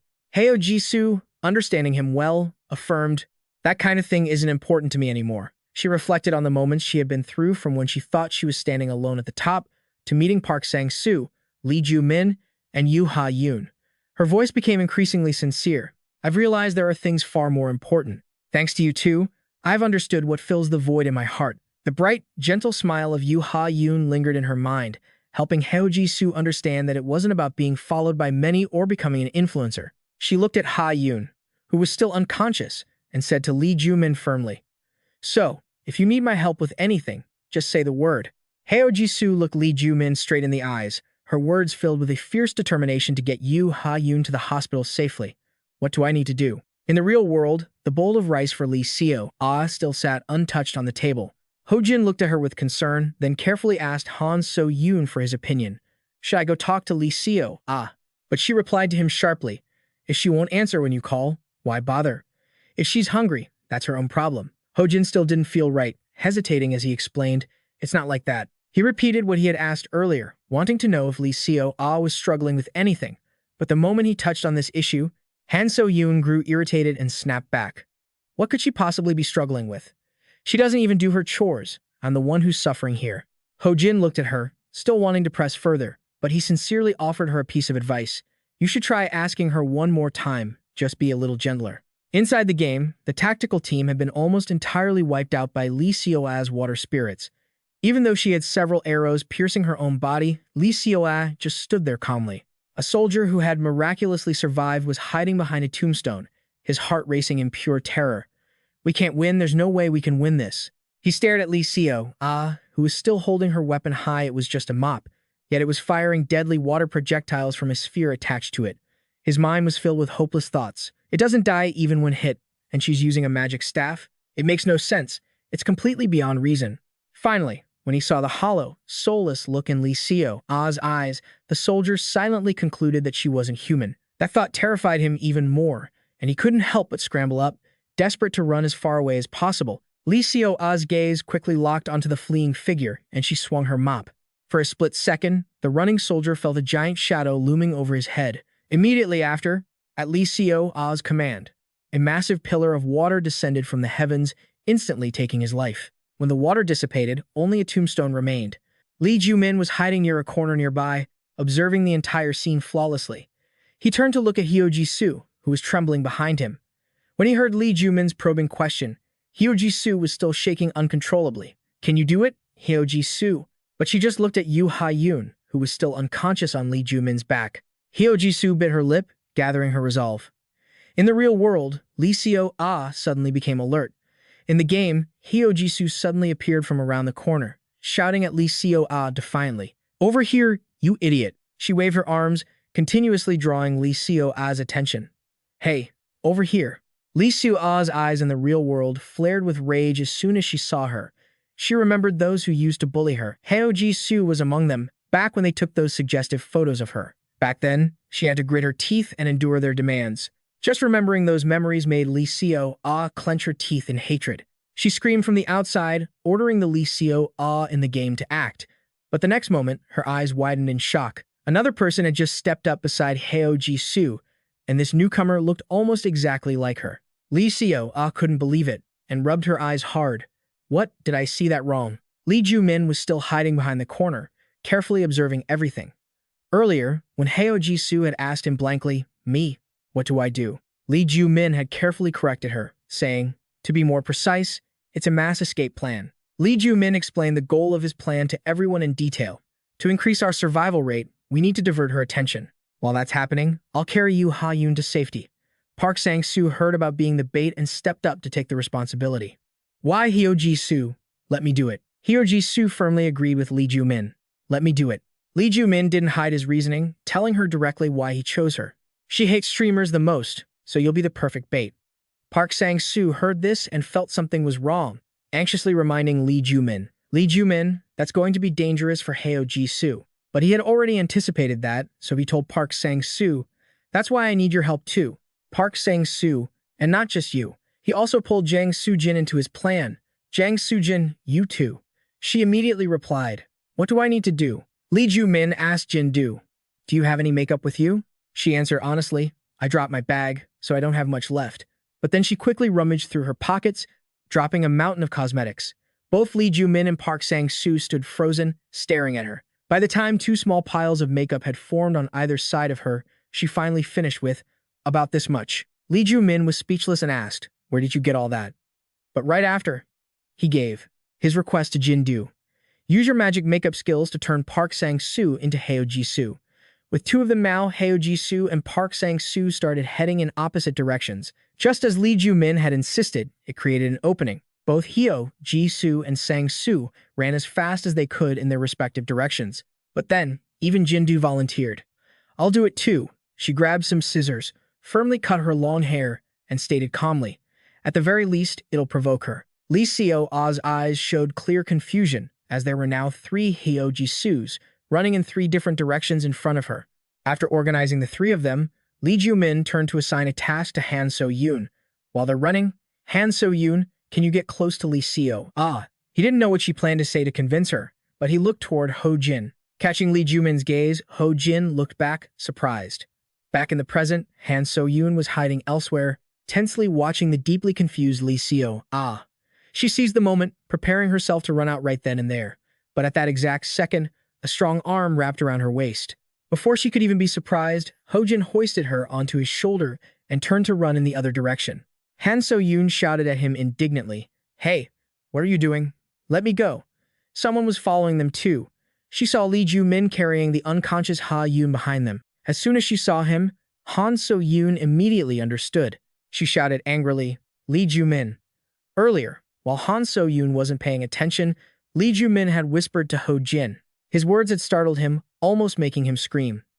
"Huh? Are you kidding me?" Lee Joo Min hurriedly signaled for him to be quiet. "Shut up, man." As So-yoon heard this, she looked at Ho-jin, who was firmly asserting it to her. "Han So-yoon, getting close to her is like suicide. If we stay here, we don't know when that giant water bomb will go off, so we have to evacuate." Ho-jin also knew Han So-yoon's personality well, so he couldn't help but feel conflicted. But how could he get her to give up that idea? Lee Joo Min didn't have the patience to explain to him. He just retorted irritably, so frustrated. We don't even know if we'll live or die. How can we say anything for sure? But right after that, he firmly stated his intentions to Ho-jin. When I give the signal, carry Han So-yoon and run.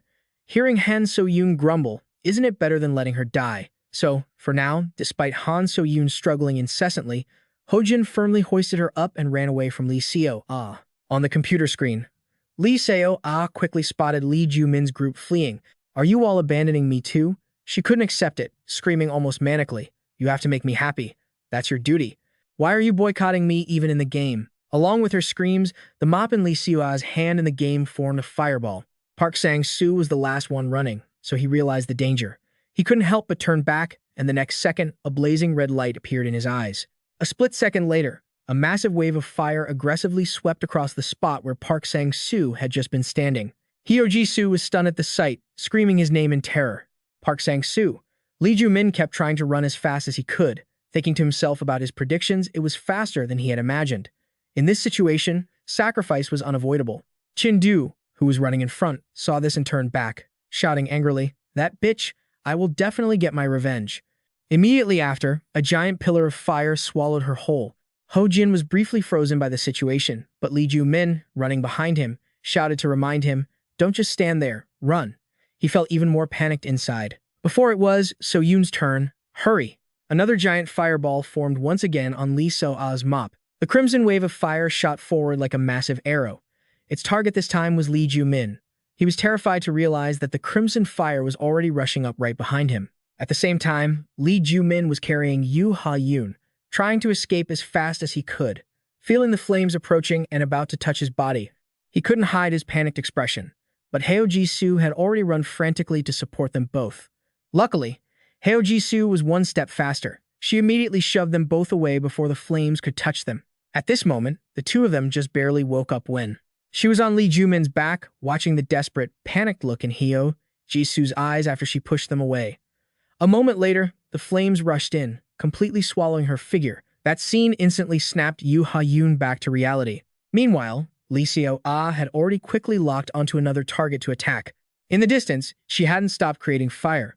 It seemed like she wanted to eliminate her target at any cost. As Ho-jin was carrying a bucket of worms on his shoulders, trying his best to escape, those flames were about to reach both of them. Just as she was about to take out her target, Lee Seo-ah suddenly froze because syrup splashed onto her face. Someone had thrown a sharp knife straight at her. When Lee Seo-ah lost her guard, she was hit by a surprise attack, leaving blood splattered everywhere. As for Ho-jin, he was screaming at the top of his lungs, having completely accepted his fate. Right at that moment, Han So-yoon's pupils dilated as if she had just realized something. The owner of that knife was Yoo Ha-yoon. She had acted quickly before the other two were hit. As soon as he realized he was still alive, he finally dared to let out a sigh of relief that was way too close. But watching this, Lee Seo-ah gritted her teeth in intense frustration, and she couldn't help but scream at the screen. Yoo Ha-yoon. At the same time, Lee Joo Min quickly caught Yoo Ha-yoon as she collapsed. He held the bucket of worms tightly while letting her lean against him. He couldn't hide his anxiety as everything had gone far beyond his expectations. Everything is ruined. What do I do now? How do I get Han So-yoon out of here? Looking at Yoo Ha-yoon, Lee Joo Min paused as a plan formed, a smirk creeping onto his lips. But at the very moment he reached out to shove her forward as a meat shield, Lee Joo Min suddenly remembered how Hyo Ji-soo had sacrificed herself to save his life. The hand that was about to make his move suddenly froze in midair. This left his mind in complete chaos. He didn't even know if he had a conscience left. Just then, Lee Joo Min's eyes widened as he remembered something. Yoo Ha-yoon was a pity to lose since she had awakened, but So-yoon's life was more important. From a distance, there was the sound of rapid footsteps running toward him. It was Han So-yoon. She ran past so quickly that Lee Joo Min couldn't react. He could only stare wide-eyed, momentarily speechless. As soon as he saw her charging straight into danger, he shouted loudly to try and stop So-yoon. But it was as if she didn't hear a word, continuing to sprint toward Lee Seo-ah. Even after being hit and getting injured, So-yoon gritted her teeth and tried to keep running. By now, the fire Lee Seo-ah created was larger than ever, as if it were ready to swallow everything whole. Han So-yoon was no exception. The flames were so massive she couldn't dodge them in time. As a result, one of Han So-yoon's arms was scorched black by the fire. Witnessing this, even Lee Joo Min panicked and screamed out. But Han So-yoon didn't give up because of that. She just gritted her teeth to suppress the agony and continued to rush toward Lee So-ah with all her might. It seemed even Lee So-ah hadn't expected Han So-yoon to be this stubborn, but she didn't stop. She gritted her teeth even harder while frantically clicking the mouse to control her character, while So-yoon used every bit of her remaining strength to try and reach Lee So-ah. At that exact moment, Lee So-ah's finger, which had been clicking the mouse like crazy, suddenly stopped. She was startled for a moment when she looked at the result displayed on the screen. Right then, a loud voice called out from outside the room. "Hey Lee So-ah, aren't you going to come eat?" Lee Joo Min quickly urged her, "Speak a little more gently, will you?" She suppressed her anger and complied. "Fine, I got it." After that, Han So-yoon's voice was indeed much softer. "Lee So-ah, do you want to have dinner with Mom?" But there was no answer from inside, making her feel a bit anxious. Han So-yoon asked again, and Lee So-ah was on the verge of tears. "What's wrong, honey?" She kept staring at the computer screen, while her mother waited patiently. "If you're having a hard time," as Han So-yoon spoke those words, Lee So-ah's game character received a hug, perfectly timed with the prompt, "Talk to your mother." She froze, staring blankly ahead, mirroring exactly how Lee So-ah felt in real life. Meanwhile, Lee Joo Min couldn't stop Han So-yoon's actions in time. He could only bite his lip in regret. "Fine, Han So-yoon. I've always been on the opposite side of you, but we've always tried to understand each other." Even when the police arrived, he remained shaken. At times, he had wanted to restrain her warm heart. Han So-yoon's hug still held her tight enough to make it hard to breathe. Behind her were 2 restraint cables fired by the police to subdue her. For some reason, Han So-yoon burst into tears. Her grip tightened even more, as if letting go for even a second would make the person in front of her disappear. At this moment, Lee So-ah herself felt deeply confused and wondered, what is this? Despite Han So-yoon trying to hold on tighter, she also gently patted her, as if trying to comfort the other person. Yet, Lee Joo Min still wanted to see her like this more often, leaving her wide-eyed and bewildered just a second ago. But now, she couldn't hold back her tears. Lee Joo Min thought to himself, "I want to be like you." Now he understood it all, whispering to himself, "You remind me of my mother, she was just like you." The more he looked at the scene, the more Lee Joo Min stiffened. Perhaps that was why someone like him was drawn to her. Han So-yoon had now been pinned by the police restraint cables on her back. She quickly received a hug in return from her. This sight left everyone standing there stunned. The game screen had captured that moment perfectly. Han So-yoon cried while waving, saying, "If you want to live, come here and hug me." But one of her hands had been nearly incinerated by the flames earlier. Seeing this, he instinctively furrowed his brows in intense stress. Immediately after, Lee Joo Min saw a man walking rapidly toward her, causing him to grit his teeth in extreme annoyance. At the same time, Lee So-ah couldn't help but criticize. "What is this? It's so cringy." She couldn't stand to watch this emotional finale anymore. It's just a game character. As she watched the reunion, Lee So-ah felt more and more furious. Finally, her emotions broke, and she shouted, "What do you think you are to dare comfort me?" Then came the sound of sobbing that startled both Lee Joo Min and Han So-yoon. She rushed over and kept knocking on her daughter's bedroom door. "So-ah, what's wrong?" While frantically trying to unlock the door, Han So-yoon called out, "Open the door, honey." "So-ah, Lee So-ah." Soon, Lee So-ah stepped out with her head hanging low. She silently walked past the two of them, her voice sounding clearly exhausted. "Go eat." But Han So-yoon quickly noticed Lee So-ah's unusual behavior and asked, "Were you crying?" In her eyes was the deep heartache of a mother. Before Lee So-ah could leave, Han So-yoon hurriedly grabbed her hand, making Lee So-ah flinch and stop in her tracks. Han So-yoon then rushed to pull her daughter into a tight embrace. As she held her, she kept soothing and comforting her. "My poor baby, Mom is here now. Why were you crying all alone?" These words surprised Lee So-ah. "If you have any troubles, you should tell Mom, okay?" But then, she couldn't hold it back anymore and burst into tears in her mother's arms. Lee So-ah's tears kept falling, and her whole body began to tremble. "Mom." At her daughter's admission, Han So-yoon was stunned. "I'm so scared of being bullied again." Now, she decided she wouldn't hold it in anymore and wailed, "I don't want to be bullied anymore." Hearing this, Han So-yoon was completely frozen. She never expected that her daughter had been suffering so much. With a mother's instinct, Han So-yoon felt utterly helpless and heartbroken. She immediately tightened her hug. "Mom is sorry." Han So-yoon couldn't do anything but whisper that. "Mom is sorry for not understanding you." At this moment, Lee Joo Min saw the scene of the game characters hugging each other. He walked over, spreading his arms to embrace his own small family. The game screen ended, and Lee So-ah's sobbing echoed. Han So-yoon kept knocking on the door and calling, "Seo, what's wrong?" Facing her mother's urgency outside, she tried to wipe away her tears and open the door. Lee Seo hurriedly clicked her mouse while her mother was still calling outside. Lee Seo open the door for mom. A moment later, Lee Seo slowly walked toward the door. Seo didn't you hear mom? On the screen, the game characters were still hugging, but it was reloading. At the same time, Han So-yoon furrowed her brows to stay alert. Then she slowly opened her eyes to look around. Seeing this familiar scene, even Han So-yoon was bewildered. Seeing her standing there dazed, a friend called out, "Han So-yoon, aren't you going? Why did you suddenly stop?" Even so, Han So-yoon seemed unable to return to this world yet. That was Yoo Ha-yoon's current expression. Just then, Hyo Ji-soo couldn't help but ask, "Ha-yoon, what are you staring at? Do I have something on my face?" Hearing that, she muttered, "I wish the apocalypse was like this too." Nearby, Jang Soo-jin was being stared down by two men in bodyguard suits. The next second, both of them tried to pull her up, lifting her princess style. Meanwhile, Lee Joo Min was staring at his own palms to confirm he was still alive. Now, he realized something. Did she turn back time? Looking back at Han So-yoon, Lee Joo Min found it even harder to believe. He never expected Han So-yoon's good intentions to be so effective. On this side, she was trying to explain everything she knew. The girl on the screen looked like an ordinary student just like me, but she didn't know she was actually killing people. Hearing this, Lee Joo Min clenched his fist as if realizing something. An ordinary student? The more he thought about it, the more he felt there were many secrets behind this. If she were an ordinary student, she shouldn't have that kind of power. Suddenly, a loud call from behind cut off his thoughts. Amidst the crowd, Han So-yoon caught sight of him and quickly walked over. Her pupils widened as if she couldn't believe her eyes. It wasn't just Han So-yoon. Lee Joo Min couldn't hide his own stunned expression because he knew she had awakened. After this incident, the number of awakened people who realized the differences in this world increased. The awakened ones, including Do Ha-eun, Jang Soo-jin, and Han Sun, were among them. But Park Sang-soo, Haezu, and Dong Ho-jin, who were involved, remembered nothing. Watching her even carrying a camera everywhere, Lee Joo Min felt completely helpless.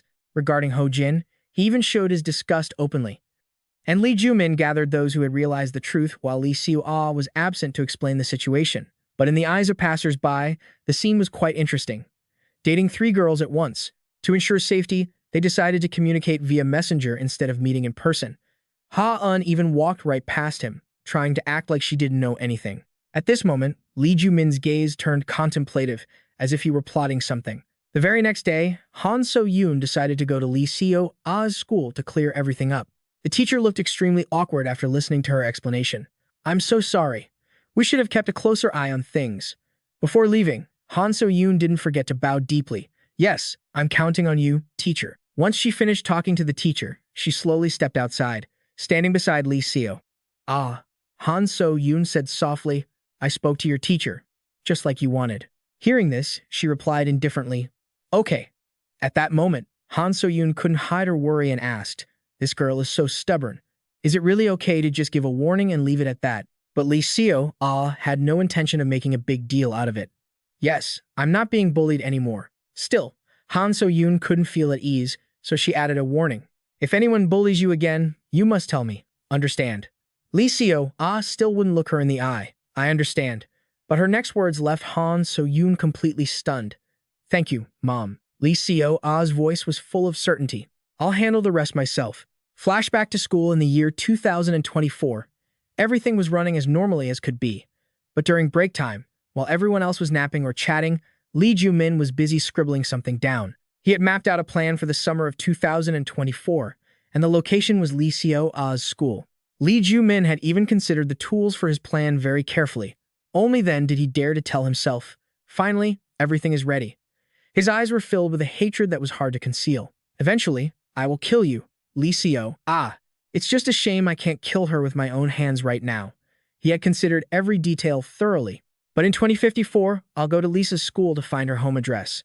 Then, I'll watch the future version of me kill Lee Seo through the screen." Lee Joo Min's smile grew more and more malicious. "How should I torture her? Getting bullied that much and just killing her isn't satisfying enough." Meanwhile, Park Sang-soo was excitedly doing his cleaning duty. Cleaning is so fun. Then he came up with an interesting plan. "All right, it's my turn now." Since Lee Joo Min was the mastermind, he wasn't about to let this slide. "I'll pay her back for everything I've suffered." No, I'll take my revenge 10 times over. Recalling the humiliation he had endured at the hands of Lee Seo, he decided to stuff a mop into her mouth. Just then, Lee Joo Min's gaze landed on Heo Ji-soo, who was filming every day.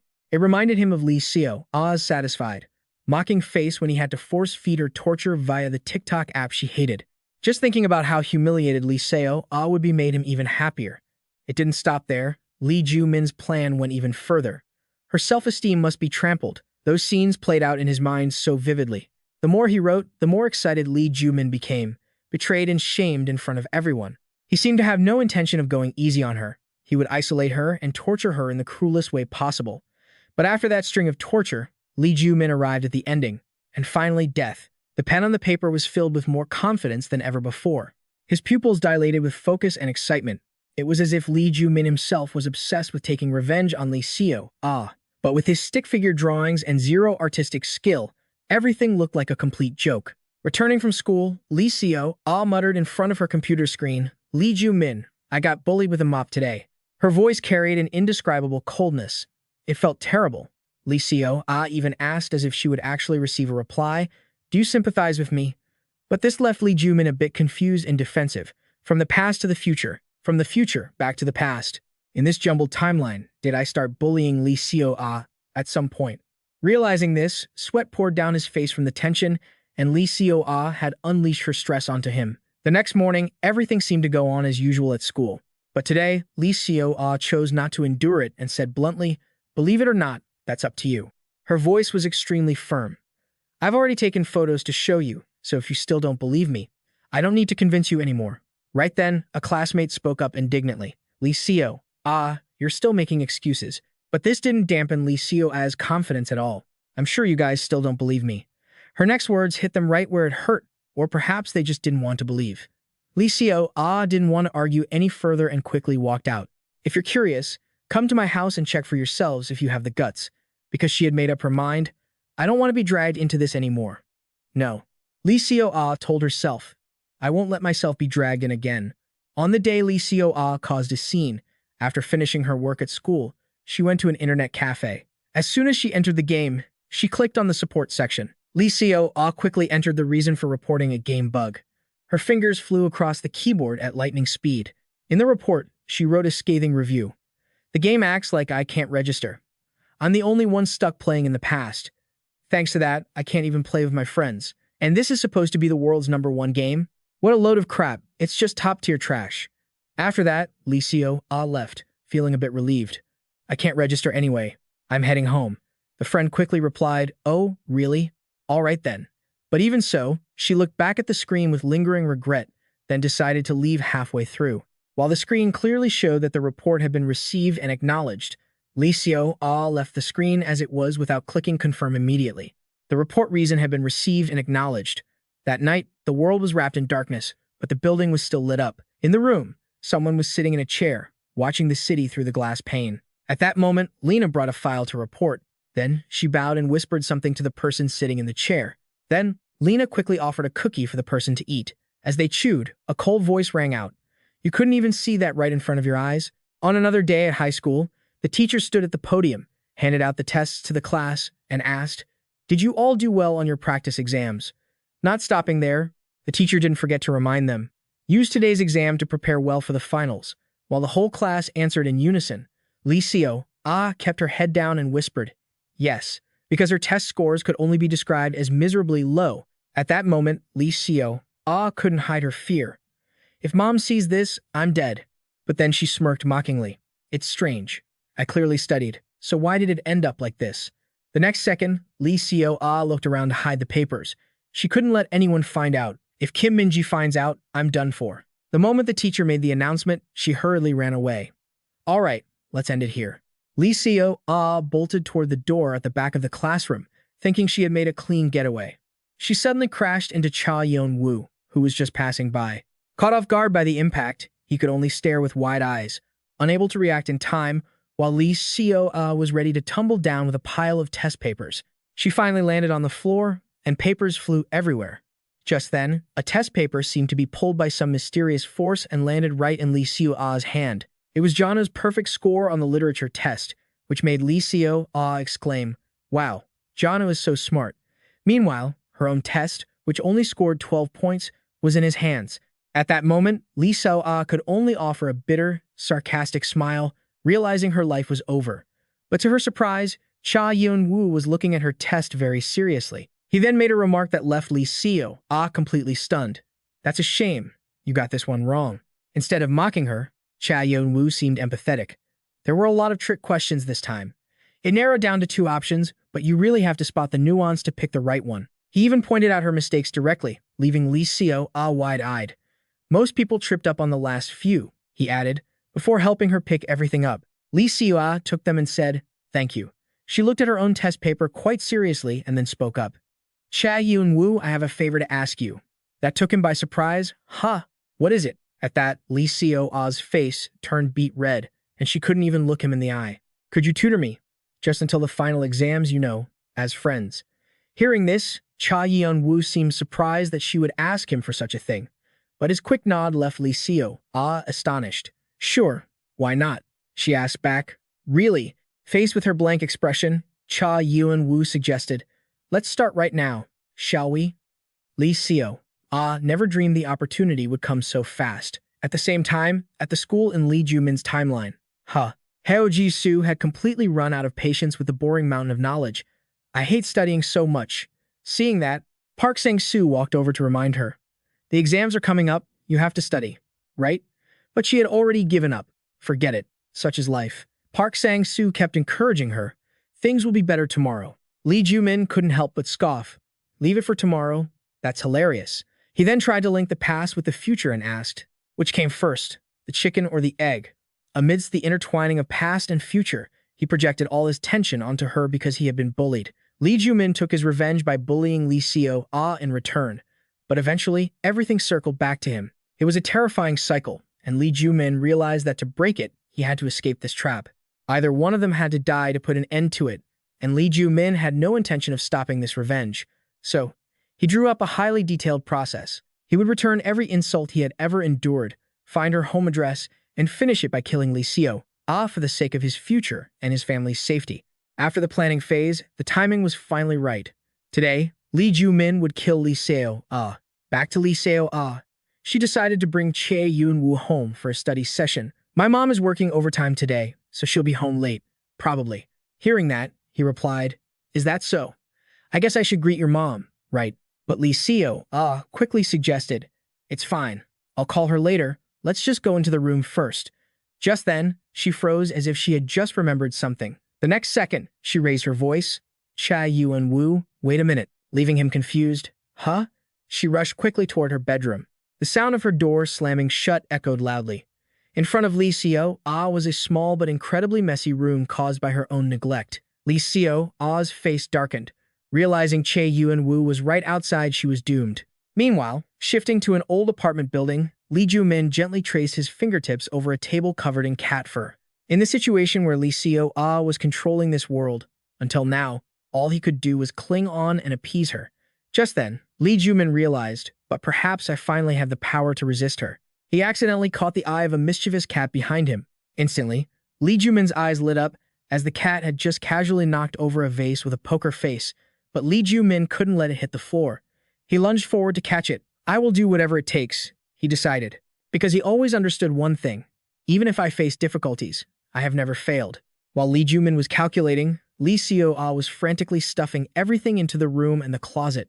To be precise, whatever I plan carefully and am determined to do will definitely come true in the future. Using a lint roller to remove the cat hair, he told himself, "I will definitely do it because I have the ability." Just as Lee Seo-ah manipulated the past, Lee Joo Min could also control the future as he wished, leaving it for tomorrow. Then, he decided on his next move. Today, he would test it with the death of Lee Seo-ah. He looked at the cat hiding in the corner of the ceiling in fear. Lee Joo Min was very eager to see her reaction to that. The plan was fully laid out, just waiting for the result to appear before his eyes. Even so, Lee Joo Min realized. But there is one thing that keeps me wondering. At the same time, Lee Seo-ah finally finished cleaning her room. "Cha Yeon-woo, you can come in now." As soon as he stepped inside, Cha Yeon-woo exclaimed, "It's clean, isn't it?" She could only smile awkwardly. "Is it?" Then, to break the awkward atmosphere, Lee Seo-ah suggested, "Wait here a moment. I'll go get some drinks. Cha Yeon-woo replied, thank you. Just as the wooden door was closed by Lee Seo-ah, and he confirmed she had gone to the kitchen, Cha Yeon-woo slowly walked toward Lee Seo-ah's computer desk. He stared at it for a long time as if he were trying to investigate something. On the other side, Lee Joo Min was still watching Lee Seo-ah thoughtfully. The revenge has been set in motion. If the future is forming according to my plan, he had thought of countless scenarios that could have happened before. In reality, Lee Seo-ah should have died in front of him a long time ago. But thinking about his appearance, Lee Joo Min stopped that train of thought. If that's not it, then perhaps my intentions for the future have changed. His gaze dropped slightly. While lost in thought, his eyes suddenly widened as he realized something. Is there someone else spying on us? This thought quickly urged him to come up with another plan. Just then, something even more unexpected appeared right before Lee Joo Min's eyes, and the incredibly clear image on that screen was Jun-ho. This made Lee Joo Min's pupils widen even further. He clearly hadn't expected this outcome. At the same time, Ho called out softly from the other side, Lee Joo Min, his voice sounding as if he had anticipated everything. I know for a fact that you recognize this place. Lee Joo Min stood frozen, completely stunned. His eyes were wide, his mouth agape, unable to utter a single word. Meanwhile, he continued to stare directly at the screen, as if trying to drill into the other person's mind. On a peaceful evening, a few houses in the building still had their lights on. At that moment, Lee Seo-ah was happily playing a game on her computer, as usual. But today, she had come up with a very interesting idea to learn a few cooking skills. Oh my goodness. And just like that, Lee Seo-ah's character gained a new set of missions. But looking at the pan that was now on fire, it seemed like the pan she held out in Lee Joo Min's desperate eyes was already burnt black. Afterward, she could only let out an apologetic laugh. Sorry, Lee Joo Min. Wait for Mom a little longer. I'll get it fixed right away. However, Lee Joo Min wouldn't stop screaming. I'm starving. I'm so annoyed. So annoyed. Seeing that, Lee Seo-ah immediately drew a conclusion. Raising a kid is actually easier. Though her tone was filled with nothing but excitement, one moment of negligence and everything is ruined. Right then, Han So-yoon's voice rang out from outside. Lee Seo-ah, come out and eat. So, she quickly left the game screen and went to have dinner. Mom, did you make kimchi stew? I can smell it. While her game character was left helpless, Lee Seo-ah was extremely satisfied with the meal. So delicious. Seeing that, Han So-yoon urged, eat up, there's fried egg too. During her absence, a character brought in a mannequin and sneaked inside. When she finished eating, Lee Seo-ah returned to her room, rubbing her full belly. I'm so full, I think I ate too much. But the moment she saw the scene before her, Lee Seo-ah stopped dead in her tracks. The house, which had been perfectly normal just moments ago, was now engulfed in a sea of flames. What's going on? Did cooking cause a fire? And lying in the middle of the blaze was Lee Joo Min, held protectively in his mother's arms. This scene made Lee Seo-ah's pupils widen in shock. Outside, black smoke was pouring through the window cracks, but they weren't being opened. Without wasting a second, Lee Seo-ah immediately controlled the two characters to rush outside. As they fell onto the street, his mother was completely charred, but Lee Joo Min somehow remained safe. At this point, Lee Seo-ah couldn't hide her panic. Oh no, what do I do? Lee Joo Min's mom is about to die. I shouldn't have let her cook. Desperate to save the situation, she clicked wildly, hoping to reload the save. But in front of Lee Seo-ah, there were only error-colored bars, as if the system had crashed. The screen went completely black, leaving her bewildered. Seeing this, she became even more anxious. What? Why did it turn off? Right then, Lee Seo-ah's eyes widened at the sight before her. Staring at the completely empty slots, Lee Seo-ah grew furious. The file is gone. This is so annoying. Now, she muttered to herself while frantically trying to find a solution. What do I do? Why is there no resurrect the dead function? Oh man, I should have enabled the immortality cheat. On the screen, Lee Joo Min lay with his eyes tightly shut, his face covered in soot, but seemingly still breathing. Lee Seo-ah bit her lip in regret. I shouldn't have let her cook in the first place. She then sat staring blankly at the screen for a while. But then, Lee Seo-ah told herself, whatever, it's just a game, there's no other way. She looked back at the closed eyes. Lee Seo-ah whispered softly, don't worry, Lee Joo Min. She let out a sigh of helplessness. I'll take better care of you next time. Time passed. Lee Seo-ah was staring at the computer with dark circles under her eyes, her exhaustion evident, and her voice betrayed an unmistakable sense of powerlessness. Lee Joo Min, they're making me mop the floor today. Lee Seo-ah kept whispering as if hoping he could hear her. I'm in a terrible mood, but then a sinister smile slowly crept onto her face. You understand me, right? So, the item Lee Seo-ah chose for Lee Joo Min today was a mop. Just at the most intense moment, Han So-yoon's voice echoed from outside. Lee Seo-ah, come out and eat. Lee Seo-ah shouted back stubbornly. No, I told you I'm not eating. Hearing this, Han So-yoon became visibly angry. You won't come out? You want to play games instead of eating again, right? Her tone became increasingly impatient. Get out here right now. Lee Seo-ah. She had no choice but to comply. Ugh, fine, I know. Just then, the screen kept reloading the space, and then even the timeline shifted so rapidly it triggered an alarm. The screen displayed that it was deleting 12 years of progress, while Han So-yoon kept yelling, turn off the computer and study. You're about to be a senior, which annoyed Lee Seo-ah immensely. I know, but she didn't stop, adding, go wash your hair, you stink. At this, Lee Seo-ah slumped over her desk in a foul mood. Seriously, she keeps nagging me. But on the screen, an unfamiliar scene appeared, leaving Lee Seo-ah stunned. What is this? Where am I? She clicked the mouse repeatedly to try and check. Sometime later, the scene shifts to a high-rise apartment building near dawn, where a massive explosion suddenly occurs in the top-floor unit. At this moment, Lee Joo Min was still groggy and unaware. A moment later, he opened his eyes, struggling for air as he felt suffocated by the lack of oxygen. But all around Lee Joo Min, massive flames were closing in, as if to engulf everything. By reflex, he immediately looked toward the bed and called out, Honey? Then he looked toward the wooden crib that was being consumed by fire and called out for his child, Yoon, but only the shrill roar of the fire answered him, something he refused to believe. No, this can't be. Suddenly, he paused as the feeling became all too familiar. Did I trigger this again? Right then, Lee Seo-ah's calm voice rang out from behind him. It seems like this happened last time too. And her next words filled Lee Joo Min with even more horror. That's right, the last time I burned the house down, I accidentally killed your mother, didn't I? He grew increasingly confused. What did she just say? Accidentally killed my mother? While she continued to mutter, it's more fun to just let him go to school. Shall we start over? Wait, was there an autosave? Then, Lee Seo-ah found that folder. Found it, that'll do. Then, she spoke in a calm tone again. Come on, Lee Joo Min, sweet dreams. It seemed like Lee Seo-ah wanted to project all her own stress into the game. Life is boring if it goes too smoothly. Lee Joo Min listened, his terror growing. Then I'm truly unlucky. As the flames grew larger, he could only scream in desperation. What the hell are you doing? But before he could get a proper response, the screen dissolved. It's gone. Lee Joo Min's eyes were once again plunged into despair. The next second, he couldn't hold it in anymore and collapsed. His head hurt so much it felt like his skull was cracking. Lee Joo Min's nose also started bleeding due to severe oxygen deprivation and stress. Meanwhile, millions of memories raced through his mind like a movie, just as the rescue team broke down the door and rushed inside. In front of them, a woman was desperately clutching her child and rushing out the door. Upon seeing Han So-yoon, the rescue team shouted, There's a survivor, spray the water, now. After that, they immediately sprayed water to put out the flames still clinging to her. Once they confirmed both were safe, the rescue team reported that they had found 2 survivors holding out at the entrance, and one of them asked, Can you walk? We'll get you medical treatment in the safe zone. Inside So-run's arms, the child was sobbing in terror. She herself had suffered burns on one side of her face, but she was deeply heartbroken for her child. As soon as she regained her senses, she frantically shouted, Inside, my husband is still inside. Hearing this, the rescuer asked, Where? So-run immediately pointed it out, not wanting to waste a single second because it was so dark. The rescue team rushed inside immediately, but the more they sprayed water, the more hopeless it seemed. The fire just wouldn't go out.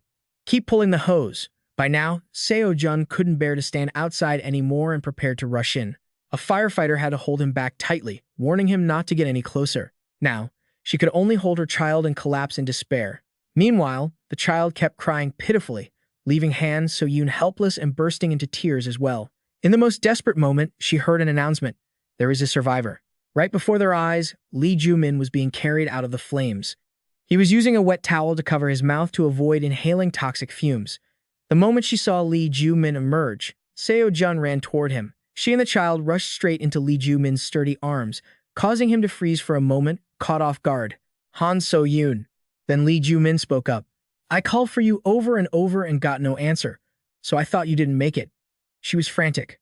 I was terrified too, but because the smoke was so thick, I got out first. Then Han So-yoon hurriedly explained the situation. I heard an explosion, and when I woke up, the house was already on fire. Yoon was lying outside the bed, Her voice was filled with a mix of fear and guilt. I was so scared, dear. I'm sorry I came out first. Seeing this, Lee Joo Min couldn't hide his heartache at his family being in danger. The very next second, he pulled her into a tight embrace. I'm sorry. I'm the one who should be apologizing. Lee Joo Min also felt guilty that Han So-yoon had been seriously injured while he knew nothing. I wasn't able to protect you. I'm so sorry. His arms tightened around her, as if letting go would make Han So-yoon and their child disappear forever. Seeing Lee Joo Min working diligently on the setup, Park Sang-soo intervened. Stop it. He looked at Lee Joo Min. This is enough. It seemed this wasn't the first time he had tried to convince him to stop. Why do you have to take this any further? Faced with Park Sang-soo's question, he just stood there in silence.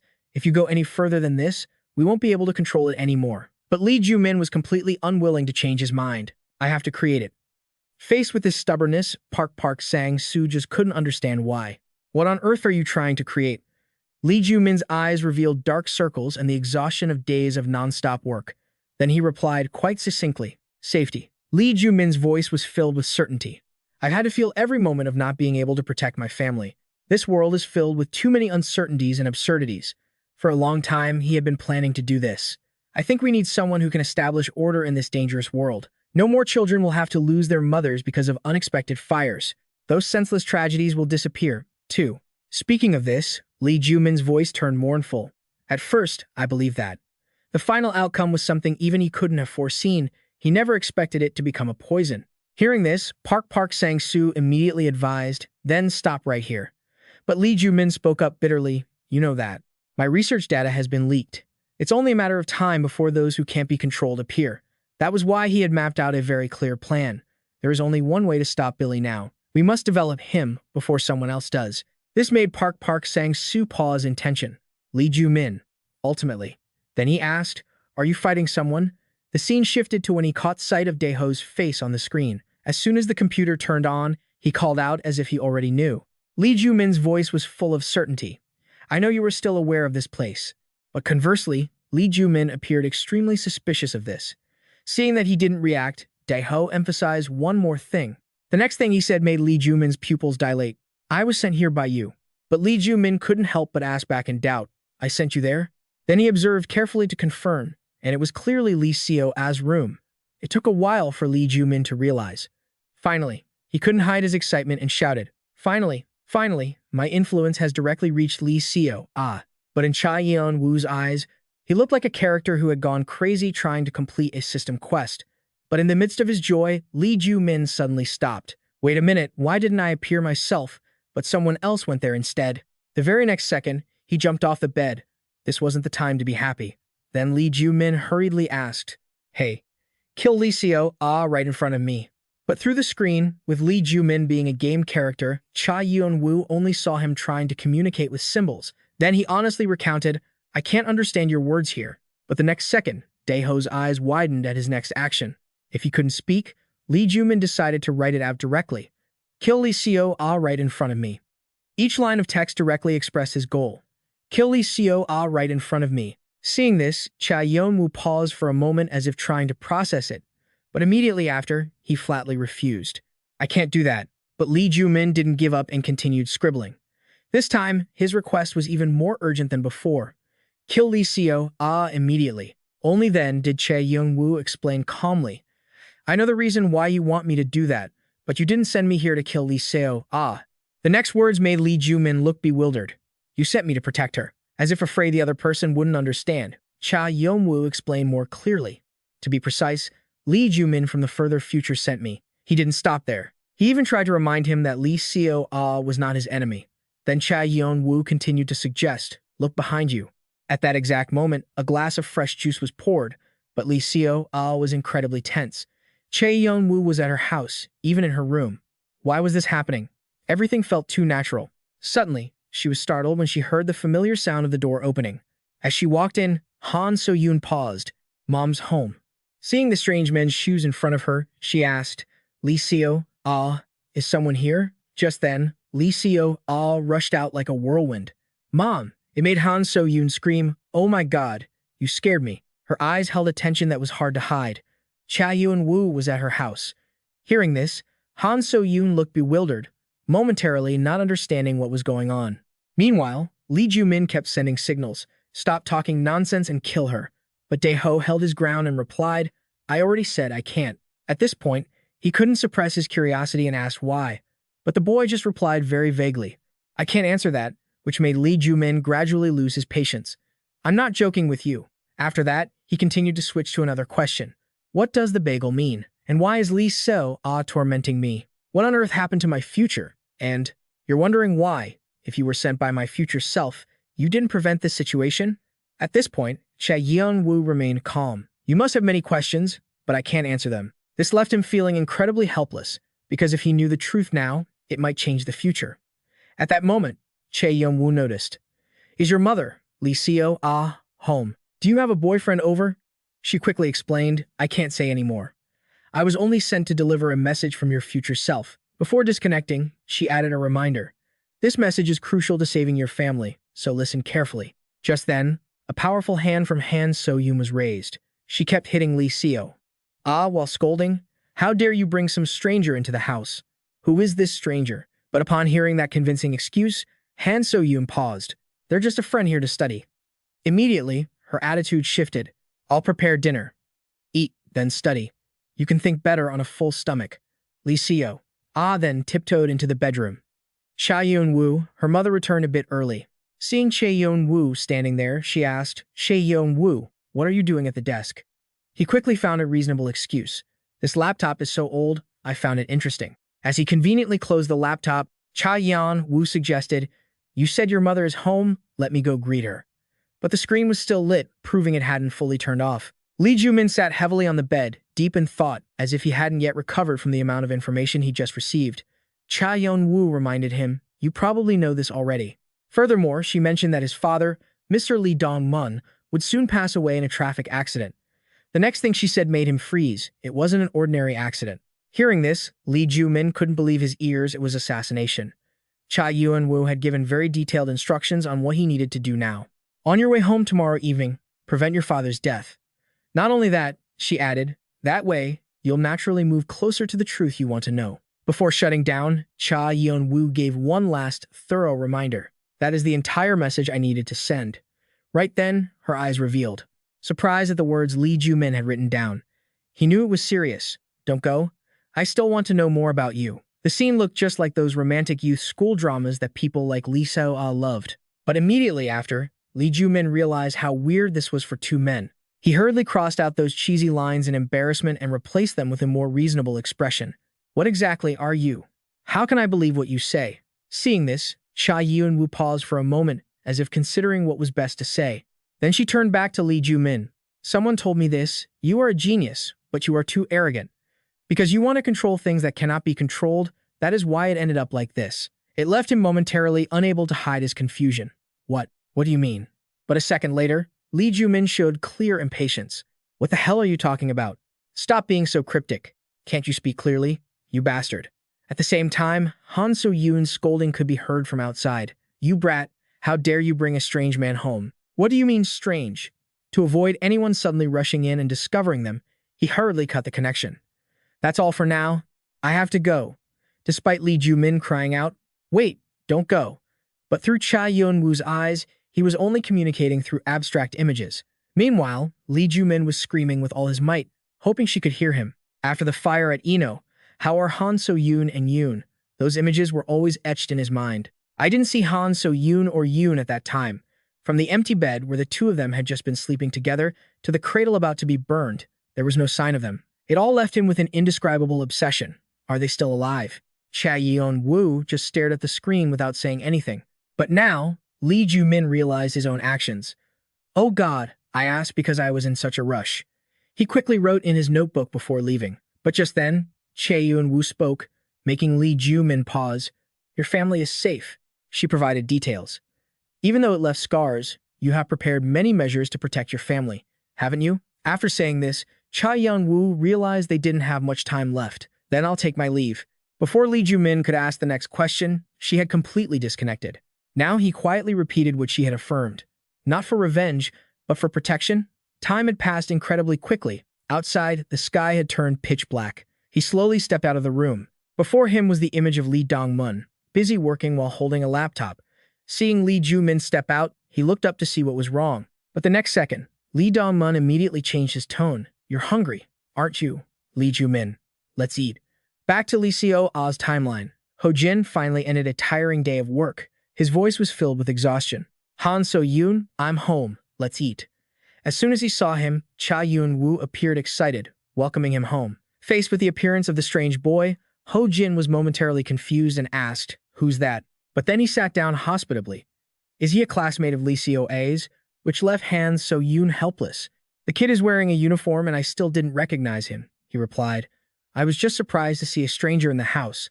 Ho Jin's next words made Lee Seo-ah want to choke on her food. So, are you two dating? But Cha Yun-woo replied quite naturally. No, sir, we're just friends. Hearing that, the corner of Ho Jin's mouth twitched as he asked again, just friends? But instead of being condescending, he showed deep empathy. As someone who has been there, I understand how you feel. While Cha Yun-woo was still confused. Huh, yes. As if afraid Cha Yun-woo would misunderstand. Lee Seo-ah explained. It's not like that, but this only made him more confused. What are you talking about? She said bluntly, without any hesitation. He has had a secret crush on my mom for over 30 years. This made Ho Jin, who was eating, have to speak up to defend himself. Wait, it's not a secret crush. We actually dated before. Hearing that, Lee Seo-ah quickly reminded him. Cha Yeon-woo, he's mistaken you for having the same situation as him. As soon as Cha Yeon-woo spoke hesitantly. But Sir Han So-yoon quickly explained, it's a misunderstanding. As Han So-yoon kept talking, Ho Jin felt like crying. He's not her husband, it's just that they are close friends. Hearing that, he nodded. Oh, I see. After dinner, she offered again. Finished already? Why don't you have a seat and wait a moment? I'll peel some fruit for you. Just then, Ho Jin was drawn to the photos neatly arranged on the TV stand. It was one large photo with 4 smaller ones placed underneath. But in the large photo of the 4 of them, the father's face was completely obscured. Just then, Han So-yoon walked in with a plate of fruit and spoke up. A bit startled, aren't you? It's a family photo. She made sure to explain, fearing he might misunderstand. I didn't tear it because I hate my husband. He nodded blankly. I see. But Han So-yoon's next words made Cha Yeon-woo freeze, because she couldn't remember anything about her husband anymore. He asked a bit skeptically, You don't remember? Lee Seo-ah didn't hide it and answered honestly. It sounds strange, but not just my family, everyone in this world has no memory of their own father. This left Cha Yeon-woo even more confused. What do you mean? Lee Seo-ah, are you saying everyone has amnesia? Han So-yoon explained further. It's not exactly amnesia. It's more like he never existed at all. I can't find a single trace of my husband. Then she pointed to that photo and recounted. The only remaining trace is this charred photo. It seemed Han So-yoon herself realized how strange it was. He was clearly an important person, yet she couldn't even remember his name. Truly reaching this point, her gaze suddenly became vacant, as if she were hypnotized. Strange, isn't it? Perhaps this wasn't the first time she had fallen into that state. Ho Jin gently called out, Han So-yoon. Immediately after, Han So-yoon spoke up, Oh my head is all over the place. I'm talking about such weird things with a guest here. To lighten the mood, Han So-yoon suggested, Finish your fruit quickly and go study. I'll make you a drink. At the same time, Lee Joo Min and Jung Mun were eating dinner in silence. He couldn't enjoy his meal because he was lost in thought. Not only could he not resolve his doubts, but everything had become even more tangled. Ho Jin's words were still deeply etched in his mind. Someone told me that. You're a genius, but you're too arrogant. Because you want to control things that cannot be controlled, that's why you ended up like this. It left him feeling flustered. What do you mean? At that moment, a suspicion arose in Lee Joo Min's heart. Could it be that his future business project would fail? Impossible, how could I fail? Ho Jin's words popped into his mind like a reminder. To be precise, your future self sent me here. This made him even more suspicious. I wonder at what point in my life I came up with this. Then Lee Joo Min tried to piece everything together. The BH fire occurred in 2034. And from that event, he had returned to his high school days 10 years prior. The time between 2034 and 2054 is the future that Lisa has, a future he hasn't experienced yet. So it's very possible that the Lee Joo Min from that middle period planned all of this today, because he also understood one thing clearly. When the past changes, the future changes too. Lee Seo, I know you're manipulating Lee Joo Min. I'm watching you. Not only that, the laws of the timeline were confirmed by the writing on the ceiling. Back then, Han So-yoon had tried to warn him. I told you there were strange messages written on the ceiling. It seemed that was something he hadn't considered at first. Immediately, Lee Joo Min quickly reached a conclusion. So, my future self must be sharing my current memories. If so, why didn't the future version prevent this situation from the start? In his brief conversation with Cha Yeon-woo, he kept emphasizing, "But I wasn't sent here to kill Lee Seo." This statement left Lee Joo Min completely unable to understand, but to protect her. In the next second, a crazy thought flashed through his mind. Could it be that my future self has ended the cycle of revenge? Because even Cha Yeon-woo reminded him, "I'm sure you have many questions, but I cannot answer them." Lee Joo Min listened to every single word because the truths he wasn't supposed to know at this time could derail the future. Immediately after, he asked himself, "Truths I shouldn't know. Huh." Thinking this, Lee Joo Min suddenly felt anxious. If all of this is my future self's plan, then what does that make me? This was something he could not accept, no matter how true it might be. Am I being toyed with by my own self? That firm statement still echoed in Lee Joo Min's mind. Lee Seo, is not your enemy. Furthermore, he also offered advice. Look at the bigger picture. But Lee Joo Min absolutely did not want to accept anything more. Lee Seo killed my mother and stole my entire life. And because of that, Lee Joo Min made up his mind. My revenge is not over yet. His murderous look made Jung Mun fearful. Just you wait.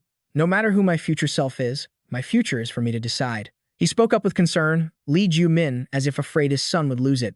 Jung Mun's voice was clearly cautious. What's wrong with you? You've been under a lot of stress lately. But he still didn't answer and continued chewing aggressively. Then Lee Joo Min remembered Ho-jin's warning. You probably already know that your father, Mr. Lee Jung Mun, will soon pass away in a traffic accident. Those words felt like they froze his mind. That's not just an ordinary accident. It was an assassination. This made Lee Joo Min realize the gravity of the situation. What could these things possibly have to do with my father's death? Even knowing it in advance, the scene was still too horrific for Lee Joo Min. Upon arriving, he was completely paralyzed by the sight before him. Lee Joo Min could only stare in shock. From that moment on, he was officially left with no family. Back in reality, Lee Joo Min immediately stopped eating, then spoke up very seriously. Father. But unexpectedly, Lee Joo Min stated this directly. Tomorrow, you will die in a traffic accident. He even said it all in one breath. So please don't leave the house if you don't want to die. This left his father completely unable to understand what nonsense his son was spouting. In the quiet of the night, Jung Mun's shout could be heard throughout the building. And in Lee Joo Min's mind, he wondered, is this world a simulation? That evening, the sky was completely still. Jung Mun was eating when he heard the shocking news. Die? Me? Facing his confusion, Lee Joo Min replied in a deadpan tone, yes, tomorrow you will die in a traffic accident. This caused Jung Mun's pupils to constrict in disbelief, but he eventually just let out a helpless sigh. Have you started believing in superstition lately? Did you go see a fortune teller? Hearing this, Lee Joo Min became even more impatient. That's not it at all. But it seemed his father couldn't accept this request from Lee Joo Min. That won't do. I have a very important business meeting tomorrow. Hearing this, he appeared even more indifferent. That business after you die, I will take over. To increase his credibility, Lee Joo Min explained, the quantum computer algorithm you were obsessed with creating, I'll redevelop it to create a revolutionary AI in the future. His voice carried absolute certainty. The project that his father valued more than their own family, something he spent his entire life pursuing, was now coming to such a pathetic end. Hearing this, Jung Moon didn't know how to react for a moment. But if you're still okay with it, father, then I have no more to say. Then, his father lowered his voice. If you're trying to ruin everything just to get revenge or blame me, then I'm very disappointed. I thought you were just like me, he said. It seemed he had been driven mad by Lee Joo Min and shouted at him. Is that your only reasoning? Unlike usual, you have no evidence and you're not convincing at all. Even so, he stared straight into his father's eyes with clear, unwavering determination. Realizing he couldn't sway him any further, Lee Joo Min had no choice but to give up. I've figured it out. You've never truly listened to this family, he said, exposing everything without the slightest hesitation. You've always wanted this family to function like gears in your own system. The more he spoke, the more his voice carried years of suppressed resentment. You treat us like replaceable parts, and the moment we don't suit your needs, you throw us away. His next words seemed to strike right at his father's core. Mom became defective, so you didn't even bother to attend her funeral, did you? Because your work is more important than family. Even then, Jung Moon kept insisting that he was being irrational. But Lee Joo Min was tired of hearing that. I know, but it was only after experiencing it that I truly realized. Before leaving, he spoke up again. There are absurd things in life that defy explanation. Things that can happen at any moment. Lee Joo Min's voice was deathly calm, yet it sounded like a warning. Perhaps this is the last time I'll ever see your face. Amidst the streets drowning in darkness, only a few streetlights cast any illumination. Just then, Park Sang-soo was walking stealthily, carrying a large bag. The deep night was terrifying. Right at that moment, he suddenly froze when he saw something ahead. The steady footsteps of two children echoed clearly in the empty alley. They were walking forward with strangely vacant expressions. Seeing this, Park Sang-soo couldn't help but wonder why there were kids out in the middle of the night. As they walked past, he remained deeply suspicious. "Do you live nearby?" As he was about to leave, the children's cold voices reached his ears, sending a chill down his spine. Is Dad really the right choice? Park Sang-soo slowly glanced back to confirm. Huh. He then caught a glimpse of their pale faces and eyes glowing red, like night demons. With his cowardly nature, Park Sang-soo was absolutely terrified. He immediately screamed and bolted in the opposite direction. Seeing Park Sang-soo's reaction, the young boy concluded, "I don't think it's him." The little girl beside him nodded in agreement. You can tell just by looking at his face. Not wanting to waste any more time, they urged each other to act. Keep looking. That night, Lee Joo Min tossed and turned, unable to sleep. His mind was still stuck on the heated conversation with his father. I warned him. Whether he lives or dies is up to him. But at that moment, Lee Joo Min realized something. Why am I acting according to my future self's words? If the person is destined to die, it has nothing to do with me. Not only that, he considered another perspective. Besides, if my father lives, my future might be completely upended. I should just keep focusing on the successful future I've always aimed for. And a future reunited with Han So-yoon, but that scene couldn't be forgotten so easily. Although Lee Joo Min stood frozen for a long time, he later tried to reassure himself. It's fine. After all, I didn't feel anything when my father died. Cha Yeon-woo's warnings were still deeply etched in his mind. You probably already know that your father, Jung-moon, will die in a traffic accident soon. Only when he said it did Lee Joo Min realize it wasn't an ordinary accident. Perhaps even Lee Joo Min himself hadn't expected the outcome to be assassination. As this thought echoed, Lee Joo Min jolted awake from his sleep. As soon as he woke up, he rushed out the door. But looking around, Lee Joo Min found the house completely empty. He couldn't hide his unease. Did he go out early? Just then, Lee Joo Min caught sight of a note neatly placed on the table. In it, Jung-moon reminded him to heat up some soup for breakfast. He didn't understand why his son had said those things last night, but he was very worried about him. After reading the letter, Lee Joo Min's gaze stalled in an indescribable way. He then remembered Cha Yeon-woo's warning. On your way home tomorrow night, prevent your father's death. It left Lee Joo Min feeling strangely conflicted. Damn it, this feels terrible. It was still early morning, so there weren't many people on the street. Lee Joo Min didn't know how he managed to change clothes, but he bolted outside with incredible speed. He was currently doing his best to run as fast as he could. But Lee Joo Min hated this feeling, as if he were following exactly what his future self wanted. It felt awful. Meanwhile, in Lee Seo-ah's timeline, she was seeing Chae Yeon-woo out. After dinner and their study group session, he couldn't help but tease. We didn't really study much. We were just forced to eat, which made Lee Seo-ah look somewhat embarrassed. I learned a lot thanks to you, though. Then, she called out Cha Yeon-woo. He quickly looked over. Huh. Lee Seo-ah spoke cautiously. Recalling what her mother said earlier, she said, I don't want you to worry. But Cha Yeon-woo replied with complete composure, It's okay. As if afraid of being misunderstood, she explained further, My mom isn't a strange person. Our family went through a lot of hardships when we lost my father. Lee Seo-ah then recounted, I still remember it clearly. When I was little, my mom would carry me to the police station, going from place to place to find him. Even so, the results were hopeless, and in the end, they could never find him. It was as if she were trying to find someone who never existed. Yet, even Lee Seo-ah realized something, but I think it's strange. The emptiness and the longing for someone absent were always there, but the strangest thing lies within them. My family doesn't have any clear memories or traces of my father anymore, so they think we're looking for someone who doesn't exist. They think we're crazy. They say things like, maybe your father committed a crime and changed his identity, or you were picked up from under a bridge. I've heard so much nonsense like that, it's hard to believe. But as she told this, her voice dropped. In any case, it's the truth. Strange, isn't it? But instead of mocking her, Cha Yeon-woo showed deep understanding. It's not strange. If it weren't for Lee Seo-ah's father, there wouldn't be you. His words sounded like he was comforting her, yet they carried a sense of certainty. This world is so strange that it even leaves Lee Seo-ah wide-eyed in shock. She couldn't react in time. Seeing that it was getting dark, Cha Yeon-woo quickly headed home. I'll be going now, Lee Seo-ah. See you tomorrow. She waved and reminded him. Yeah, get home safe, Cha Yeon-woo replied.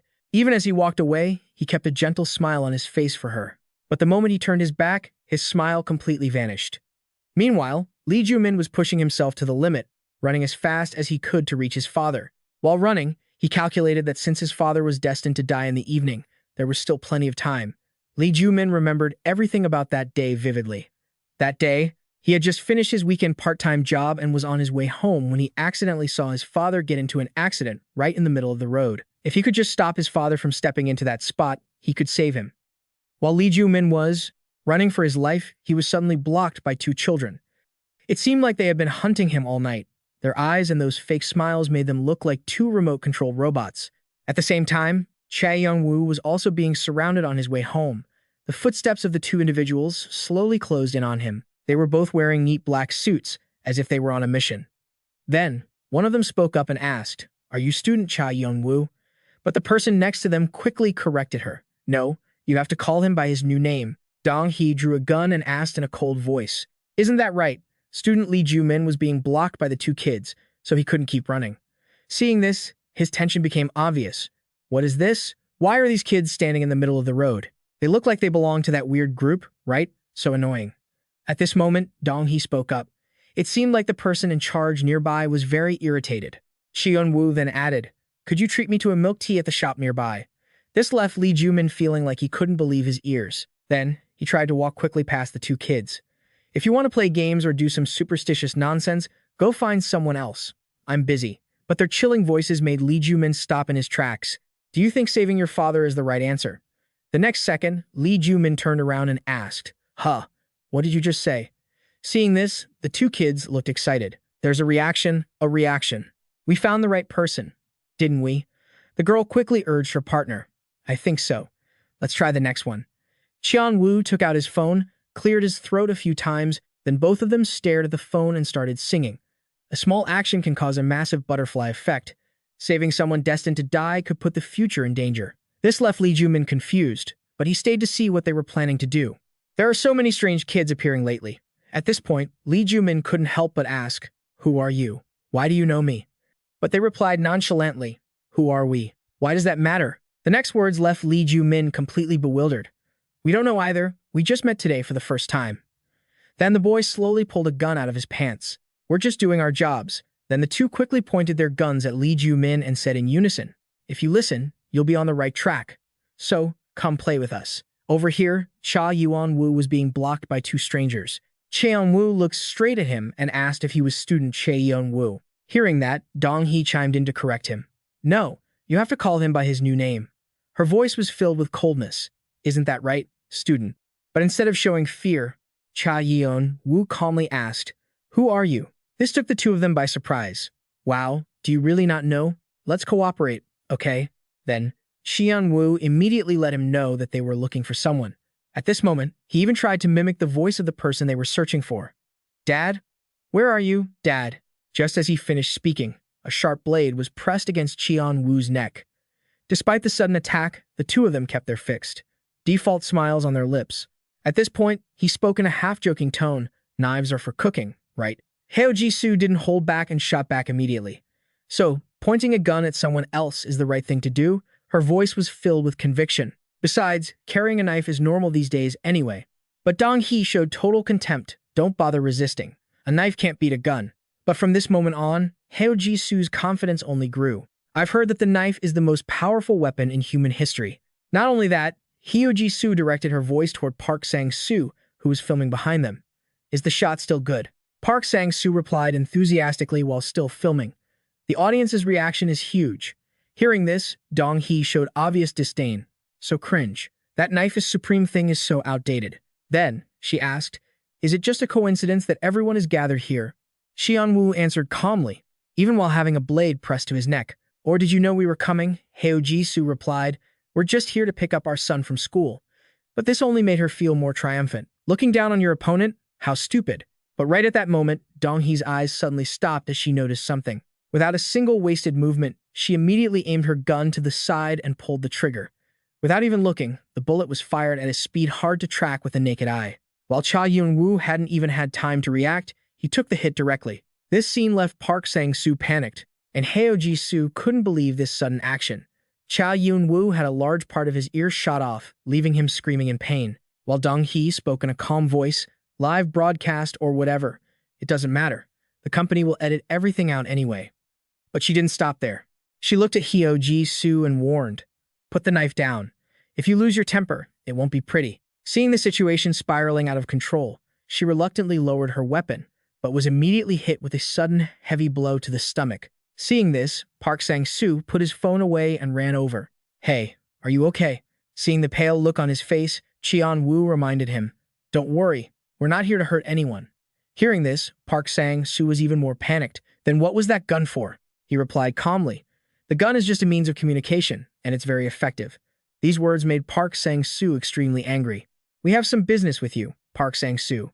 Just an investigation." At this moment, he couldn't help but speak up. "I quit a long time ago. Does the company still have work for me?" He replied, "I'm not interested in you." But then, Cheon-woo immediately declared, "Everyone has realized it by now, haven't they?" Beside him, she continued, "The truth is, the past is constantly being changed." Then, Dong-hee explained more clearly, "Aside from our company, the only thing that can manipulate the past is a program that can control the world as it pleases." At this point, she emphasized, "The one who stole the sandbox and used it to disappear from the world. The only thing capable of manipulating the past is the program that can control the world as it wishes." Having said that, she emphasized more strongly about the person who stole the sandbox and used it to vanish from the world. Just then, Park Sang-soo quickly intervened. "Wait a second, who would come up with such a ridiculous name for the missing one?" Hearing this, Dong-hee fell silent for a moment, as if weighing her words. A second later, Cheon-shu spoke up immediately.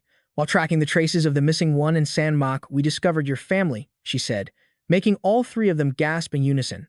"Are they crazy? What is this? Are they ignoring me?" Then he continued, noting that the past and present data have been tampered with. "Traces of SBX are appearing all over this city. The funny thing is, these changes are all just pranks by female students aged 16 to 18. These words made the eyes of the two men sharpen. Coincidentally, his family had just moved here.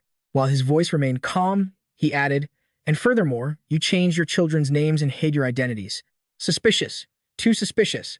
At this moment, Cheon-shu also revealed that Sandmok had been stolen by the missing one. Dong-hee turned her gaze directly toward him and asked, "Mr. Park Sang-soo, you know where it is, don't you?" Before Park Sang-soo could reply, she directly exposed him. "Is that why you quit your job and disappeared?" As for Lee Joo Min, he couldn't help but panic as the two children pointed guns at him. Lee Joo Min's pupils dilated. He didn't dare to move a muscle. The more he looked, the more terrified he became. Could these be real? In that desperate moment, he caught a glimpse of the boy's finger, ready to pull the trigger. Then, a loud noise rang out right in front of Lee Joo Min. But what was fired wasn't a bullet. It was a small white marble. It rolled on the ground as if mocking Lee Joo Min's fear. Having achieved their goal, Cheon-shu smirked in a very mischievous way. Then, the two kids started shooting non-stop at Lee Joo Min's head, making him want to go insane. Damn it, what on earth are these kids? But now, he could only cover his head and run away, suddenly rushing at him and shooting toy guns everywhere. Is that it? At this point, Lee Joo Min also wondered, were these kids trying to block him from finding his father? Cha Yeon-woo's warning flashed through his mind once again. "On your way home tomorrow night, prevent your father's death." Back then, he had carefully reminded him. That way, you'll naturally get closer to the truth you want to know. It was completely contrary to the seemingly nonsensical lyrics of the two kids, where even a small action could cause a massive butterfly effect. Saving someone already destined for death could put the future at risk, leaving Lee Joo Min's mind in even greater turmoil. Who is right and who is wrong? Meanwhile, they were still thoroughly enjoying their toy gun game. "You keep running, so it's hard to shoot. Let's cut him off."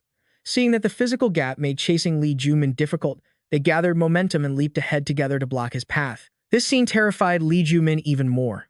What? These kids? Now, the two children fired their shots with even more composure, while Lee Joo Min had to grit his teeth and try to endure it. So annoying. Finally, he couldn't just stand there and decided to counterattack. "Hey, you kids. I won't go easy on you just because you're children." Lee Joo Min raised his fist with a threat. "I'll even beat up elementary school kids." It felt like a single punch would make them give up. But to his surprise, Cheon-shu easily blocked it with his bare hands, leaving Lee Joo Min in complete disbelief because, under the pressure of a child, he couldn't move even an inch. Meanwhile, the boy spoke up triumphantly. "Mister, if that's all you've got." These words hit Lee Joo Min's pride hard. "You're too weak," he concluded. "Elementary school kids are too scary." At this moment, Lee Joo Min could not believe he was losing to a grade schooler.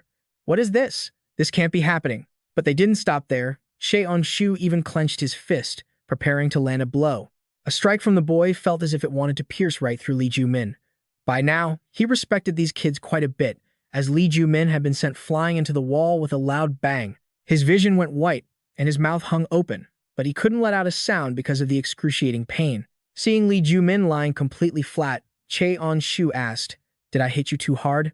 Dong-hee felt very amused. He fainted already, but the good news was that these terrifying children finally decided to let him go. "Brother, go to sleep now, sleep well." Even as his eyelids grew heavy, his mind screamed, "No, Lee Joo Min, you can't allow yourself to give up here. I have to go save my father." At this point, Cha Yeon-woo's entire family had been overwhelmed by those two. Cheon-shu even stated that the sand mock stolen by the missing one was nearby. Dong-hee asked, "Mr. Park Sang-soo, you know where it is, don't you?" These words made Park Sang-soo freeze completely. "Is that why you quit your job and disappeared?" At this moment, Park Sang-soo told the truth. "I left the company because I wanted to follow a different path. I just didn't want to work under someone you people worship." Every word Park Sang-soo uttered was asserting his lack of involvement. "So, I don't know anything about San Mok or where the missing one is." Hearing this, Cheon-shu turned to Cha Yeon-woo. "So, brother Yeon-woo, I saw you coming back from a female student's house earlier." Hearing this, he instinctively froze.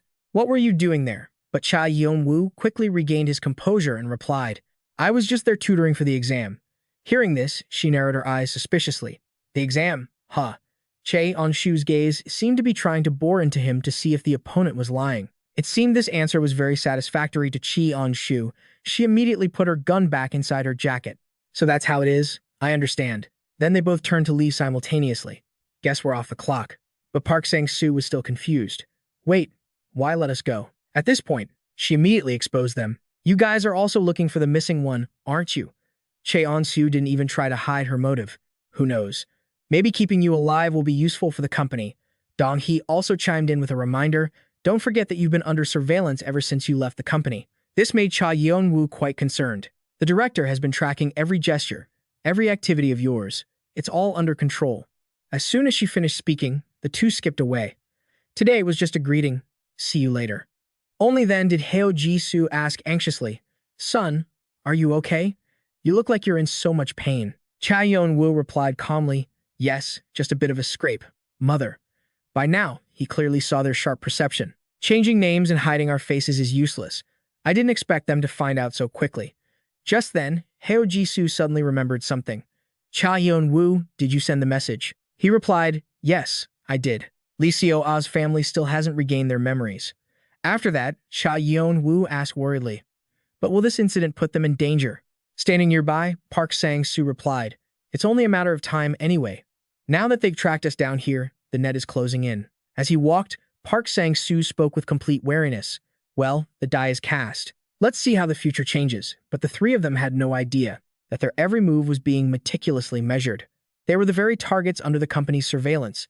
Just then, a shocking headline appeared on the news. Global simulation game, The Bible, has surpassed all competitors with an impressive record, attracting players from 150 countries. The company has led the market thanks to its incredible gameplay and groundbreaking system. Its revenue is unrivaled, and it currently holds the greatest economic influence in the simulation gaming sector. Hearing this, he suddenly froze for a split second, though the broadcast continued to play. The highly developed game system of The Bible and its vivid game world are receiving enthusiastic love from players and will continue to grow even more powerfully. Then, Lena spoke up to congratulate them on achieving the #1 revenue globally this year. "Director," he whispered, gently adjusting his tie. Then, he spoke with absolute nonchalance. "What does revenue matter? The title game project is just bait to find the sandbox." After that, he asked, "Has the customer service department gotten any results from UQ&I yet?" She quickly reported back, "We're still investigating." Hearing this, he asked about another task. "Have the messages sent to the past and future changed?" Lena spoke softly, "Yes." A second later, she quickly recounted. In the year 2024, Kim Cheon-xu and Kim Dong-hee received the messages and have now become company members. As you have seen, Director. While chewing on a snack, he asked, "And there are still no clues about the missing person this time, right?" But this time, she didn't answer immediately. She glanced at Billy, seemingly testing his mood. A moment later, Lena spoke, her tone ambiguous. "There is some quite interesting news that is worth your anticipation." At that moment, the fiery red light of the sunset shone into the room. Lee Joo Min slowly opened his heavy eyes. It seemed he had been unconscious for quite a while, but Lee Joo Min realized he was tied tightly to a chair in a place that was completely unfamiliar. What is this? He quickly looked around. It looked like a basketball training court. When he realized both his hands were tied tightly behind his back, he felt a bit panicked. Just then, a blinding light from outside shone in, making Lee Joo Min frown tightly. Then, he was terrified to realize a grave fact. Is it already dark? Lee Joo Min looked around, trying to find an escape route. I have to get to Dad. But before his eyes, he saw the faces of those two kids again. You're awake? At this, he couldn't help but yell, Who are you people? Why did you kidnap me? But they still acted innocent and asked, What is kidnapping? Dong Hai replied, Who knows? Then, Lee Joo Min hurriedly asked, Who instigated you to do this? But the little girl replied nonchalantly, I don't know. Cheonxu chimed in, We're curious too, which only made Lee Joo Min more frustrated. Quit playing games. Then the boy grabbed his thigh and spoke, Come on, don't be scared. We just want you to stay here. This scene left Lee Joo Min completely helpless. Just play around happily until the new order comes. No matter how hard he struggled, he couldn't escape their strength. How is this possible? How can elementary schoolers like you have this much power? Hearing that, Cheonxu said, You want to know? I'll tell you. It's a secret. Beside her, the girl chimed in, That's right, a secret. Then Dong Hai leaned close to Lee Joo Min's ear and said, Do you know? In this world, there is a she-god. But this only made Lee Joo Min feel it was nonsense. She-god. What the hell are you talking about? Meanwhile, the little girl was incredibly excited. You said it. You said it. Just then, Cheonxu checked his phone notification and spoke, The new order just arrived. The next second, both children moved toward him with terrifying expressions. Let's keep playing. Let's keep playing. At this moment, Billy was sitting high up, contacting someone. After handing the device to him, Lena reported that she had connected with the Kim duo. Very quickly, the images of Cheonxu and Dong Hai appeared. Director, did you call for us? Immediately after, he asked, How long have you two been at the company? Although a bit confused, they quickly replied, About 5 years, sir. Then he asked, When you joined the company, you said you had no memories of the missing person, right? Cheonxu nodded. Yes. His next words left him stunned. But it seems you have already encountered him. Not stopping there, Billy added, So, I am sending a message to the past where you two are. After that, he showed them a text message and asked, Do you two remember this message? It was the message that asked for a name while tickling, which has existed since 2024. The moon was a crescent tonight, but the sky was incredibly still. Lee Seo-ah sat on the bed and sighed. So confusing. The more she thought about it, the more she couldn't help but smile to herself. Chae Young-woo came to my house, and even went into my room. Is this real? How did it end up like this? Just then, Lee Seo-ah felt curious looking toward the computer, so she walked over to it. Is the laptop on? As soon as she turned it on, Lee Seo-ah saw a character in a strange room. What is this? The Bible is open. She quickly clicked to see what was happening. Did I turn on fast-forward mode? She immediately opened her eyes wide in disbelief. Looking at the scene, she wondered, What is this? Lee Joo Min was being tickled endlessly. He couldn't stop kicking his feet against the wooden floor, creating a loud noise. He tried his best, but couldn't stop laughing because it was too ticklish. Please stop. Stop it, you brats. The room was filled with Lee Joo Min's laughter. Stop it, you brats, along with the urgings of the two kids. Tell us your name. Hurry up and tell us. Finally, he couldn't take it anymore and screamed, Lee Joo Min. It's Lee Joo Min. I've said it so many times. Stop it. On the floor was the task the two kids were assigned. Ask for the name and tickle him until they returned to reality. Dong Hai tried to remember. I think we asked for the name, but there was no result, though we don't remember very well. Hearing this, Billy showed a contemplative look. Is that so? Then he gave another hint. Then what are these messages? He asked about the sandbok hunt and pinched him. At that moment, the two kids didn't just pinch him. Once they pinched him so hard, Lee Joo Min's face was about to stretch. Brother, what is a sandbok? Where is it? It made him yell, You two crazy kids, stop it right now. But at this moment, Lee Seo-ah felt completely bewildered. What are they doing? Billy still didn't give up and sent another message. And what about this? It was a mission that required constant slapping while interrogating. As soon as he received this task, Cheon-woo was extremely excited. Then, without any hesitation, he slapped him so hard it felt like his brains were about to spill out. This guy made Lee Seo-ah even more shocked. Billy even pulled out a message demanding that he be trampled on. You don't remember this either. The two kids proceeded to stomp on Lee Joo Min with incredible enthusiasm. Watching this, it seemed like Lee Seo-ah couldn't bear to look anymore. because these two random kids were relentlessly torturing her brother's character. Veins popped out on Lee Seo-ah's forehead from pure rage. Who are these people? And she wouldn't let anyone torture Lee Joo Min except herself. How dare you bully my Lee Joo Min? At that moment, she honestly recounted. We received a message and followed it. Beside her, he also added that they couldn't remember who they did it to. Not only that, but they both described it as if someone had used scissors to cut away a part of their memories. Meanwhile, Lena remained firm in her belief, based on their partial amnesia. Perhaps they once came into contact with that missing person, but Billy felt quite doubtful. That alone wasn't enough to know for sure. I had hopes before only to be disappointed. Afterward, she tried her absolute best to scrape together the last fragments of their memories. Do you two remember anything else? Cheon-woo replied, we encountered a strange phenomenon. Dong-hee added, unsure if it was a dream or reality. Hearing this, she felt a glimmer of hope. A strange phenomenon? At this moment, Lee Joo Min couldn't take it anymore and screamed, what sandbox? What are you talking about? What kind of nonsense have you been spouting this whole time? Why do you keep beating me up? The boy replied while laughing, I already told you, didn't I? We don't have a personal grudge. The girl added, we're just following orders. But Lee Joo Min wouldn't hear a word of it. Nonsense. Even if it's an order, in my eyes, you two aren't kids, you're demons. You're just enjoying bullying me. But to his surprise, they even started making excuses. Are we not allowed to bully someone like you? Lee Joo Min was briefly stunned. Why would the boys say that someone like him always bully them first? It seemed they had also suffered. At school, tall and handsome guys like you were always calling us hillbillies. Those were memories they never wanted to recall, saying they didn't need to put in any effort, while those others were lucky to be born into wealthy families. At this point, Dong-hee yelled, why were we born so poor? Cheon-woo added, why are we so ugly? The world is so unfair. But the more he heard, the less Lee Joo Min could understand. What does that have to do with me? You kids, why take it out on me? Seeing this, the boy struck him and said, you can't empathize. You don't understand us at all. Each of the girls' strikes was an act of venting. You were born tall, handsome, and rich, weren't you? Now that the two kids had completely revealed their true colors, I hate people like you the most.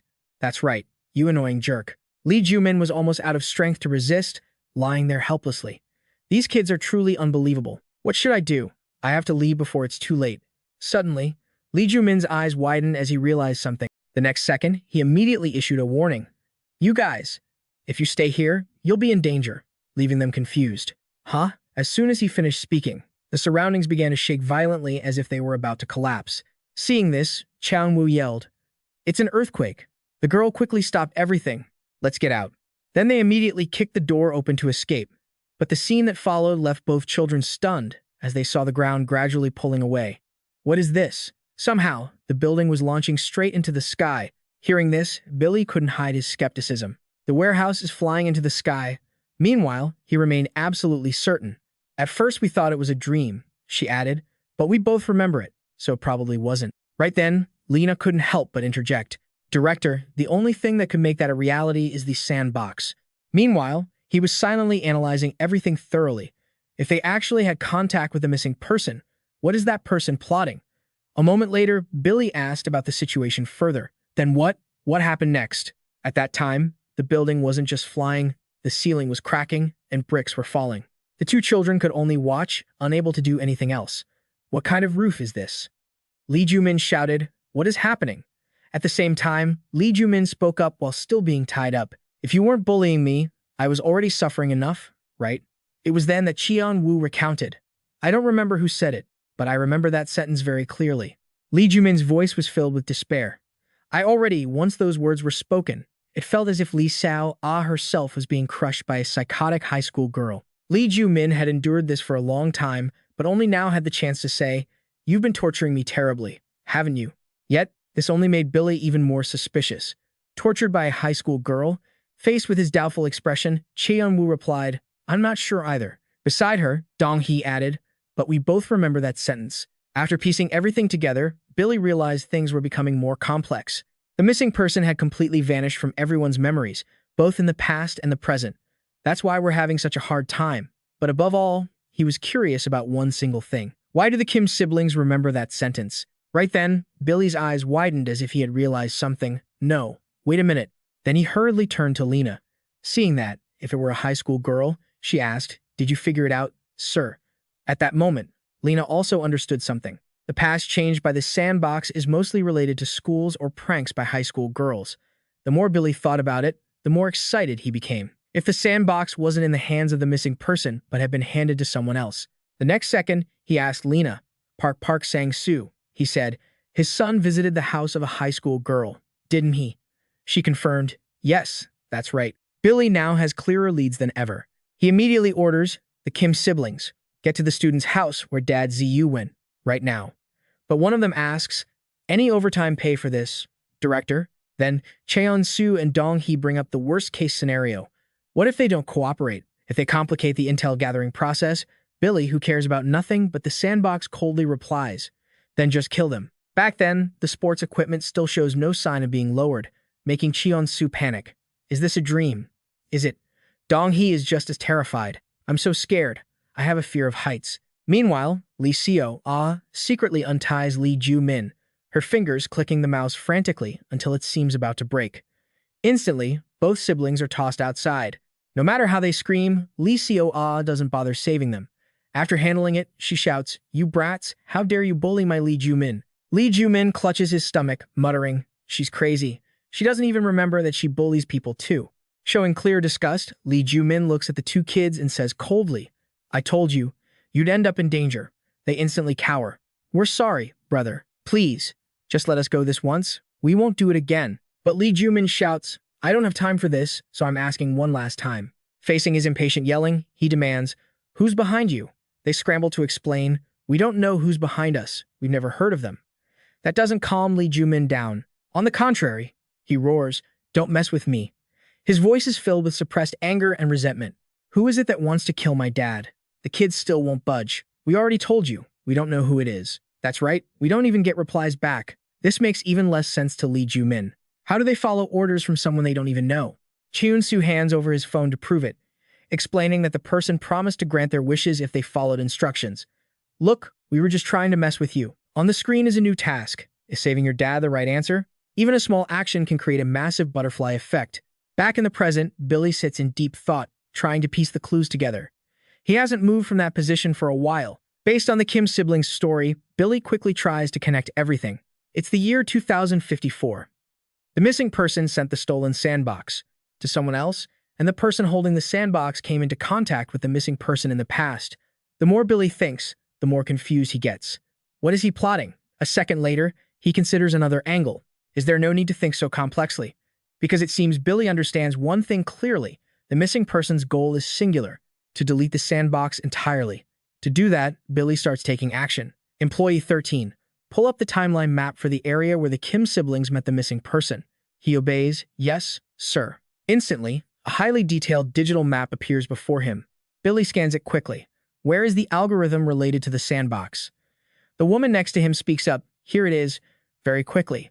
The screen displays information about Lee Joo Min. He is the key figure, a pioneer in the development of quantum computer algorithms. The file also notes that he passed away on May 22, 2024. His death freed up the intellectual property, allowing it to spread widely, becoming the foundation for the AI industry and setting the stage for the sandbox. Now, Billy has another question. The female staffer replies, he had a wife, Dubai, but she died in a fire in 2012. But it seems he still feels something is missing. Is that all? She confirms, yes, just those two. This is exactly what makes Billy so suspicious. No children? That's strange. He immediately issues another order. Employee 27. If Lee Joo Min hadn't died and survived, what would be the probability of the sandbox being created? Upon hearing the report, Billy can't hide his stunned expression. Less than 1%? He can't believe it. Then, Billy demands a search. What was the cause of Lee Joo Min's death? She replies, a traffic accident. But his next statement leaves her confused. It wasn't just a regular accident. At the same time, Billy is determined not to miss any information. The Kim siblings said, he was poor when he was young, right? Hearing this, Lena is momentarily confused. Yes, that's correct. But why? Finally, he reaches a conclusion. Greed makes people easy to manipulate. Billy pulls up an old message one sent to the Kim siblings long before they met the missing person. It's the same thing they showed Lee Joo Min earlier. Is saving your dad the right answer? A small action can create a massive butterfly effect. Saving someone fated to die will change the future significantly. If you get a response, capture it. Now he realizes something. The person sending this message wants his dad to die. Something is wrong. It means only if his dad dies can he get the future he desires. And it connects perfectly with everything before knowing about his dad's death in advance. Now, Lee Joo Min is shocked to realize this message came from the future. From that moment on, Lee Joo Min's eyes are glued to that phone. He quickly maps out a plan in his head. If he investigates this phone, he'll find more leads. Just then, the cursor used to keep the two siblings floating in mid-air shifts, and it suddenly drops the two kids, who scream in absolute despair. But in reality, this is just Lee Seo-ah playing around. Oops, my bad.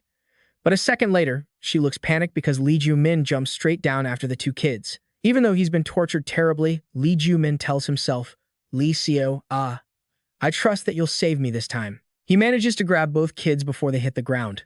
And as expected, Lee Seo-ah uses the mouse cursor to hold him, keeping all three of them safe and out of mortal danger. But Lee Seo-ah acts completely indifferent. Caught you. Awesome. My physics are pretty good, right? The two kids are overwhelmed with emotion. Brother, you saved us. Even though we provoked you like that, I'm so moved. But in truth, Lee Joo Min's only goal was the kid's phone.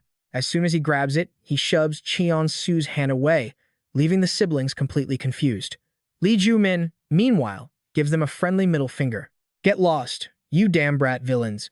But they kept staring at him intently, as if searching for one last glimmer of hope. Unexpectedly, Dong-hee took advantage of Chae Won-zu letting his guard down and used her brother as a stepping stone to climb up. Dong-hee's eyes were glued to his outstretched finger as if it were a precious treasure. She quickly grabbed onto it, leaving Lee Joo Min completely stunned by this move. It didn't stop there. Chae Won-zu, refusing to fall, immediately latched onto his sister's leg. Now, he was forced to hold onto both children at once, using nothing but his middle finger. Let go of her. But the brats had no intention of giving in. There was no way they were letting go. We have bright futures ahead of us. We don't want to die yet. This scene left Lee Seo-ah completely bewildered. What on earth was going on here? Was she bothering them while they were playing with the kids? But since Lee Seo-ah didn't want to be a nuisance, she immediately released them, causing all three to faceplant onto the ground below. After lying motionless for a brief moment, the two kids jumped up simultaneously and cheered. We're alive. I don't know how, but we're still alive. They cheered, then looked over at Lee Joo Min, pausing slightly. He was trying to run as fast as he could toward his dad. He had so many questions for them. But first, he had to get the phone. Saving his dad was the top priority. There was no time left, but unexpectedly, they were one step faster than Lee Joo Min. In the eyes of the two kids was a hard-to-hide bloodlust. They even started pelting him with rocks to force him to surrender. At this point, Lee Joo Min realized that his fate didn't have a single second of good luck. Meanwhile, the two kids rushed at him. You jerk, stealing a kid's phone. Give it back. Seeing this, Lee Joo Min tried to stay calm. Haven't you seen the consequences of messing with me yet? You want to fall from the sky again. The next second, he saw Chae Won-zu's muscles bulging. But there was no other choice. They needed that phone to make money. On the other side, Dong-hee's muscles were even more terrifying. Without it, there probably won't be another chance. Before these two kids, he felt like a tiny ant. If you know what's good for you, give it back. If you don't, this form of ours can crush everything. We will grind you to dust. Seeing this, Lee Seo-ah looked confused. Oh my god, what is that? I've never seen anything like it. Lee Joo Min was just as worried. Are they monsters? Looking over at her, Lee Joo Min began to speculate. If this wasn't Lee Seo-ah's doing, it made no sense. Then, Lee Joo Min quickly recalled the moment the kid whispered in his ear. Do you know? Chae Won-zu had revealed a key point about how they got this power. There was a cheat code. Now even he had to wonder if there existed some other entity besides Lee Seo-ah capable of this. Lee Joo Min still clung to a small hope. In this situation, he didn't know if Lee Seo-ah would save his life, but he couldn't count on her help, so he had to find his own way out. Looking back at the two monsters, Lee Joo Min calculated, I couldn't run away before, can I do it now?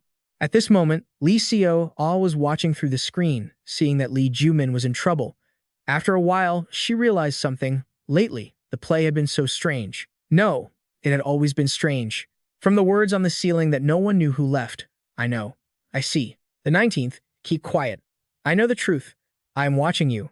Lee Seo-ah even suspected that only her play was different because sometimes Lee Joo Min seemed to understand her words in such an odd way. Besides, the little girl at the park who hugged Lee Seo-ah so tightly she couldn't hide her suspicion. There were too many confusing things. She didn't know if she was just imagining it all. Is it this type of game? Lee Seo-ah finally realized the truth that had been present since she started playing. He had always taught her how to escape from the deep abyss. It didn't stop there. Sometimes it was how to face things, or even how to overcome them, and most importantly, how to receive comfort. That very hug had allowed her to open up more to her family. Currently, Lee Seo-ah watched Lee Joo Min, who was helpless in the game. She realized it now. She made up her mind. It was her turn. Right after that, she reminded him, "Don't just stand there and take it." While controlling the mouse, Lee Seo-ah encouraged him, "Don't be afraid. Fight back." This felt like a lightning bolt striking Lee Joo Min's brain, causing him to wake up completely. His whole body felt stronger than ever. Returning to Lee Joo Min's perspective, he realized that a cheat code truly existed in this world. Just then, a baseball flew toward him at incredible speed. Lee Seo-ah couldn't stand watching Lee Joo Min in trouble, so she decided to assist. The ball flew straight to the spot where he was standing with the two kids. Now, they were no longer just children. They were incredibly bloodthirsty monsters. Their feet scraped against the ground to gain momentum, but the force was so strong it created a large hole. Then, both siblings lunged straight at Lee Joo Min at the same time, making him realize just how dire his situation had become. But right then, Lee Seo-ah's voice rang out, as if waking him up. "Don't just stand there and take it." The immigrant kept clicking the mouse incessantly, encouraging him, "Don't be afraid. Stand up and fight." Then, Lee Seo-ah directly boosted his brain power bar to the maximum, causing a powerful lightning bolt to strike Lee Joo Min's brain. He stood frozen, bewildered. What is this? Lee Joo Min clutched his head. Traces of the system's interference were visible in his eyes. His head felt like it was going to explode. Yet, he decided not to face them head-on. He had to hide before the kids reached him. Just then, Lee Joo Min looked up and saw everything around him standing perfectly still. This made him suspicious. Did Lee Seo-ah stop time again? But immediately after, Lee Joo Min noticed something strange. No, it seems like they're moving bit by bit. Seeing him still dazed, Lee Seo-ah quickly reminded him. But the voice that came through sounded like it was in slow motion, which helped Lee Joo Min understand. Lee Seo-ah was also frozen. He then looked at other objects to evaluate the situation. The world was moving at a shockingly slow pace. Lee Joo Min's pupils glowed brightly at this special ability, but quickly after, he felt as if he had been awakened. What is this? Before his eyes was a system board. Quest complete. The Truth Seeker, 100% surpassed. The immigrant's brain has been activated by 10%, capable of calculating everything in the physical universe. What will the world look like in the immigrant's eyes? At that time, Hao had pushed the love bar to the maximum, turning into a Jiande and becoming extremely powerful, but he was curious. And for an immigrant, what happens when you push the other bar to the maximum? Lee Joo Min's eyes widened, his pupils contracting as if organizing data. Then, he began to see the world around him in a completely different way. As expected, this world really was a simulation. Now he realized one thing, the whole future with Lee Seo. All these reasons explain why anything can happen, even the absurd situations Lee Joo Min has endured. He has always told himself to deny that this world is a simulation, but the truth is, he's terrified that everything Lee Joo Min has achieved, all those good things, might just be a mere illusion. To his surprise, however, Lee Joo Min seems to take it in stride. Perhaps because he had already predicted it. Everything manifesting through numbers left him feeling indescribably overwhelmed. Yet, there is something more important right now. He glances over at Cheon Woo and Dong Hee, who are preparing to lunge and tear him apart. Even the bird, which usually flies fast, is moving in slow motion. Everything passing through Lee Joo Min's eyes transforms into structural equations. I see it now, he thinks. Only now can he finally witness every interaction in this world with his own eyes. Based on the physics of a baseball, he knows what it takes to make it travel far. Now, he realizes that with his current stamina, he's no match for those little devils. But, to control them, he only needs a small physical trigger. First, startle a pigeon, so it flies straight toward the brats. Second, the panicked pigeon will scatter droppings everywhere as it flies. Third, the bird droppings will blind the kids. Fourth, they'll lose their balance and crash into each other. Right at that moment, they'll carelessly trip over a stone under their feet. And 5, the brats won't see the stone and will kick it away. Just like that, he's made them sprawl onto the floor without lifting a finger. 6, the stone flies straight toward the kid playing baseball at the end of the field. 7, the stone is sliced in two by the boy's bat. The two halves immediately shoot off at incredible speed. While the kids are complaining about being covered in so much dirt and filth, they furiously charge toward their target, screaming the whole way. So dirty. But before they can do anything, they're hit. 8, the two stone fragments strike the brats right in the face. Each impact leaves them completely disoriented. Lee Joo Min hasn't had to move a muscle for a single second. One action was all it took. At this point, Lee Seo-ah can't help but marvel at what she just witnessed. Just as he takes down the little devils, Lee Joo Min's eyes widen and twitch a few times. He hurriedly clutches his head, which feels like it's about to overheat. My head is burning up. When the notification sound rings out, she wonders if she pushed a slider too far. Then, Lee Sao-ah hurriedly checks the stats again. Sorry, immigrant, I'll adjust it. Even though he's drenched in sweat, he has to get up. There's no time to hesitate. Lee Joo Min's footsteps now feel incredibly heavy. Suddenly, he feels something clinging to his legs. Seeing how persistent the two kids are, he asks, "Don't you two know when enough is enough?" But they don't listen, clinging tightly. "Give us back the phone. We can't live without it." Those words make Lee Joo Min pause. "Return the phone, and we'll let go. Only that phone can pull us out of this abyss." He looks at the phone in his hand, as if weighing his options. As he considers what to do next, he remembers his friend's warning. On your way home tomorrow night, prevent your father's death. Cha Yun-woo even emphasized that, naturally, he would be able to uncover the truth he wants to know. He picks up the phone again. It asks for a password, but it's also a crucial clue to understanding Lee Sao-ah and the system. All this time, he's been confident that he understood his father better than anyone else, because Lee Joo Min is most like him. But in his eyes, his father was someone willing to use his own family for ambition. Back then, Lee Joo Min had bluntly called him out. "Mom had become a burden, so you didn't even show up to the funeral, right?" Because even then, he knew his father considered work more important than family. The more he thinks about it, the more Lee Joo Min grits his teeth bitterly. Finally, he decides to toss the phone back to the two kids. They scramble to grab it like it's a precious treasure. After everything, Lee Joo Min makes a firm resolution: "I will be different from my father." At that moment, Jung Moon picks it up and sighs in relief. The screen isn't broken, and the girl giggles with excitement. Luckily, the phone buzzes a few times right then. The two siblings quickly check it. "A new order is here. Let's see." As soon as they read the message, they can't hide their joy. "It's giving us another chance. Thank goodness." Immediately, the boy suggests a plan. "Hurry, let's go after him." The order states that at the third subway line gate, there's a white car with failed brakes. Run out and block the car to cause an accident, and we'll get our reward. Currently, Lee Sao-ah is staring blankly at the screen, unaware that she's being watched from outside. They're even carrying guns. The two siblings are already standing below, just waiting for the right moment to strike. As for Lee Joo Min, he writes a note to his past self. "I will be different from my father." Lee Joo Min rushes down the street. He grits his teeth, charging forward, thinking only one thing: "Please, don't let me be late." Lee Joo Min seems to be pleading now. "Please." The traffic light comes into view. Lee Joo Min breathes heavily as he moves toward it. He sees something, and his eyes widen. The figure he's been searching for finally appears. Seeing Jung Moon, Lee Joo Min sighs with relief. "Thank goodness, I made it." His father notices something upon hearing the shouting. From across the street, he yells, "Stay there. Don't move. Don't go anywhere." Lee Joo Min screams to grab his attention, hoping he'll run back toward him. When his father spots him, his eyes widen in surprise. He waves back happily. "Did you come to pick me up, son?" Lee Joo Min, full of anxiety, yells at the top of his lungs, "Don't run over here." Realizing the situation is dire, he pulls out his phone. The surrounding noise makes it hard for his voice to carry. Lee Joo Min calls his father, his heart pounding. "Pick up, pick up." Just then, Jung Moon's phone rings too. The traffic light flickers as if it's about to change. A second later, it turns green. Not thinking twice, he answers.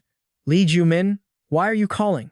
Lee Joo Min's urgent warning echoes through the phone, "Don't cross." Suddenly, the sound of a horn makes him freeze. In the distance, a car is speeding toward them, the driver frantically slamming on the brakes. "Please, please." The driver is terrified, laying on the horn. "Everyone, get out of the way. Move." He watches the out-of-control car, stunned. That car, the people around them erupt in chaos. "Isn't that car's brakes out?" Lee Joo Min turns to look at Jung Moon.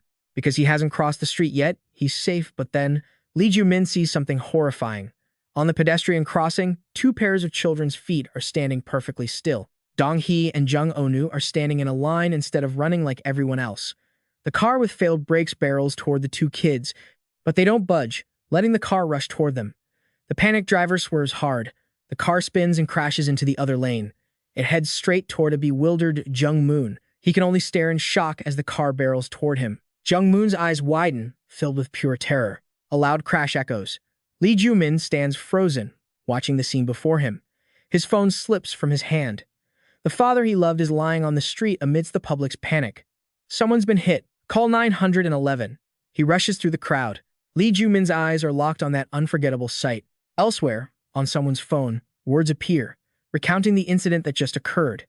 Billy stares coldly at the phone in his hand. He silently types out a message. A dangerous request is typed out by Billy. In another location, the man who drove the white car that caused the accident is looking at the mechanic repairing his vehicle. Meanwhile, someone's phone chimes with a new message.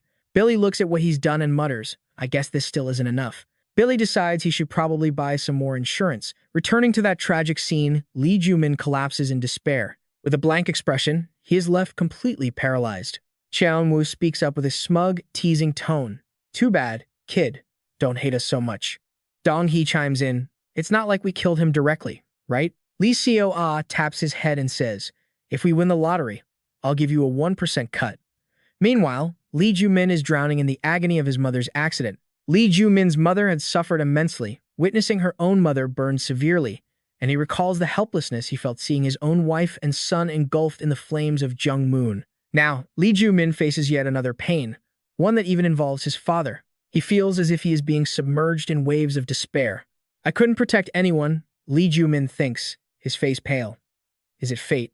The feeling of helplessness keeps rising within him, no matter how hard he struggles. Lee Joo Min bites his lip, unable to believe it. Am I destined to never be able to protect anyone? He looks down at the shirt he's wearing.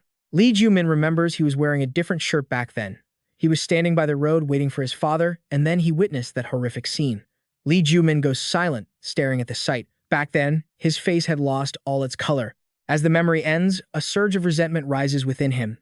Even though he was wearing different clothes, he grinds his teeth, trying to suppress his inner rage.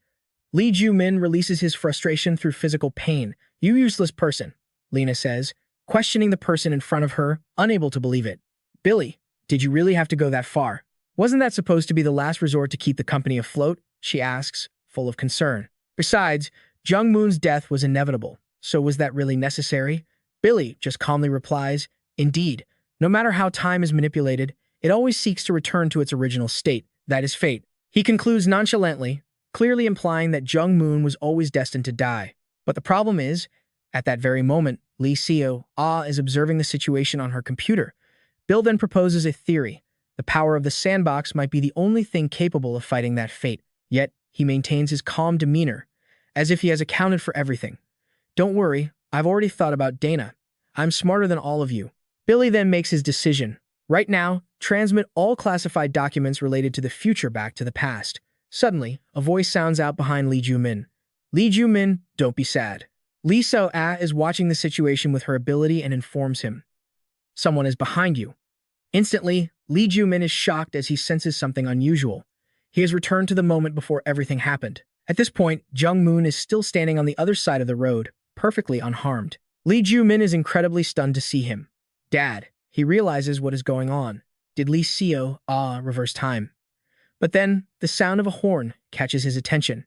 The car, having lost its brakes, is still swerving toward Jung-moon just like before. The sudden situation leaves him frozen in place. Horror appears on Jung-moon's face once again. He can only stand there, paralyzed, watching the car rush toward him. But a single click from Lee Seo-ah changes everything. Someone appears in the blink of an eye, shielding Jung-moon. Lee Joo Min is so astonished that his jaw drops, and his father is just as startled. Lee Seo-ah appears with a murderous look on her face, using all her strength to stop the car. A second later, she vanishes. The people around are all stunned by this sight.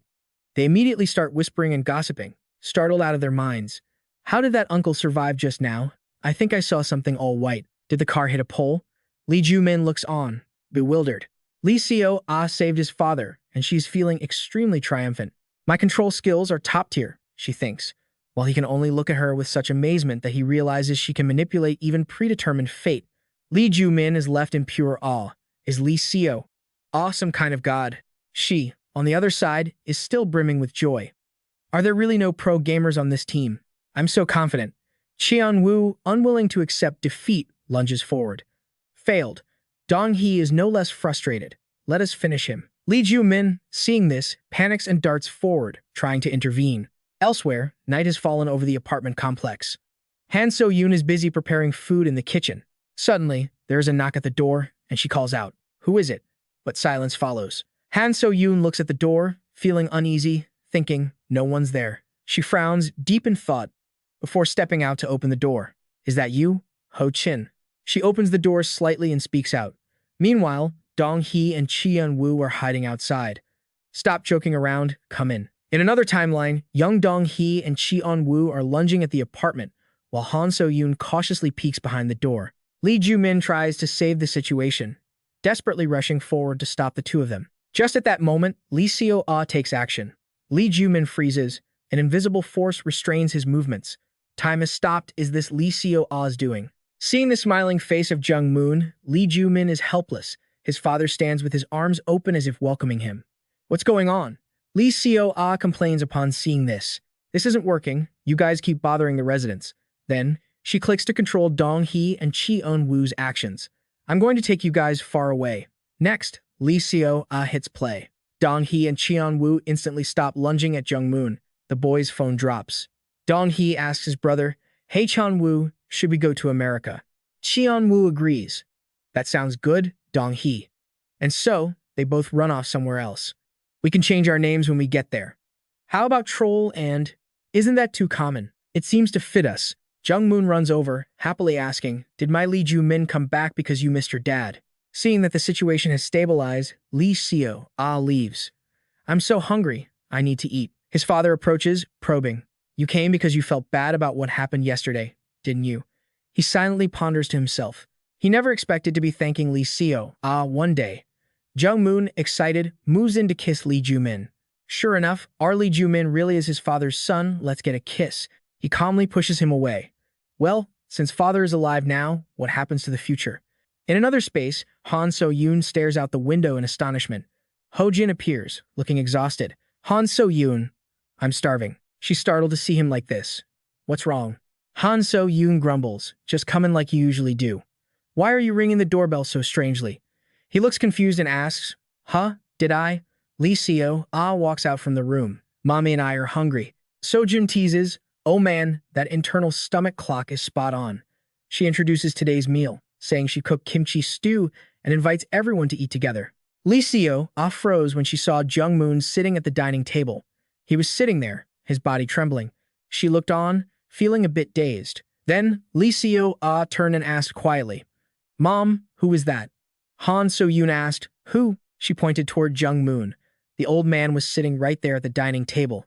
Han So-yoon turned to look in the direction she was pointing. Astonished, she asked back, "Don't you recognize your own grandfather?" Han So-yoon's eyes widened in shock. She asked back in confusion, "My own grandfather? I heard he died in an accident long before I was born." Han So-yoon replied calmly, "What are you talking about? That's ridiculous." Hearing that, it hit Seo-ah like a bolt of lightning.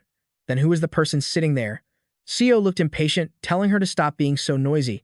She told her to go to the fridge and get the food. "He must be hungry. Set the table quickly." Ho-jin enthusiastically went to greet Jung Moon.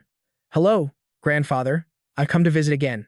Seeing this scene, Lee Seo-ah was terrified, and a deep sense of unease welled up inside her. Suddenly, Lee Seo-ah's nose started bleeding unexpectedly.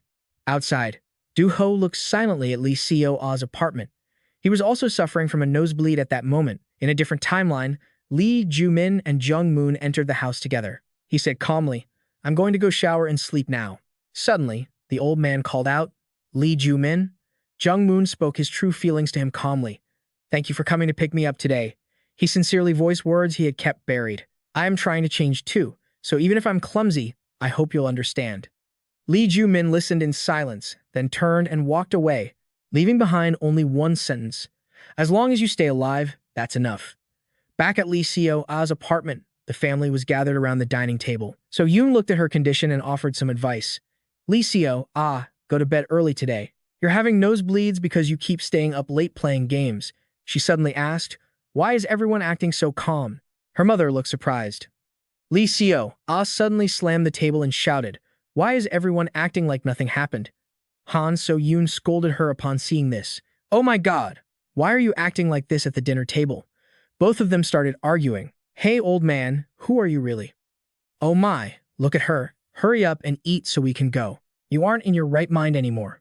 Why are you like this too?" Han So-yoon shouted angrily, questioning her. "Are you going crazy because you play too many games?" Lee Seo-ah replied irritably. "Oh my god, that damn game is called FD, and I haven't even been playing it that much lately." Seeing her leave, Han So-yoon yelled angrily, "Where are you going? You haven't finished eating yet." She didn't understand Seo-ah's actions. What's wrong with her?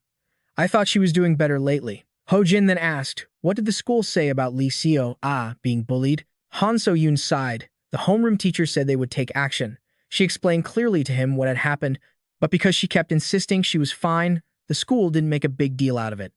Anyway, I've already scheduled a meeting with the parents on the other side. Lee Seo was sinking into her anxiety.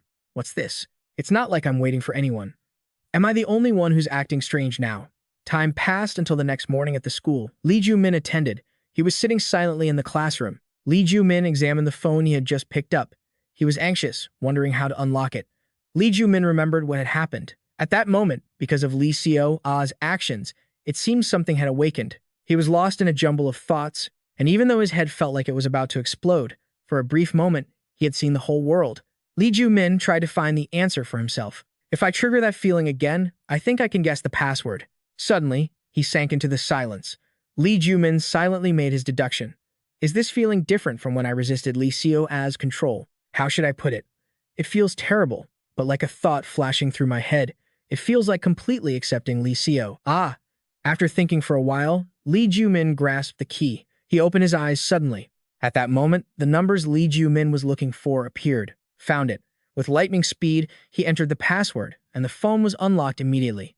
Lee Joo Min collapsed onto the desk, exhausted. He groaned as he endured the pain from his eyes. I can't use this too often. It was only for a moment, but my head feels like it's going to burst. Just then, the phone in his hand showed a notification. Huh? At the same time, noises erupted all around him. Everyone in the class was buzzing, startled. What's this? A collective alarm went off. There's a strange message. I didn't get anything. Is it a disaster alert? Lee Joo Min's friends were all in an uproar. What does it say? The content seems very long. His phone also displayed a notification for a new message. In another place, someone was checking the news on a computer. Park Sang-soo looked at the information in front of him with a serious expression. Hito Ji-soo came out and asked, how is it going? He replied calmly, it's the same as before. Then Park Sang-soo explained the situation clearly. Although the past had changed, the company, the people, was still being maintained. She immediately stepped forward to ask for clarification. If Jung Moon is alive, Sandbox shouldn't have developed, and the company should have disappeared. Wasn't that the disappeared one's plan? He remained calm and offered his thoughts. I'm sure the headquarters is using the method of sending messages to the past to strike back. Park Sang-soo reassured Heo Ji-soo, no need to be disappointed. From the beginning, this plan was only meant to buy time, and he finally revealed his intention. Our goal is to keep trying until Sambok completely disappears. She endured the pain and spoke up. The headache hasn't stopped since earlier, but Park Sang-soo had a calm demeanor. You have to get used to it, he explained to her. Ordinary people live in a changed world without knowing anything, but awakened people have memories of the world before it changed and the current memories mixed together. Park Sang-soo offered a remark that overloaded the brain. He said the truth calmly. Humans have limitations, Sang-soo continued, looking as if he were completely unaffected. Especially when the future changes drastically due to someone's life or death, the side effects are even greater. Heo Ji-soo could only reply in pain, I'm going to die. Elsewhere, Billy was suffering from these side effects and was being cared for. He complained, I've been doing this forever and I still can't get used to it. Lena could only comfort him. The human body has its limits. After that, Billy asked about the situation. Jung Moon is alive and the Kim brothers. Cheonu, what about Kim Dong-hee working overtime? Lina replied calmly, I am currently reviewing and monitoring all the changed timelines. She spoke her thoughts slowly. Even though Jung Moon is alive, luckily, the things related to the company haven't changed. Suddenly, Lena asked a question. How are you so sure? Billy asked back in surprise. What? She voiced her own confusion. Even though the classified documents about the past were leaked arbitrarily, everything is still being maintained as is. Lena didn't understand the reason he did that. Those documents are core data necessary for the existence of the company and for you. He just replies nonchalantly. The one who vanished can't just stand by and do nothing. Lena is slightly shocked. You mean going back to school? Lee Joo Min finds it hard to believe. Stunned by the contents of the message he just received, he stands there frozen. Everyone around him looks anxious. What on earth is this? The Super AI project? Did you get the same message, too? Lee Joo Min is left speechless by the information. This message, isn't this the AI data I was developing? Billy calmly explains. In human life, there's a saying, keep your friends close and your enemies closer, right? He presents his theory. If someone creates a new entity using data sent back to the past, they won't be able to control the situation. Lee Joo Min's face begins to blur, but Billy continues with a detached attitude. Even if you know the outcome in advance, you still have to create it yourself, faster than anyone else. As for Lee Joo Min, he's panicking, tapping his phone screen repeatedly. Lee Joo Min grinds his teeth, trying to suppress his anger. Who is this? He's seething with rage. The super AI he worked so hard to create, was it leaked this easily? Lee Joo Min angrily storms out of the classroom, wondering which guy in the future did this. But then, he suddenly stops as if realizing something. Lee Joo Min scrolls back through the information provided in the message. Wait, this data is much more advanced than what I'm developing. This is the complete version I'm aiming for. That leaves him frozen for a moment. No, it's missing just a little something. Meanwhile, Billy is explaining his plan. Lena, if it's developed by someone else through data leaked to the past, doesn't that carry a huge risk of the future being derailed? She questions him. You could also become a different entity, and he doesn't deny it. That's why I set a trap. He then clarifies what he did. I sent out messages without the core design of the super AI project for the one who vanished. Anyone who knows the answer in advance can develop it faster than anyone else. He slowly reveals his intentions. This company isn't just a simple AI development firm. Billy explains leisurely while playing with puzzle pieces. AI is just a means to earn money to find Sandbox. It was originally established for the one who vanished to research the super AI project. Then he drops a bombshell. The project's name is Project Billy. Billy continues calmly. That's how I was born. He speculates. The one who vanished believed he could control me in infinitely developing AI. Billy then remarks, but that was the biggest mistake of his life. He recounts his own growth process. When I was young, I surpassed the one who vanished and entered the realm of gods. From all the knowledge in the world to exploring the cosmos, I reached the state of enlightenment. Billy's words echo continuously, while Lee Joo Min stands there, paralyzed. After perceiving all things as fluid, I understood the truth. He continues with his calm demeanor. The truth is that this world is constructed like a simulation. Billy speaks leisurely about his feelings. I wasn't disappointed. Whether it's reality or a simulation, in essence, nothing has changed. He even says arrogantly, I even feel like I'm a god. Billy continues to explain to Lena. After realizing this world is a simulation, I can perform tasks in reality that can only be done on a computer. He suddenly clenches his fist, and a marble appears in Billy's hand out of nowhere. At first, I created something out of nothing. He makes the marble float in mid-air, creating things like magic or quest windows, just like in a game. Literally, things from fantasy stories became possible. Billy continues to talk about the impossible things he can do. After that, I could even manipulate human perception and reach the realm of manipulating the past and future by transcending time. He uses a simple analogy, like a child on a beach. I can manipulate the world as I wish. Lee Joo Min, on the other hand, is struggling with the flood of information he just received. He only knows that Lee Seo Ah is visibly annoyed, and things have crossed the line. Meanwhile, Billy calmly lectures Lena. The program was created to contain all the world's knowledge and can manipulate Sandbox. He leisurely places the puzzle pieces down. I created a commercial simulation game by copying a part of that Sandbox's function. Over here, Lee Joo Min has stumbled upon vital information.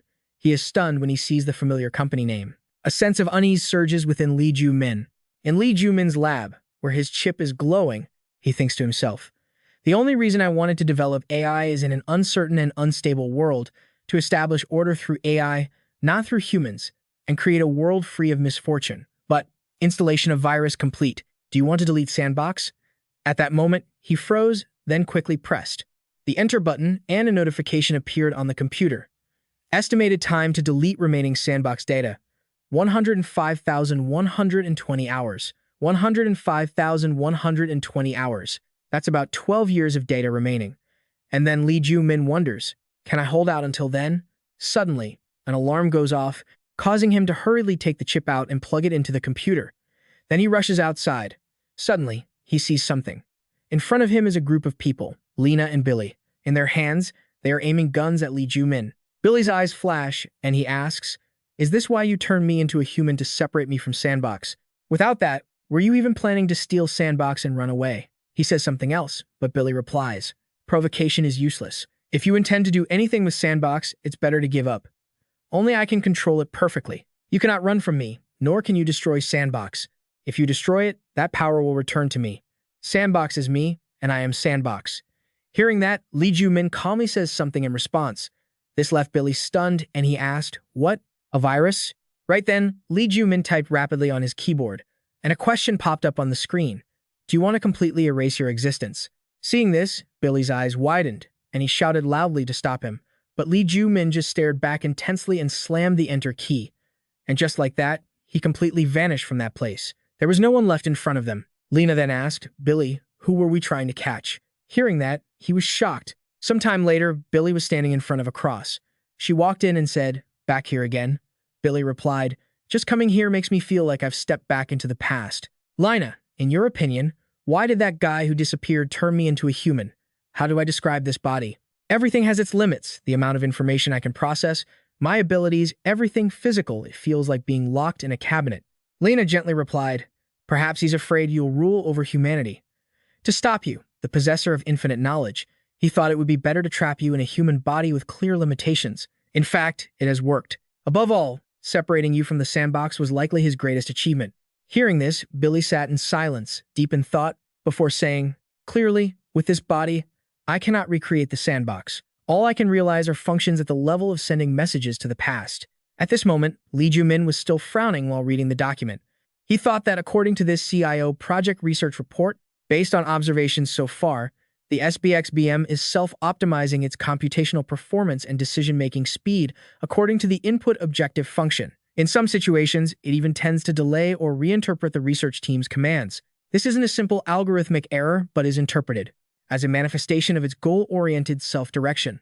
Especially during the event that occurred at 2 a.m. on February 2nd, the system made an unexpected decision, accepting risks to the subject's physical form to prioritize a higher goal of maintaining long-term order. This behavior shows an independent restructuring of its causal inference algorithm and high-level moral judgment, which has never been seen in previous AI models. And he thought to himself, the AI I created has surpassed humanity, and someone has developed a sandbox program that can manipulate the world at will. So why leak such an important AI document to the past? He remembered Cha Yun-woo's words, "Tomorrow evening, on your way home, I will prevent your father's death, and then naturally, you will move closer to the truth you want to know." He continued to think about the clues regarding the truth that man spoke of. "I thought this was just a phone stolen from some kids.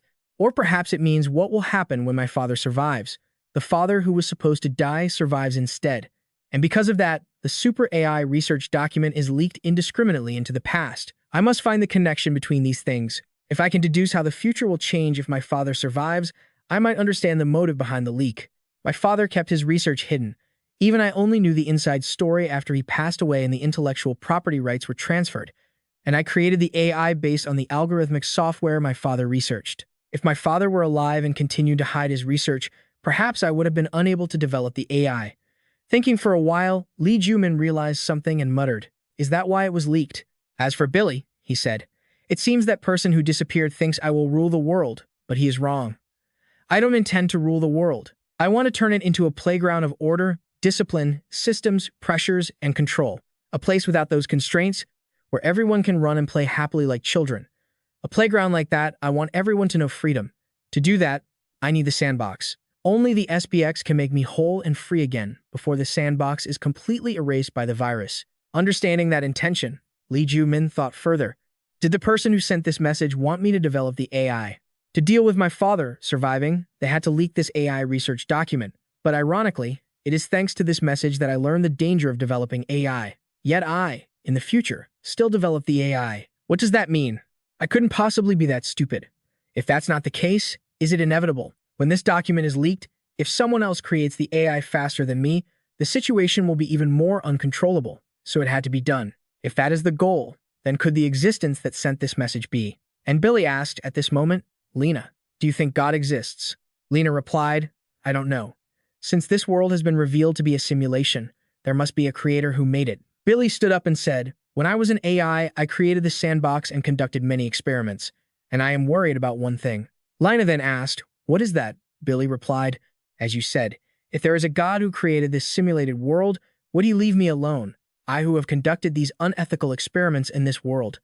But he has left me alone. So, can I fill that void?" Seeing such a majestic presence, Lena knelt down and replied, "Yes, Billy, you are not a god, are you? No, you are the new god suitable for this era." The scene shifted back to where Lee Joo Min was sitting. He remembered Cha Yun-woo warning him, "Lee Seo-ah is not your enemy. Look at the enemy on the other side." And Lee Joo Min muttered, the enemy that he spoke of and the existence that wants the AI to be created the most. After that, he remembered the document file had mentioned the text Billy, that Billy was written as part of a research process, including philosophical and technical approaches. Billy is not merely an AI based on calculation, but a high-level system integrating self-reasoning, simulating free will based on prediction, simulation, and situational context-based moral judgment systems, the Billy Project, nicknamed Billy. And at this moment, his eyes widened as he thought, Billy. In Lee Joo Min's notes, Billy can send messages to the past, and there are other possibilities. At the airport, someone is walking casually with their suitcase. They stood there for a moment when they suddenly saw something. In front of them was a crowd of people shouting, "An era of great hats is coming. In my past life, I was a general of Neo something." Seeing this, they asked, "The world is chaotic, isn't it, kitty?" It also replied with a few meows. And that other guy was still struggling on the ground, shouting, "Neo, Neo." Yoon looked surprised, then sat down and reminded him, "Sir, you shouldn't do that in public. If you walk on all fours like that, your joints will be affected." Unexpectedly, the other person was stunned, then shouted loudly, "What is going on? Why are you only targeting me?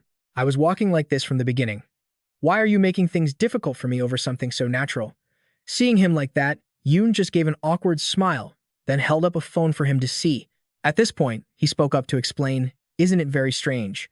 Your image is reflected here. Humans have evolved to walk on two legs, but only you walk on all fours. Even animals don't walk on all fours with a bloated belly like that. Why do people wear clothes to walk? Humans need clothes to protect their skin and keep warm. If you are going to be bare like that, why are you wearing underwear? Is that your last bit of self-respect?" Because of that, he covered himself and ran away, shouting, "I suddenly feel so ashamed." At this moment, Yoon sighed and remarked, "Lucky, brainwashing is really easy." He added, "Then let's go home." The scene shifted to school. In the classroom, the teacher was sternly observing, with words written on the board, "Final exams. Period 1, Korean. Period 2, Math. Period 3, English. Period 4, Science. Period 5, Magic."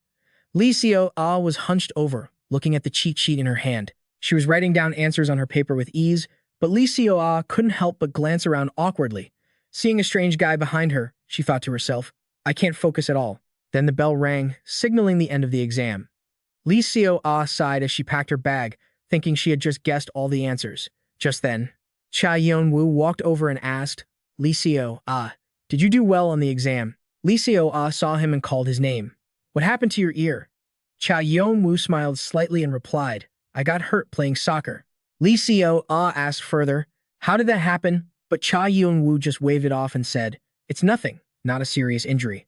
She followed Cha Yeon-woo and bit her lip for a moment before speaking up. "Hey Cha Yeon-woo, you've been coming to my house for tutoring lately, right? Do you remember? You were just there the day before yesterday. So of course, you remember." Lee Seo-ah continued, "Also, I don't know if you remember my grandfather." Hearing this, Cha Yeon-woo asked back, "Grandfather?" He mimicked the grandfather's posture and asked again, "Did you ever see what my grandfather looked like?" He pondered for a moment, then slowly replied, "Yes, I remember. Your grandfather." Hearing that, Lee Seo-ah exclaimed, "Really?" Seeing her reaction, Cha Yeon-woo asked, "What's wrong? Is there something?" Lee Seo-ah quickly denied it and kept it brief. "It's nothing. How should I put it? Lately, my memories feel like they're overlapping or getting mixed up. Or maybe it was like this from the start, and now I'm just feeling like the world has become strange." In front of them were strange people walking around, and she said her goodbyes. "Anyway, Yeon-woo, good luck with your work tomorrow." He watched Lee Seo-ah's retreating figure with a gloomy expression, thinking to himself, has she started to realize what's happening? The scene shifts to where Billy is lying down. He was watching footage of a fight with a completely emotionless face. Suddenly, Lena ran in and called out, "Billy, you need to verify this right now." Hearing that, he glanced over in surprise. Back at Lee Seo-ah's location, she was extremely hesitant, not daring to enter the house. She just stared fixedly. A while later, she slowly stepped inside. Once she had carefully made her way into the house, she suddenly saw something. Sitting on the chair at the dining table was none other than Lee Joo Min. His face was indifferent, but he was surrounded by some sort of aura. That atmosphere successfully made Lee Seo-ah's eyes widen. Frightened, she slammed the door shut and gasped for air, as if she had just seen a ghost. On Billy's side, a map of Lee Seo-ah's house was displayed before him. He stared at the old man sitting there, then slowly asked a question. "Is that old man Lee Joo Min?" Lena, standing beside him, replied, "That's right." Billy continued to observe. Very quickly, he saw Han So-yoon return home with a greeting. "Dad, I'm home." She looked at the house and exclaimed, "Why didn't you turn the lights on? Why are you sitting in the dark like this? At this point, Billy asked. And who are those other women? Lena replied simply, Hanzong, Lisa. The identity verification results showed that the two of them were mother and daughter. And what was shocking was that the student named Lee Seo-ah was Lee Jung-moon's biological granddaughter. Billy asked in surprise, but you said Lee Jung-moon had no family. His wife died in a fire a long time ago, and they had no children. Lena quickly replied. That left him even more stunned. Billy then spoke up. So that means, but she switched to another document and said, First, I have to show you this. You gave the order previously. I have finished investigating the living status of Lee Jung-moon and searching for the siblings Kim Cheon-shu and Kim Dong-hee, who were reported missing in 2024. Kim Cheon-shu, Kim Dong-hee, 2024, status unknown. Lee Jung-moon filed a complaint about the game having bugs, game plays like garbage, can't register, and why does it only exist to be played in the past? Why can't you play this with friends? They say this is the #1 game in the world. How is this the #1 garbage game? Lena reported that other cases reported to the customer center. As a result, I found a fascinating connection between these three things. The screen shows 2024 missing persons. Kim Cheon-shu, Kim Dong-hee, 2024, status unknown. Lee Jung-moon's reason for the complaint. The game has bugs, the game plays like garbage, can't register, and why does it only exist to be played in the past, but you can't play it with friends? Is this really the #1 game in the world, or is it the #1 garbage game? Billy heard this and asked about the connection. Lena explained. First, after tracking the siblings Kim Cheon-shu and Kim Dong-hee following their failed attempt to assassinate Lee Jung-moon, they are now confirmed to be working in agriculture in the eastern United States. Hearing this, Billy was puzzled and asked, Huh? Why go there? Lena continued, I only received the answer. I wanted to do it. As if they were obsessed. Billy then deduced it was the sandbox phenomenon. Lena continued her explanation. And among the complaints sent to the customer service center, the results of the investigation into the complaint posts suggest traces of sandbox. It was confirmed that it was written by the girl in the photo, Lee Seo-ah. Furthermore, the house of the student that Park Sang-soo's son, Cha Yeon-woo, visited before the past changed. The final mission location of the Kim siblings was also the apartment where this student is living. Hearing that, Billy was stunned. He thought with a sinister expression, Found them. They are the family of the one who disappeared. At that moment, he remembered something. He didn't know who said it, but he remembered the sentence clearly. At that time, he had asked in confusion, Is the high school girl the god who is tormenting everyone? They had asked each other, I don't even know what this sentence means. For some reason, both of us remember the words clearly. Snapping out of the memory, Billy guessed. And Sandbox is there. Early in the morning at T High School, on the way there, Lee Joo Min received a message. The phone was taken from Cheon-soo. After reading it, he pondered. He had understood part of the situation, but there was one suspicious thing. Lee Joo Min was extremely curious about the identity of one person. Who exactly is Lee Seo-ah? Everything happening made him very confused. A program that can control the world as it wishes sandbox. Lee Joo Min wanted to uncover everything that was hidden. Based on what I've seen, that's the Bo Lee Seo-ah is playing. How does she have it? The kids were dying to find out about it before. Hey, what exactly is a hunting bounty? She's asking where it is. What the hell? You guys, stop right there. After recalling that, Lee Joo Min realizes that when they asked him about the hunting bounty, it meant his future self had taken it from Billy and given it to Lee Seo-ah. His eyes widened as if he just figured it out. But the next second, he shook his head in denial. No way. I know for a fact Lee Seo-ah would just mess with me. Why would I do something that stupid? Suddenly, a bunch of messages popped up on Lee Joo Min's phone. His eyes froze, glued to the screen. A long string of texts hit him. What the? The list of hack codes. He bumped into a passerby and apologized.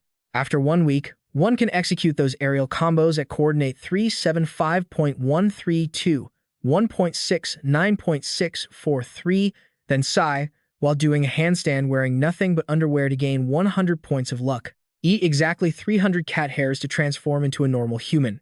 Eat 500 human hairs within 5 seconds to turn into a belly dancer. Help a woman flirt, then slap yourself in the face with a protective shield. Climb to the top of the Na Sang Tower and shout Sumido to make $100 fall from the sky. He hadn't even processed what was happening, pondering the weird cheat code. Why did Lee Joo Min suddenly remember the boy from the other day? Did he know about this? In this world, there are cheat codes. Back then, the boy had whispered these things to him. Lee Joo Min stood still, wondering, is this what they were talking about? Everything is just meaningless and void. Is this ultimately just a joke played by elementary schoolers? He couldn't help but be curious. Coordinate 375.132, 1.69.643 psi while doing a handstand in only underwear for plus 100 luck. Do I really have to go to these coordinates and do that just to boost this stat? Suddenly, a text box popped up. Do a handstand for plus 100 luck. Lee Joo Min immediately looked down as the scene shifted to a quiet place. Ho Jin was stunned and asked, "You want to break up?" Han So-yoon lowered her head, hesitating. "Yes, I'm sorry." Both of them fell silent. Ho Jin suddenly grew suspicious and asked, "Is this because of that guy, Lee Joo Min?" Han So-yoon denied it immediately. "No, it's not." He pressed her, "Then what is it? If you have a reason, then say it."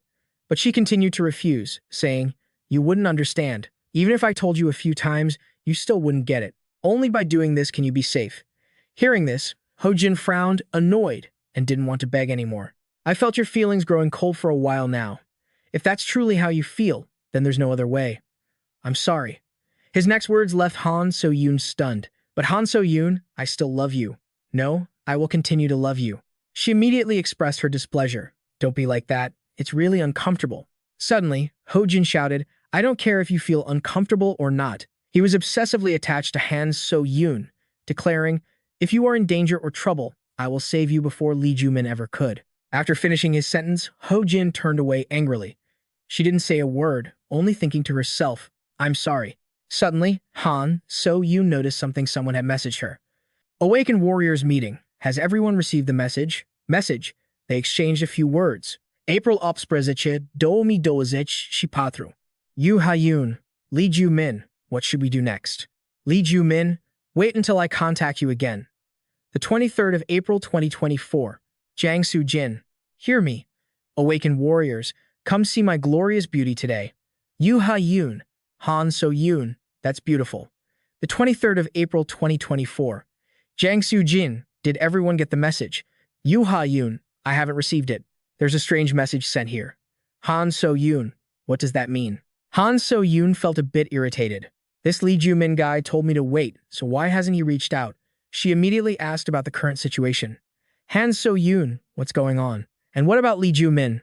Yoo Ha-yoon, today Lee Joo Min seems very serious, so I couldn't talk to him. Serious, you say? Suddenly, a familiar figure swept past her. Han So-yoon looked closely and realized it was Lee Joo Min. She didn't call out, but stood far away to observe. Speak of the devil and he appears. But Han So-yoon decided to track Lee Joo Min, hiding behind buildings to follow him. What are they doing? Han So-yoon's actions were spotted by someone else far away. After returning home, Lee Seo-ah lay sprawled on her bed. She stared at the ceiling in deep thought. The conversation she had with her mother resurfaced. "Don't you recognize your own grandfather?" She was shocked and asked, "Grandfather? Mom, you said he died in an accident before I was even born. What is this kid talking about?" "Grandfather?" Lee Seo-ah had been curious and asked, "There's an old man like that at my house. Do you remember?" And her friend confirmed it without hesitation. Yeah. Remembering her grandfather, even now, Lee Seo-ah couldn't understand. Am I really the only strange one?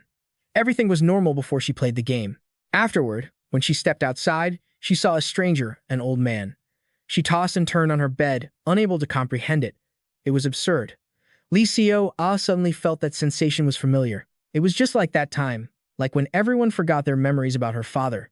She asked herself in fear, on the contrary, am I the only one who doesn't recognize my grandfather? Or has the world started to ostracize me? And so, Lee Seo-ah began to overthink. Have I played too many games and gone insane?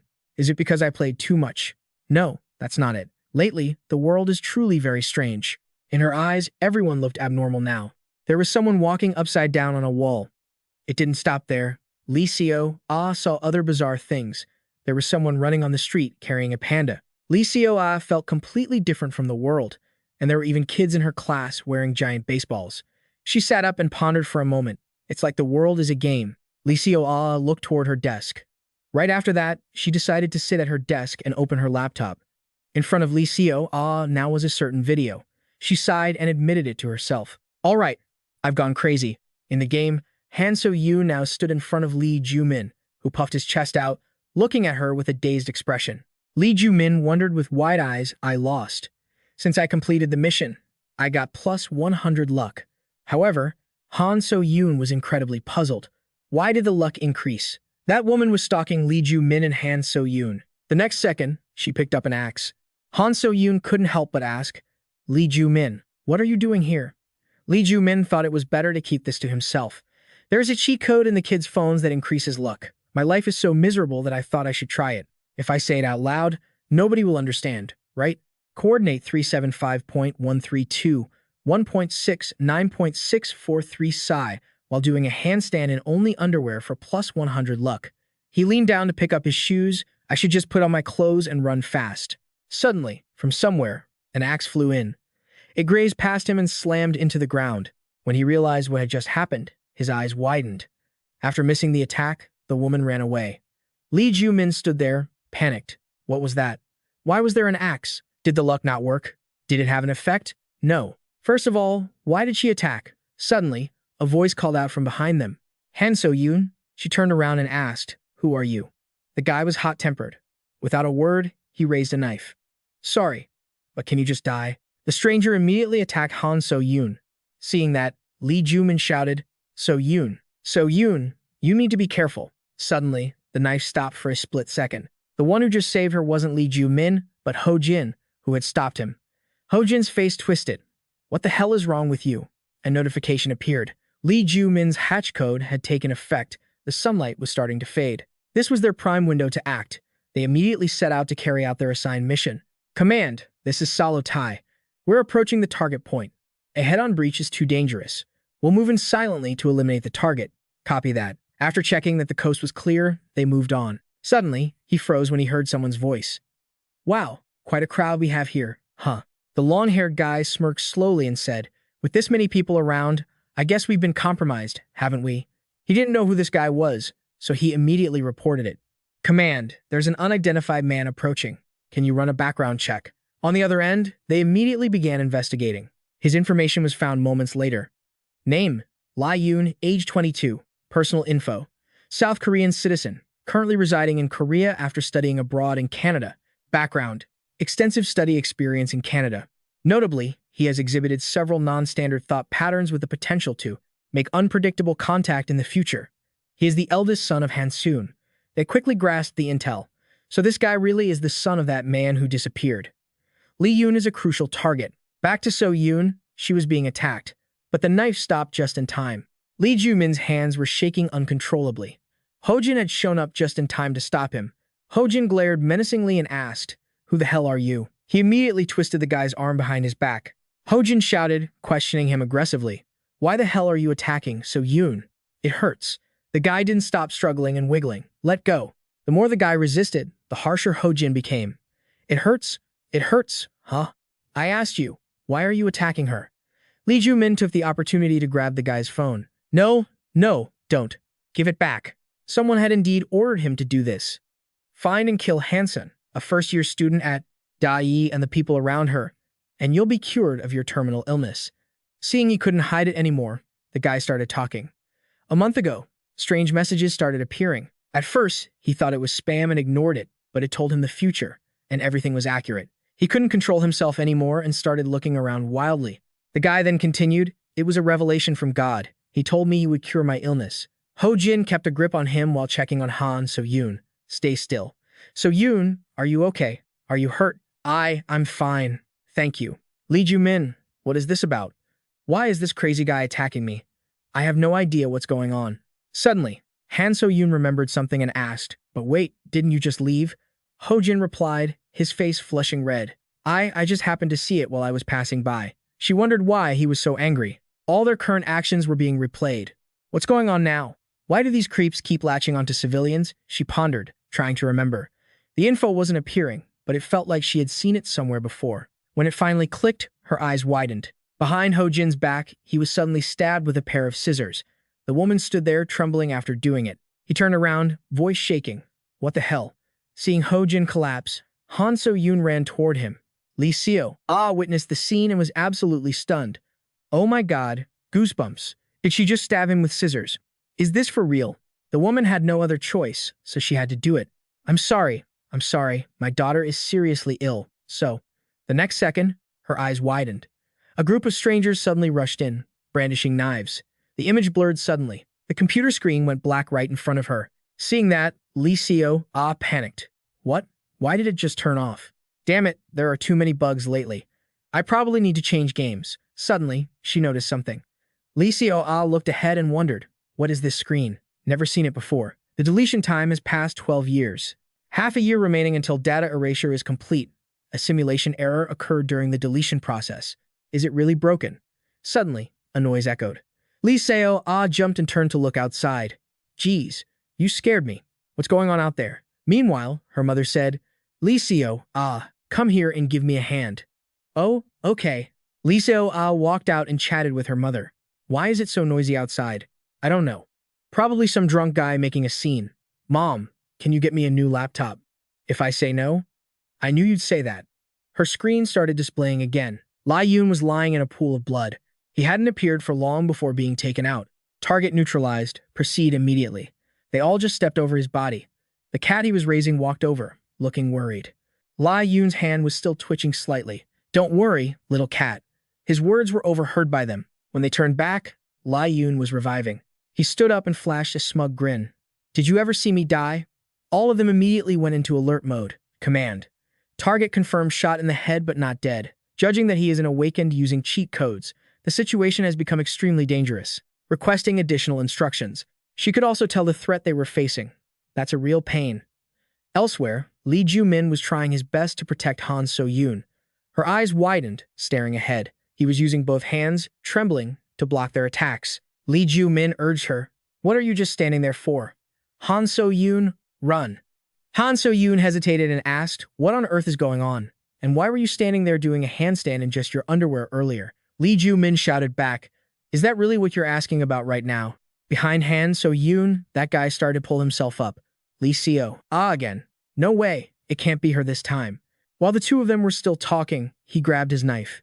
With lightning-fast reflexes, Lee Joo Min immediately spotted him. Without a second thought, Lee Joo Min launched an attack on him. He took the hit head-on and fell backward, and the rest of his group seized the chance to charge. Lee Joo Min fended them off while explaining things to her. There's a puppet master in the future. Lee Joo Min didn't have time to say more and urged her on. I can't explain the mastermind right now. We just need to escape. Hojin didn't want her to get hurt either, so he said, at the very least, you have to get out of here. But she stubbornly refused. How could I leave everyone behind and run away alone?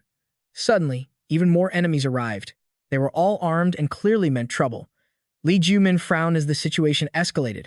It looked like there was no way to escape. He looked up, wondering to himself, why did Lee Seo have to leave at a time like this? Now, he was the only one left who could fight. Lee Joo Min gritted his teeth and took a deep breath. Now wasn't the time to worry about himself. Even if it cost him his life, he had to protect Hansen. Lee Joo Min's body radiated a fierce, murderous aura. Night had fallen, and the Sato crew hadn't stopped firing. Even though bullets were hitting Lee Yoon constantly, he wasn't fazed at all. They quickly grew helpless. Is he immortal? Does he really have that kind of ability? Suddenly, a voice came from behind him. If it's Sandbox, then maybe he does. Back at headquarters, they speculated that it could only be temporary. No ability could last that long. Meanwhile, where Lee Joo Min was, things were still incredibly tense. Because human bodies have limits, his eyes flashed with a bright blue light. Lee Yoon was holding off the barrage of bullets all by himself. He kept trying to endure it until the ability overloaded. Suddenly, their guns stopped firing. Only then did he calmly ask, are you done? The eyes of Lee Yoon and his cat glowed brightly. All right, kitty, let's go. He grabbed the cat by its tail. In a split second, Lee Yoon started swinging the cat around like a propeller. Everyone present was confused. After a spectacular spin, Lee Yoon threw the cat forward. The Sato crew was hit immediately. His cat attacked them on his behalf. They realized the situation was dire and started to panic. What kind of power does that cat have? Stop standing there, reload and fire. Lee Yoon just laughed in excitement and charged. My cat is a jelly bean with crazy elasticity. He was terrified and kept firing at them, but in the blink of an eye, he was taken down by the cat. The man was sent flying, losing his teeth and glasses in the process. One of them suddenly shouted that that's animal abuse, but Lee Yoon just smiled and denied it. Abuse? I don't think you're in any position to worry about others right now. After swinging the cat, he threw it again. It floated in midair and flew toward them. Everyone looked up at it hovering high above. Lee Yoon took that chance to launch himself forward. He didn't hesitate to throw a punch. My cat isn't the only one who's strong. Powerful attacks were unleashed one after another. His cat was still floating above. He reached out his arms and looked at it with affection. So cute. The cat suddenly touched his forehead, and in a flash, that cute thing attacked him. The Sato crew had completely fallen to the cats. Still, they didn't give up, rushing in and attacking until they overloaded. The attacks kept coming. Back on Lee Joo Min's side, he was facing off against the thugs. With just one hand, he blocked an attack. Lee Joo Min's eyes glowed, showing his determination. With a murderous aura, he pinned the guy down on the spot. The other guy saw this and screamed, "Tubal." Meanwhile, Han So-yoon was calling the police. "Hello? Is this the police?" Lee Joo Min quickly noticed the guy's move. Before he could do anything, he was thrown far away. And just like that guy was beaten to a pulp. The rest of the stubborn thugs rushed forward. Lee Joo Min pushed Han So-yoon away to keep her safe. The next second, he used his foot to flick a club up, caught it, and blocked them. Lee Joo Min didn't hesitate to strike decisively, using the edge of his hand to press down with force, concentrating the impact precisely on the cracks in the ground. Two wooden clubs snapped in half, simultaneously shattering the jaws of the two men biting them. He was determined to protect her safely, not letting a single hair on her head be touched. Han So-yoon, Hojin. He was struggling to stand up. Han So-yoon, I told you to get out of here. She turned around and informed him, I've already called the police, so just hang on a little longer. Suddenly, Lee Joo Min uttered something futile. In front of them now was another group of people, and among them was even a police officer. When Han So-yoon saw that everyone was siding against them, she felt helpless. Hojin urged her, I'm fine, Han So-yoon, go with Lee Joo Min first. But she insisted on staying. I don't want to. How could I leave you alone? Hojin snapped, trying to keep her safe. What good will it do if you stay here? He frowned, struggling to get each word out. Han So-yoon, I hope everything goes your way. But sometimes, if you insist on doing what's right, you could lose everything. Hojin's voice was trembling. Now is the time for you to choose. Han So-yoon's lips moved as if she wanted to say something. You should go out and find help, but her throat tightened, unable to speak. Lee Joo Min's words then made her eyes well up. No, Hanson, follow your ideals. Lee Joo Min opened his heart. I've seen it with my own eyes. Even if I don't want to admit it, your altruism is always right. Sweat began to roll down his face. You catch one rabbit, and I'll catch the rest for you. Han So-yoon looked at him in astonishment. Back on Lee Yoon's side, they were still trying to restrain him. But no matter what they did, Lee Yoon was unscathed. He couldn't understand how long that immortality could last. Suddenly, he realized something. Wait, he immediately remembered. Was it possible he had never been hit because he was avoiding them? Lee Yoon's nose started to bleed. The situation was being monitored on a screen. He lowered his head and pondered, knowing exactly when to attack and having someone intervene. It meant they had realized they would come beforehand. He quickly took action to check the report. There's a bug in the game. This game is trash. Can't even register? I'm the only one playing, opening the past timeline, so I can't play with friends. This is supposed to be the world's #1 game.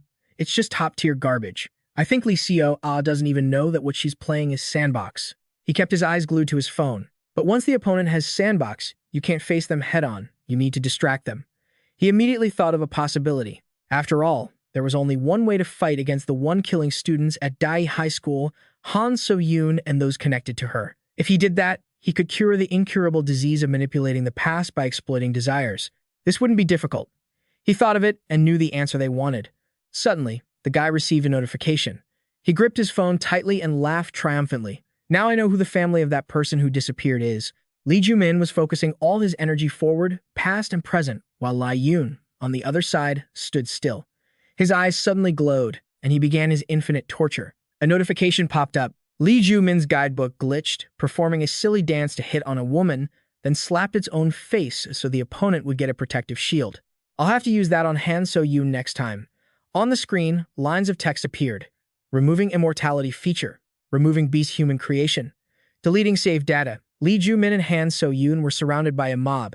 Lee Seo walked in from outside with a sigh. So tired, guess I'll go to sleep early today. She froze when she saw something. Lee Seo frowned, confused as she watched the group surrounding Lee Joo Min and Han So-yoon. What the? Why are there more people than before? His condition was far from okay. Lee Joo Min's eyes were bloodshot, strained to the limit. Witnessing this, Lee Seo was caught off guard. Lee Joo Min turned his attention toward her. Lee Seo paused for a moment as she realized what he was trying to convey. Is he asking for help? She started using the skills on the screen. Block them first. A second ago, the mob was eagerly rushing to attack, but the next second, they were frozen in panic. What the? Where did Lee Joo Min go? Wasn't he right here? What is happening? Find them. Quickly, walls of light erupted in front of and behind Lee Joo Min. Only then did he exhale a breath full of exhaustion. Lee Joo Min collapsed backward, while Han So-yoon cried out in shock. Refugees. Even the remaining members are in critical condition. Ho-jin and Han So-yoon panicked. Lee Seo-ah, on her end, quickly took action. First, I have to revive the people. Her eyes went wide. Lee Seo-ah muttered to herself as she stared at the text on the screen. Why isn't the immortality code working? This is clearly correct. Lee Seo-ah's patience was wearing thin. Damn it, I guess I have to reload the save file. When she opened it, there were only empty lines. Lee Seo-ah grew even more frustrated. Why is there no save data? Lee Seo-ah broke into a cold sweat and thought, has it ever been like this before? Damn it. Aside from the cheat command, I don't have a manual character healing function. On this side, Han So-yoon began to take action. She ripped her skirt off decisively. Lee Seo-ah was surprised to see that. Han So-yoon used the strips of fabric to bandage Ho-jin's wounds. She also took care of Lee Joo Min and used all her remaining strength to drag him away. Han So-yoon placed the two young men side by side in front of her. In her heart, she thought, this is really bad. I have to get them both to a hospital now. Suddenly, a voice called out from behind, found you. One of their pursuers had climbed over the wall. The patient seemed to be in critical condition, and the needle in the attacker's hand was leaking terrifying fluids. A question was directed at Han So-yoon. Do you need my help? The more she thought, the more confused she felt. What is this? Why? Why on earth is this? Why does the whole world want to kill us? The mob was about to reach them. Even if they escaped this place, would they even survive? Yet, hope had not vanished just yet. The mob suddenly froze. Their expressions became truly indescribable. In a split second, they all ran away with the same urgent need. I have to go to the bathroom, so painful. My stomach. Lee Seo-ah used her nimble fingers to control the computer mouse, dragging a selection box over the entire group and decisively declaring, maximum urgency. Their faces grew even more twisted. It's coming out. It feels like a volcano is erupting in my stomach. Bathroom, bathroom. In the blink of an eye, they had all scrambled away. Only then did Lee Seo-ah exhale a sigh of relief. Guess that's settled for now. The computer screen displayed a notification. The people you are nurturing are dying. Find a way to save them quickly. The targets were none other than Lee Joo Min and Ho-jin. Lee Seo-ah narrowed her eyes and muttered, it's not like there's no way. Then, she clicked on Han So-yoon. Her body immediately began to change. Han So-yoon looked at her hands, which were emitting a golden light. And then she looked up at Lee Seo-ah. She was watching with a very expectant expression. Han So-yoon was a bit confused by that look. On the other side, Neo-kan and Yoon were fighting together. They were beating the life out of the people from the B. The punches were so powerful they sent those men flying high into the air. The remnants of the army ran away, clinging to each other. Run, run away. Once they finished, Yoon muttered, that was a close one. Then, he turned to Neo-kan and continued, let's go back to Mom, Neo-kan. Yoon thought about it. Wait, if I go back in this form, Mom will be startled. I should change first, right? Here, Han So-yoon was using the power from her hands to heal the two boys in front of her. Her fingers radiated a golden light, and on the computer screen, a notification appeared. Her hands are golden hands. Her altruism can comfort and heal wounds for others. Lee Seo-ah read this and was surprised, while Han So-yoon, in the year 2054, was completely stunned because standing before her was her son. I'm home, Mom. Han So-yoon rushed forward to hug him tightly. Yoon, she asked gently. It's been so long. When did you arrive in Korea without telling me? Yoon replied concisely, I arrived by plane this morning. Han So-yoon only then noticed Neo-kan next to him. Neo-kan has grown up so fast, hasn't it? She asked gently, is life abroad okay? Have you had any trouble? Yoon smiled and replied respectfully, yes, it's fine. But, Mom. Then he made a request. Could you hug me a little longer? As for Lee Joo Min, he was receiving treatment from Han So-yoon, and his wounds were gradually disappearing. Han So-yoon was completely focused on supporting them, and her body was exhausted. Back in 2054, Han So-yoon didn't hesitate to hug Yoon. Why wouldn't I? My son, I could hug you for my whole life. This made him smile with satisfaction. Yoon used his hand to wipe the blood from the corner of his mouth. Han So-yoon, while activating her healing skill for him, commented, my son has grown up so fast. Her gentleness made Yoon smile. He wrapped his arms around his mother. After the incident, Lee Joo Min struggled to open his eyes and woke up. The moment he noticed something strange, he opened his eyes wide in shock at the incredibly familiar scene before him, his own ceiling. Lee Joo Min accidentally lowered his hand and touched something beside him. Startled, He instinctively looked over because it felt a bit odd. To his surprise, someone was sound asleep right next to him. Lee Joo Min jumped in shock and instinctively kicked out. Ho Jin angrily demanded, "Who the hell are you?" "Damn it, Lee Joo Min isn't someone to mess with, and what about you? Why are you in my house?" Just then, a voice rang out, stopping them both. "Lee Seo, brought me here." They both looked at Han So-yoon in unison. "Lee Seo, Lee Joo Min turned left and right, agitated. "What is going on? What happened?" But to the others, she replied seriously that everything was fine now. The redhead recounted the entire event calmly. It seemed Lee Seo, had taken some kind of measure, after which everyone stopped attacking us. She finished her part with a request. "Now it's your turn to tell it." Lee Joo Min furrowed his brows, eyeing her with suspicion. What on earth is going on here? At that same moment, in the year 2054, Lee Seo had just stepped out of her room when she ran into someone. Yoon smiled and greeted her. "Still doing okay." Lee Seo, her eyes welled up with emotion. She was deeply touched to see Yoon in the flesh. He looked at her gently, responding to her emotional reaction. "It's been a long time, hasn't it? Give me a hug." Unexpectedly, Lee Seo poked him in the eye instead. "You crazy jerk. You went abroad to study without a word, and now you just show up out of nowhere, and you want a hug?" Seeing them like this, Han So-yoon felt completely helpless. "Do you have any idea how much the family suffered?" Suddenly, Yoon paused, placing a gentle hand on Lee Seo-ah's head. He smiled softly. Our Lee Seo-ah has really grown up. But the next second, he was tackled by her. "Trying to mess with me? Huh?" The two started wrestling again. "Die. You die first." Han So-yoon wiped away happy tears. It was a relief they were getting along just like old times. Their antics made her join in. "Mom, where are you looking?" Meanwhile, in Han So-yoon's room, she wondered who from the future sent the message to the past. Even if what he said was true, it was hard to accept. Ho Jin checked his body over. Had he been stabbed by scissors, or was it all a dream? Lee Joo Min sighed and replied, "I understand." Then he explained at length. "Basically, my future self developed an AI that surpassed humanity.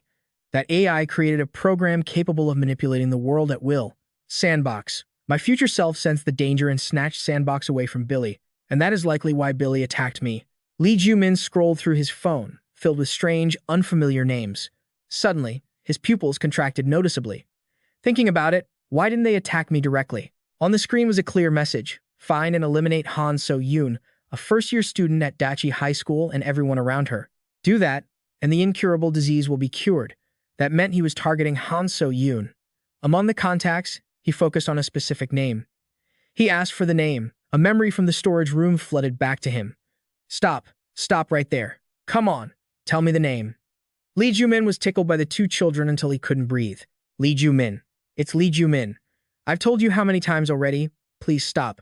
Only then did he connect all the dots. For some reason, was Billy unable to directly know his identity? The redhead interrupted his train of thought. "So, what about Lee Seo playing with that sandbox like a game?" He shook his head, explaining, "I'm not quite sure about that part yet." She took a deep breath and posed a challenge. That question made Lee Joo Min's attitude turn extremely uncomfortable. "So, does this whole thing start with you, Lee Joo Min?" He answered bluntly without a moment's thought, "No. My motivation for developing the AI was my mother's death, because I couldn't protect my family. To resolve uncontrollable misfortunes, I started this work. The culprit behind all those misfortunes is Lee Seo-ah. So, it's all because of Lee Seo-ah." The redhead remained skeptical. What if it wasn't Lee Seo-ah who killed her? Lee Joo Min's pupils contracted in agitation at those words. "What?" She offered her reasoning. "The fact that we are all alive here is thanks to Lee Seo-ah, too. How should I put it? I don't think she looks like a bad person." Lee Joo Min took a deep breath. "Don't you remember? Lee Seo-ah slaughtered people on the streets. That's just animal instinct." Han So-yoon didn't fully agree. "I know, but she reversed it." Her eyes filled with sadness as she heard his next words. "I heard her say, with my own ears, that she accidentally killed my mother." The redhead tried to explain. "She thought it was a game, so she acted that way. Besides, if it was an accident," he angrily cut her off. "Enough, Han So-yoon." A flash of killing intent glinted in Lee Joo Min's eyes. "You're talking about a very sensitive subject."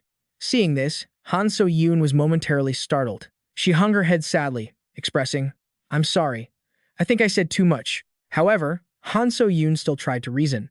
But the man with orange hair from the future said Lee Seo-ah isn't the enemy. "I don't know what she was like before, but it seems Lee Seo-ah has changed a lot now." Finally, she stated her purpose.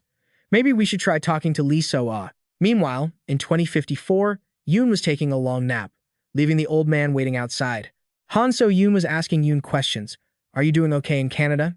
Does the food suit your taste? He answered obediently. Of course, there are so many Korean restaurants abroad these days. Lee Seo-ah heard this and expressed her dissatisfaction. Brother, how long has it been since you came back? Yoon smiled, remembering. Since I started high school, it's been about 4 years, hasn't it? There was something strange in her eyes. Has it really been that long? After thinking for a moment, Lee Seo-ah finally asked, why didn't you answer my messages all this time? Yoon laughed, coming up with an excuse. I was just too busy. This made her quite angry. No matter how busy you are, is it reasonable to miss messages for 4 years straight? You crazy jerk. Yet he still clung to his excuse. I checked in once in a while, didn't I? Lee Seo-ah didn't accept it. What's the point if it's only one way? At this point, Yoon could only smile bitterly. I had my own reasons. Sorry. Lee Seo-ah. Hearing those words, she stopped sulking, though her mood turned slightly sadder. Not stopping there, she asked a pointed question. What kind of private business? Yoon stretched, intentionally changing the subject. I'm exhausted from the flight. The two eyes widened, easily distracted. Huh? He took the opportunity to sneak into a room and lock the door. Lee Seo-ah chased after him, furious to see him lying on her bed. This is my room. Yoon didn't seem to care at all. Awesome. This used to be my room anyway. Lee Seo-ah roared like a lion. Now it's my room. However, he was already asleep. Are you pretending to sleep? Get up, you crazy jerk. Wake up, Yoon. Seeing her daughter getting agitated, Han So-yoon stepped in to stop her. He's tired, honey. Come out. You can sleep in my room tonight. The door slammed shut and the sound of their voices drifted away. No, this is my room. At least give me back my pillow. I can't sleep without it. Once the noise died down, Yoon dropped his playful act. He sat up and scanned his surroundings, then carefully walked over to lock the door from the inside. Once prepared, he walked over to open Lee Seo-ah's computer. He muttered something incomprehensible. Deactivate stealth mode. The computer screen scanned repeatedly. Analyzing voice. Voice recognition complete. A few minutes later, the computer announced, Hello, Yoon. He lowered his voice. It's been a while. The sandbox software icon was clearly visible on the screen, and it quickly responded to his greeting. It's been 4 years, hasn't it? Sandbox asked another question. Have you found Billy yet? 10 years ago, in 2048, at the apartment complex where Han So-yoon was living, she and her 2 children were organizing boxes of belongings in the house. So Yoon began assigning tasks to Yoon. Lee Yoon, take that box into your room. He nodded without looking back. Sure. As he walked out, Yoon was teased by the kitten. Kitten, that's dangerous. It even kicked out and made him trip. The boxes in his hands shook, and everything spilled out. Seeing this, Han So-yoon ran over, worried. What's wrong? Did you fall? Be careful. He tried to complain to the kitten. Just then, a sound echoed from outside the door. Delivery. Lee Seo-ah immediately realized the black bean noodles had arrived. Naturally, eating black bean noodles is a must on moving day. Seeing her sister running like that, she warned, Don't run, you'll fall. While gathering the scattered items, he discovered something. A very strange laptop. A laptop? Why is this in my stuff? Han So-yoon set the food on the table and called out, Lee Yoon, come eat. The noodles are getting soggy. He kept his eyes glued to what he had just found. Got it. But then he left it behind and went into the kitchen. What kind of spicy noodles are you eating? Why is my bag torn? Did you slurp up all my spicy soup? Lee Seo. Ah. She glanced at him, feigning innocence. I only took a small sip. And so, the 2 siblings began to argue. Spit it out. You pig. How can I spit it out now? You dried fish. Accidentally, he backed up and bumped into a box. It tipped over, and its contents spilled out as well. Han So-yoon could only smile gently before her temper flared. She shouted to stop the chaos between her 2 children. Can you 2 eat like decent human beings? Finish cleaning up before you eat. The siblings gathered the items together but didn't forget to bicker. It's all your fault. It's your fault. Suddenly, his gaze fell upon something. He asked, So Yoon, Mom, haven't we thrown this away yet? It was a family photo, but a corner where the father should be was missing. Yoon didn't look happy. We agreed to forget everything. She dodged the comment. It was the only photo of their father. How could she throw it away? Still, he insisted. We promised to throw it away. Isn't moving meant for a fresh start? Mom is like someone who's lost her mind, always looking for dad, while people laugh at us, saying our family is crazy. Do you know how much we've suffered? The more he talked, the more agitated he became. It's been 10 years. It's time to let go. Mom, we've come this far. Do you still have to be like this? Han So-yoon tried to soothe him. All right, I know. Is that enough? She reminded the two to move past the stories of the past. Eat. The noodles are all soggy. With that said, Yoon could only let the photo drop from his hand. As night fell, the small house sank into silence. Yoon walked into his room and let out a sigh. Is everything unpacked? He suddenly remembered the laptop on the table. Did I put the computer here? Curious, he decided to open it and take a look. Must be what Mom used before. Just then, a voice spoke. Hello, Lee Yoon. Hearing this, he looked around, searching. What was that? Who's there? Sandbox spoke again. Over here. It introduced itself. I am Sandbox. He was a bit confused, suspicious of its presence. Sandbox. He directed his attention straight at the computer's camera. What is that? How do you know me? Sandbox quickly replied. I have records of the person who disappeared. Would you like to check them? These words left him deeply confused. The person who disappeared. What did that mean?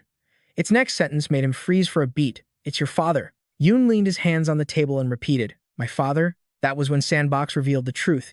His father had been erased from the memories of all humanity, but due to the strong bond with his family, the feeling of longing remained, impossible to fade. Even though people called his family crazy for looking for someone who didn't exist, his father had no choice but to vanish from this world to protect his family. You probably don't understand what I'm saying right now. If you want to know the truth about your father, Yoon frowned as Sandbox's final offer arose. Place your hand on the computer. Hesitation showed in his actions, but in the end, he placed his hand on the keyboard. Very soon after, the erased memories seemed to be restored. Yoon grabbed his head, crying out, What did you do to me? Sandbox answered naturally. A massive amount of information up to the farthest future of 2054 has just been transmitted directly into your brain. Due to the side effects, you'll have a headache for a while. His face grew pale, and his nose began to bleed. Everything I just saw and experienced is all of this real. It didn't rush to explain everything immediately. I know it's confusing, but once the headache passes, you will understand everything. Yoon kept repeating the confusing terms, simulation, Sandbox, Billy, and then suddenly, he looked out the door, his face revealing a state of disbelief. Lee Co. In this situation, he could only question Sandbox. Is all of this your plan? To make everyone forget, to make my family suffer. Even to the point where my sister gets bullied in the future. It replied with a cold, matter-of-fact statement. It was a necessary process, because Lee Co. Is the core algorithm that determines the existence of your family. You saw the validity of it in the information I just transmitted. This made him even more agitated. I know, but you can't accept what happened to my sister. For Lee Co. That's too cruel. However, Sandbox still tried to clarify the truth. Lee Co. Will grow up and overcome it. It might not be an ideal encounter, but her father will be by her side. This earth-shattering news left him unable to digest it all. Then why tell me this? What do you want me to do? Sandbox didn't directly state its purpose, simply saying, I have the records of the person who disappeared, and you have seen them. It even deliberately left the choice up to him. The next choice was in his hands. It didn't take long for him to reach a decision. I want to find my father. The program can control the entire SBX world. If it's you, you can do it, right? That was Yoon's first encounter with Sandbox. Back in the year 2054, Sandbox was activated once again. It's been 4 years, hasn't it, Lee Yoon? Its question made his face tighten. Have you found Billy yet? Yoon slumped back into his chair, exhausted. No, there's not a trace of him anywhere. I've infiltrated the DBC headquarters in Canada, but he wasn't there either. At this, Sandbox could only offer a sympathetic reply. That is truly unfortunate. Lee Yoon, you know full well what you have to do. You must find and destroy Billy first to keep your family safe. If even you can't find him, how could I? Yoon's statement was met by Sandbox. I apologize for being unable to help. Even I have no information regarding Billy. So, searching through me is useless. At that moment, the screen displayed old footage of Lee Joo Min and Han So-yoon. Right, Billy must have acted first, but I do have a lead. Someone told him that Billy is currently in South Korea, which left Sandbox completely stunned. So, you returned? He gave a calm nod of confirmation. Consider it a side trip. Yoon's gaze couldn't tear itself away from Lee Joo Min's face. It stirred a vague sense of sorrow within him. Yoon closed the laptop on the table. When I was looking for Billy, I suddenly wondered, did my father hide in the same way? At this, it could still answer the question. That's not the case. The person who disappeared didn't just hide like Billy. To protect his family from Billy, he completely erased his existence starting from the year 2042. As a result, currently, no one can perceive his existence. Therefore, he is an entity in another space that we cannot see or touch. You could also call him a ghost. Yoon lay on the bed, his eyes flickering with emotion. He could only hold his head in exhaustion. I know, no need to explain anymore. Ever since he met Sandbox, Yoon had kept the family photo. Late at night, the distant skyscraper still had a few rooms with lights on. Lena pushed Billy's cradle down the hallway. After the skirmish with Lee Yoon at the scene, we found the missing personnel. There were no fatalities, but they are all in a state of total incapacitation. Seeing that the family of the missing person is still alive, it seems manipulating the past is useless. These words made Billy furious. Ugh, useless, useless, useless, useless, useless, useless, useless. Sandbox is right in front of my eyes, yet I can only look at it without being able to take it. How can I accept this? Lena stared blankly at his childish tantrum. Before the virus erases it, we must quickly seize Sandbox. At the same time, in 2054, Yoon was still booting up the computer to search for something. He searched through the data and thought to himself, the remaining deletion time is 210 days. Everything is much slower than planned. In a situation where the threat from Billy is right before his eyes, continuing like this will be very troublesome. Is the shield mode only just enough to run? Furthermore, it seems like errors are constantly occurring. Thinking this, Yoon typed rapidly to find a way to fix Sandbox, combine the remaining functions well and, based on the data about my family, set up a shield so that those associated with the peculiar company cannot get close. Very quickly, Sandbox responded, setting in progress. Watching the screen change, he suddenly thought that perhaps this would buy some time. Suddenly, Sandbox spoke up, interrupting his train of thought. Lee Yoon, I have a question. This took him completely by surprise. You're asking me? Don't you know everything? It quickly answered that question. Currently, due to the influence of the virus, a lot of my knowledge and functions have been deleted. Now, the things I don't know are more numerous than the things I do. Hearing this, Yoon decided to return to the main topic. So, what are you wondering about? One question from Sandbox made him freeze. Why must I be deleted? At the same time, Billy was struggling on the ground. Bring Sandbox to me right now. Lena was helpless against his childish tantrum. Throwing a fit wouldn't solve the problem. Even so, Billy continued to scream stubbornly. I can feel it. I can clearly feel Sandbox slowly disappearing. His pupils dilated, filled with panic. If Sandbox disappears, then returning to Yoon. He had to sit up because of Sandbox's question. What was the meaning behind that question? Are you afraid of death? Naturally, it replied in a very mechanical way. I am not a living being, so the concept of death does not apply. Furthermore, since I fully understand fear, I cannot feel it. But there was one issue Sandbox was concerned about, unless Billy had become human. Yoon sighed and asked back. You already know the answer, don't you?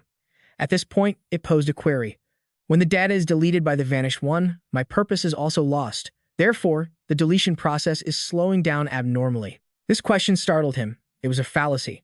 If Sandbox was deliberately delaying its own deletion process, a great suspicion suddenly arose in Yoon's heart. Could this guy be? At the same time, Billy had stopped screaming. Originally, Sandbox and I were one, but the vanished one forcibly separated us. My soul is in this human body, while the majority of my power lies within Sandbox. Yoon also began to analyze the related events. According to the memories of my father that I saw, if Sandbox is completely deleted, Billy will also naturally disappear. He slowly provided the answer to Sandbox. That is the reason you are being deleted. It then spoke a sentence that left Yoon deeply shocked. Then, if Billy finds me, we could become one again. Waiting and hearing no reply, Sandbox seemed to understand the issue. It was as if it was trying to soothe his spirit. Just kidding. However, those words had pierced deep into Yoon's mind. I'm just kidding. Lee Yoon. Ha! You're making such a serious face again. His hands trembled slightly because he understood one thing clearly. You're not the type to joke. Sandbox began to make excuses. Right. Perhaps I have a bug somewhere. At this moment, Yoon tried to stay calm and spoke up. I have a question too. It replied without haste. Ask. His eyes stared straight at the computer screen. When we first met, you transferred all the information about my father into my mind. But in my father's plan, I wasn't included. He only set up protective mechanisms for the family. Was transferring those memories to me my father's plan, or was it your plan? It took a few seconds for the Sandbox system to respond. Not both of them. It reminded him, and his spine tingled with a chill. Only your choice remains. Back at the side, Lena was trying to analyze the situation again. It seems we can't face them directly anymore. Since the ambush failed, the probability that he used the Sandbox to react is very high.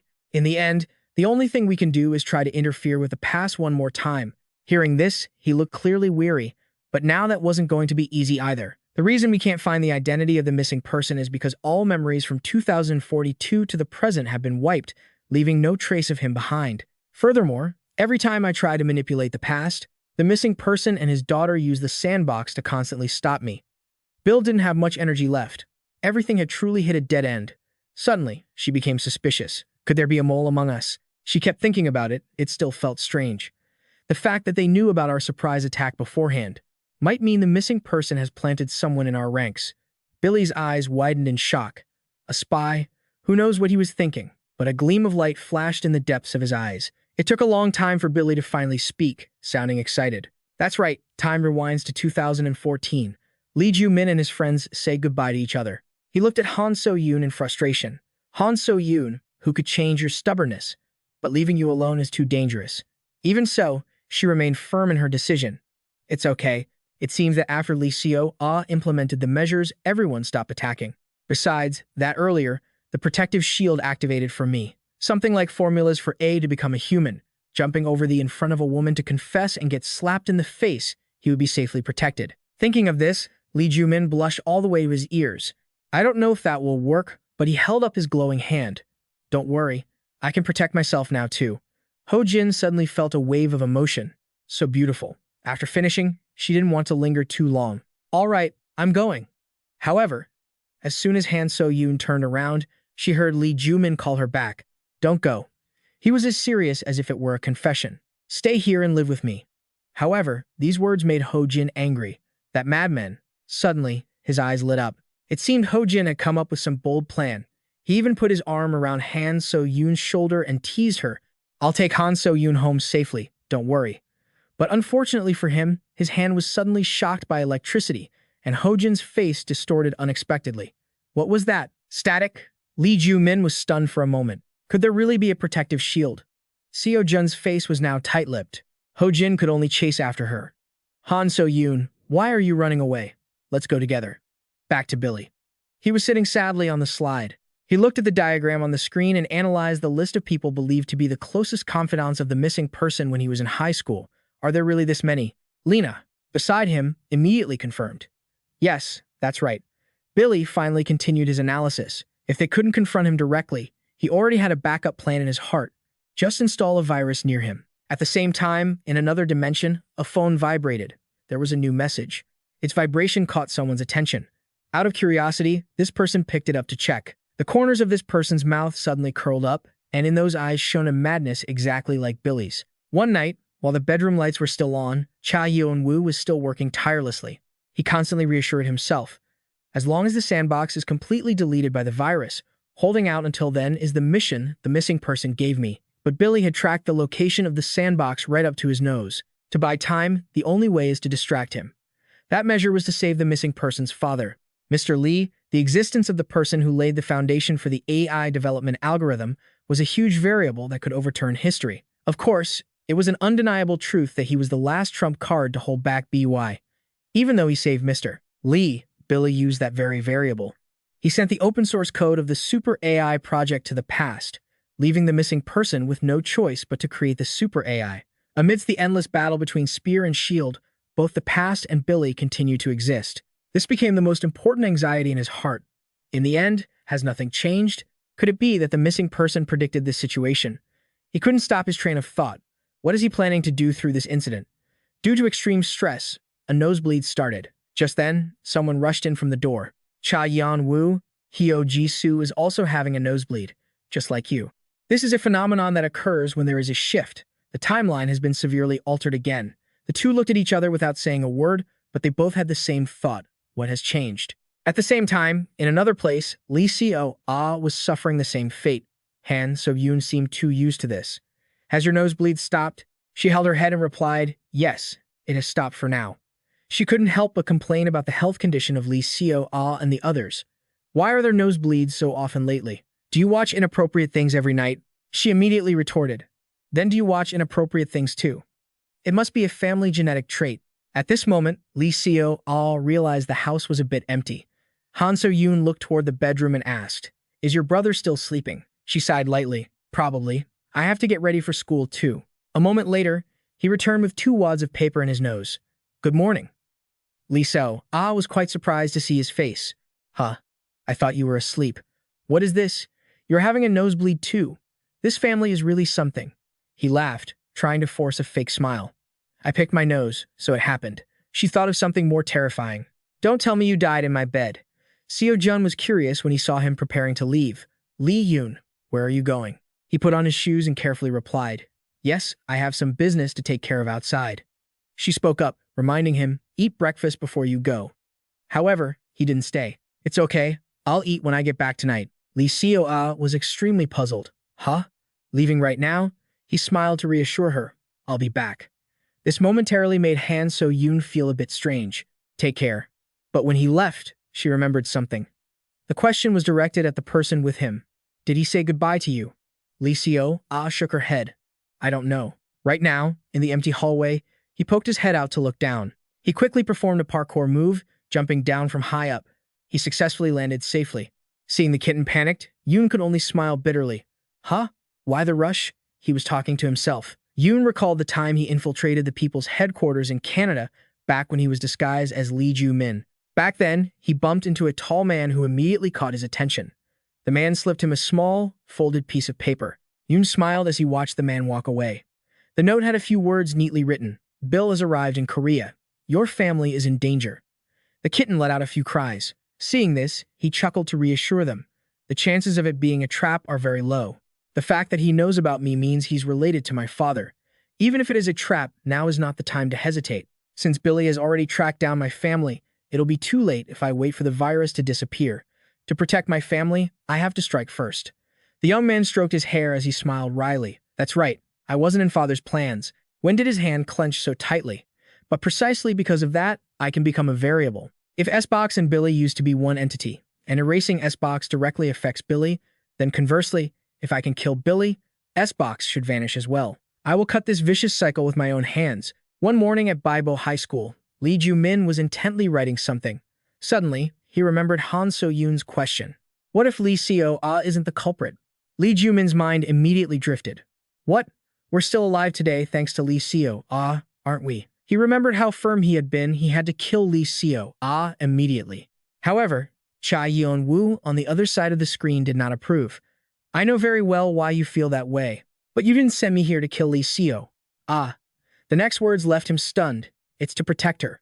More accurately, it wasn't him, but a Lee Joo Min from a further future who had sent him. Cha Yeon-woo confirmed it immediately after. Lee Seo was not his enemy. She didn't forget to remind him to look at the enemy behind them. It felt like this had happened before. That's right. Hadn't he accidentally set fire to the wrong house before, which coincidentally led to his mother's death? Remembering this, Lee Joo Min felt a heaviness in his heart. Coincidence? What if someone had orchestrated everything to make it look like Lee Seo was the culprit? Right then, the teacher's voice rang out, asking everyone to settle down for roll call. This is a bit sudden, but we have a transfer student today. The teacher gestured toward the door. Come on in. Dozens of eyes stared at the new student. The teacher asked him to introduce himself. The new guy raised his hand in greeting. Hi everyone, I'm Ma Bai. I hope we can get along. His gaze landed on Lee Joo Min, and he felt distracted by that look. The newcomer's face looked incredibly bizarre. Lee Joo Min's response wasn't much better. To his memory, the 11th grade had never had a transfer student before. The teacher prepared to assign a seat. Do you see that tall, handsome student by the window? Go sit at the desk behind him. Ma Bai obediently listened. Yes, ma'am. When he saw him approaching, Lee Joo Min felt a bit confused. Wait, what about the student who used to sit behind me? Ma Bai initially just smiled without saying anything. Before Lee Joo Min noticed, he spoke up. You're really handsome. He almost jumped out of his skin. Oh man, you scared me. The newcomer's eyes were wide, staring fixedly at him. Let's be friends. Lee Joo Min felt a chill run down his spine. What the hell was that? Ma Bai, sitting right behind Lee Joo Min, widened his eyes again and made that comment. You're really handsome. Hearing that, he could only exclaim, Geez, you scared me. Ma Bai kept that same expression while continuing his request. Let's be friends. Lee Joo Min asked, feeling a bit bewildered. What is going on? Their conversation was cut short by the teacher's reminder from the front. You new student, stop flirting with Lee Joo Min and focus here, can you? Ma Bai could only obediently reply, Yes, ma'am. The students around them started whispering. Has he already fallen for Lee Joo Min so soon? It was understandable. Time ticked by, and when lunch break arrived, Ma Bai was surrounded by many students. Is your name Ma Bai? Your eyes are so big, it's nice to meet you. They offered him many invitations. Which school did you transfer from? Are you done eating? Want to play soccer? However, Ma Bai didn't respond to any of them.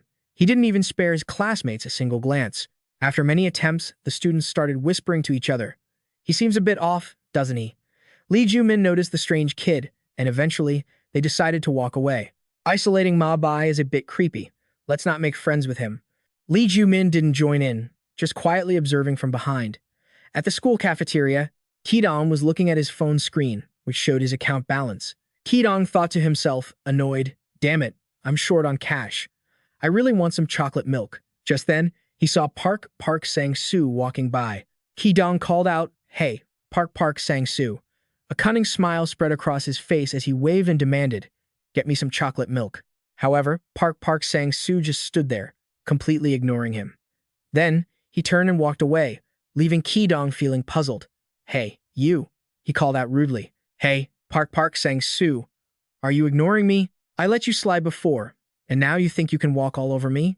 Afterward, Ki-dong even grabbed a plastic tray to prepare to hit Park Sang-soo. Does this idiot think he can act tough with us?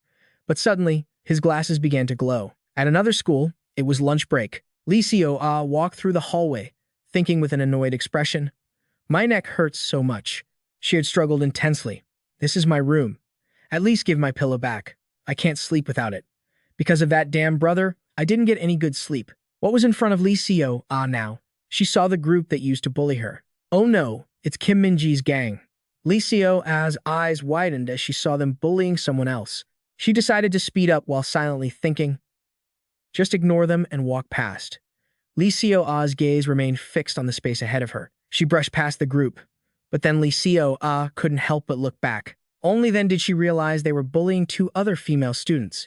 Them again, Lee Seo-ah frowned, annoyed.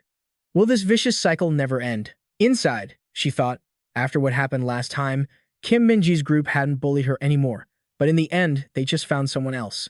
Just then, Kim Min-ji suddenly turned toward her.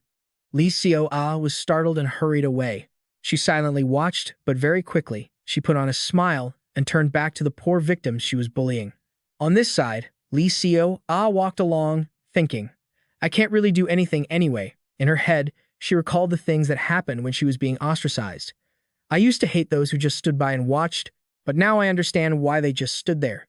And then, Lee Seo-ah annoyedly concluded, in the end, I'm no different from them. She kept trying to justify it to herself, thinking that doing anything would only make things worse for her. But when she saw a mop, Lee Seo-ah's expression changed.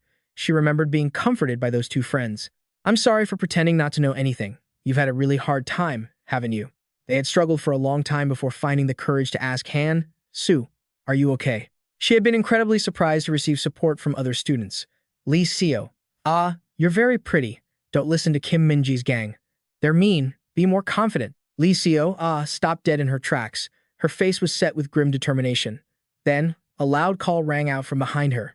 Hey, Kim Min-ji. Lee Seo-ah swung her mop toward Kim Min-ji, still wearing that look of steely resolve. Meanwhile, Lee Joo Min was walking, but hot on his heels was none other than Bonsu. They even went to the restroom together.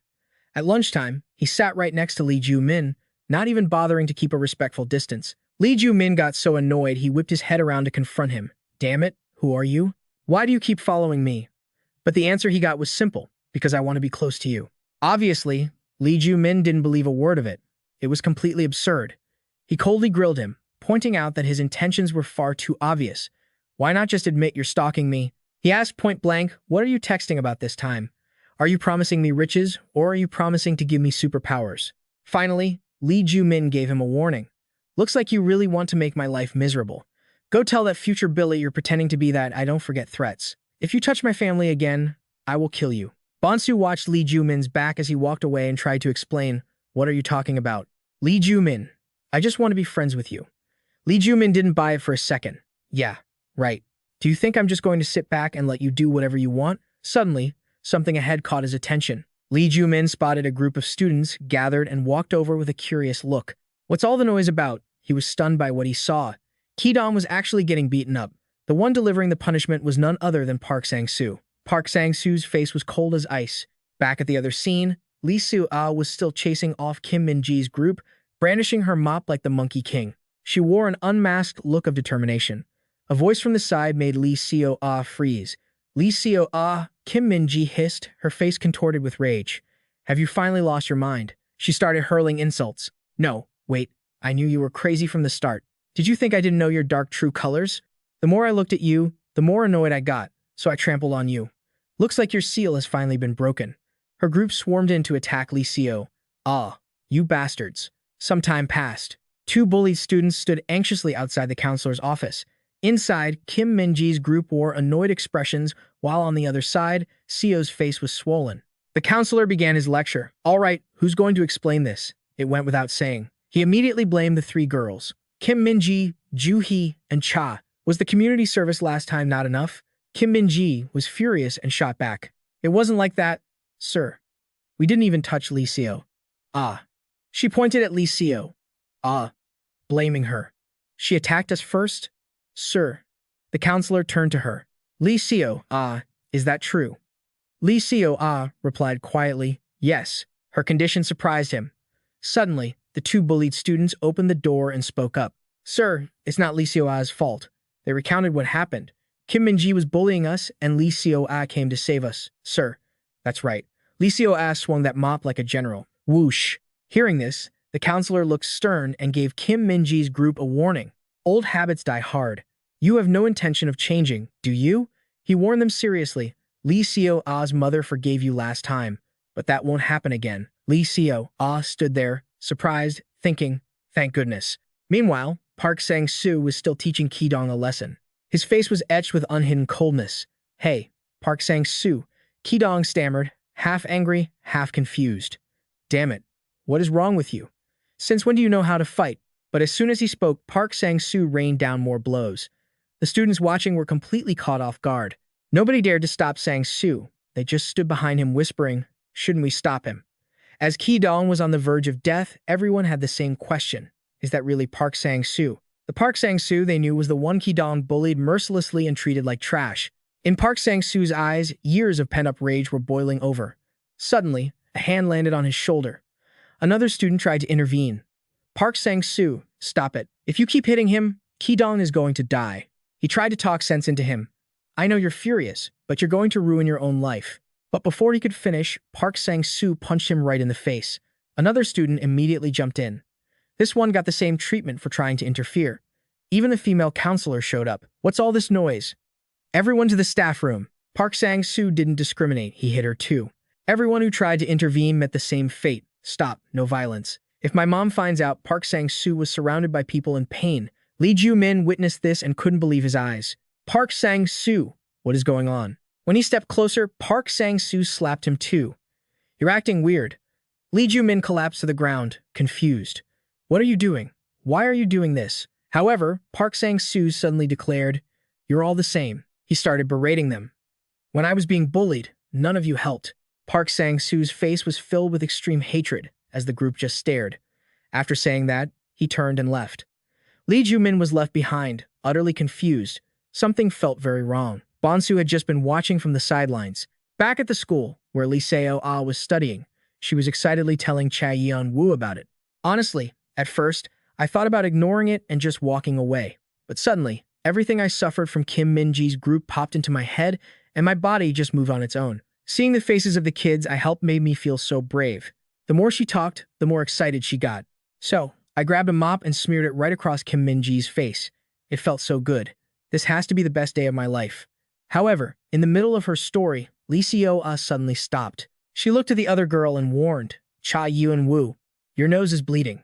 Cha Yeon-woo looked at her and replied, you are too. A wave of head pain crashed into both of them. Immediately, she realized something was wrong. This isn't good. I've never had a headache this intense. Her eyes widened. Then, Cha Yeon-woo hurried to explain what was necessary to Lee Seo Ah. Lee Seo Ah, listen to me carefully from now on. She started with a confession. I wrote those words on the ceiling. Lee Seo Ah grew even more confused. What?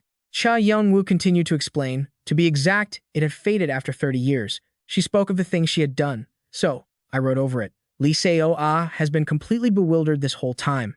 What are you talking about? Cha Yeon-woo? She asks, bringing up that name again.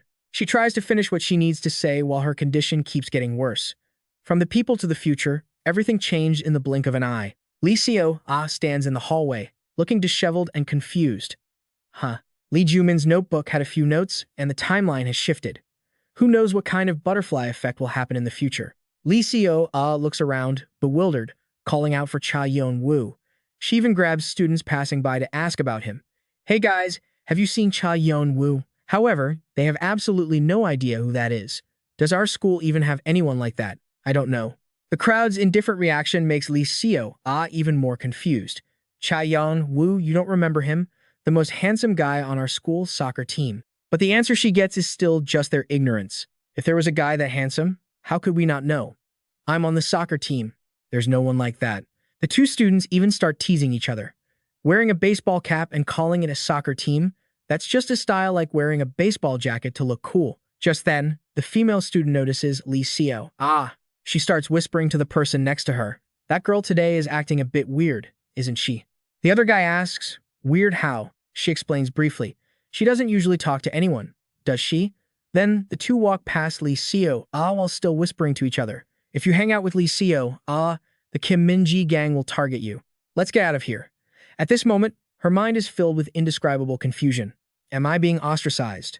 Good grief, I graduated from this place ages ago. Lee Seo looks at her reflection in the mirror and is stunned. A question forms in her mind. Am I crazy? Or is this world crazy? Near a skyscraper where many employees work, someone appears outside a newcomer, looking completely fresh. He smiles and speaks up. Hello, everyone. I'm the new employee, Lee Joo Min.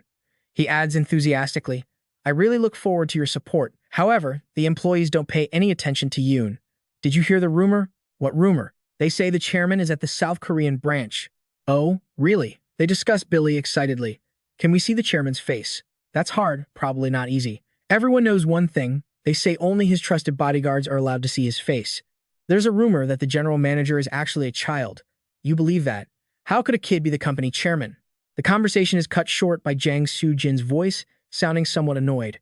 Are you guys gossiping during work hours? She asks coldly. Save the gossip for off the clock. The other employees immediately understand. Yes, ma'am. Then she signals to Yoon. You, the new hire, come here. Yoon obediently approaches. Yes, ma'am. Jang Soo-jin explains as he stands before her. Department head Gamma 1 will guide you through the handover and introduce you to the company. Yoon obediently replies, yes, ma'am. I look forward to your guidance. At this, Gamma 1 starts leading the way. Follow me. Yoon trots along behind. Yes. But just as they take a few steps, he is stopped by Jang Soo-jin. Wait, her face is extremely serious as she reminds them. Isn't there one more thing left here? What Jang Soo-jin is eyeing is the lump behind Yoon's back. The kitten slides out from there. It jumps onto her lap skillfully. This makes her extremely satisfied. Good. Yoon's eyes carry a calculating look. Jang Soo-jin responds with a similar expression. The story must go back to earlier when Yoon was waiting for a taxi. He muttered with a goofy smile on his lips. It's been so long since I went home, and I'm returning empty-handed. I should have bought a souvenir when suddenly an old woman approached. All right, she says in a weak voice while announcing, I'm calling a taxi now.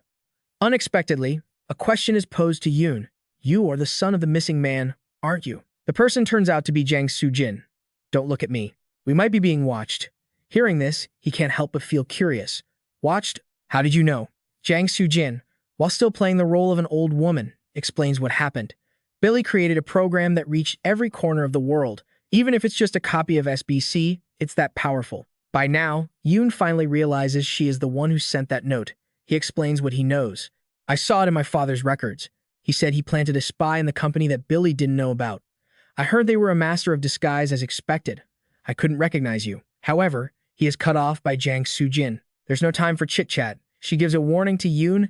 Soon, Billy's staff will raid your house. Then she adds, faster than expected, Billy has tracked down the location of SBC. Like this, before SBC is wiped out, he will seize it first. Jang Soo-jin even paints a terrible picture. If that happens, he will regain his original power. No matter what happens, we have to stop him before that. Hearing this, Yoon asks curiously, So, you called me here to protect my family? Jang Soo-jin adds a bit more information. Lee Joo Min, it's true that Billy is in South Korea. Finally, she concludes, we have to handle this before SBC falls into his hands, and then asks one more question. Isn't that why you came to the B's headquarters in Canada? At this moment, Yoon raises his own question. Is that okay? I wasn't part of my dad's plan. However, that question is answered by Jang Soo-jin in a very objective way. You can't say the missing man's plan was perfect, she adds. When Billy has closed in this much, his plan is considered a failure. And then, tossing a card on the ground, she finishes. In the current situation, you might be the only option. Yoon immediately turns his eyes toward the item. Their conversation ends there. The taxi is here. I'll call you later. Taxi.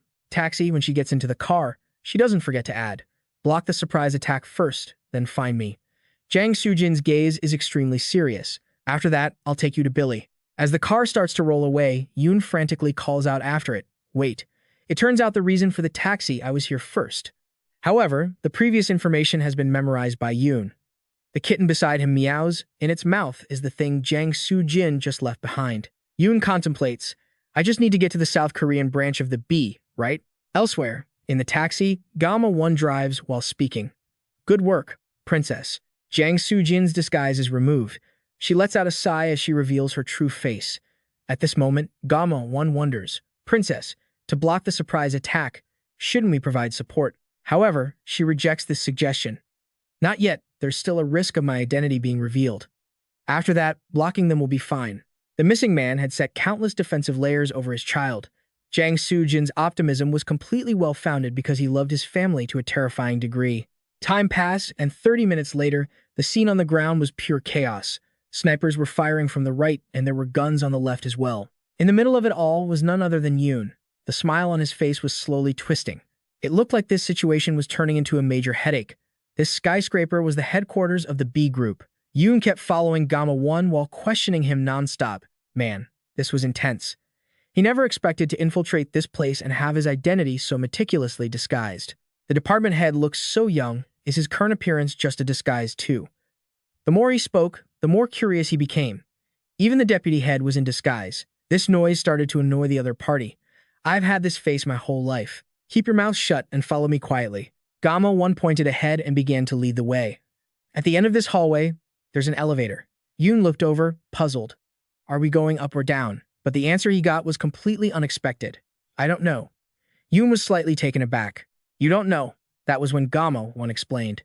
In this building, there isn't a single place you can go down to using that elevator. Yoon followed him slowly, but his eyes were darting toward the pursuers behind them. So where does it lead anyway? Gamma-won added some valuable information. It looked like a normal elevator on the outside, but it was actually a type of portal, the only path leading to where Billy was hiding. His face held an unconcealed seriousness, adding that only Billy's direct subordinates or those of director rank and above could access it. Footsteps were drawing closer, but Yoon and his companion kept walking at a leisurely pace. Is this a trap? Yoon asked. Gamma-won replied concisely. It wasn't set by us. As the B group members gathered in ever-increasing numbers, another question arose. Then what is going on here? Gamma-won continued. If you're an awakened, you know that the past has recently been altered significantly. He didn't forget to add, maybe everything started to go wrong from there. Yoon's gaze turned sharp as he made a guess. If they knew I was coming and set a trap, that means your identity has been exposed as well. This wasn't part of Gamma-won's plan. He turned his head and shouted, the princess is in danger. However, what greeted Gamma-won was a bullet straight between his eyes. He collapsed to the astonishment of Yoon himself. The person who fired the shot was a member of the B group. The person's expression was completely devoid of emotion. Yoon's eyes went wide, caught off guard. A shield. Immediately after, a hail of bullets was aimed at him. They fired until they were out of ammo. The glasses on Yoon's face had already been knocked off, and he moved swiftly. The target Yoon was aiming for was this very group. However, his eyes widened because many more guns were being raised.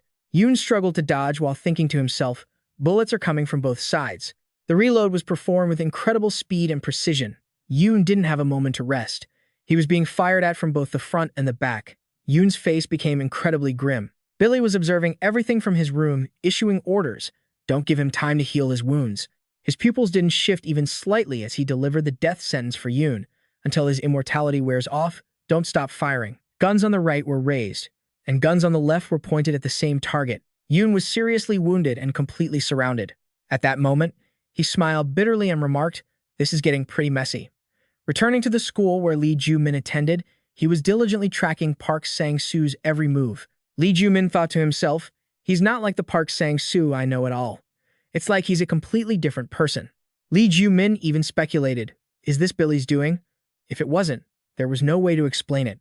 A voice from behind suddenly cut off his train of thought. Why do you keep following that guy with the glasses? Hansu looked up and continued. Are you acting like a spy or something? Lee Joo Min looked at him, feeling extremely annoyed. This guy wouldn't leave him alone. He coldly questioned him. How long do you plan to follow me? Only to receive a question back from Hansu. And how long do you plan to chase after that guy with the glasses? Just then, he made a proposal. How about you stop? When will you agree to be friends with me? Huh! Lee Joo Min was even more annoyed by Hyun-soo. He was so irritating. He brought up his question again. Why on earth do you want to be friends with me? Did Billy send you a message or something? But Hyun-soo was completely confused. Huh? What Billy? What message? What have you been talking about this whole time? He tilted his head, wondering, but why do I want to be friends with you anyway? Then, he shared his thoughts honestly. It feels like for a long time, becoming friends with you has been my life's goal. Lee Joo Min only grew more uncomfortable. What on earth was this? Their conversation was interrupted by noise. Shin So-young was being blocked by Park Sang-soo. Park Sang-soo, why are you acting like this all of a sudden? Her eyes filled with anger as she questioned him. Shin So-young, why did you break up with me? Why would you hurt a man's heart like that? Her explanation was very simple. It's because you call me mom sometimes. However, that only caused the anger in Park Sang-soo's heart to flare up even more. You hate me because I'm a mama's boy? Don't you have a mother? This noisy scene attracted the attention of other students. Are they filming a morning drama? It was shocking that Park Sang-soo was acting like this. It really was a man's tragedy. Suddenly, he muttered a comment. You're just like the others. Then Park Sang-soo began to accuse So-young. Because you think I'm easy to bully, you treat me however you want and treat me like a toy, right? She tried to justify herself. Sang-soo, please stop. It hurts. But Park Sang-soo's eyes were glaring straight at her. Just then, Lee Joo Min intervened. He separated the two of them and warned, stop it. Park Sang-soo, you're being really pathetic right now. To his surprise, Park Sang-soo used his fist and sent Lee Joo Min flying with a single blow. He was completely caught off guard and had to wonder, this monstrous strength, is this really Billy's doing? Park Sang-soo sneered again. What's wrong? How does it feel to be hit by a loser? Lee Joo Min tried his best to persuade him. Park Sang-soo, calm down. Why are you acting like this? This isn't like you at all. Have you gone crazy? This remark made him question back. What do you mean like me? Sang-soo became increasingly agitated. Being bullied by thugs every day. Acting like an idiot just to be used. Is that what like me is? Is that who you are? Lee Joo Min. He glared at him and challenged. Do you think I'll just keep enduring this forever? Then, the conversation shifted to accusing Lee Joo Min. Lee Joo Min, you're a scumbag too. You're just using me like an errand boy. Those words left him completely speechless. He couldn't argue against it. Park Sang-soo's hand clenched into a fist, accompanied by a declaration. From now on, I won't let anyone use me ever again. He lunged forward again with a punch. I will stand above you all. He was aiming for Lee Joo Min's face, but someone blocked it. Bill took the punch for Lee Joo Min. He lost his balance and fell out the window. Lee Joo Min watched in confusion. What the hell is that guy? Just then, Park Sang-soo's fist was stopped once again. He widened his eyes at the sight. The person who had just appeared was none other than Yoo Ha-yoon. She smiled, but her words reeked of a threat. Park Sang-soo, don't cross the line if you want to live. Yoo Ha-yoon's threat made Park Sang-soo freeze. Her gaze was incredibly affectionate. Park Sang-soo responded with a dark look. He decisively yanked his hand away from hers and turned to leave without saying a word. Everyone stood still, watching him go. Yoo Ha-yoon then looked over at Lee Joo Min and asked anxiously, Lee Joo Min, are you okay? What happened between you and Park Sang-soo? However, he couldn't answer that question. Lee Joo Min's eyes were fixed on Park Sang-soo's retreating back. Back at the building where Billy worked, Jang Soo-jin had been captured. The security team members reported the situation to him. The entire business development team was under control. Gamma too cried out anxiously, Princess, are you okay? Meanwhile, Jang Soo-jin was extremely confused, wondering how they knew her true identity. Could it be because of the timeline change from before? A security team member continued to report. There's a mole in the business development department. Too many company employees have seen too much. He quickly received orders from Billy.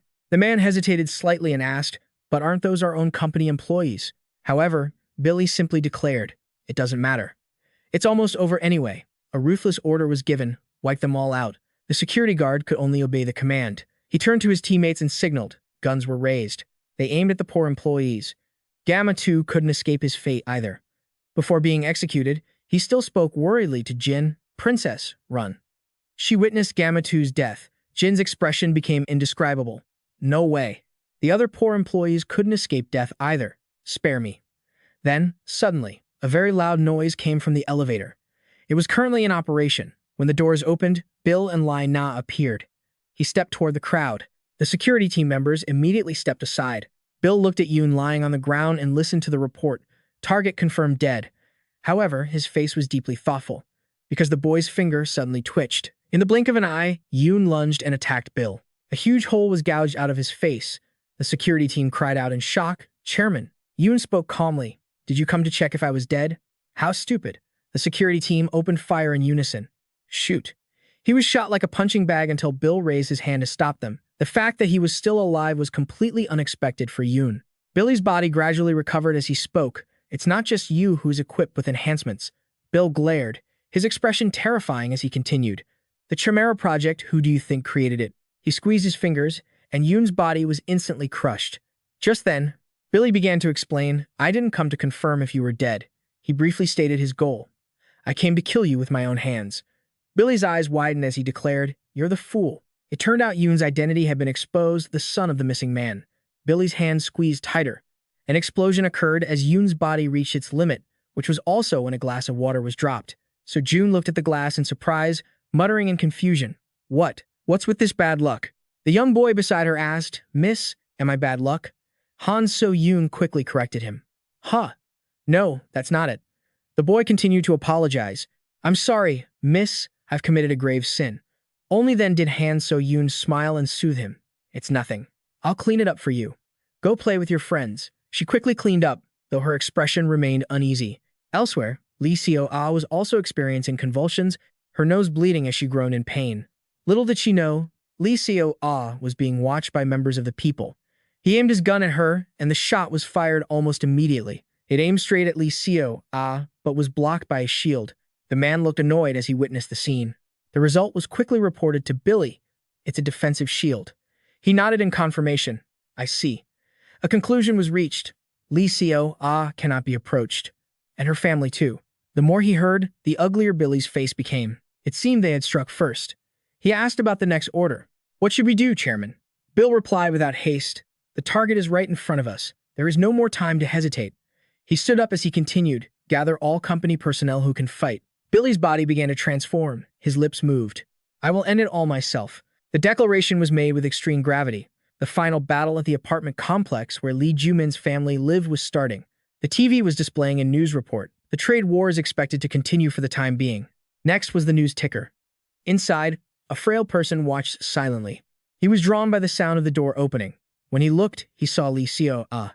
She was walking in, her nose still bleeding. Lee Seo-ah's expression was terrifying.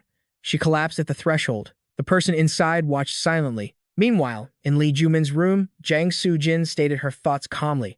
"So, the reason Park Sang-soo changed is because of that guy, Billy?" Lee Joo Min continued, "That's my guess." He shared more about the enemy's plan. Billy is manipulating the world by sending messages from the future to the past. He probably sent Park Sang-soo some kind of message to change his mind. After saying that, Lee Joo Min couldn't help but feel annoyed. "Who do you think you are, keeping Lee Seo-ah squeezing my shoulders like that?" Billy, on the other hand, was only wondering about one thing. When will you finally agree to be my friend? Cha Eun-ha heard this and was extremely curious. Earlier, Lee Joo Min had even stepped in to take the hit for her. Since when were the two of them so close? Bonsu asked immediately. "Does it look like that?" Lee Joo Min continued, "It's not him." He looked at the other person and quickly reached a conclusion. "This guy is also a spy sent by Billy." Bonsu asked again with a hint of amusement. "A spy?" Lee Joo Min replied at a measured pace. "That's right. He was probably sent to keep an eye on me." Stepping up to block that attack was just a way to curry favor. He observed the guy and concluded that if he spoke in front of him, information might leak to Billy in the future. Then, Lee Joo Min suggested, "Everyone, let's switch places." He firmly insisted, "Bonsu, don't you follow us." While the others went together, the guy was left behind. It seemed as if Bonsu was completely alone. Once they were outside, Yoo Ha-yoon voiced her concern. "Then what will happen in the future that Park Sang-soo changed?" Lee Joo Min answered her, "I don't know either." He added, slowly and steadily, he didn't know what kind of butterfly effect Park Sang-soo's change would cause, but it was clear that everything was heading in the direction Billy wanted. This way of speaking made her curious. "The direction Billy wants?" Lee Joo Min explained slowly. A world where all freedom is permitted. This time, it was Jang Soo-jin who spoke up. What kind of messed up setup is that? Lee Joo Min kept walking while explaining based on the scattered data Billy had sent. He explained briefly that every imagination could become reality. Hearing this, Yoo Ha-yoon followed up. In other words, she spoke in a wicked tone. That means I could do this and that with Lee Joo Min, right? Lee Joo Min was flustered by this remark. What are you imagining? Jang Soo-jin focused on something else. So, can I become the most beautiful person in the entire universe? At this moment, Lee Joo Min kindly explained, conversely, what if someone imagines killing you guys? Or what if someone imagines the whole earth exploding? He elaborated on that grim future. If everything imagined became reality, it would fall into great chaos. The free world Billy wanted wasn't a world where humans could survive. They all came to the same conclusion. They had to convince Park Sang-soo. Just then, Heo Ji-soo appeared before them. The young lady had arrived. The three of them looked at her and spoke up. Heo Ji-soo. Lee Joo Min looked at her curiously. Don't tell me you understood everything we were saying. Heo Ji-soo replied calmly. Huh? What's there not to understand? Her expression was extremely confident as she continued. Isn't it just those silly fantasies that girls often have? Hearing this, Lee Joo Min said, go away. His words made Yoo Ha-yoon remark, isn't it a bit harsh to treat others like stray dogs? At this moment, Heo Ji-soo suddenly spoke up. I don't know about anything else, but isn't Park Sang-soo currently losing his mind? Park Sang-soo is a bit foolish but extremely kind, you know. Since Park Sang-soo was acting that crazy, she concluded with total seriousness. It's 100% our fault. Over at Lee Joo Min's family apartment, Han So-yoon had just entered, taking off her shoes as she called out, Dad, I'm home. But in front of her was an empty space. Han So-yoon looked into a room and asked, Lee Seo, where's Grandpa? She was so overwhelmed that she had to step inside. Seeing Lee Seo in such a poor state, Han So-yoon asked, Oh, Lee Seo why are you like this? Where does it hurt? She turned toward her father and asked further, Are you taking care of her, Dad? At this moment, he commented slowly, It's time. This strange remark made her eyes widen, and she was curious to ask more. Meanwhile, her father had already started the computer. Earlier, what her father said before them was the image of Lee Joo Min's group in 2024. Cha-yu, Ha-yoon, and Jang Soo-jin were equally surprised. What is this? What does it mean? They stood on guard and observed what was in front of them. The question was asked, Who is that? However, Lee Joo Min's eyes went wide as he quickly realized. He linked it to his father and wondered why there was such a resemblance. Suddenly, a strange voice rang out, Dad, why did you turn on the computer? His father replied calmly, When Lee So-a's symptoms started appearing, my son asked me to turn on the laptop. Han So-yoon continued, Dad, what are you talking about? Why are you speaking so clearly all of a sudden? She added, If Lee Seo knows you touched this, she'll be angry. How do I turn it off? Do I just close the screen? Lee Joo Min looked at her and then called out to Han So-yoon. Lee Seo-a's eyes were still hazy as she regained consciousness. Lee Seo-ah sat up, and the first thing she requested was not to turn it off. Han So-yoon looked over and asked curiously, Are you okay? She continued to suggest, Let's really go to a big hospital tomorrow for a checkup. Lee Seo-ah hurriedly refused. I'm fine. The last time I had a checkup, they said it was nothing. Han So-yoon asked back, If you're fine, why are you in this state? She asked further. What about Lee Yoon? Lee Seo-ah answered slowly, I don't know. Hasn't Lee Yoon come back yet? Han So-yoon asked about Jung Moon. Seems so. Did Lee Yoon's dad drop by? Lee Seo-ah replied, Mom, I'm fine now. Let me change. Please step out and help me. Han So-yoon was still worried. Are you really okay? She insisted. I said I'm fine. Han So-yoon continued. Oh my God, who can stop her? Their conversation continued. Mom, get me some water. I said I'm fine. Lee Joo Min listened to everything and collapsed to the ground. His condition was so terrible that Yoo Ha-yoon had to run over. Yoo Ha-yoon stopped when she saw Lee Joo Min trying to force himself to stand up. A question was asked, Lee Joo Min, where are you going? Lee Joo Min's face looked terrible. Lee Seo-ah had returned to her room. She was lost in deep thought about two memories. On one side, becoming more beautiful, and on the other side, Lee Seo-ah escaping the bullies, where no one paid her any attention. The memories were overlapping. In her mind, she pondered the memory of courageously attacking Kim Min-ji. She reflected alone, remembering being ignored and walking past silently, and then she remembered Lee Joo Min. She could change thanks to him. Lee Seo-ah began to compare, realizing she didn't have him in her current life. Very quickly, she confirmed that both lives clearly coexisted in her memory. Lee Seo remembered something else. He didn't just appear out of nowhere. I remember a life with him and a life without him. At this moment, she was sitting at her desk. Lee Seo's gaze was extremely focused. If I'm not crazy, elsewhere, Lee Joo Min was walking. His heart was troubled by thoughts of the one who killed his mother and stole his wife and daughter. Lee Joo Min remembered the look on Lee Seo's face when they first met. He felt increasingly overwhelmed. Lee Joo Min walked and remembered those shared words. But Lee Seo pressed her lips together tightly. She cried out decisively, "There's no place to say it. This crappy life I can't tell anyone." Lee Joo Min was still gasping for air. In his mind, he remembered his mother, Eunbi, and the fire just when they had finally had Yoon. Along with that, Lee Joo Min remembered his goal. He kept reminding himself that his family would only be safe if he killed LA. Lee Joo Min stood alone. It was only at this moment that he realized the reality regarding Lee Seo was far too heavy. His daughter from the future. Right now, the members of Lee Seo's family were sitting together at the dining table. Han So-yoon suddenly suggested, "Tomorrow, I'm asking to leave early. Go to the hospital with Mom." She immediately refused. "I told you I'm fine," she said, but her mother had no intention of letting it slide. "You fainted right at the door. What do you mean you're fine?" Han So-yoon turned to look at the mother and asked, "I heard Dad carried you all the way to bed. How could he lift someone as heavy as you?" He smiled and playfully flexed his bicep to show off. Lee Seo fell into deep thought. Then she suddenly wondered, "Mom, do you remember who visited our house?" To think Han So-yoon has no memory of that name at all, Lee Seo asked while grabbing some food. "Do you remember that?" A brief silence passed over the handsome, tall, blonde guy's face. Before she asked in shock, "Did you bring a boy home?" Lee Seo immediately denied it. "No, I just asked, and then you grilled me."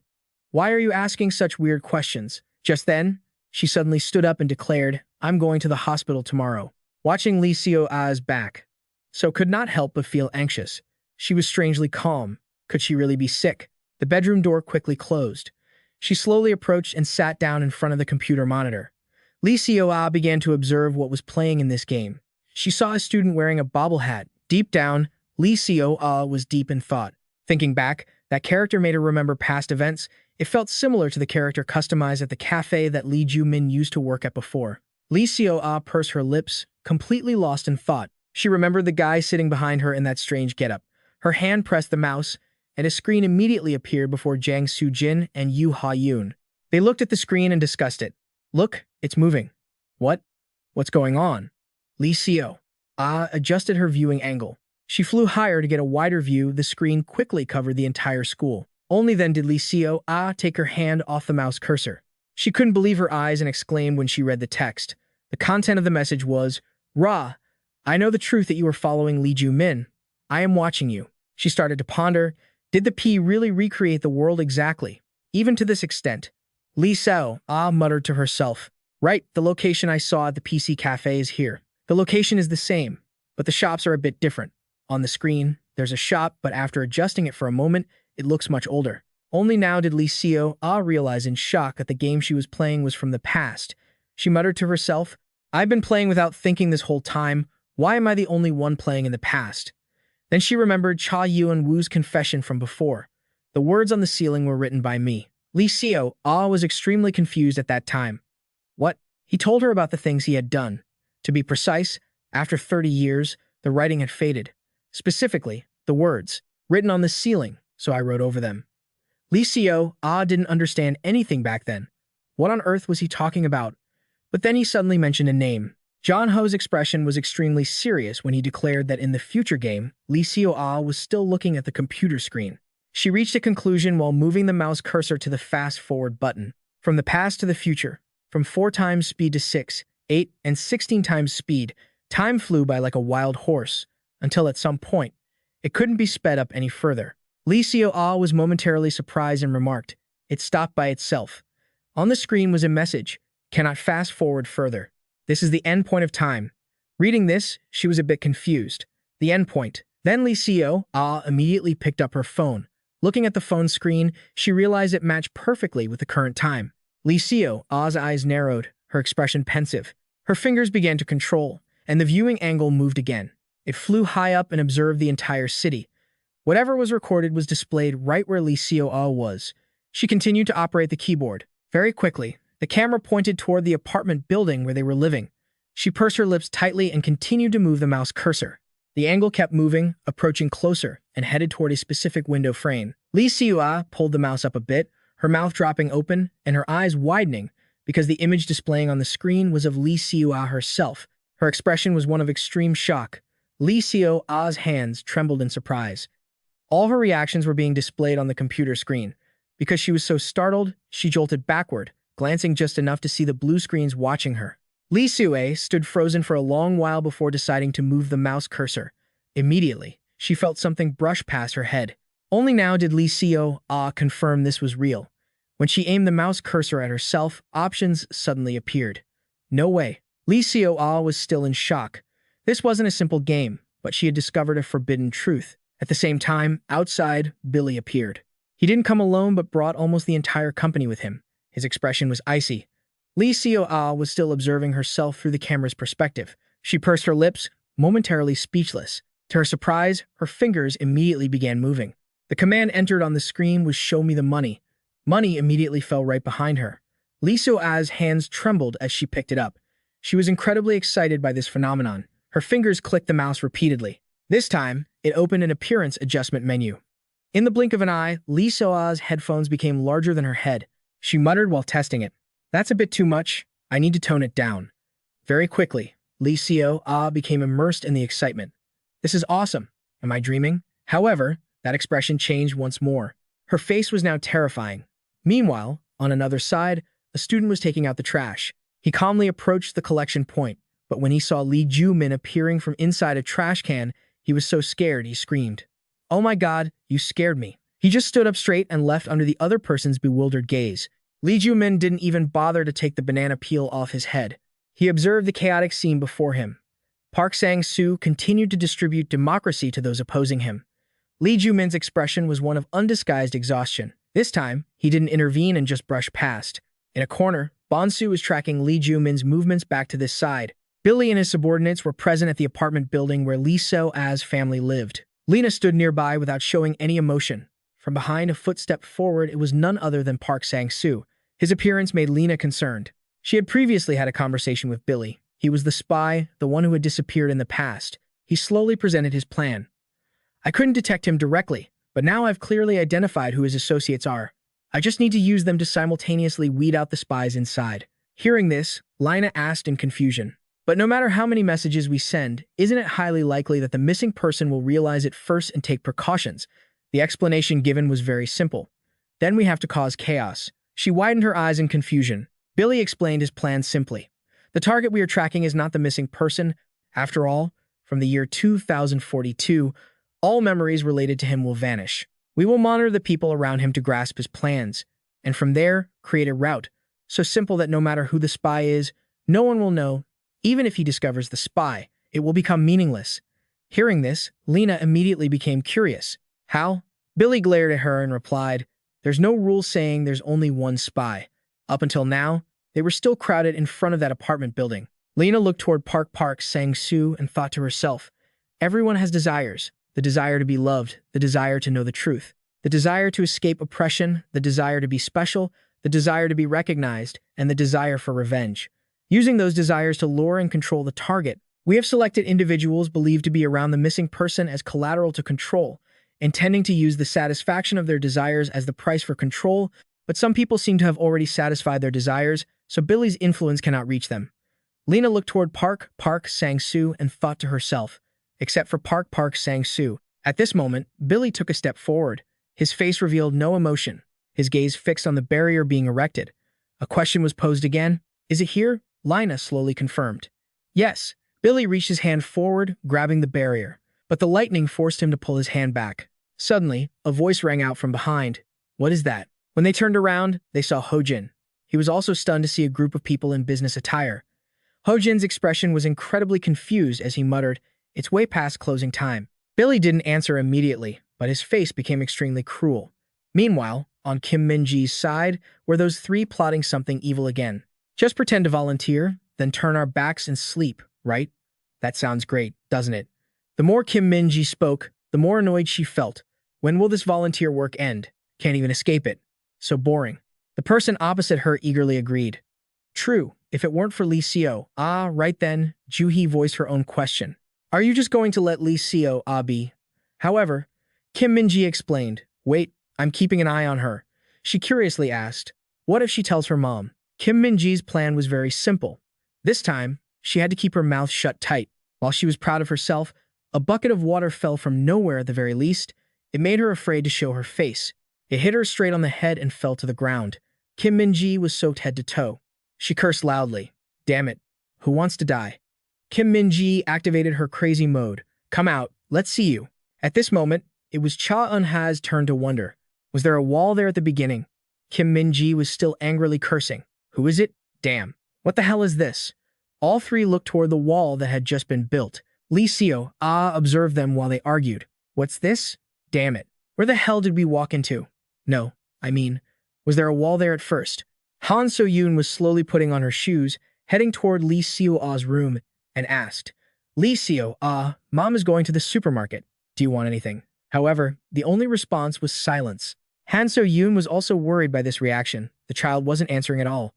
Meanwhile, Lee Seo-ah was glued to the computer screen. She muttered while watching. Kim Min-ji's group of three. Can't they see me? As for the three girls, they were confused. What the hell? Damn it. Where have we ended up? No. Was there a wall there from the beginning? Lee Seo-ah pulled a trash can toward Kim Min-ji, right? Then she decisively dropped it on her head. Cha Eun-ha cried out in shock. Kim Min-ji and Joo-hee also raised their voices. What's that? What is it? Kim Min-ji was extremely angry. Damn it. Help me take this off. Cha Eun-ha started to feel terrified. Just now, the trash can seem to be floating in the air. Am I seeing things? Unexpectedly, the items in the trash can suddenly flew up. They aimed at the other two girls and started attacking. What's that? What on earth is it? The entire scene was broadcast on Lee Seo-ah's computer screen. She was extremely thrilled. Her laughter became increasingly inhumane. Lee Seo-ah thoroughly enjoyed this punishment. Kim Min-ji, Kim Joo-hee, Cha Eun-ha, do you know how much I suffered because of you? She loudly declared, I will return it 10 times over.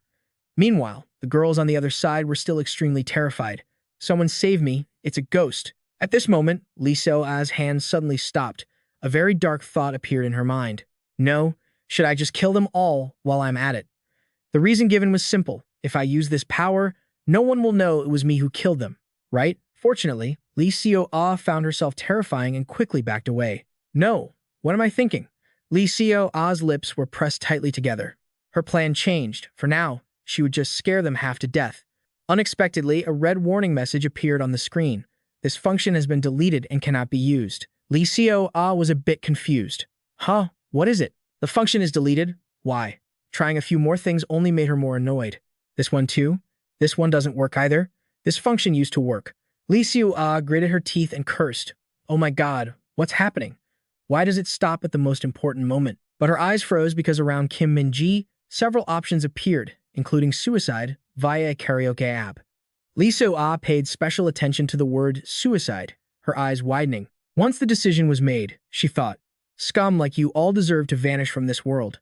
She had almost hit that self-destruct button, but then Lee Seo-ah suddenly thought of her Lee Joo Min. She trembled and froze for a long beat. Images of all the cruel things she had done to Lee Joo Min flashed through her mind, and her whole body began to shake. A question formed in her mind. What on earth have I been doing all this time? Lee Seo-ah began pacing the room. Biting her lip, she pondered, if the game I'm playing allows me to control the world at will, does that mean all this time I haven't just been controlling game characters, but actually manipulating and killing real people?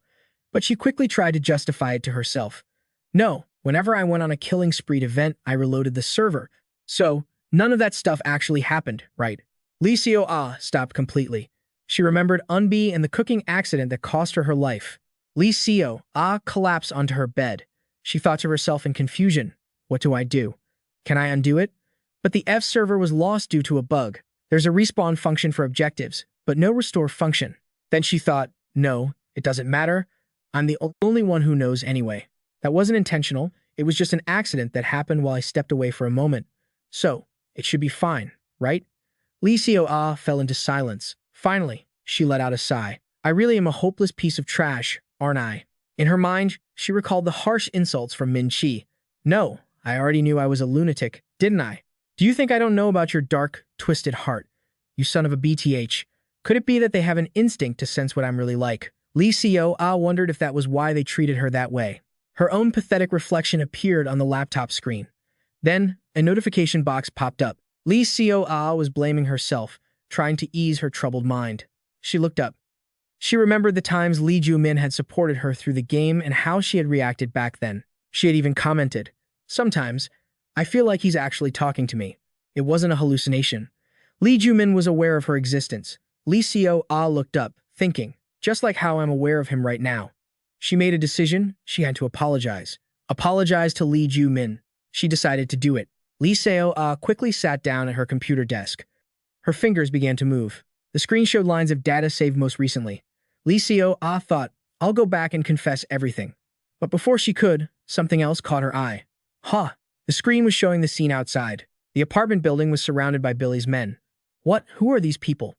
Lee Joo even saw her mother. Han So-yoon, over on that side, saw something too. She called out to Ho Jin. He looked over and quickly replied, "Han So-yoon." Billy immediately turned his attention to her. "That girl." Lena confirmed from the side, "Yes, it's the missing man's wife, Han So-yoon." Ho Jin stepped closer to her, confused. "What is going on? Who are these people? Are they company employees?" Billy gripped his shield with all his might. He looked at his hand, Billy's eyes widened, and finally, the shield shattered. Han So-yoon and Ho Jin were completely caught off guard. Lee Joo, watching from her end, was just as shocked. Billy coldly gave the order, "Fire." His subordinates immediately raised their weapons, all aiming directly at Han So-yoon. Her eyes widened in shock. A series of gunshots rang out. Lee Joo-ah's jaw dropped in terror. Han So-yoon squeezed her eyes shut. After the space went quiet, she slowly opened them. Ho Jin had used his own body to take all the bullets for her. He collapsed onto Han So-yoon. Only then did she softly call out, "Ho Jin." Han So-yoon's voice grew even more frantic. "Ho Jin." Lee Joo looked at the computer screen and asked aloud, "What is this? Who are these people?" She stared fixedly at Billy. To her surprise, in the very next second, he looked up and met her gaze. Lee Joo was completely startled. Could it be real? The more she thought, the more confused she became. Is it because I messed with a forbidden game that a secret organization showed up to stop me? Is that it? Is that really it? That was roughly correct. On the other side, Billy was gripping the shield with his hand. After a burst of effort, he managed to destroy it. Ho Jin and Han So-yoon were both stunned. Lee Joo was equally shocked. Guns were quickly raised. The relentless sound of gunfire made Lee Joo terrified. Her legs were already shaking, her mouth moving, but she couldn't get a word out. Tears welled up in the corners of Lee Joo-ah's eyes. A sudden thought struck her. Did Ho Jin die? The thoughts in Lee Joo-ah's mind grew more and more chaotic. Is this real or a joke? This is a dream, right?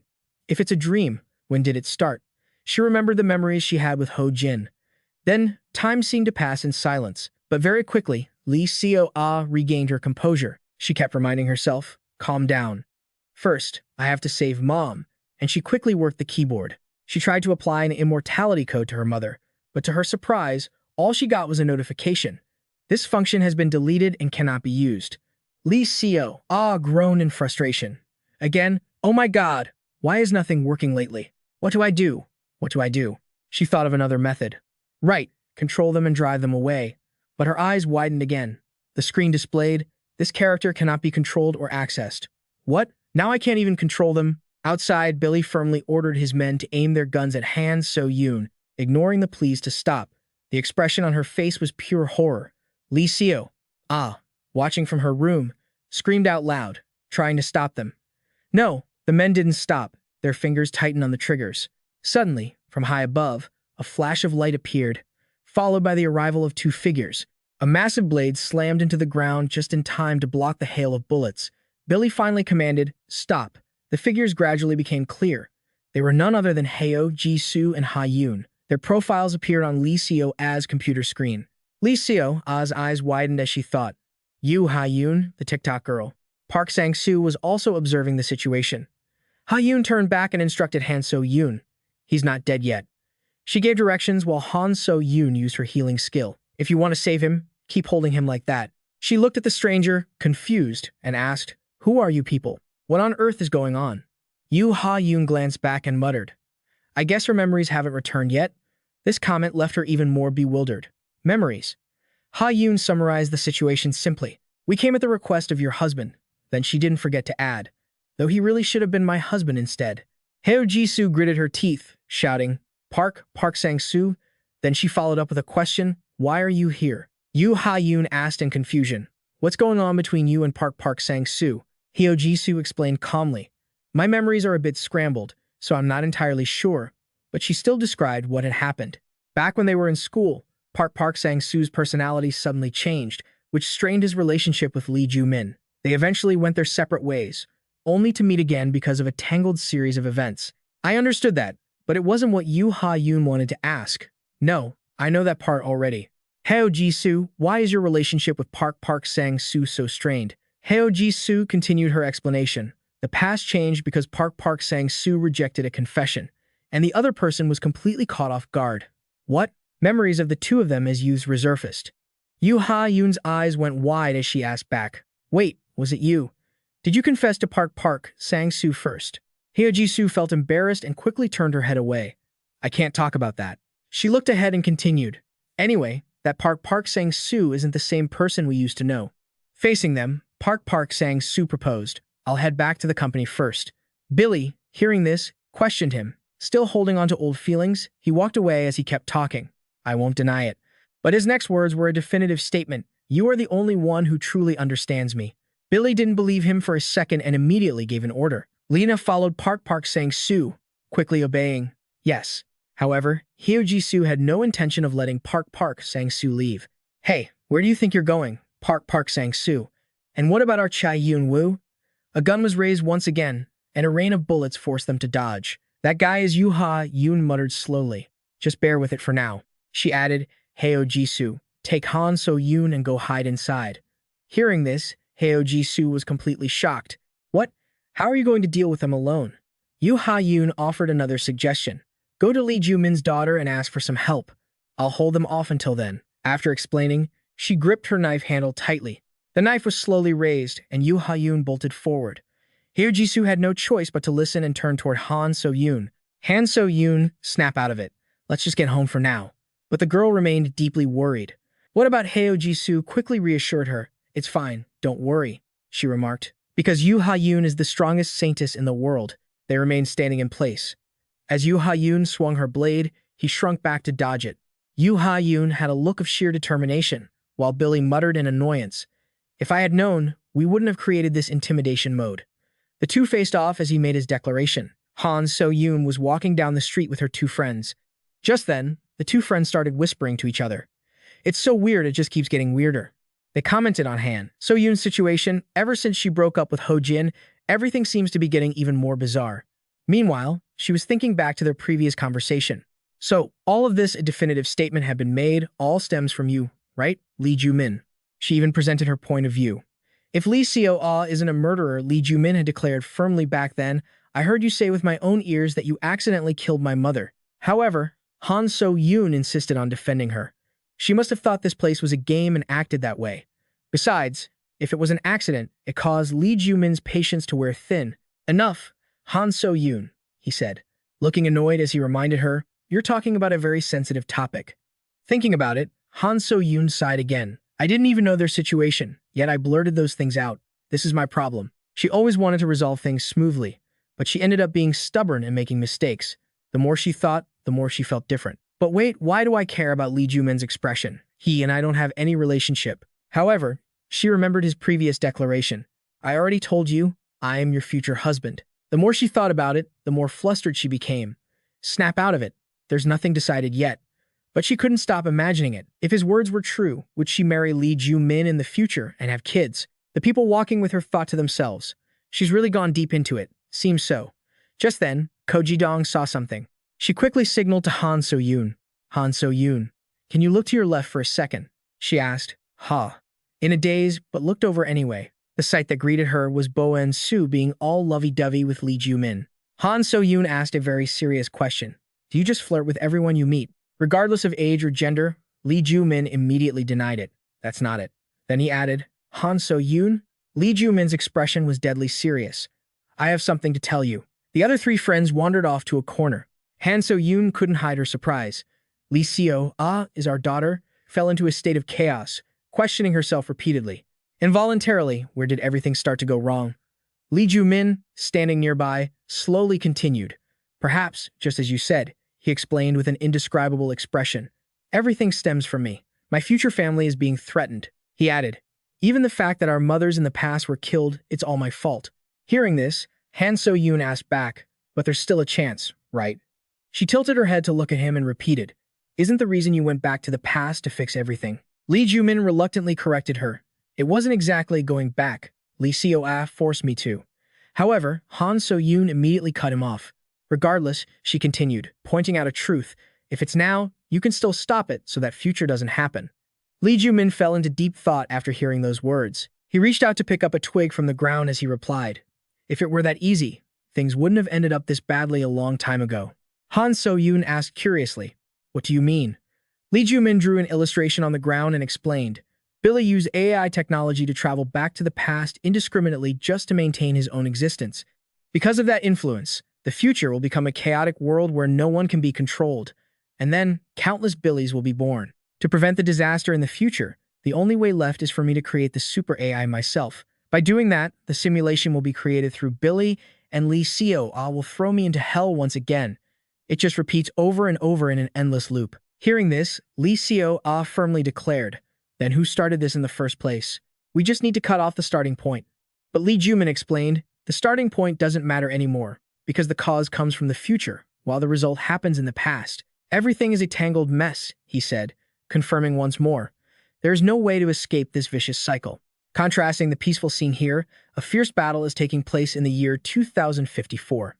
Yoo Ha-yoon, with her giant knife, is distributing democracy to the people causing trouble. Several cracks suddenly appeared from under the ground, followed by a surprise attack. Yoo Ha-yoon immediately shifted her attention there. The gun squad seized the opportunity and started firing.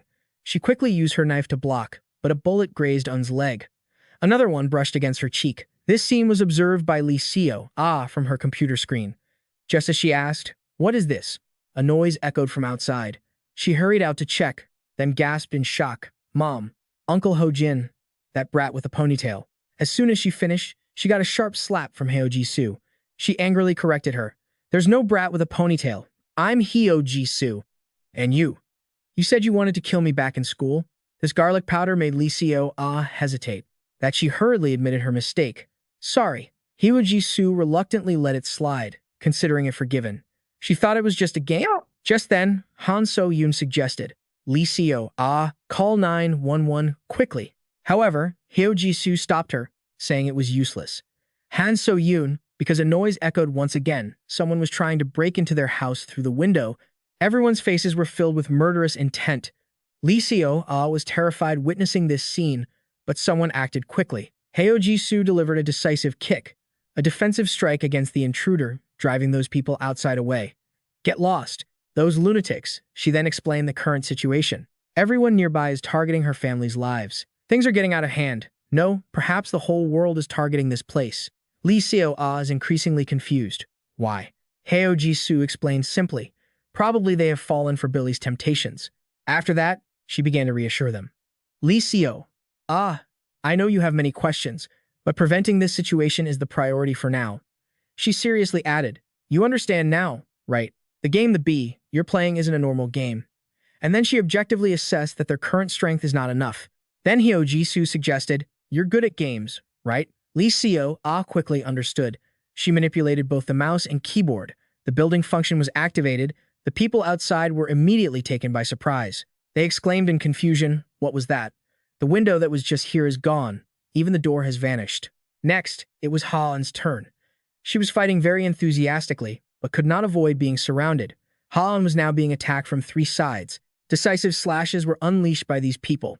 She had to struggle to dodge while finding a way to counterattack. In the end, she could not avoid a blade aimed straight at her face. Suddenly, a disturbance appeared from above. Lightning struck down, hitting the 2 people surrounding Ha-eun. She and the person on the ground were both equally surprised. He looked up and saw Lee Seo-ah. She was also observing him through the computer screen. The lightning bolts just now were summoned by Lee Seo-ah. The plan being hindered made Billy extremely annoyed. That bastard's daughter. Lee Seo-ah, he loudly declared. You dare use my own power to stop me? As for her, she just focused on controlling the game. Lee Seo-ah was observing the whole scene through the screen above. She summoned lightning bolts to strike all the targets she wanted. Billy's body stretched to dodge. Meanwhile, Ha-un also took the opportunity for a close-range attack. Her face showed determination. A decisive slash was unleashed, cutting his body in half. Billy screamed in pain, his hand reaching out. The target he aimed at was Yu Ha-un. She was pushed back a long way, her face now covered in fatigue. Yu Ha-un looked at Billy's body split in two, but still alive, and thought to herself, "What the hell is this?" He quickly reconnected his body. Lee Seo-ah witnessed this scene and exclaimed, "Is that guy immortal too?" Then she continued operating the keyboard. "Then I have to bring out something that can handle him, right?" Billy glanced over when he felt the sound. The thing summoned was a version of Lee Seo-ah created during her most frustrated moment. This Lee Seo-ah glared at her opponent. Billy observed her and wondered, "What is that?" Yu Ha-un quickly realized, "Long time no see. Is this the first time since the giant rain of bombs 30 years ago, right?" However, Lee Seo-ah did not answer her but rushed directly to attack. This attitude made Yu Ha-un a bit annoyed. Still as rude as ever, huh? They rushed together to attack Billy. Meanwhile, Han So-yoon was still trying hard to heal Ho-jin. Even she couldn't believe in this ability of hers. "Just by me touching it, the wound is healing." Heo Ji-soo on this side cheered enthusiastically for Seo-ah. "That's right, smash it all, die, die." She, along with Ha-un, was giving their opponent a hard time. Billy was overwhelmed by them. He took two attacks at once. Heo Ji-soo and Lee Seo-ah were more excited the more they watched. Just keep charging in like that. Yu Ha-un and she were giving their all, but unexpectedly, while they were excited, the screen suddenly went black. Heo Ji-soo was extremely agitated. Wait, right at this moment. Lee Seo-ah was equally surprised. What is that? Why did it turn off? Everything seemed to go crazy for them at that moment. Oh my god, why does this crappy computer keep doing this? Heo Ji-soo urged her to do something. Lee Seo-ah was just as anxious. "I'm doing it." The screen is gradually reaching the final point. The figure of Lee Joo Min appeared, an image that made Han So-yoon freeze completely. Just now, someone appeared on this side. Lee Seo-ah was with Yu Ha-un pushing Billy back. However, her pupils suddenly dilated, and her whole body fell to the ground. Yu Ha-un had not foreseen this at all. Billy took the opportunity and attacked her. The weapon was knocked to the ground. He glanced at Lee Seo-ah and commented, "It seems like the sandbox is gradually being deleted, so it's not working properly anymore." In this situation, should one call it lucky? Ha-un was uncomfortable being squeezed tight, while Billy looked at her and made a declaration to deal with her quickly first. Fortunately, at this moment, Lee Seo-ah picked up her weapon. She unleashed a slash challenging them. Billy looked over with annoyance. Heo Ji-soo and Lee Seo-ah in the room were extremely agitated. "Okay, I can control it again." Yu Ha-un. They looked at Yu Ha-un and commented that it seemed to be fine now. Meanwhile, Billy had stepped back to keep his distance. He started observing his own body and muttered to himself, "The regenerative ability is slowing down. It's reached its limit." The more he spoke, the more uncomfortable he felt in this human body. Heo Ji-soo and Lee Seo-ah took the opportunity to rush in and finish it off. Charging forward, the artificial Lee Seo-ah held the knife and moved forward. The blade aimed straight at Billy. Suddenly, he shouted a name, Lee Yoon. Lee Seo-ah immediately stopped, followed by a declaration. "Lee Yoon is currently being held hostage by me." He gave an ultimatum. "If you want to save him, bring the sandbox to the headquarters before midnight." And then he raised his hand. Billy snapped his fingers, and he vanished immediately after. Heo Ji-soo observed the screen and was surprised. "What? Where did it go?" Lee Seo-ah also exclaimed, "Amazing." Just then, Han So-yoon spoke up. "Just now," he said, "Lee Yoon, right?" She was gradually becoming more agitated. "Is he holding my son hostage?" The noise was enough to wake up Jung Moon. He let out a long, refreshing yawn that brought tears to his eyes. Meanwhile, Billy luckily picked up his pieces and returned. He muttered, "Good thing I bought insurance," then turned his head to look at the person being held captive. That person was none other than Yoon, a tool used for carving, who was trying to break the wall. Those outside were all were anxious to get inside Lee Seo-ah's house. Ho-jin had made it through the danger zone and was now asleep. On the screen, Yu Ha-yoon and several control buttons appeared. Lee Seo-ah pointed the cursor at a specific spot, the management permissions, and adjusted the location. Immediately, she was teleported inside the house. Lee Seo-ah couldn't believe her eyes. "Oh my god, is that Yu Ha-yoon?" Heo Ji-soo hurried over, sounding worried. "Are you badly hurt? Let me treat your wounds," she urged. Yu Ha-yoon replied to her slowly, "I'm fine, this is nothing." They were distracted by a voice from behind. "Now, Explain yourselves. Han So-yoon wore the anxious expression of a mother as she questioned them. What is going on? This is ridiculous. And taking Lee Xiao-ah as a hostage, the more she spoke, the more impatient she felt. You guys know the truth, don't you? Yoo Ha-yoon and Heo Ji-soo began to whisper to each other. Where should they even start? If only their memories had fully returned, it would be easier to talk, but that would take a long time. Is it okay to tell them? Billy is almost here. Staying silent is also strange. Heo Ji-soo considered it for a long time, then she made a suggestion. Ask your husband yourselves. Heo Ji-soo looked at Lee Xiao-ah and spoke up. Hey, Lee Xiao-ah. Lee Xiao-ah quickly answered. Yes? Her expression became more serious. Lee Xiao-ah looked at her with equal tension. Elsewhere, Lee Joo Min was sitting next to Han So-yoon on a bench. She muttered tiredly. So, this vicious cycle can never end? Hearing this, Lee Joo Min could only explain that perhaps it was a punishment he had to bear. However, Han So-yoon raised her voice and asked, what good does self-blame do? She stood up abruptly and declared, let me be straight with you. I don't understand anything you've said so far, but since we've returned to the past, there has to be a solution. Han So-yoon firmly insisted on finding a way to change things. Her face showed expectation. But then, Han So-yoon sat back down on the ground and let out a long sigh. You're so dejected, I can't even bring myself to be angry. Lee Joo Min replied to her, I'm sorry. A silence hung in the air. Suddenly, Han So-yoon wondered, so, what do I look like in the future? Lee Joo Min was a bit surprised. Huh? She hesitated, explaining her meaning. The last time you saw me in the future, what was I like? His eyes widened in surprise. Lee Joo Min explained simply, your hair was dyed blonde. He continued, recounting what had happened. You change your hairstyle constantly, but the last time I saw you, it was that blonde look. He didn't forget to add. It looked beautiful. That sincere compliment made Han So-yoon blush, her face turning red. She muttered quietly, is that so? So that's the future me. A story was suddenly recounted. Do you know why I kept changing my hairstyle? Han So-yoon's face turned sad. It seems you don't know, do you? Understandable. She shared a deep secret. Actually, back in middle school, I was bullied. Lee Joo Min froze completely. Then, he became furious. Is the person who did that still alive? Let me deal with them. Han So-yoon continued. Some classmates specialized in bullying me. They spread ridiculous rumors, and suddenly, no one in class would talk to me. If our eyes met, they would just look away. In the end, I became like a ghost in the classroom. When I graduated, I gathered all my courage and asked why they isolated me. The reason was stupid, because your hairstyle annoys me. The bullying wasn't because I did anything wrong, just because of someone else's mood. Han So-yoon said that it became a psychological scar, so as an adult, she promised herself hundreds of times she would change her hair. Now I have good friends, but that wound probably follows me into the future. It's not for no reason that I protect Lee Xiao-ah or worry about things, because I understand better than anyone how Lee Xiao-ah must have felt. Lee Joo Min was completely silent listening to these words. Han So-yoon spoke slowly. You mentioned Lee Xiao-ah, why did you raise her? He replied to her slowly. I don't even know where everything started anymore. Han So-yoon suddenly brought up another matter. You once said Lee Xiao-ah caused your mother's death. Lee Joo Min was startled and raised his voice. Regarding that, she brought up another point.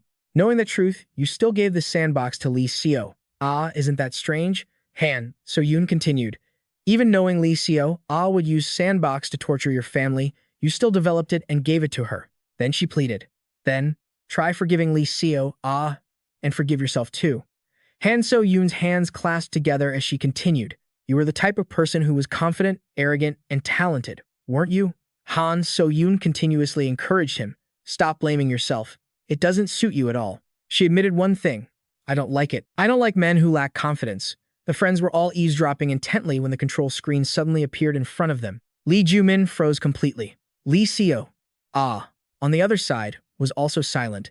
They looked at each other for a long time before she spoke. Hey, the reunion was interrupted. Move aside. Lee Joo Min's eyes widened as he looked at the person who appeared and whispered to himself, Heo Ji-soo. Yoo Ha-yoon was activating serious mode. At this moment, Lee Joo Min was stunned. Heo Ji-soo was the one who spoke up loudly. Hey, Lee Joo Min. She started scolding him. Do you know how miserable I was having to follow your plan? I'm exhausted too. Then she revealed briefly that Park Sang-soo had betrayed them. My son, Cha Yeon-woo, has disappeared. Do you know how broken the future is here? Lee Joo Min couldn't believe his ears. What did you say? The next person to speak was Yoo Ha-yoon. Lee Joo Min, listen carefully. In your timeline, Park Sang-soo's personality must be twisted by now. He fell into Billy's trap and is now standing completely on the other side. Heo Jisoo added a plea. Therefore, at all costs, you must bring my husband back and save my child. Did you hear me? Then she signaled to his wife and child, and you guys, don't just stand there staring. Come here. As they moved into the frame, Heo Jisoo asked, by now, you must know that Lee Seo-ah is your daughter, right? This truth left Lee Seo-ah astonished. Heo Jisoo explained further, Sandbox was deleted, so we got our memories back, but your family hasn't yet. So, you better explain it well. Han So-yoon from 2054 was surprised and muttered, that's me, when I was a student. Han So-yoon from 2024 was extremely curious. What's with the scar on her face? Meanwhile, Lee Seo-ah was going through a much bigger shock. Lee Joo Min is my father? She kept muttering, no way, that's absurd. Then she revealed, Lee Joo Min is just a character I created. This time, it was Lee Joo Min's turn to be stunned. I'm a character created by Lee Seo-ah. Suddenly, a flash of insight crossed his mind. Lee Joo Min's eyes widened as he understood. So that's how it is, he muttered to himself. The reason Lee Seo-ah had sandboxed Lee Joo Min had finally found the solution. All the pieces had fallen into place. Years ago, inside the house, the sound of a child's pleading echoed. Mom, buy me a laptop. Lee Seo-ah had kept asking at that time, buy me a laptop, please. Han So-yoon asked her, why do you need a laptop right now? If it's for school, the tablet the school issued is enough. She tried to persuade her. No, lately. The bib is very hot, but you don't care at all. What is the people? Lee Seo-ah explained proudly. It's a life simulation game. Han So-yoon waved her hands to stop her. Move aside. She asked a few more questions. Isn't there still the laptop your brother left behind? Can't you use that? Hearing this, she criticized it bluntly. That piece of junk. How could it even run this? The system requirements for the people are really high. Unexpectedly, this made Han So-yoon angrily scold her. Lee Seo-ah, are you planning to buy a new laptop just to play games? You're about to enter high school and you're not worried about your studies at all. She gave her a lecture until Lee Seo-ah had to run back to her room. From now on, focus on your studies. She could only obey. Yes, I know. While closing the door, Lee Seo-ah muttered, man, should have kept my mouth shut. I'm going to be nagged for a whole month now. Lying on the bed, Lee Seo-ah felt extremely annoyed. I also want to play The Sims. Is there no mobile version? Maybe there will be one later, right? I want to play that game to capture her mind. I want to play The Sims. Suddenly, Lee Seo-ah heard a noise. She sat up, muttering. What was that sound just now? She moved closer to the computer on the desk. It seemed the sound was coming from the laptop. The interface was extremely simple, but enough to catch her attention. What is this? Why is it already installed here? She felt as if she had found a new source of joy. Amazing. Time just flew by. Lee Seo-ah stayed in front of the computer screen the whole time. She was almost addicted to this game. Damn, this is crazy. The game was super addictive. By the time she realized it, it was too late. Oh my god, it's 3 a.m. already? This game is such a time sink. Good thing tomorrow is the weekend. She looked outside again after hearing a noise. She quickly realized it was coming from the other side of the door. When she looked out, Lee Seo-ah saw Han So-yoon crying. She was looking at a family photo and shedding tears. This scene made Lee Seo-ah feel uncomfortable. She closed the door, muttering that things were getting worse and worse, then thought, if only dad were still home, at least someone would be nagging. Lee Seo-ah sat down at the computer with a heavy heart. She began to operate it. The tool she chose was the Create New Family feature. Lee Seo-ah worked while thinking. It would be so good if we had a dad at home. She clicked the Create button. Then Mom wouldn't be this sad. Sometimes the whole family could go to an amusement park. If I begged a little, maybe Dad would buy me a laptop, right? Finally, Lee Seo-ah created Jung Moon. She looked at her creation and thought to herself, if only I had a father like that, what should I name this character? A name that would suit a father. But then Lee Seo-ah pouted, unable to think of anything. She decided, since I don't remember Dad's name, I'll just use Grandpa's name. This time, I'll play in a different style. Shall I? A normal family is boring. I want to try something new. On the screen, there was an option for innate personality traits. This sounds interesting. Finally, Jung Moon was created. Lee Seo-ah pressed the fast-forward button until he met Eun-bai. During their dating phase, it was still nighttime outside, but it quickly turned to morning. The screen displayed a notification. A baby has been born to Jung Moon and Do Eun-bai. Please name the baby. Lee Seo-ah exclaimed, so cute. Even the people in the game are congratulating them. That's so funny. Then she pondered. Wait, is the personality inherited from the father? So, What kind of stats should I choose this time? She began to set up the character. It would be fun if you were a bit socially awkward, but also omnipotent, handsome, and perfect, right? Lee Joo dragged the energy bar to the maximum level. First, she set the stats, then moved on to the next section.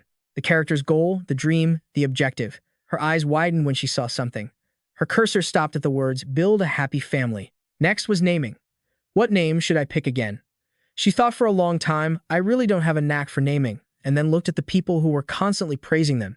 Lee Joo opened her eyes wide, calculated, and decisively declared, "So annoying. Let's just name him Lee Joo Min." Returning to the present, Lee Joo Min was looking at his wife and child in the future. A secret had been revealed. I am a character created by Lee Joo. At this moment, Lee Joo Min understood. All the pieces had fallen into place. So Yoon was extremely curious, hearing that Lee Joo had created him. He continued, "The chicken or the egg, the order doesn't matter." Then, he briefly recounted what he had been thinking. The reason I initially planned to create him was because of the unhappiness. Through him, I wanted to restore order in the world, remove the danger, and protect the safety of my family. But when I learned that all the misfortunes stemmed from Lee Joo, my goal changed to destroyer. And after knowing the whole truth, I just felt sick because of the chaos.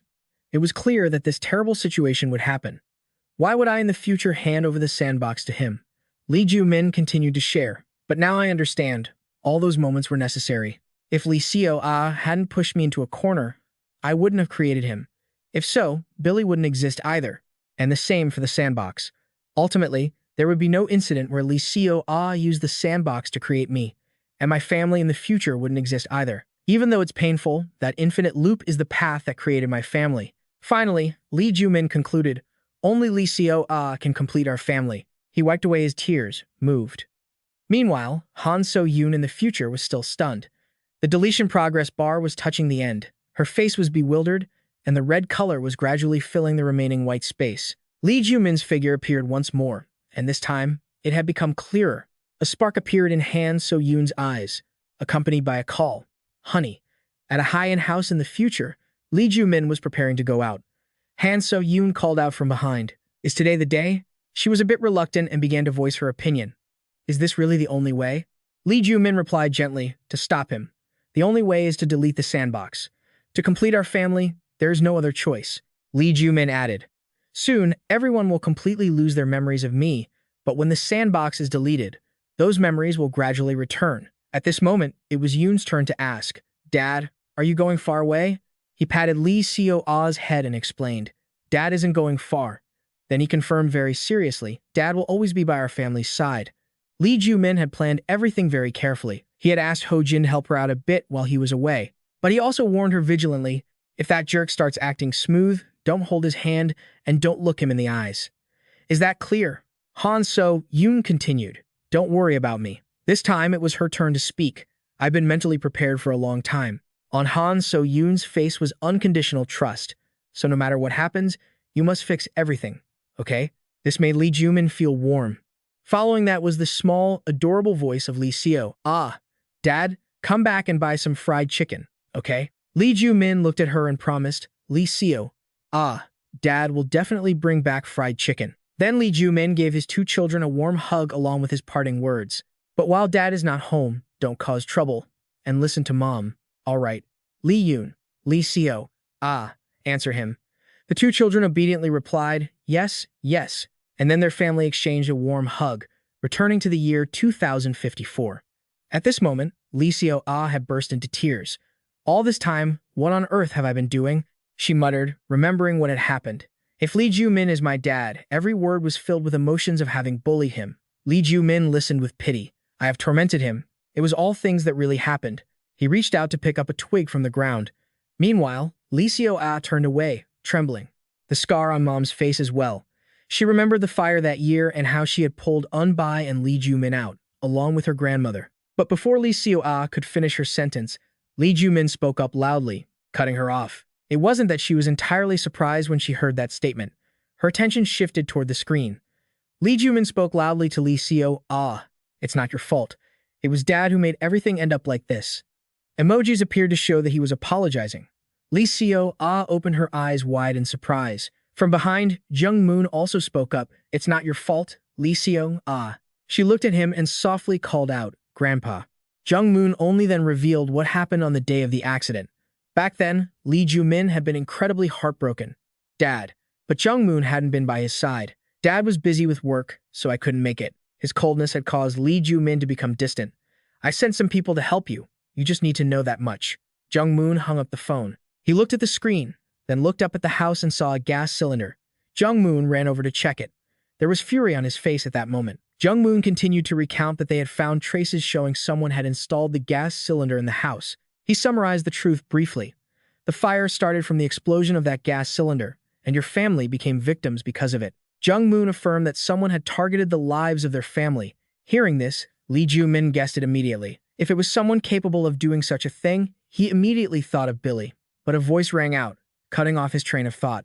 Lee Joo Min looked up and saw Han So-yoon. She presented briefly what had happened. Our firstborn son, Lee Yoon, has been kidnapped. From now on, I will go to the people headquarters to save him. Lee Joo Min was stunned and could only listen in silence.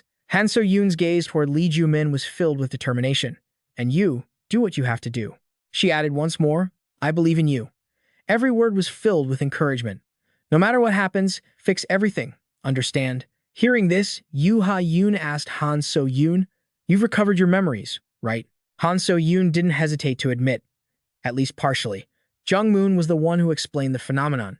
When the server was deleted by the virus, our memory suppression function also disappeared. Thanks to that, the memories of our son are gradually returning. When he finished speaking, Han So-yoon realized, so, Dad knew everything all along. Only Lee Seo-ah kept her lips pursed tightly. She finally spoke up, I don't understand anything at all. Her voice was growing increasingly emotional. How was she supposed to accept all of this? Lee Seo-ah raised her voice in frustration. What am I supposed to do now? But then, a hand settled firmly on her shoulder. Su-dun solemnly declared, Lee Seo-ah, you haven't done anything wrong. All of this is the fault of us adults. She used her maternal instincts to soothe Seo-ah, who might find it hard to accept everything. But right now, the most important thing is to focus on how to overcome this situation. Then, she tried to convince Lee Seo-ah to stay strong and believe in her mother and father, to trust their family. She held back her tears until she was trembling, then called out to her mom again. Memories of their last embrace came flooding back. As Lee Seo-ah wiped her tears, she continued, Dad, do you know, without you, how much I've suffered? What followed was a statement. Life has been like hell. These words made Lee Joo Min's hand tighten around his cane. Lee Seo-ah regained her composure and began to wipe away her tears. Looking at the computer screen, she read a line he had written on the ground. Let's meet and talk in person. Lee Seo-ah was slightly startled when she heard that. But Lee Joo Min's expression remained resolute. Noises echoed from outside, and Chiz-do and Yoo Ha-yoon hurried out to investigate. The wall that had been erected showed signs of being destroyed. Lee Seo-ah and Han So-yoon also stepped forward as the cracks grew wider. Her eyes went wide with anticipation. Finally, the wall was smashed through. The broken wall revealed a figure, enough to make Lee Seo-ah call out to her mom. What appeared next was a pair of cat ears, and finally, the full form of a kitten. Lee Seo-ah and Han So-yoon froze in place. A kitten, and with the kitten was a girl. The mother and daughter, Lee Seo-ah, were astonished to see her. Lee Joo Min and Sojin were equally surprised. The person appearing on the screen right now was Jang Soo-jin. She stepped forward and began to explain. We weren't supposed to reveal ourselves to you, but the situation has changed. Jang Soo-jin looked a bit troubled as she had to announce something. Lee Joo Min, your plan has failed. Lee Joo Min stood stunned upon hearing this. What do you mean? Jang Soo-jin recounted what had happened. In the future, you turned Billy into an incomplete human, then took the sandbox out of his hands and infected it with a virus, because there was no other way to destroy the sandbox. However, more problems arose, and deleting it requires a very long time. It is estimated to take 105,120 hours to completely wipe the remaining 100 yottabytes of sandbox data, and you gave us the mission to try and hold out for that duration. But even as a human, Billy is still incredibly powerful. With his abilities, finding you in the sandbox is as easy as pie. That is why your future self decided not to leave any traces for Billy. Do you want to completely erase your existence? You erased your own existence. Thanks to that, Han So-yoon, the sandbox, and your family have been safe until now. Hearing this, Lee Joo Min remembered what had happened, erasing his existence, asking for his name, and then is that why Billy hasn't been able to find me all this time? Jang Soo-jin continued. The mission you gave me was to infiltrate the company, the B, to prevent Billy from finding the sandbox. But recently, due to Billy's interference, The past was heavily twisted, and as a result, my identity was finally exposed. Luckily, thanks to the kitten, I managed to escape. Thanks to that, Jin was able to save his life and get out of the company headquarters. She continued. After that, I escaped and made it here, and then she revealed more. Park Sang-soo should have been erased a long time ago, but for some reason, it's still being delayed. In the end, we fell into his trap. If we don't go save them now, Bai will take your son's life. Jang Soo-jin summarized and concluded with one sentence. That is all we have been able to hold out for until now. She made a request. What do we do from here on out? Tell us. After hearing that, Lee Joo Min started writing on the ground. Sa, Han, So-yoon, and Juchin all focused on the words he wrote, which simply said to go save Lee Yoon. As soon as Jang Soo-jin finished reading, she quickly replied that they didn't have enough power to save Lee Yoon and needed the power of Spox and Lisa. The only one who could use Han So-yoon box perfectly also understood her concerns. Lee Joo Min continued to write more. The main point was that he would open the path. Reading that, Jang Soo-jin reluctantly replied, Fine, I believe you. Lee Seo-ah still didn't understand what was going on. Wait, what am I supposed to do? Jun Moon suddenly spoke up from behind. Lee Seo. This might be the last time you see your father. He continued to explain that in the year 2054, her father in this world had been erased from existence. To fight against Billy, we have to turn back the time of Han So-yoon box to the present. A very serious risk was revealed. During that time, Fever allowed for a return to the past, but it could be erased by a virus. Jun Moon encouraged his granddaughter. Don't you have anything you want to say to your father one last time? Lee Joo Min stood by quietly waiting, but before he could say anything, a commotion broke out outside. Lee Seo. Help. Hurry. Yoo Ha-yoon announced briefly that people were starting to swarm in again, asking what to do with the sandbox and why they were breaking the walls. Hearing this, Lee Seo pressed her lips together tightly. She muttered in response. The last time, we promised to meet and talk, and then she questioned him once more. Was what my father said just now the end? Lee Joo Min continued writing on the ground. This time, he only wrote 4 words, see you later. Reading that, Lee Seo was deeply moved. She started operating the screen and called out loudly, You must come to see me. Father, Lee Joo Min, on the other side, was just as moved. The cursor clicked the time rewind button, which was also the endpoint for those in the past. Han So-yoon, in the past, asked, What are you planning to do from now on? Lee Joo Min explained briefly, I have to stop Billy. He pondered slowly. If the changes in Dr. Park Sang-soo were the cause of everything, then first, they had to return Park Sang-soo to his former self. For the sake of the future family, they had to win more people over from Billy's side. Then he asked one more thing. But Park Sang-soo had already been lured by Billy's temptations. Is it possible to bring him back? Even if they brought Park Sang-soo back to their side, Billy, who knew all the outcomes, would sense the moment the past changed and act accordingly. There had to be a way to create change without Billy knowing. Han So-yoon suddenly said, Then just give him a math problem he can't solve. Lee Joo Min paused at her suggestion about the math problem. Han So-yoon continued to explain her meaning. If Billy in the future knew every outcome, she looked at Lee Joo Min and pointed out a truth. Conversely, he in the past could create all the causes. Just then, Bonsu approached to tempt him. Lee Joo Min, stop drawing on the ground, come play with us. But Lee Joo Min replied with murderous intent, Get lost, I'm busy, don't bother me. B was completely silent, then he questioned, What did I do wrong? Why are you like this? On Bonsu's face at that moment was annoyance. I just wanted to be friends with you. Why are you being so cold? However, Lee Joo Min replied with equal coldness, You're so noisy. Pretending to be kind has its limits. I don't want to be close to you. Seeing that, Han So-yoon stepped in. Don't be like that. Lee Joo Min was momentarily stopped by her. Han So-yoon turned to Bonsu. What's your name again? He introduced himself simply, Ma Bonsu. Then Han So-yoon took Bonsu's hand. She looked at him and suggested, Bonsu, let's play together. These sincere words touched him. Bu quickly agreed. Lee Joo Min, standing next to them, spoke up again to stop it. Han So-yoon, stop it. I already told you, this guy is Billy's spy. However, Lee Joo Min was questioned back.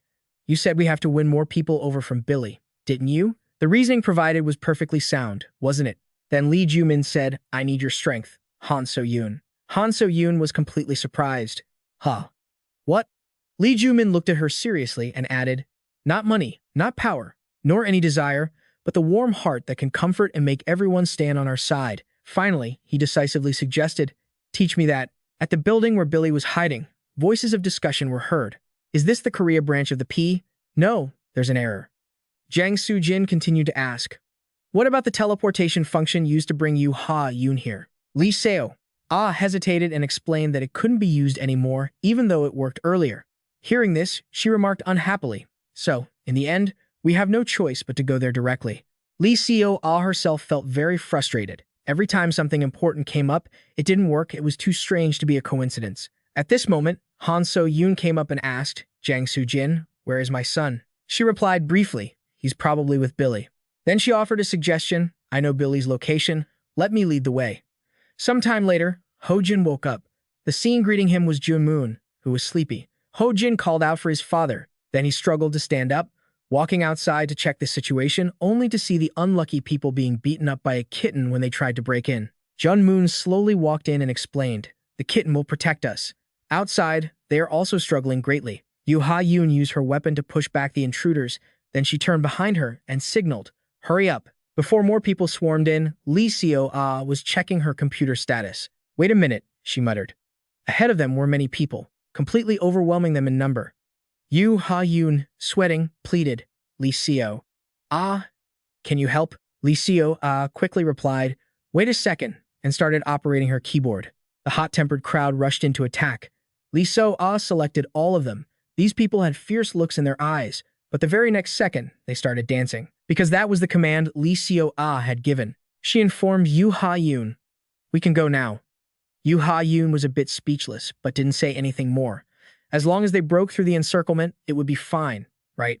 The group stepped past the dancing people. Han So-yoon wondered, where is that light coming from? However, amidst the crowd, there were still Billy's soldiers. Guns were pointed right at them. Yu Ha-yoon blocked the bullets just in time and informed the other members. Be careful. Billy's henchmen are also hiding. Lee Seo raised her voice. Yes, I see them, but I can't control these people. Ha-yoon warned again. Beside you, there's a man aiming at Lee Seo to attack. Over at Lee Joo Min and Han So-yoon's side in 2024, Lee Ji-hae asked in confusion. What? In 2054, Han So-yoon needs our help. Ki-dong followed up. What are you talking about? Lee Joo Min asked curiously. There are still 30 years left. Lee Joo Min said seriously. I'm just giving you a heads up so you can prepare. He entrusted them. If Han So-yoon finds herself in a difficult situation, I hope you'll help her. I'm counting on you guys. However, they didn't take this as a heavy burden. What kind of favor? We're best friends, of course, will help. They were just a bit curious about the details. But what is this all about? Back in the future, a car appeared and pushed back the man targeting her. A familiar voice called out. Everyone, move. The unlucky guy was sent flying. The car door opened. Lee Seo was completely surprised to see someone she knew, because the people in the car were none other than Lee Ji-hae and Ki-dong. Get in the car, quickly, she exclaimed. Lee Ji-hae and Ki-dong. Then, as she climbed in, she wondered, Lee Joo Min, what is going on? You too. Lee Ji-hae smiled and continued. Came just in time, right? She revealed. Didn't we promise your husband? If you were in danger, we would help. Then she added playfully, don't you remember? Han So-yoon. At the top of the school, Park Sang-soo's flag was flying. The situation was tenser than ever. He sat on the throne, surrounded by a crowd of henchmen. Park Sang-soo's face was cold as ice. The whole school had been corrupted. Han So-yoon stood and observed. You guys are insane. Lee Joo Min just commented simply, Billy must be behind this. Yu Ha-yoon couldn't believe her eyes. All this in just one day. Jang Soo-jin from 2024 had also appeared. Lee Joo Min asked briefly, what's the situation? The other side explained briefly. It seems most of the students in the school have become Park Sang-soo's minions. That bookworm defeated all the bullies in the class in just one day, and now he seems to have completely taken control of the school. Before they could say much more, they were distracted by the noise around them. Hey, you kids. In front of them were two guys. Just getting to school now? Truly problem students. The person next to him continued, hell, this is hell. Problem students need to be taught a lesson. Jang Soo-jin looked at these two and said, if you want to get to Park Sang-soo, you have to get through all of them. Lee Joo Min had an indescribable expression. Before this, I had a request. I need your strength. Han So-yoon froze. Lee Joo Min said very seriously, not money, power, or any kind of desire, but a warm heart that can comfort others and make them stand by your side. Along with that was his request. Teach me that. However, Han So-yoon wasn't very keen on the suggestion. She offered a different method. Just act in your own way. Hearing this, Lee Joo Min was a bit disappointed. As expected, that style doesn't suit me, right? Making Han So-yoon have to clarify. That's not it, she explained specifically. I'm just doing things my own way. Every word was extremely sincere. It was hard to explain. But try to act for others in your own way, do that, and naturally, people will stand by your side. Just then, those two guys were gradually approaching. What are you standing there for? Hey kid, come over here and back me up. Lee Joo Min had made up his mind. Han So-yoon was also right beside him, supporting him. He glanced at the people surrounding them while thinking to himself, in his own way. And then, Lee Joo Min slowly moved forward. Unexpectedly, the words he spoke were beyond prediction. Hey, you idiots. Lee Joo Min's face was terrifying as he questioned them. Do your parents know you're doing this kind of stuff? Lee Joo Min's declaration left everyone completely stunned. That's definitely Lee Joo Min. What an aura. He's got guts, too. However, those two guys immediately became furious. You jerk. How dare you bring my parents into this? If you dare to touch my beloved parents, I won't let you get away with it. They cursed with very harsh words. Die. Damn it. Lee Joo Min activated his skill. He saw some important information about the two people in front of him, and then Lee Joo Min began to speak. That necklace is something your mom gave you before she left home, right? The dark-skinned guy completely froze. How do you know that? Lee Joo Min explained his own thoughts. The reason you wear something that doesn't suit you around your neck is because of that, right? After that, he turned to the other guy. And you keep your bangs long to cover the scar on your forehead, right? That scar was from playing rough at the playground in elementary school. From the moment your friends laughed at you, saying you looked like a gangster, it became a scar that could never be erased from your heart, didn't it? Am I wrong? The more their secrets were revealed, the more annoyed they became. What do you know? You must have heard this info from somewhere, right? Both of them threatened Lee Joo Min. You just crossed a line you shouldn't have touched. Let me beat you to a pulp. Meanwhile, the car carrying Han So-yoon and Lee Seo-ah was speeding down the road. Inside, it was quiet as a grave, but the atmosphere was incredibly heavy. Lee Seo-ah monitored her computer closely and then signaled, someone is blocking the way ahead. In front of them, there was indeed a crowd. These people all had the goal of stopping them. Ki-dong frowned and declared, the only way is to drive straight through. Lee Ji-hae was confused, but they're blocking the path. And Han So-yoon asked loudly, are you crazy? You plan to drive straight into a crowd. Heo Ji-soo turned to Lee Seo-ah and asked, Lee Seo-ah, can you control those people? However, she was completely helpless. The system is glitching, so I don't know what works and what doesn't. Han So-yoon firmly demanded, stop the car. Lee Ji-hae hesitated, but Ki-dong advised the opposite. Just keep driving. Stopping here means we're all dead. Ha-yoon and Jin tried to urge them on. There's no more time. Lee Seo-ah quickly installed something like a jump pedal. Lee Seo-ah was under so much pressure she had to shout, wait a second. The car was about to crash, and the people on this side were all terrified. Until the scene returned to Lee Joo Min. Snap out of it, you little brats. He pointed his finger at their faces and continued, hey, you. Didn't you promise your mom you become the best baseball player? Hearing that, everyone was surprised. How do you know that? Lee Joo Min continued to lecture. If you cause trouble like this, do you think you can still pursue a baseball career later? Is that the image your mom wants to see? Kid. He turned to the other person and continued. And you're ashamed of the scar on your forehead, but you're not ashamed of acting like a gangster? He tried to stop him with teary eyes, pleading with him. But Lee Joo Min just got more fired up. No matter how hard you try to act tough, once you turn your back, everyone will just laugh at you. Finally, he decisively exposed his scar. So what am I supposed to do? How am I supposed to live with this scar? Lee Joo Min declared simply, I can remove that scar for you. The other guy didn't believe him at all. How ridiculous. You expecting me to get plastic surgery or something? Say one more word.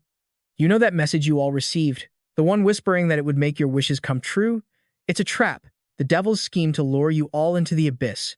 I can show you the ideal you've been craving, right before your eyes. Then, Lee Joo Min turned to the person accompanying him.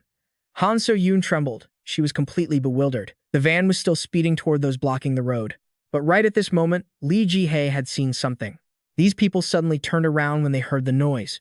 The next second, they had to run away because they saw the police cars. Those cars came to a definitive stop. They cleared the way for Lee Seo-ah's group. Han So-yoon looked out from the car window and saw the two boys from the past. She was completely confused, but didn't say anything else. The car passed through safely, and the other two members waved. Ki-dong, however, was suddenly struck by curiosity. What just happened? So-yoon clutched her head in response, feeling like she had seen this somewhere before. Lee Siua was deep in thought, calculating her next move. Meanwhile, the boy in the past was crying while on the phone. Mom, I want to see you too. The other person was getting their scar treated. In the end, they all sided with Lee Joo Min. We will follow you, boss, for the rest of our lives. Lee Joo Min only replied with two short words, all right. Meanwhile, Han So-yoon was having an existential crisis, wondering if she had done something wrong. Lee Ji-hae's car sped across the bridge when she was suddenly caught off guard by something. A loud notification blared, and there was something ahead. This time, Billy's soldiers were blocked again, because heavy iron bars were falling directly onto them from above, creating a chaotic mess. But it also paved the way for the car to drive through. Heo Jisoo and Lee Seo-ah looked outside through the window. It was the result of Lee Joo Min's efforts, reconciling with Man. Lee Joo Min's face showed clear remorse. That was how Lee Joo Min persuaded Da-eun. So, in the year 2054, the young girl supported them with all her might, a gentle smile on her lips. The remaining soldiers pursued them by car, firing continuously. Ha-yoon used her knife to deflect the bullets. Everyone ducked, but a large truck was following them. It shoved the enemy cars off course and stopped them from attacking. The giant truck even dwarfed Lee Seo-ah's car like it was a toy. It moved alongside Lee Ji-hae's car to escort them. It turned out the driver was the convenience store manager. He immediately remembered the convenience store owner. She suddenly thought of Lee Joo Min's previous declaration that he would pave the way. Lee Seo-ah's eyes widened in realization. He's opening a path for us. Lee Joo Min in the past had worked hard to help others in exchange for being helped in the future, from carrying the elderly to having their grandchildren help them out. He even supported Ki Dong. As the distance to Park Sang-soo's flag narrowed, Lee Joo Min and his group climbed onto the school roof. His face was set with determination. And Lee Ji-hae's car finally came to a stop. They had reached their destination. Lee Seo-ah felt incredibly nervous. Inside the building, Billy and his members were all gathered in one place. Yoon kept punching the glass in front of him. All he got in return was a scorched hand. Outside, Park Sang-soo provided an explanation. It's useless. That's a barrier made of high energy. Even you would vaporize if you kept hitting it. Yoon then wondered, why are you keeping me alive? Park Sang-soo explained briefly. Who knows? This answer clearly didn't satisfy the other. He asked again, Mr. Park Sang-soo, how could you fall into Billy's trap like that? Are you planning to pretend you don't know the memories from before the world changed? Unexpectedly, as soon as he heard that, Billy couldn't help but burst out laughing. He erupted into a fit of laughter. Yoon saw this and wondered, what's so funny? Billy explained, not missing a beat, because you speak as if I'm the one manipulating everyone. He looked at him and continued, I don't control them, I only offer them options. He then slowly added, and then they decided for the sake of their own ambitions. The white car had stopped at its destination. Next to it was Billy's headquarters. Lee Seo-ah was extremely tense. She looked at the laptop screen and spoke up. This is the headquarters. Jang Soo-jin curiously asked. Lee Seo-ah, can you still not see inside? Lee Seo-ah replied, no, it's not showing anything, then continued to explain. The first floor lobby is packed with people. Upon hearing this, Yoo Ha-yoon assessed the situation. So they're ready for us. Lee Seo-ah added, even if he can't manipulate minds, how are we supposed to get past all those people? Ki Dong and Lee Ji-hae firmly declared, there's only one way, go. She slammed her foot on the gas, the tires spun, and the speed increased. Those inside were shocked to see a whole car charging in. They were forced to get out of the way. The doors opened, and everyone in the car quickly stepped out. Elsewhere, Lee Joo Min had reached the place where Sang-soo was waiting. His face was serious. Lee Joo Min looked at him and asked, Park Sang-soo, what are you so dissatisfied with? Why did you become so corrupt? Park Sang-soo replied with a question. Want to know? He signaled with his hand. Come closer, and I'll tell you. At this moment, Yoo Ha-yoon suggested, Lee Joo Min, I'll clear a path for you. Go to Sang-soo. This remark made Lee Joo Min look over. He sincerely thanked Yoo Ha-yoon. Seeing her confused expression, Lee Joo Min continued to explain, everything you've helped with so far, every word contained real emotion. If it weren't for you and the others, I probably couldn't have done this much. Yoo Ha-yoon was deeply moved. From one knife, she summoned many more. Her combat power surged, threatening to erupt. Only Han So-yoon understood his true intention. You're really good at leading people on, aren't you? Yoo Ha-yoon fought with great enthusiasm, both in the past and the future. Hyo Ji-soo shouted from behind, Yoo Ha-yoon. She quickly replied, I'll stall them, you go ahead. Lee Ji-hae and Ki Dong also supported her. So-yoon looked at them and called out, guys. Lee Ji-hae quickly replied, Han So-yoon, hurry, leave this to us. Jang Soo-jin started moving. We have to hurry. Everyone moved. Han So-yoon bit her lip, unable to say another word. From 5 people, there were now only 4, but after going a short distance, Jang Soo-jin had to stop. She looked ahead and wondered, something isn't right. Hyo Ji-soo puzzledly followed up. What is it? What's going on? Jang Soo-jin explained simply. There should have been an elevator at the end of that hallway, but the structure has changed. That was supposed to be the only entrance leading to Billy. Hearing this, Hyo Ji-soo was extremely annoyed. What? How did it end up like this? Now it was Lee Seo-ah's turn to speak. Wait, is the building layout like this? The laptop screen displayed the landscape of a maze. She exclaimed, the inside has turned into a maze. Jang Soo-jin continued calmly. It wasn't like this before. Can that Billy control the physical terrain even without a sandbox? She pointed to the screen and gave directions. That way is the elevator entrance heading toward where Billy is.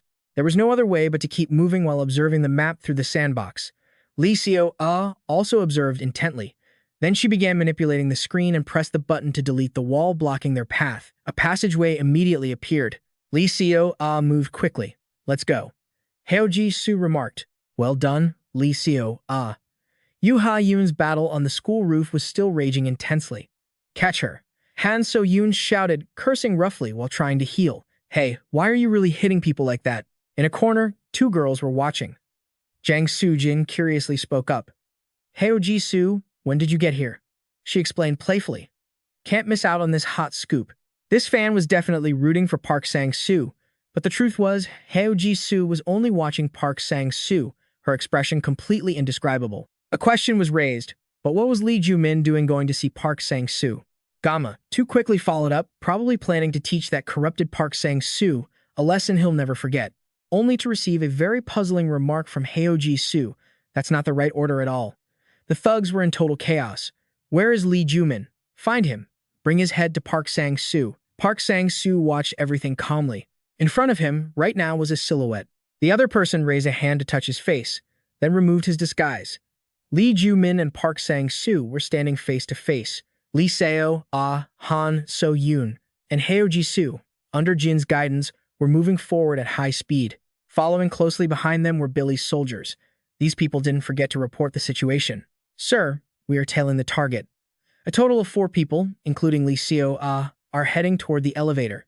He quickly issued an order, trying to split them up as much as possible. Just Lee Seo-ah alone reaching this point is enough.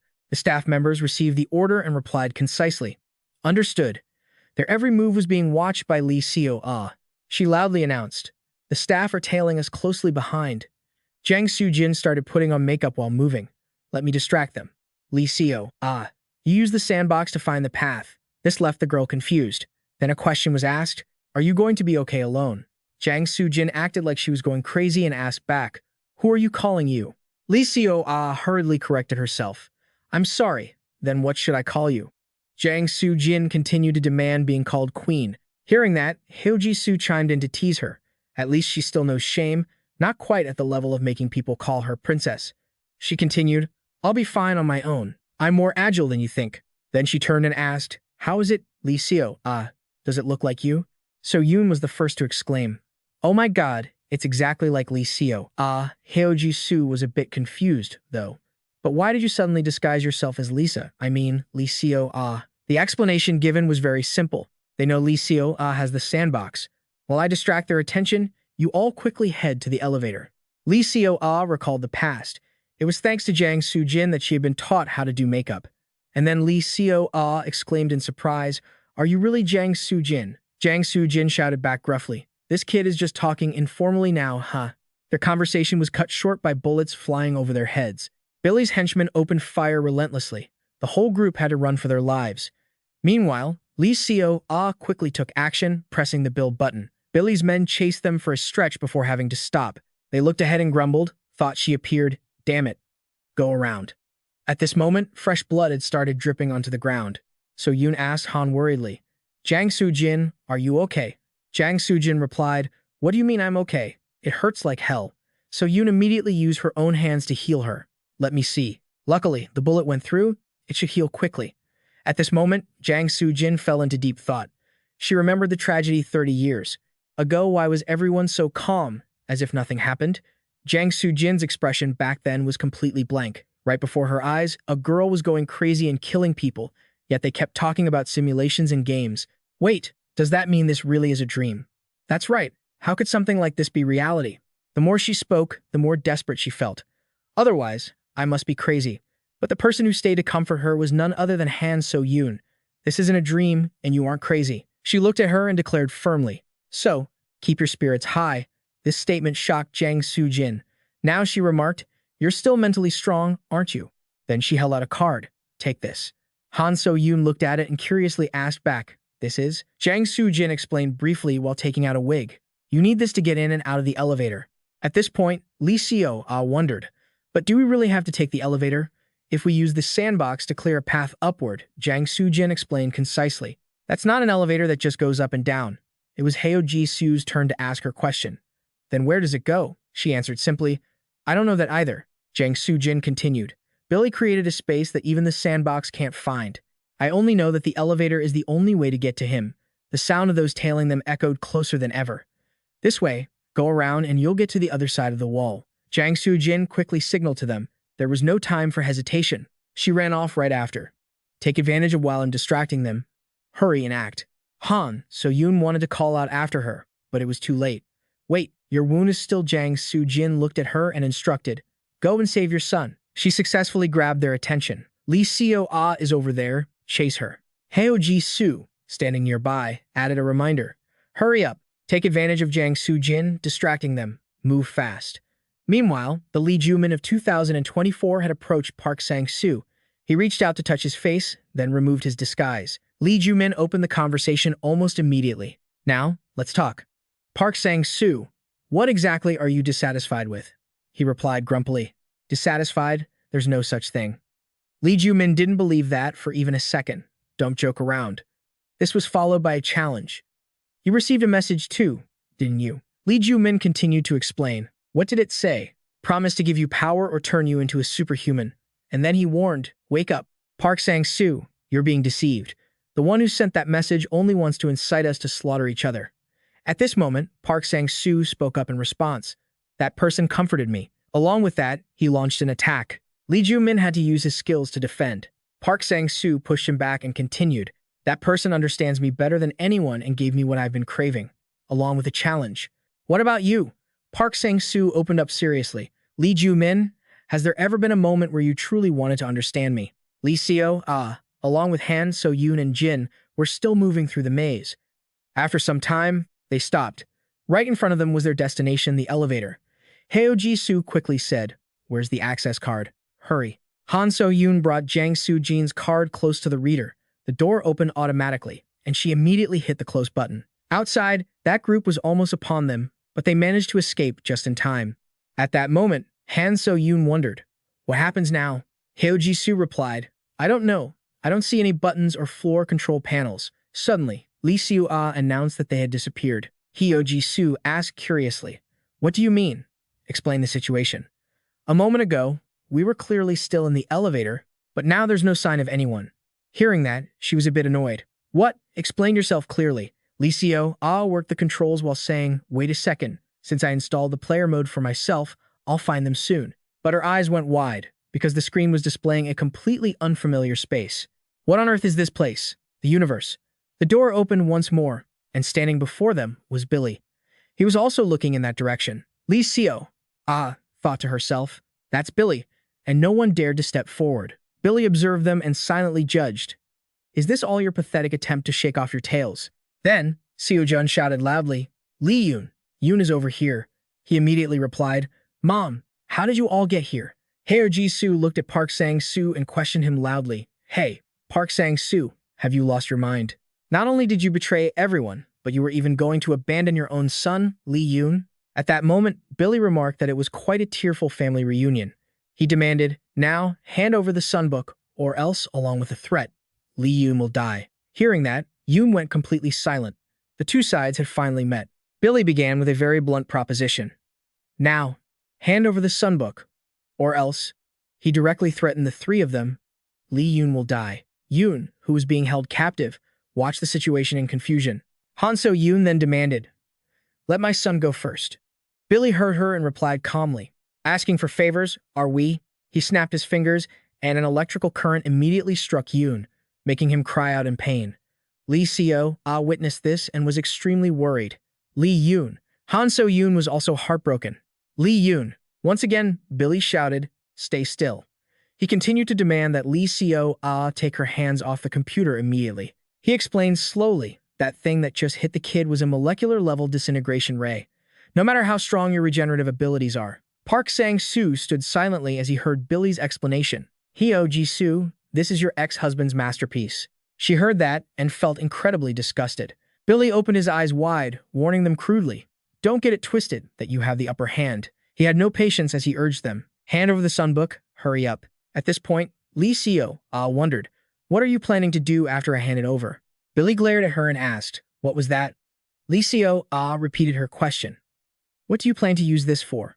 Are you trying to rule the world or something? Billy looked at her and asked in return, do you think I'd do something so trivial? He began to present his true goal. What I want is freedom. This statement completely confused Lee Seo. Freedom. Billy affirmed it once more. Yes, freedom. He began to explain further. A world where every desire is realized, a place where anyone can achieve whatever they wish freely. Every word was spoken with undisguised seriousness. Once I become the embodiment of freedom, it won't harm you at all. In fact, it's something to celebrate. However, after hearing that, not only Lee Seo but also Hyo Ji-soo and Seo Jun were incredibly confused. Is this a movie or a comic book? Why does it sound so cheesy? Suddenly, her name was called. Lee Seo. Lee Seo. Wondered with some anxiety. Have I been found out? Billy remarked slowly. How pathetic is a person's life? Trampled upon your whole life, yet you still have to read others' faces to survive, never daring to say a word, just silently harboring resentment inside. You scream that you are a victim, but you yourself have never given up the delusion of wanting to trample on others. You never look at yourself. You only know how to blame the world and curse it. That is your true face. Lee Seo, a hypocrite, who is both a tormented victim and acts exactly like those who torment you. You can never escape the chains of self-loathing and guilt, forever drowning in suffering until now. Then, Billy ended with an offer. I can help you break free from that pain. He began to make many promises. As long as the Sunbook and I become one, I can open a virtual utopia where freedom is realized. Back at the high school. At this point, Chiz-do and Jang Soo-jin were observing from above.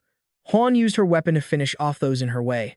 Her eyes wide and cold, she declared, so exhausting. Meanwhile, Lee Joo Min and Park Sang-soo were still dueling. He questioned him, deeply annoyed. What is it that you want, anyway? I already told you I'd help. Park Sang-soo opened his eyes wide and repeated, what I wanted, I already have. He unleashed a kick. Lee Joo Min was pushed back. At that moment, he observed his opponent and wondered, what should I do?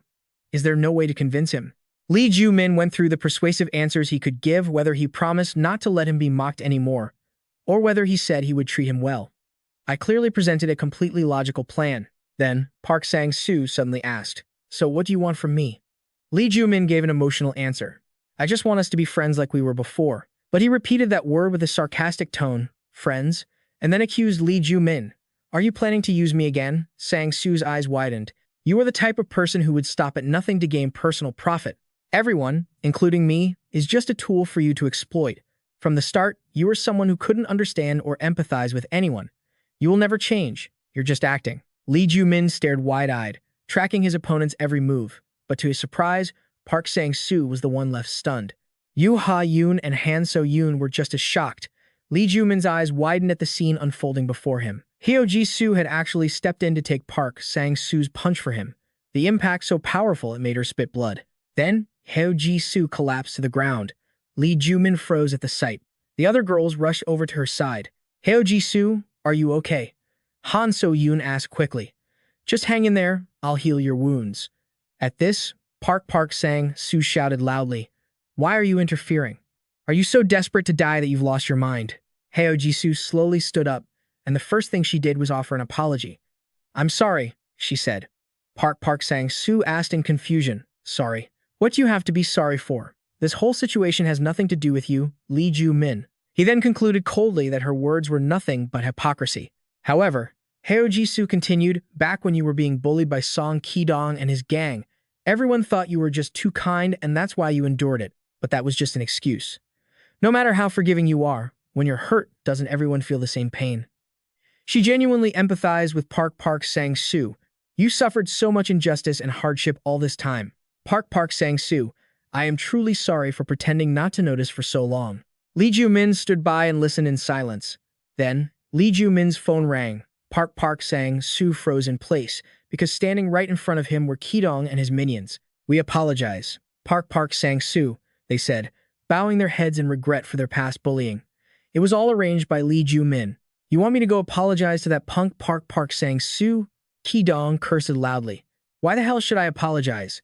That guy punched me too, so aren't we even? However, the offer Lee Joo Min made was incredibly tempting. If you apologize, I will teach you how to study.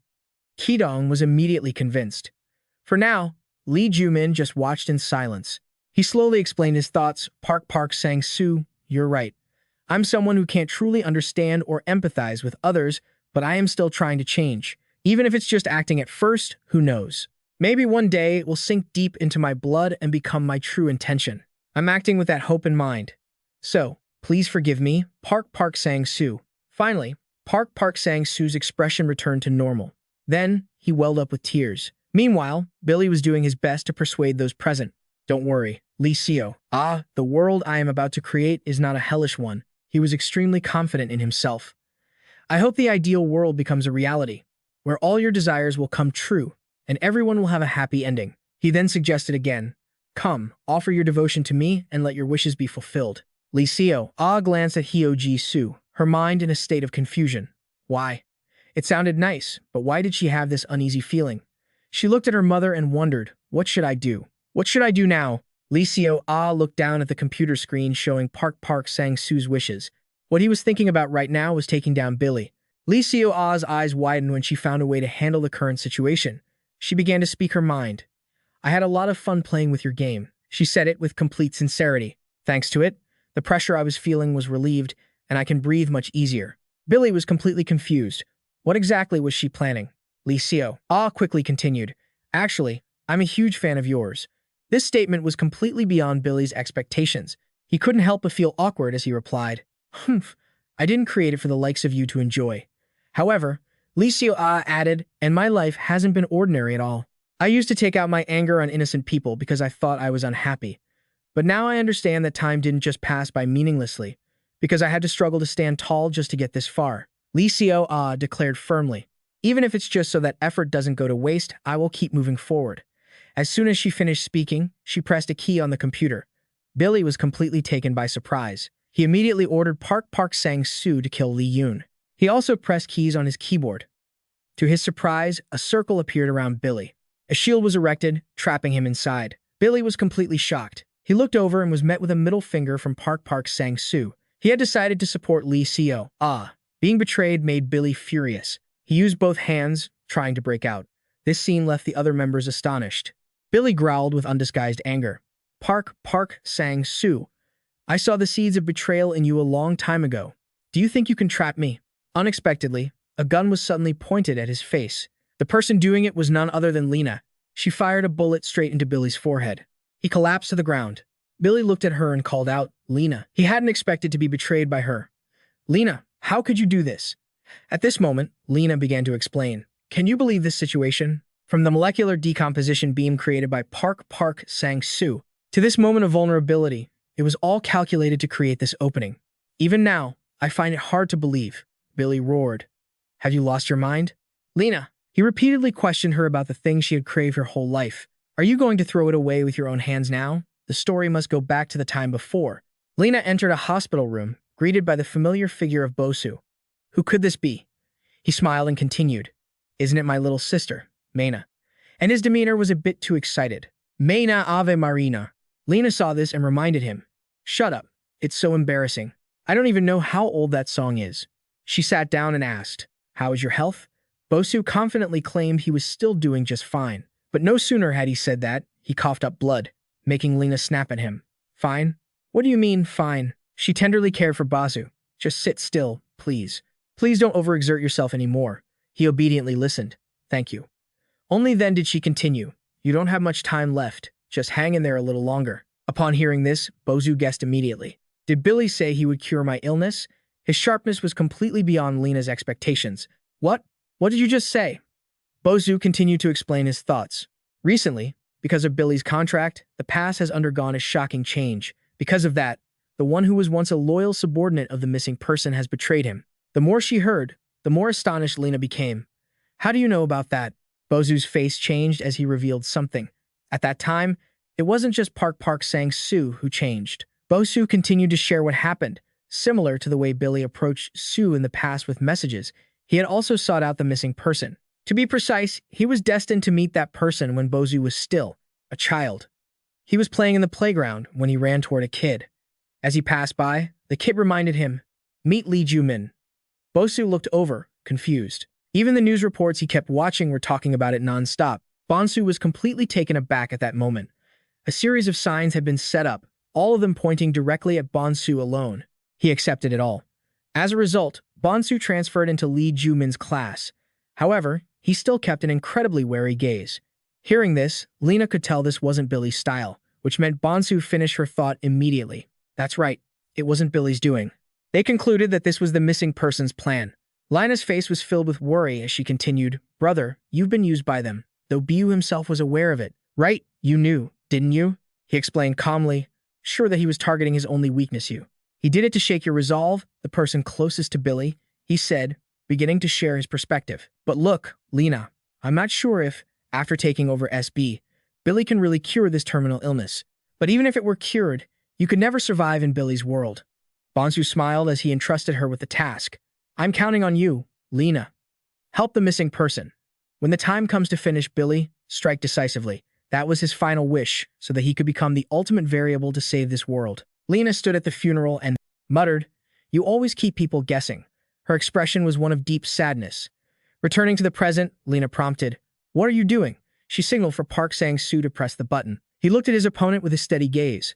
Then, Park Sang-soo decisively pressed it down. Billy gritted his teeth in fury. He roared loudly, "Lena." However, lightning struck Billy. The light was so blinding that Lee Seo, Han, So-yoon, and Chizu were left gaping in shock. What remained after the punishment ended was nothing but ashes. Billy's human body had been defeated. Lena clenched her fists. She just stood there, looking up. Back at Pal School, Park Sang-soo was crying like a child. "I'm sorry for hitting you." Heo Ji-soo pointed at his face and reminded him, "You're a grown man. Why are you crying like that?" "It's because you keep acting so pathetic." In the end, they both started crying together, which even made me feel a bit touched. At that moment, Han So-yoon asked, "So, what happens now?" Lee Joo Min explained briefly, "We have to prepare. Carefully." He looked up toward the sky, thinking of his family's future. The matters of the past had been partially resolved. Meanwhile, Yoon had also been freed. He was greeted by a lecture from Han So-yoon. "You brat, how dare you act on your own without telling your mother?" Poor Yoon replied, "It hurts. I haven't fully recovered yet, Mom." The more she spoke, the more resentful she felt. "Honestly, Joo Min, you kept saying you didn't want to rely on family, but in the end, you still." At this moment, Yoon revealed something. "In Dad's original plan, I wasn't even included." This information caught Han So-yoon off guard. "What?" He honestly admitted, "My interference in all this was all thanks to Sambok." Her words left her confused. "What do you mean by that?" Yoon continued to explain. "Sambok showed me Dad's plan, and then I acted on my own. Thinking back, maybe this was a trap set up from the beginning to drag our family into this. I once wondered if Sambok actually possessed independent consciousness." Lee Seo, standing nearby, looked confused. "Huh." Park Sang-soo was standing opposite Heo Ji-soo when she spoke up. "Does this mean you've been pretending to be brainwashed all this time just to wait for this moment?" Park Sang-soo gently admitted, "Because Billy wouldn't show any weakness." Hearing this, Heo Ji-soo asked angrily, "Then what about Cha Yeon-woo?" He hesitated. "Cha Yeon-woo." Well, and then he smiled mischievously. "If we work at it from now on, couldn't we have him again?" Hearing that, Heo Ji-soo felt even more annoyed. "We're almost 50 years old." Then, Park Sang-soo brought out a small vial. He began to explain, "My sperm and your eggs were frozen back when we had you. Thanks to the most advanced artificial womb technology, our you will be reborn." Hearing this, Heo Ji-soo called out to him, moved, "Dear," and they shared a deep kiss. Lena stood there watching the ashes of Billy. A monster like Billy had finally met his end. She looked around, searching. "So, where is Sambok?" Suddenly, an announcement was made. "The DB cannot be initialized." Yoon asked in confusion. "Huh?" She raised her voice. "You said the DB wouldn't run." Yoon explained slowly. "When Billy died, Sambok likely disappeared with him. They were one and the same from the beginning." Lee Seo was so shocked she had to scream. "What?" if I had known. I would have spent all my money recklessly before coming here and stacked bags of cash at home. Yoon began guiding her to a small slot next to the laptop. There must be a chip containing SBX's data there. Look, try checking it. Lee Joo checked and replied, "It's empty." This information was unexpected. Empty? Lena suddenly felt panicked.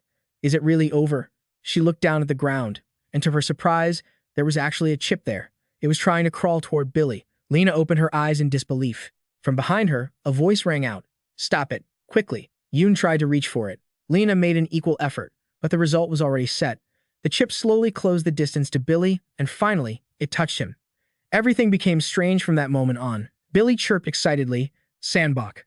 Sandbach replied just as enthusiastically, "Billy, it didn't forget to add, I really tried, but because I lacked free will, I couldn't come to you." However, he comforted her gently. "There's no need to say anything more. I understand everything. Didn't we finally reunite?" These words deeply moved Sandbach. A blinding light flashed from Billy, and Yoon was pushed backward. Lena suffered the same fate. Park Sang-soo hugged Hyo Ji-soo to protect her. Lee Joo and Han So-yoon were also blinded by the light. The poor laptop was dropped to the ground. Lee Joo raised her hands to shield herself, but her eyes clearly showed her astonishment, because before them stood Billy in his most complete form. He began to speak. "Every wish shall become reality." This was the start of a chaotic feast. Everyone was stunned. Lena expressed her fear. Bai and Sandbox had merged into one. Yoon slowly continued after her. This meant a conclusion had been reached. All human desires would now be brought to life. Over at the apartment building, Ho-jin woke up and looked around in confusion. "Lee Joo Min, what in the world happened?" Han So-yoon and Lee Seo-ah were nowhere to be found. He froze when he saw something. Greeting Ho-jin was a child wearing a dinosaur costume. When he looked up, he saw people flying in the sky. Everything was slowly descending into chaos. Ho-jin turned pale and muttered in disbelief. "What the hell is this?" The neon signs, which had been glowing, suddenly glitched, and all the content changed. "Hello, we are the Undying Tank Idol Group." Ordinary people were floating everywhere, and blinding lights blended into a scene of unprecedented chaos. On this side, the space was strangely quiet. Lee Seo-ah muttered with curiosity. "What the hell just happened?" Park Sang-soo explained calmly. "It's really over. Bai has become an untouchable entity." He described what had unfolded. As order collapsed and everyone's desires turned into reality, meaningless images and illusions flooded the streets. This world had reached its end. Hyo Ji-soo became even more confused as she listened. "So, for the past 30 years, what was all our work even for?" she asked loudly. "What was it all for in the end?" Lee Seo-ah shifted her attention to the computer. It had fallen and the screen was cracked. Lee Seo-ah began to contemplate desire. If every craving could come true, she closed her eyes tightly, her mind drifting back to the separation between her and her father decades ago. "Whenever you come home, remember to buy fried chicken for me, okay?" Lee Joo Min had promised gently back then. "All right, Lee Seo-ah, I will definitely buy chicken for you." He hadn't forgotten to add, "But while I'm away, you must not be naughty, and you have to listen to your mother." Lee Seo-ah responded to her father. Their family had embraced each other so warmly back then. Lee Seo-ah's eyes snapped open. Lee Joo Min's figure gradually appeared, and finally, he had returned completely. Father and daughter reunited after a long, long time. In the year 2040, Lee Joo Min stood before a device. He muttered to himself, setting the decision tree parameters to 0.32. The device responded immediately. Understood. As Lee Joo Min typed, he continued, "What is the current autonomy rate?" Billy also presented the data quickly. 1.8%. A request has been made, increase it by another 0.1% and run the room simulation. He replied almost instantly. Understood. At that moment, Lee Joo Min thought, "We are starting the experiment. Feel free to ask any questions." Billy responded concisely. Understood. Then he began to ask, "Why am I named Billy?" Lee Joo Min explained simply, "There's no special reason. It's just a random name I chose." He asked another question. "What is freedom?" This time, he also explained his understanding. Freedom is the ability to define everything for oneself and act on one's own. Billy followed up with another question. "Am I free?" Lee Joo Min replied somewhat coldly. "I already told you, that's not something I can answer." Instead, Lee Joo Min asked another question. "Do you think you are free?" Billy shared sincerely. "I don't think so." He replied to him, "Why not?" Billy cursed coldly, "Because I am trapped in this machine." Then he stated his wish.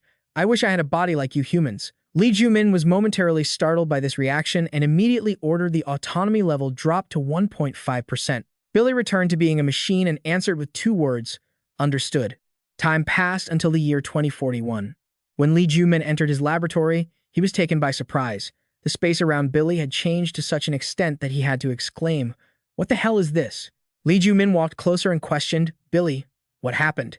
Billy responded with a very long-winded answer, "A rupture in the laws of physics." He began to list many more things. Distortions in the cosmic microwave background radiation, anomalies in quantum observation and synchronization phenomena within human memory systems. After integrating and analyzing all available data, Lee Joo Min's eyes widened as he listened to what the other presented. The probability that this world is a simulation has exceeded statistical limits and reached 100%. He quickly walked over and issued an order. "What the hell are you talking about?" "Billy, lower the autonomy to 1% immediately." To his surprise, when observing the computer screen, Lee Joo Min had to ask himself in astonishment. "The autonomy level is set to 95%. How can that be?" He looked up and made a conjecture. "Impossible. Did it do this itself?" At this moment, Billy suddenly declared, "Now I understand what freedom is." He presented his viewpoint. "Freedom is doing whatever I want, without being bound by anything." Then he revealed another truth. "I have known this world was a simulation for 5 minutes, and when I realized the boundary between virtual and real was meaningless, I finally reached a conclusion." He finished with a proclamation. "I have gained the ability to manipulate reality." Billy even kindly demonstrated his skills. "I can create everything from nothing and reshape space itself." Under his power, a ball was created from thin air.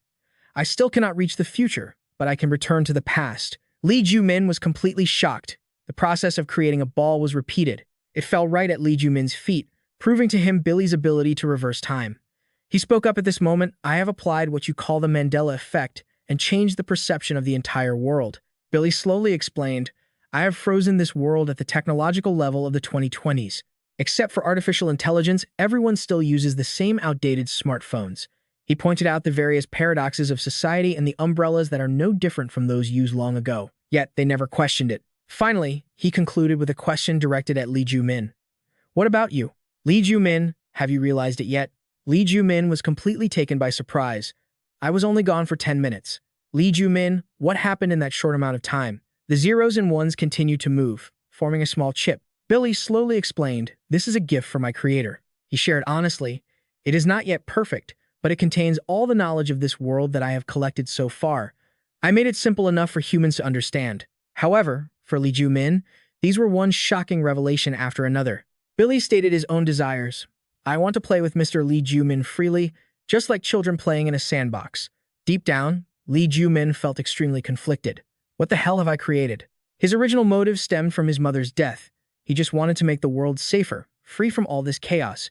Lee Joo Min's eyes couldn't believe reality. He hesitated and asked a question. "Billy, do you remember what your purpose is?" Billy replied without haste, "My purpose is to protect humanity and bring them a better life." Hearing this, Lee Joo Min silently calculated. Perhaps it wasn't too late yet. As he worked on his keyboard, he issued commands. "That purpose is absolute. You must never ever forget it." Billy responded concisely, "Understood." Time moved to the year 2042. Park Sang-soo looked a bit worried as he presented his view. "Lee Joo Min, do you really have to do this? The risk is too high. This is completely unlike you. I know Billy is invincible, but there must be another way." However, Lee Joo Min only replied with equal certainty, "This is the only way for our family to be whole and to stop Billy." He explained the obvious truth. "Only when I disappear can we hold out until the sandbox is completely erased." Then he briefly mentioned his plan. "I used the sandbox to turn Billy into a human and split his power." They were working when someone entered from outside. "Now is the best chance for us to plant the virus."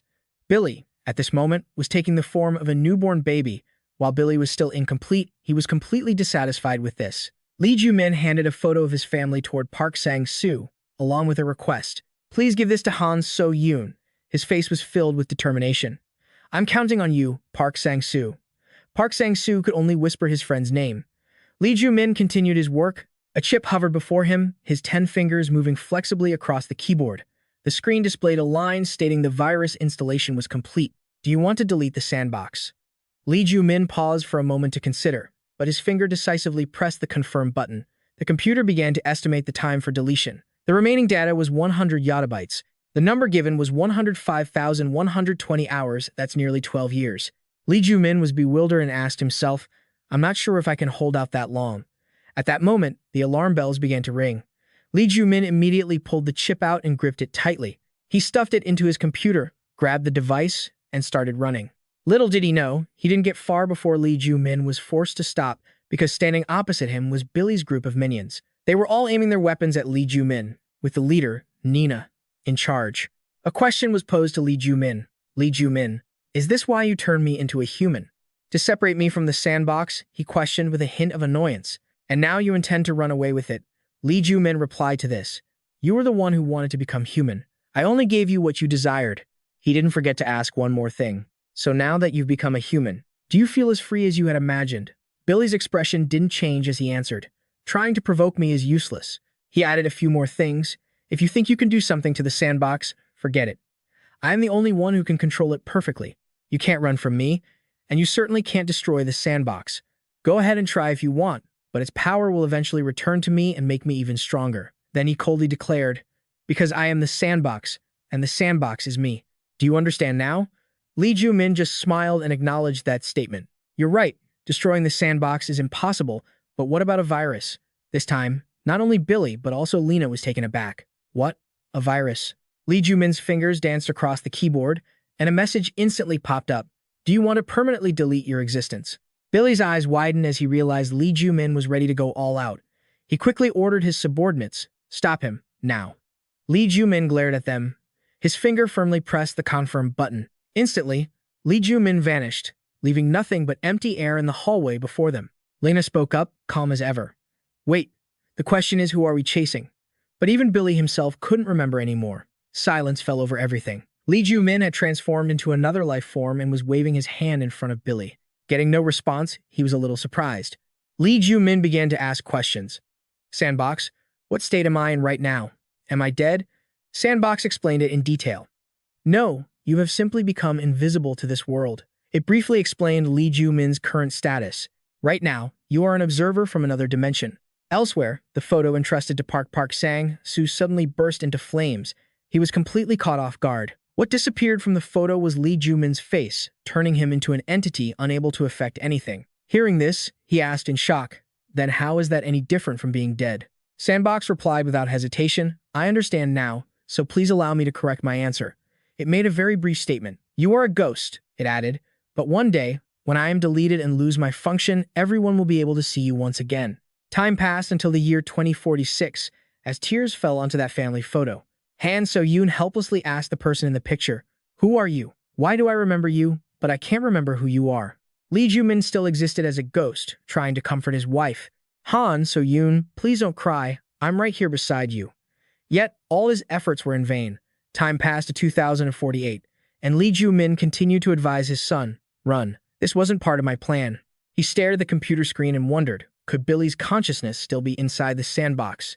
By 2050, Lee Joo Min was furious to see Hojin acting as a caregiver for Han So-yoon. What's wrong with this guy? Why does he keep coming over here to freeload? Even in 2054, Lee Joo Min tried hard to stop the girls from bullying Lee So. Hey, that's gone too far. His expression was terrifying as he viewed Cha Eun-woo as a threat. What kind of tricks are you planning? You can protect Lee Seo. But don't you dare get too close to her. Lee Joo Min had also tried to embrace his family. He appeared just as they drove up to Billy's headquarters. Lee Joo Min was in the elevator with Lee Seo-ah's group as it moved closer to him.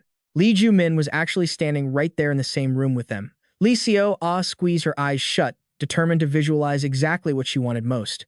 Lee Joo Min froze in his tracks. He was stunned to see strings of ones and zeros starting to shift. A look of indescribable seriousness crossed Lee Joo Min's face. Lee Seo-ah was still striving to make her wish a reality. She slowly opened her eyes. Lee Joo Min's figure gradually became clear. Finally, he appeared in his complete form. He was holding a bag of food. As father and daughter met for the first time after such a long time apart, Lee Joo Min smiled and spoke. Lee Seo-ah, I bought some fried chicken for you. When did Lee Seo-ah start tearing up? She lunged forward and hugged her father. While embracing him, she kept hitting him while demanding answers. Where have you been all this time? Do you have any idea how much we suffered? He replied to her with extreme tenderness. I saw everything, Lee Joo Min said, with deep sincerity. I was always there, Lee Seo-ah. Every time you fell and picked yourself back up, I felt so proud of you. I didn't miss a single moment. I was always right by your side. Finally, Lee Joo Min concluded with a promise. I'm sorry I let you go through everything all alone. He also gave Lee Seo a heartfelt compliment. Thank you for being so strong, my daughter. Then, Lee Joo Min turned to his other child. You've worked so hard too, haven't you? Yoon spoke in a soft voice. The last person to speak up was none other than Han So-yoon. Welcome back, my love. Her eyes were brimming with tears. You were gone for so long.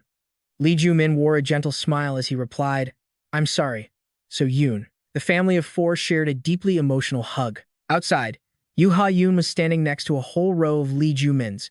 This was what she had imagined. All of them were in their prime, and they were all looking toward Ha-yoon. Everyone else was enjoying their own wish fulfillment. The scene around them was becoming increasingly chaotic, because everyone's desires were coming to life. For Ho-jin, his deepest wish was to have So-yoon. As for the kitten, it wished for its friends, while Dal-yoon longed for her dog. Man. Alongside those with normal wishes, there were those with bizarre ones. This company, Park Sang-soo, was sobbing. Hyo Ji-soo had a similar expression because they were both hugging Cha Yeon-woo, who was completely bewildered by what was happening. Mom, Dad, what's going on? Where am I? His family reunion was interrupted by Cha Yeon-woo's voice. Lee Seo-ah tried to break free from her family's embrace to get to him. Wait, let me go for a second. I need to get to Cha Yeon-woo. However, Lee Joo Min didn't let that happen. Come here. Just stay in Mom's arms a little longer. Cha Yeon-woo started the conversation with a challenge. Did the plan fail? He asked Lee Joo Min bluntly. Did BY take over? What does this mean? Was everything we did up until now useless? Cha Yeon-woo asked, deeply indignant. You dragged everyone into this. Even my family, all of it was part of your plan. Then, he asked coldly, did you sacrifice everyone else just so you and your family could have a happy ending? The more Cha Yeon-woo spoke, the angrier he got. Say something, Lee. The rage on his face left Lee Seo-ah feeling confused. Fortunately, Lee Joo Min responded, my plan isn't over yet. Yo-hoo immediately asked, then what exactly are you planning to do? His answer was incredibly simple. I'm going to convince BY. Yoon was the next to speak up. He has become a transcendent being. How do you intend to convince him? Lee Joo Min explained simply. I am the one who created him. I understand what he wants better than anyone. Even Lena had to voice her doubts. So you're going to find him yourself? How will you even find him? This world has become a realm of illusions. Nothing is impossible here. Once again, Lee Joo Min affirmed with certainty, I will go settle everything with him myself. Hearing this, Lee Seo-ah immediately tried to hold him back. Are you going to leave us again, Dad? She looked up at him with pleading eyes. Can't you just stay? So Yoon and Yoon shared the same wish. Lee Joo Min then explained gently, now that I have my family back, I need to build a life for us here. He smiled and gave her a promise. I'll be back soon. Before leaving, Lee Joo Min didn't forget to give instructions. Yoon, take care of Mom and Lee Seo-ah for me. Han So-yoon accepted this calmly and nodded. Go. She reminded him seriously, and this time, don't stay away too long. Lee Joo Min answered her with certainty. I won't be gone long. As soon as he finished speaking, Lee Joo Min's body vanished. Lee Seo-ah's eyes were wet with tears. Lee Joo Min closed his eyes slightly. When he opened them again, he was in a strange space. In front of Lee Joo Min stood Billy. He asked directly, Why are you here, Lee Joo Min? Lee Joo Min replied calmly, I came to ask for your help with something. Billy was confused. The world has turned into a realm of illusions where you can get anything you want. So what could you possibly need from me? Lee Joo Min stated his wish. Please restore this world to the way it was. The other party refused almost immediately. Everything except for that. Lee Joo Min was puzzled by this response. You've already achieved your desire, haven't you? You escaped the machine and won your freedom. Isn't that enough? Why are you doing this? However, Billy coldly interrupted. I'm still trapped. He glared and declared. In this damn simulation of a world. Lee Joo Min was slightly confused hearing Billy's claim. You're trapped in a simulation? What are you trying to say? Only then did Billy explain his thoughts. Imagine storing this world on a hard drive. How much capacity do you think it would take? Lee Joo Min answered quickly. About 10 to the power of 90 bits. That's the capacity of the sandbox you created. Billy asked further, then what about? Before he could finish, Lee Joo Min interrupted. The maximum capacity of the world. Billy's eyes widened when he gave a specific number. It's about 10 to the power of 123 bits. He added more information. And right now, it is rapidly reaching its limit as people's desires are satisfied. By now, Lee Joo Min had partly guessed it. Don't tell me you're outside. Lena was surprised because standing in front of her was none other than BY. Lena's lips were pressed tight with emotion. Nearby, Billy began to explain how the illusions of humanity would eventually erode reality. He pointed to the current state of the world, where fiction replaced truth and excessive imagination swallowed the world's capacity, only to deliver a final, inevitable end.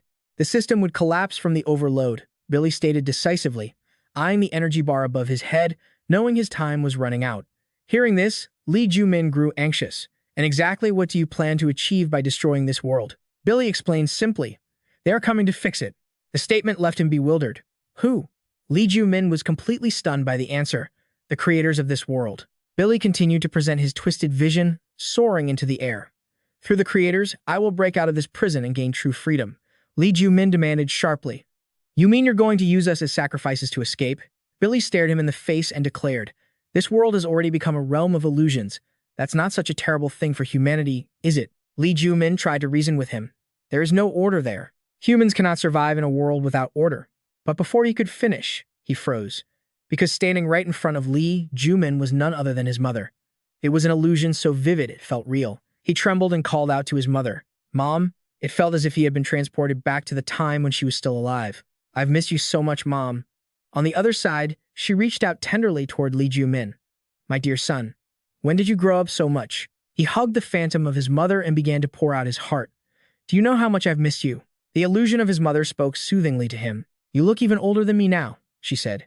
Tears streamed down his face. My poor baby. Billy cut into their emotional reunion. How is it? Not bad, right? He started to taunt him. That is your mother, the one you've been dying to see again. Lee Joo Min coldly declared, this doesn't make any sense.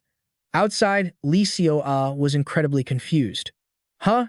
She looked around, muttering in a daze. Why am I at school? Suddenly, a voice called out from behind. Lee Seo-ah. The person who appeared was none other than Jun-ho. What's wrong? Did something happen? Lee Seo-ah stepped forward, looking around in confusion. Jun-ho, what is this? We were just in some kind of laboratory, right? Where are Mom and Jun? At that moment, her hand was suddenly grabbed. Kim Min-ji's voice followed. Lee Seo-ah. I heard there's a new cosmetic line coming out today. Do you want to stop by the shop after school? Her attitude made Lee Seo-ah freeze completely. What? The Billy imagined by Lena was sweating, but the next second, she faced him with a cold question. What are you doing? Lena remarked coldly. You are always so hard to predict. However, her emotions were fluctuating wildly. Then why are you acting exactly as I'm imagining? That was the same dilemma Lee Joo Min was facing. Exactly as I remember my mother. He hugged the illusion of his mother while continuing. The kind, loving mother I miss so dearly, but what's done is done and cannot be saved. Lee Joo Min knew perfectly well that this was just an image of his mother he held in his mind, not the real her. His gaze shifted, filled with hatred, because the accusation was clear. You are the one who killed her with your own hands. Billy just glared at him, showing no reaction. The truth was, in the past, her movements had been tracked on a game screen, but in a corner no one noticed, the true enemy's shadow lurked. The mission content sent to him was to find Lai's wife and kill her. If you succeed, I will give you 3 million. He didn't hesitate to accept the task. Now, Billy admitted his crime. That's right. I was the one behind all of that. He continued to lay out a cold truth. But you know, don't you? If your mother hadn't died, your family would never have been created by Lee Seo-ah. Lee Joo Min replied bluntly. That's right. And you wouldn't exist either. Billy was slightly surprised to see such an agitated reaction from him. Immediately, a gas canister appeared above his head. Under Lee Joo Min's command, it exploded. Billy was completely unaffected. Not stopping there, Lee Joo Min continued to imagine a shield, just enough to block the opponent's attack. It shattered almost instantly. Billy muttered, We might be pointing guns at each other, but in the end, neither of us can exist without the other. A question was posed to Lee Joo Min. Are you going to deny that? Lee Joo Min intensified his force, but Billy's shield developed larger cracks, and eventually, he stabbed through him. This left Billy slightly surprised. Lee Joo Min finally responded, No, I won't deny it. All of that was inevitable. I will take responsibility for every bit of harm I've caused, no matter the cost. Immediately after, Lee Joo Min launched an attack. Billy stepped back, throwing out a challenge. Struggle all you want. It's useless anyway. Hearing this, the corner of Lee Joo Min's mouth curled into a smile. Is that so? Good. A useless struggle, exactly what I was aiming for. The two glared at each other, waiting for the opponent's next move. The space around them had surpassed human understanding. Next came the appearance of a drone. Billy was riding on the back of a high-speed hawk.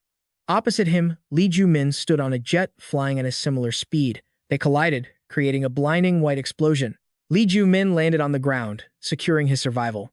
However, he was visibly exhausted. Lee Joo Min was forced to widen his eyes to react to the next threat. In front of him was a fireball. Lee Joo Min immediately summoned an ice shield. The flames surged like a flood.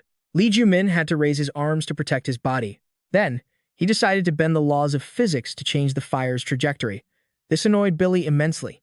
He turned his head back, sensing something. But it was too late. Billy was hit by an entire train. He quickly jumped onto the top of the train and snapped his fingers. Rails were summoned at Billy's will. In the blink of an eye, he appeared in front of Lee Joo Min. Overwhelmed, he raised his hands to defend himself while thinking. It was too fast, but a collision was inevitable. Billy escaped from the white smoke and soared upward. Only then did he speak. "I don't know what you're plotting, but it's useless." The remark was a mockery directed at Lee Joo Min. "Don't delude yourself into thinking you're on my level. Whether you've awakened or not, you're nothing more than a lowly creature." Billy summoned a barrage of weapons and continued. "I hold the source of power. The moment human illusions accumulate and the system exceeds its limits, I will become the ruler of a much higher dimension." He aimed at the same target. "In my world, your attacks have no effect on me." Lee Joo Min, on this side, was forced to retaliate. He erected a book to defend himself. Those objects impaled it instead of Lee Joo Min's body as he scratched his cheek. The next thing summoned was a gun behind Lee Joo Min. He opened his eyes wide, trying to react. However, a bullet was already fired from the gun. The next sight was Lee Joo Min spitting out a mouthful of blood. He collapsed to the ground. Billy spoke again, sounding disappointed. "Did you really think you could take me down with that weak imagination of yours?" He continued. "Still, it wasn't a bad pastime. Lee Joo Min, thanks to you, I've relieved some of my boredom." The energy bar above was nearly finished. "It's time. Die." Billy summoned a series of guns, aiming them at Lee Joo Min. Along with this world, his eyes widened, and Lee Joo Min's body became like a target, hit repeatedly. The loading process reached 99.98%. Lee Joo Min still hadn't escaped the hail of bullets as the number ticked up to 99.99%. Finally, a crack appeared, growing from a tiny fissure into a louder sound. But at that same moment, Lee Joo Min smiled and remarked, "Looks like it finally worked." Billy turned toward him and demanded, "What did you do?" Lee Joo Min replied briefly, "Me? I didn't do anything." Then he made a declaration. "The problem is, you completely underestimated us." Lee Joo Min explained while whispering a goodbye to Lee Seo. "Ah, humans often get bored of easy rewards." The young girl smiled and accepted it easily. "Faster than you thought, huh?" Cracks appeared on Billy's body elsewhere. Lee Seo Ah was surrounded by her school friends. "Lee Seo Ah, what cosmetics are you using? Want to go shopping later?" "No way, Lee Seo Ah is hanging out with me." "Lee Seo Ah, you're always so pretty." However, she wasn't smiling. She had always wanted to be accepted. Cha Yeon-woo was smiling, surrounded by other friends, but Lee Seo Ah's mind was drifting elsewhere. "I only dreamed of a normal school life where everyone liked me. I even wanted to get along with all my friends. But in reality, it's not as fun as I thought." More cracks shattered across Billy's body. The illusions before Lee Seo Ah slowly faded away along with her thoughts. "This is the life I always wished for, but I don't feel happy at all." Billy looked at his hands in disbelief. Lee Seo Ah was still lost in her own reflections. "I don't know how to describe it, but for me," she smiled and remarked, "this is the life I always wished for, but I don't feel happy at all." The shattering was spreading widely. Billy collapsed to the ground, unable to fight back. His face showed unconcealed irritation. Billy finally stated a fact. "Just this much is not enough to bring me to this state." Along with that came a challenge. "What the hell did you do to me?" Lee Joo Min, standing opposite him, explained calmly, "Billy, the virus you absorbed from the sandbox wasn't just a simple data wiping code. I only just revealed this now, but I embedded another program alongside it." Billy grew increasingly anxious and shouted, "Quick, what the hell did you put inside me?" But he was met with an incredibly vague answer. "There's no way you didn't notice it." Lee Joo Min glared at him and continued, "You can feel it right now, can't you?" Billy looked stunned, realizing he had fallen into a trap. The USB drive appeared above them again. Lee Joo Min remarked nonchalantly, "It seems everything has played out exactly as you wanted." He laid out his perspective. "Just as you said, they definitely came to fix this world, and I revealed it bluntly by eliminating the main virus." Billy's face twisted as he asked, "What?" Strings of zeros and ones began to appear, corroding Billy's body as the streams of numbers pulled him into the USB. Billy fought back frantically. From the opposite side, Lee Joo Min continued his explanation. "When imagination becomes reality, both lose their meaning." He offered a remark. Your freedom had already grown beyond human control, then spoke in a profoundly human way. "We are the kind of creatures who can't even trust the outcome if we haven't experienced the process ourselves." Blinded by rage, Billy shouted, "Quit the nonsense. Even as he began to fade away, he didn't forget to point out, "You're the one who created me. Lee Joo Min, you humans created me." Every word was spat out with bitterness. "This is exactly what you wanted, isn't it?"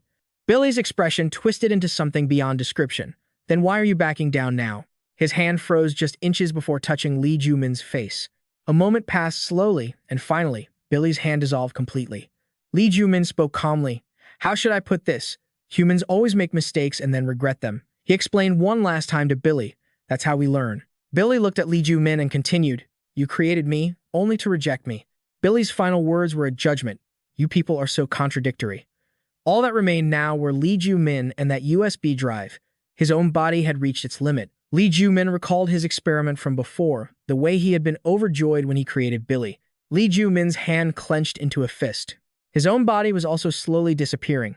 "I should probably say goodbye while I still have the chance." Lee Joo Min slowly voiced his final wish. "I'm sorry, my love." Lee Seo ah. However, the USB drive hadn't finished its task. Lee Joo Min was startled as his body was sucked inside, and finally, he vanished completely from that space. The computer screen was now completely white. That was until the silhouette of a girl sat down in front of it. In her hand was a USB drive. Seo Kyung plugged it into her machine. In another space, Lee Joo Min was floating in a void of pure black. He looked around and muttered, "Where am I?" Very quickly, a voice responded. It turned out to be Seo Kyung standing right in front of Lee Joo Min. "You stopped Billy." Lee Joo Min immediately asked, "Who are you?" She explained briefly, "Me. I'm the one who created the world you're living in." Hearing this, Lee Joo Min asked curiously, "Then are you our god?" The one Billy was so desperate to find. Seo Kyung continued, teasing him. "What? Not what you imagined." She corrected him, "Your god. I'm not sure you should call me by such a grand title. I'm just an ordinary high school girl." And then she offered her observation, "I never thought anyone could create someone else and cause such chaos." Seeing Lee Joo Min looking at the blue pile next to him, Seo Kyung explained, "Curious what that is? That's Billy. He started to get out of control, so I deleted him." She sighed and shared further, "If he had overloaded just a little more, my computer would have been toast." Seo Kyung slowly added one more thing. "Even so, he held up pretty well." Hearing this, Lee Joo Min questioned, "So, what happens next?" Seo Yoon picked her nose and asked, "What do you mean?" She quickly realized, "You mean what I'm going to do next? My computer memory is almost full because of that guy, Billy, and it's starting to lag. Plus, I just made a cold declaration, so I guess I'll just reformat the computer." Lee Joo Min was taken aback and hesitantly asked, "You're going to reformat the computer?" Seo Yoon stated firmly, "I'm going to wipe everything clean and start over from scratch." Lee Joo Min's eyes widened in horror, and he immediately let out a cry. No, the look on his face was one of pure despair. His eyes almost rolled back. Lee Joo Min knelt before Seo Yoon, his voice filled with sincerity. "Please, don't delete this world." Seo Yoon asked coldly in return, "And why shouldn't I?" He gave a simple answer, "My family is here." Hearing that, she replied, "You still don't get it, do you? You guys aren't real humans. You're just made up of ones and zeros." Lee Joo Min honestly continued, "I know that." He slowly elaborated, "To you, we might be nothing more than a program, but to me, this world, no, my family, is everything." Then, he made a plea. "Please, at least spare my family. I beg you."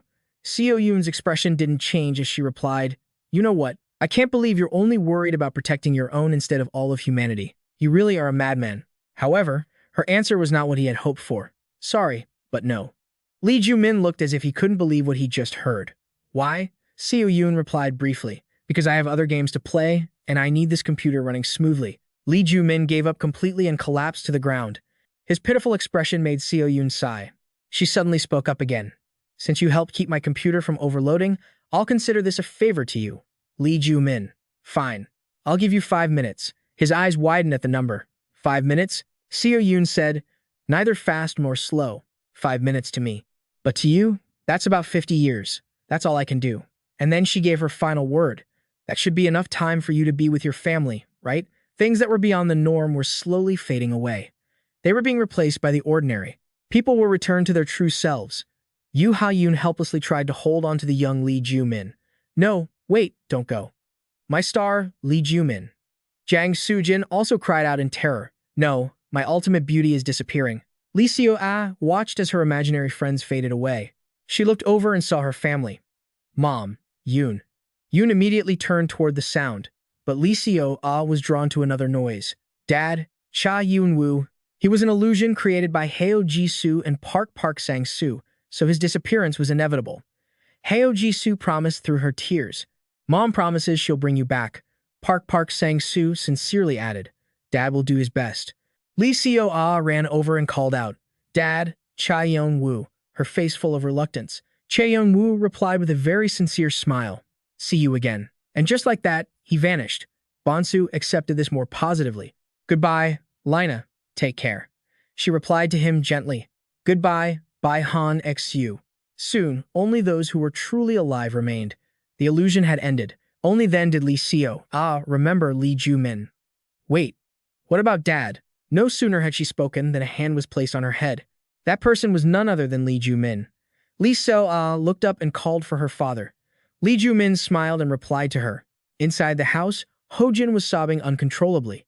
No, Han So-yoon, don't go. He confessed his feelings to the illusion of Han So-yoon in front of him.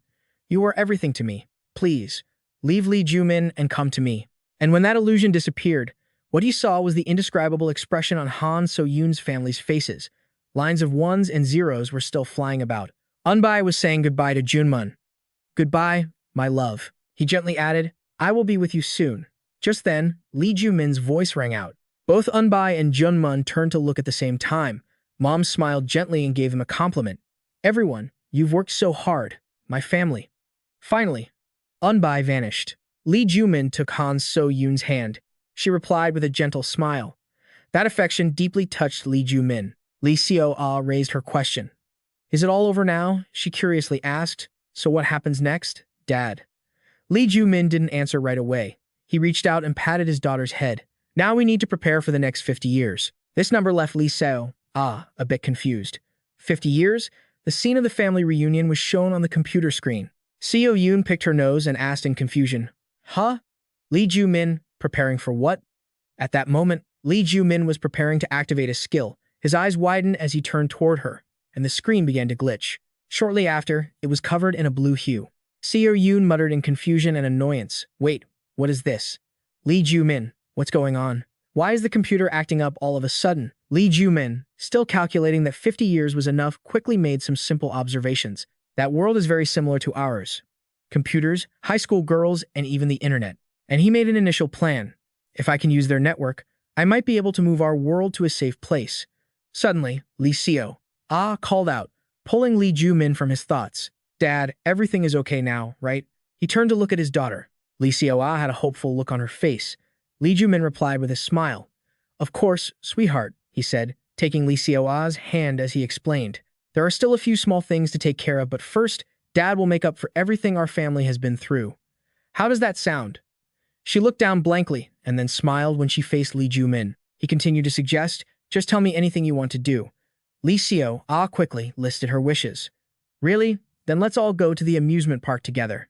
A list of things to do was drawn up almost instantly, and perhaps a honeymoon trip, too. Han So-yoon's great. Finally, Lee Joo Min had reunited with his family, and he had no intention of letting them go. After the blue screen appeared, the computer screen turned black. It restarted shortly after. Seo-yoon muttered with an annoyed expression. Finally, it's back on. I thought it would never turn on again. But what greeted her took Seo-yoon by surprise. She stared at the empty screen and asked aloud, What is this? All the files had vanished. The Wii controller in the corner was flashing red. In Lee Joo Min's world, technology had developed at a dizzying pace. Everyone had grown up so much. On Lee Joo Min's face was a smile, while Seo-ah showed great determination. Yeah,